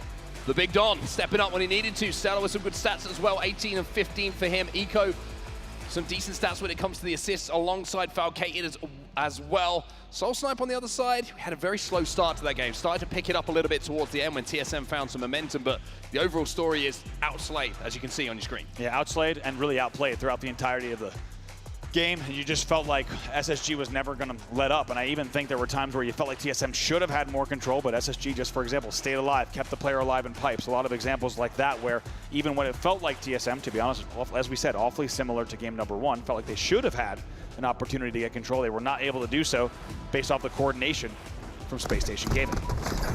Take a look at some of the replays in this game as well. Stella with a beautiful little double kill here after ripping the head off one, removes some more skeletal features from a second player in front of him. The desperation on this last moment of this hill, very noticeable as Falcade slid in to complete it. But it was very interesting how it just felt like it took TSM a bit of time to just get going in that game. It was, you know, equal parts great play from SSG to keep them on the staggered spawns, but it looked like it was very difficult for them to formulate a way to break that first hill. It really struggled. A lot of time elapsed, a lot of kills went against them. It really felt like SSG also was getting the right players individually into the right scenarios. I mean, you just saw, for example, the eco play from Blue Pipes in a 1v2. You also saw examples of plays over at Batledge, or how about Suppress staying in the hill on the first hill, right? And they can't figure out where he is, and Falcade comes in to finish. So it just felt like time and time again, TSM had to work extra hard to get kills on individual players on SSG because SSG was finding exactly where to put players at the right time to be the most obnoxious. That's why they have found success in this game type all weekend. And of course, in this game 3 as well, they take the game 3-1, which gives them now a 2-1 series lead. Now we head to Streets. We head into a game of oddball as well.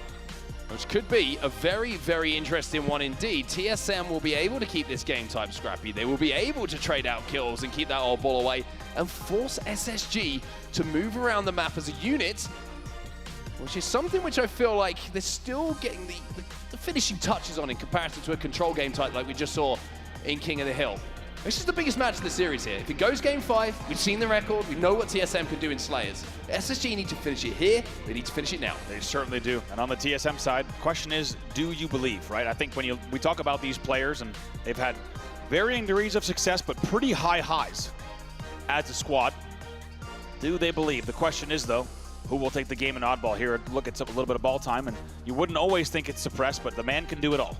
Certainly can. He shows that he can touch ball, and as we can see on your screen right now, 170 on the board, as well as like the KD. You know, he's always up there in KD for the team as well. So showing it's not just playing for kills, it's doing what is required to win games, and that is essentially the ethos of Eco and Stella. You know, I remember back in Halo 5, it's like, what do you do? What's making you so good? It's like, we do what the game tells us. Exactly. Capture the flag, capture the strongholds, whatever it might be, we do what the game tells us. It's really a special quality when you hear about the best players in the game and you say, what does it take to win these tournaments and these series and things like that? And people might say things like objective play and coordination and team shots, but really the goal of each player as we jump into the game really is to win games and to find in each unique scenario exactly how to do that with the situation that is presented. SSG so far has done that well. They lead 2-1. They're now only 1 game away from sending TSM home. However, if TSM can take this game, we'll go to a game number 5. We certainly will indeed, and I've just got a little bit of a tingling feeling that is a real possibility here.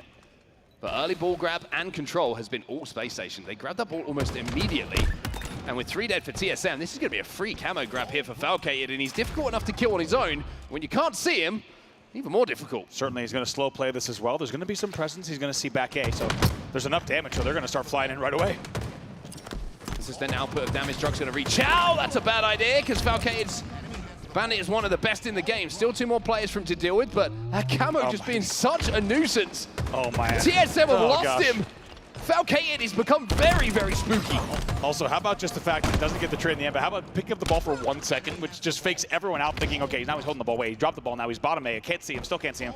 Picks up an extra kill as well. Gets 3 kills on the board through that exchange. It's the Halo equivalent of going, yoo-hoo. Yeah. Just letting them know where you are for just a second. Stalker rifle in the hands now of Eco. TSM managed to wrestle that ball away, though, and they do have it back at Tram. So a really quick rotation, actually, from when that odd ball was just a few seconds ago. With a couple of players falling here, it looks like it's not going to be too much of an elongated hold here. With a Stalker rifle in the hands of Eco and Stella and Suppressed flying through to clean up those final kills. 3 dead for TSM again, and the ball will be back in the hands of Space Station. Soul Snipe was last alive. By the way, Soul Snipe is already 5-4 in a game where several players are like 1-2 and 3-1. I don't know how he's been involved. Drop 0-3. I don't know how he's already been involved in 9 engagements like that, but he's found a way to get into the thick of it time and time again. I'm pretty amazed by that. Oh, he's still going. Falcated not going to challenge. Soul Snipe probably thinking that he should. Manny's going to be there to save his long-time buddy. That's 3 dead here for Space Station. Ball time should go the way of TSM. They've immediately got their hands on that ball, and they will continue to score. Yeah, need to make sure they don't let this slip out of their hands, because let's not forget, off of those first 2 grabs, it's already 43 points on the board for SSG, which tells you just how objective efficient they have been. Should be a 3rd. It's a triple kill for Soul Snipe. Yeah, easy as you like for Soul Snipe. The damage done for him. He just has to clean up those 3 kills, and clean them up he does. Now you're starting to see TSM cut away at that lead that was established early on by Space Station Gaming. And the ball has been momentarily dropped here. I think the ball carrier just had to get a little bit of damage down, didn't feel comfortable enough with Soulside flying through and adding more kills to the collection. He's playing a different game to everyone else. He's 11-4. He's 11-4 when Druck is 0-3. There are some outliers here in this game, without a doubt. Not exactly an orthodox stat line coming across the board here, but he's not done yet. Picks up a 12th kill. I don't know what to think about the TSM side of the scoreboard. One thing I will give Druck credit for is he's got 30 points of objective time, so he's been holding that odd ball for every single second of the time that TSM have put on the board, whereas Soul Snipe has been killing everyone that's been in front of him. Druck now looking for his first kill, but he keeps the assists column ticking in the right direction. He's got 8 of those at least. Charlie says, no, I need 2 kills as well, right? The other 2 players are only on 4 kills apiece, but regardless, the important thing while we have a good laugh about kind of how just unequal these stat lines are. Is it's still just a 14-point game here, 44-30, and you have to think Spacestation probably scratching their head thinking, I don't know what's going on statistically nor in terms of the scoreboard, but they're going to look to find some kind of gap and an advantage here. The repulse sticky doesn't work this time. We're not calling that one a ninja. No, the game feed might have. We're not going to count it as a traditional ninja, but more importantly, somehow they keep 2 players alive. That would be huge. See if Tala can finish out the kill on Stellar. He does. That will now bring it to a 2v2 momentarily. Soul Snipe with the ball back to Tower as well, and I think he's going to continue to move it towards PD based on the Torlik's position here over at Tires. A couple of spike grenades going his way. Certainly one found its mark. As Eco moves forward now with that camo. It's another one going over to SSG. Big, really good patience coming in there. 3 dead, should be 4 in just a second. It is Tolik's their first spawner at front C, but this should be ball time once again for SSG. And to be honest, their first time scoring in a little bit. Yeah, in quite some time it feels like it's been TSM have been scrapping ball time up.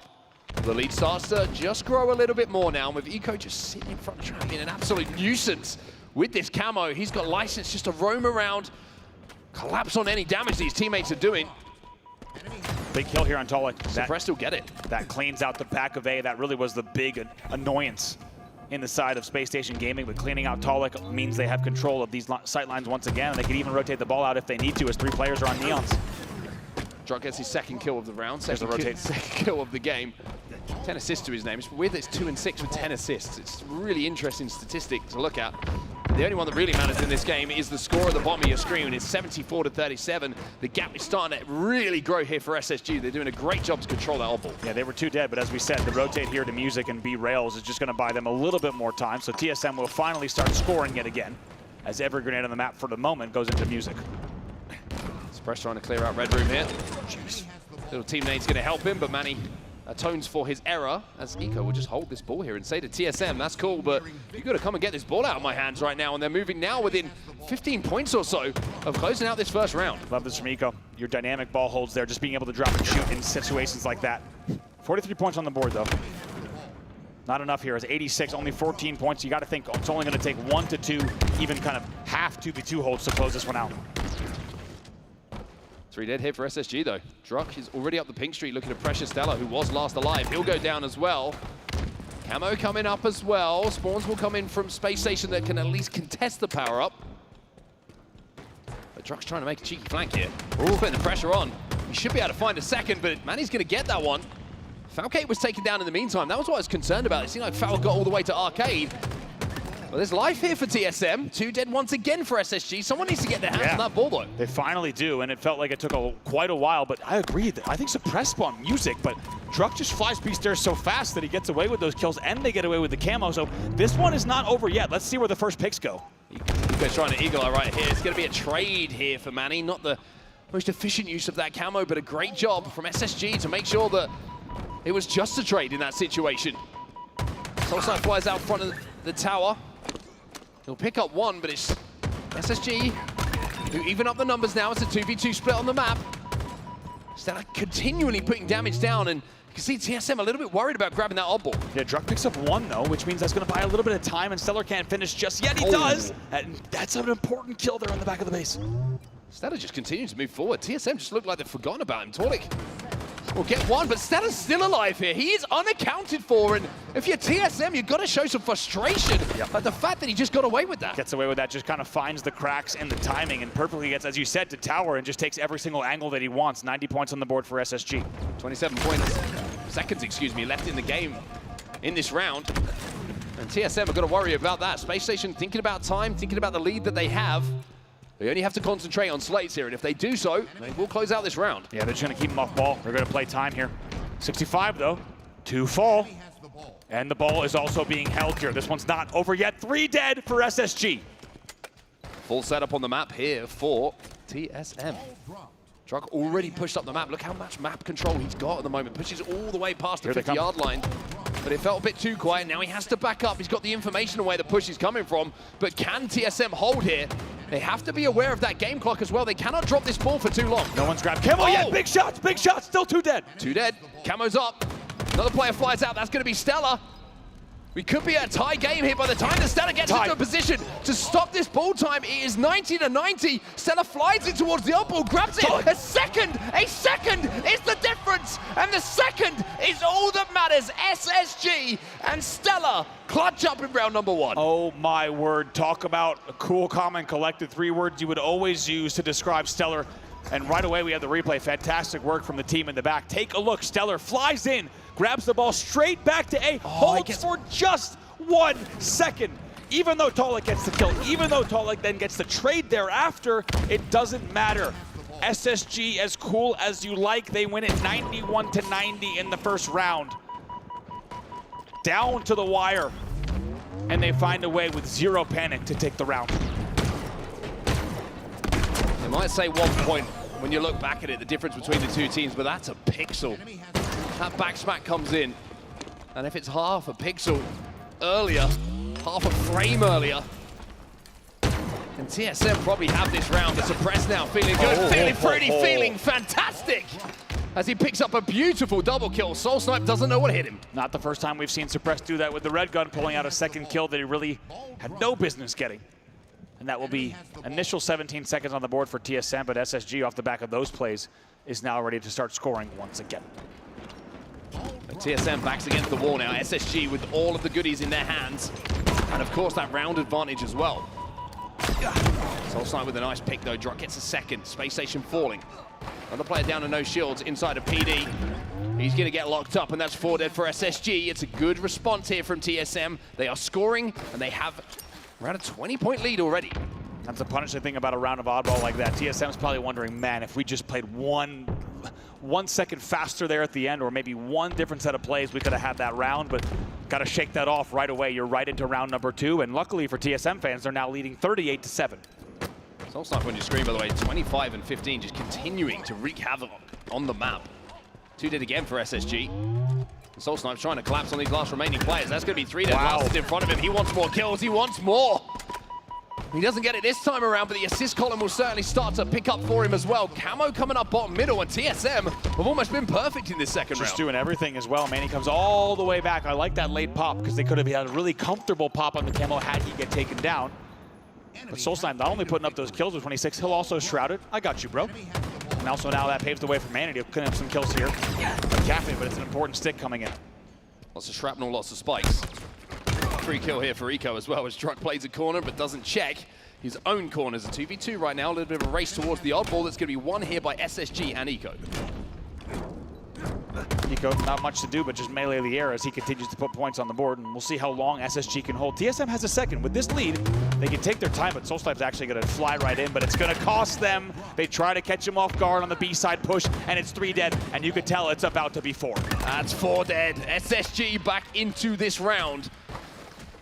I wonder what Soul Snipe's decision was in that situation, because he had the Stalker rifle. Yeah. Usually you want that player to be prodding and poking and doing max damage before everyone else moves in, but obviously saw an opportunity to cross, maybe didn't have the info and the comms that Space Station was stuck and doubling up inside of PD waiting for that cross. Yeah, exactly. It was 54-17 when that rush began, and they really had the time. I didn't exactly see where the spawns were. If they were closer to Cafe, that might have influenced the timing, but I gotta say, it felt like TSM had more time, and the lead slipping away. Okay, trying to stay alive here. Truck's gonna clean that up. And it feels like after a little misplay, TSM are doing a pretty good job, actually, to just regain a little bit of confidence, a little bit of neutrality on the map. To contest this off ball and make it difficult for SSG. 1 kill has already gone their way, SSG. Another player down to no shields as well. Soul Snipe will even up the numbers.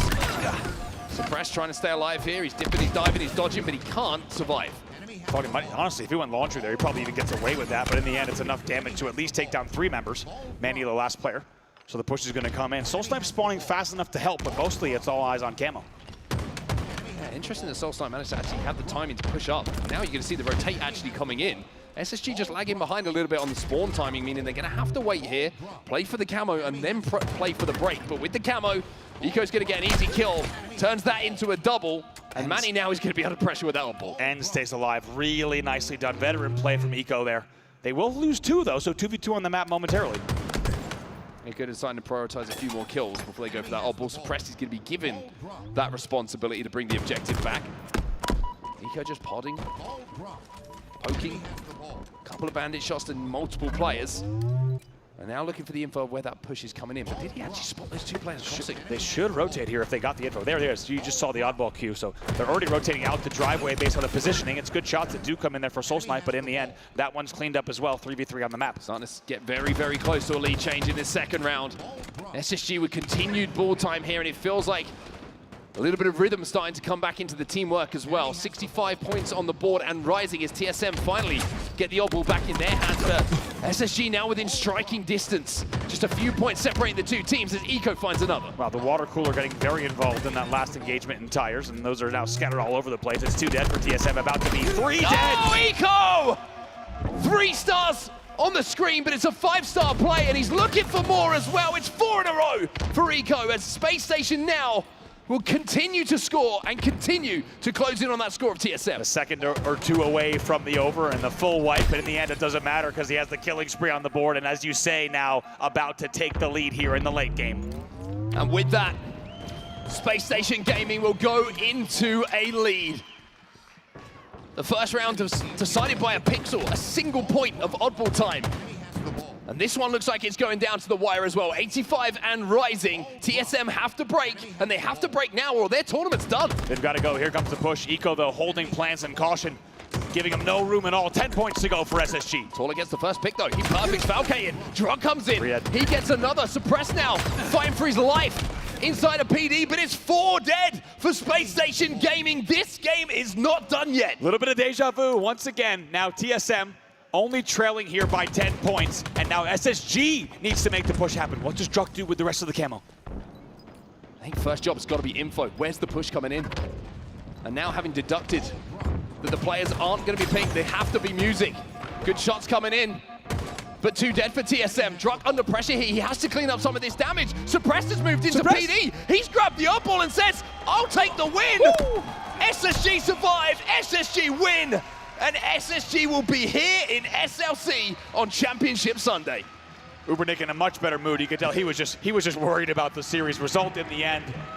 SSG closes it out, and a great catch from our observers in the back as Suppressed finds an opening and says, hey, there's nothing going on in PD except for a free oddball. And it looked like the screen was actually frozen because he was just sat there holding the ball, not moving in his player cam nor in the game. And it will be SSG that very comfortably takes ball 2-0 in the end, and some down to the wire moments and some epic finishes in each of those rounds, but SSG felt like they were always in control. First target for SSG coming into this tournament. Let's make sure we're here on Sunday. They look pretty impressive in that series. They've looked pretty impressive all tournament long at the moment. And I think just the clutch factor that is so synonymous with those players and the success that they've had is starting to come back as well. That little bit of magic that decides these big series, that magic was SSG's. TSM last tournament, as we said, placing within the top 3 on another historic run for those 4. However, for those 4 at the bottom of your screen, Druk, Talik, Soul Snipe, and Manny, their tournament run will end here. But SSG, as we said, they make it to Championship Sunday, and not just that, but they do it comfortably and with continuous momentum. This new SSG roster will be playing at home on Championship Sunday. It certainly will be, and let me tell you, the crowd will be loud. It was loud today, it was loud yesterday, it will certainly be at peak levels tomorrow, shall we say. The SSG crew know how to get it done when it comes to building hype for their team and pushing them through those tough series, but I think that series is about as tough as you get. TSM, though, I think it can be very disappointed, Andy, that once again, in the big series, they just can't get over the line again. Certainly, and SSG did not make it easy, but I agree, TSM will, especially after last tournament run, right? They're gonna have a lot to think about until we get to Charlotte, without a doubt. A lot more of the TSM story yet to be written this season. However, here in SLC, it will end, and SSG will be the team that not only focuses here on this series, but they will also now get ready for Sunday and see what they can do. I mean, it's very, very impressive when you look at that series layout outside of the Slayer. Very convincing when you're looking at the final scores here. And as we look at the final scores, there's nothing better than hearing from the players themselves. We have Blaze on the main stage now. Blaze, who have you managed to find? I got Eco back with me on set. SLC one more time for the hometown team.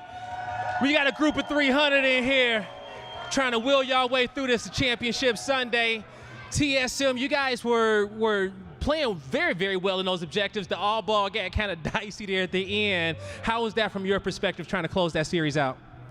I mean, those guys are a scrappy team. It went just about as expected, to be honest. I think we just had some good teamwork at the end to close it out. You definitely did have some fantastic teamwork there. And one thing that got you guys ready for that matchup was the matchup against Optic right before. Very, very close series. What were you guys talking about after that one for you to really bounce back and make it a championship Sunday? Because I know that was a hard loss for y'all. Yeah, I mean, we kind of went over the games and just like looked at it, and we saw our mistakes and like what we didn't do, and we feel like we kind of lost the series ourselves. I mean, they played well, obviously, but yeah, we're trying to tighten up. Trying to tighten up indeed, and it was hard fought here, but the goal has been accomplished of making it to Sunday, but now the big goal of hoisting that trophy in SLC yet again is on the horizon. What do you want to say to these fans out here? Because I know you want to get some rest. I know you want to be able to focus on the big day because we're going to have some bomb Halo tomorrow.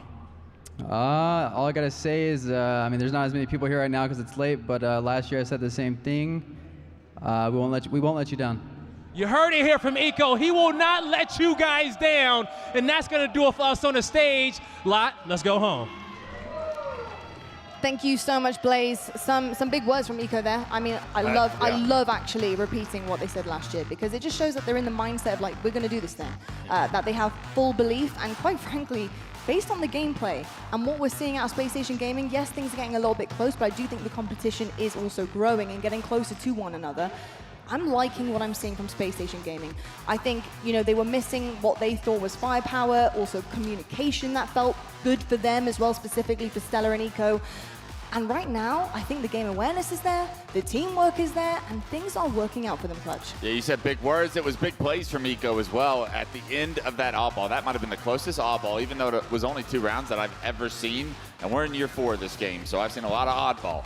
But major plays, shout out to TSM before we say farewell to them. I know it didn't go the way they wanted, but I mean, Soul Snipe played out of his mind that series, really elevated this team. They were scrappy. SSG just got over the finish line, but that could have easily gone the distance into a Game 5, and you don't want to see TSM in Game 5. We'll see them again in Charlotte, but SSG, Championship Sunday. This sets the table for the perfect Championship Sunday, in my opinion. We get Shopify and Optic in winners. We get SSG and FaZe in the elim bracket, and I will be cheesing from ear to ear come Sunday morning. Indeed, I love everything you said there. I want to also shout Soul Snipe. I mean, 35 and 25 in that last one was a heartbreaker for sure, because those stats are just crazy, off the charts. But, SSG, they squeak it out. They have the better plays, like you said, and sometimes that really is the difference maker.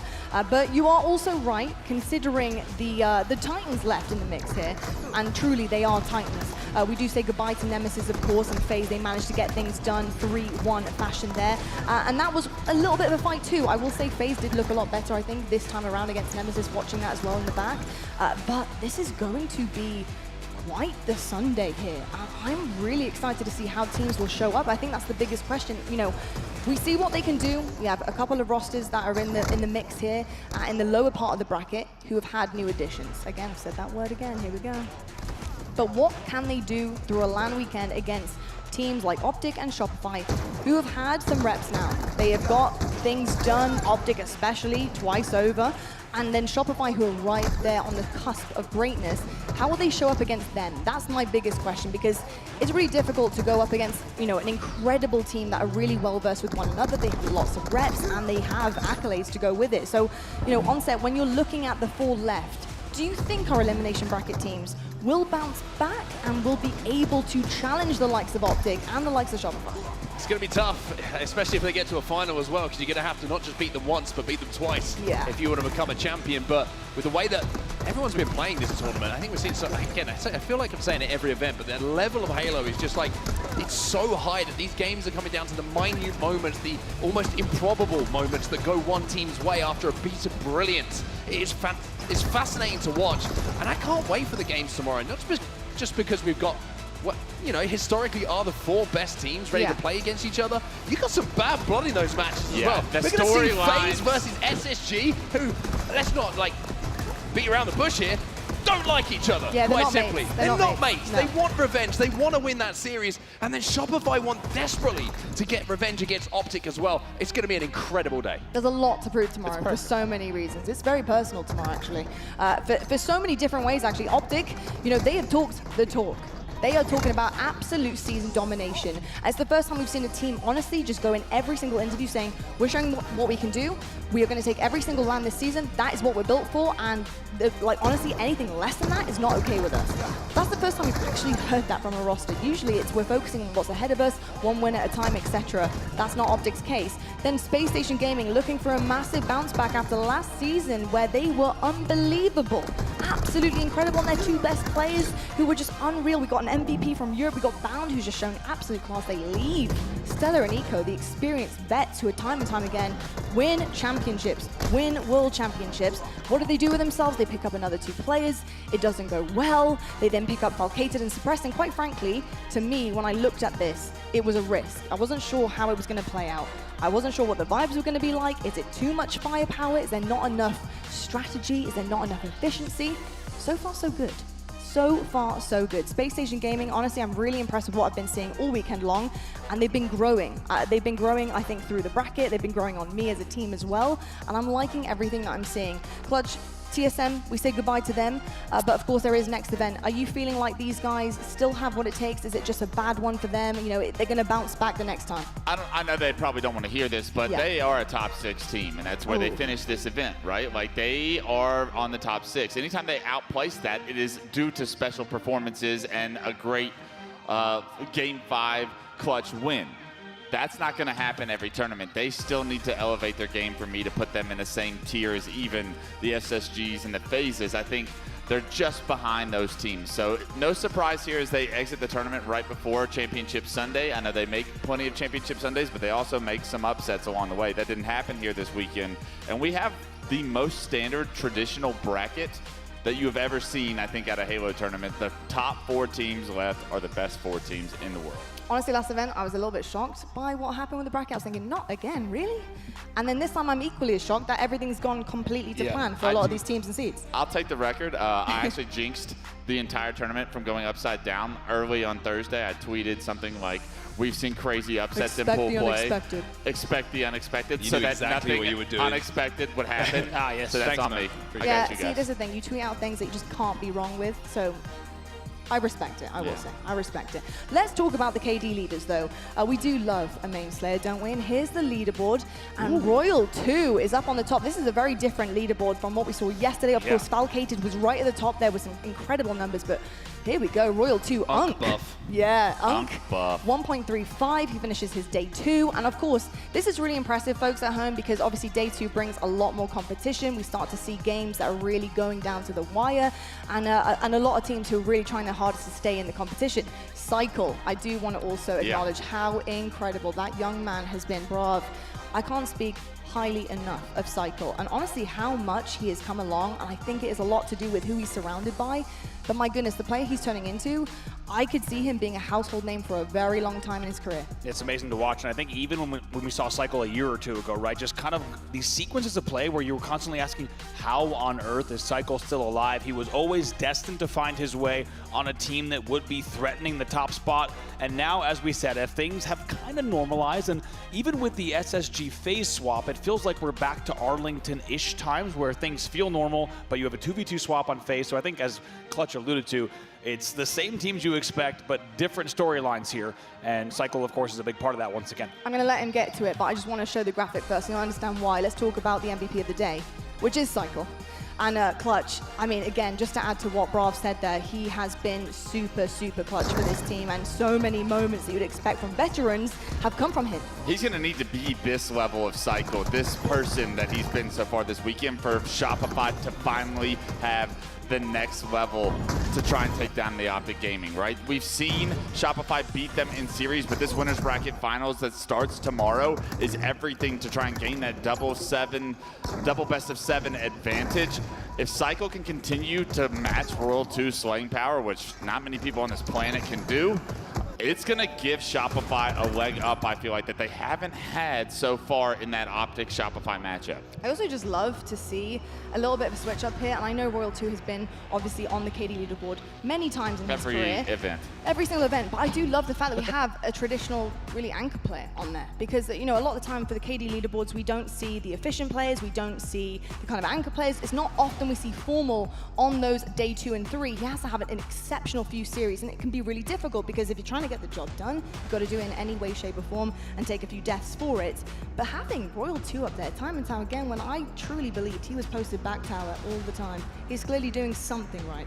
I think one thing just to always highlight about Cycle is we look at the KDs, we look at all of that, but look at damage differential. Like, he is one of the best damage differential players in the league. That means he is playing his life so efficiently. Every time he's alive, he's outputting damage, and the longer he survives, the more of a problem he is. So Cycle, just keep an eye on that damage differential. He's always going to be up there. I've given him this praise before, but I'll say it again. Every single time I watch him, his gameplay gives me glimpses of Pistola, and we never really had damage. Man. We never had like damage differential back in the day to really compare like Ola's numbers to like what Cycle is doing right now. But the way that he just chooses to selectively fight and angles himself off of certain sight lines and like is engaged in so many different combat loops and weathering like all these decisions in his head. I mean, there's very few players that do it as clean as he does it, and Pistola, one of my GOATs, like that's high praise, and if he can keep playing like that, he's gonna have himself, like y'all said, one hell of a career. Love to hear that, and I will say I love to see brand new players coming through the ranks and really just showing us what they are capable of. So can't wait to see them on Championship Sunday. Let's talk about, though, the schedule for tomorrow, because we have lots of gameplay coming away, and starting things off, we do see that elimination semi-final. That's perfect. It is perfect. If I had a script, this is what I would have written. Can we have a pre-match interview? What? Who? I'll do it. With who? With who? With everyone. Who? Everybody. I think why we don't let Mark make these. That was chaotic. Leave it in the server, Mark. Exactly. Wait, that's what I'm saying. Okay, well, that would be kind of fun. I want to get the beef. Oh, you want to get the beef? Yeah. Oh, they'll never tell you the beef. You know this? Come on. It's me, though.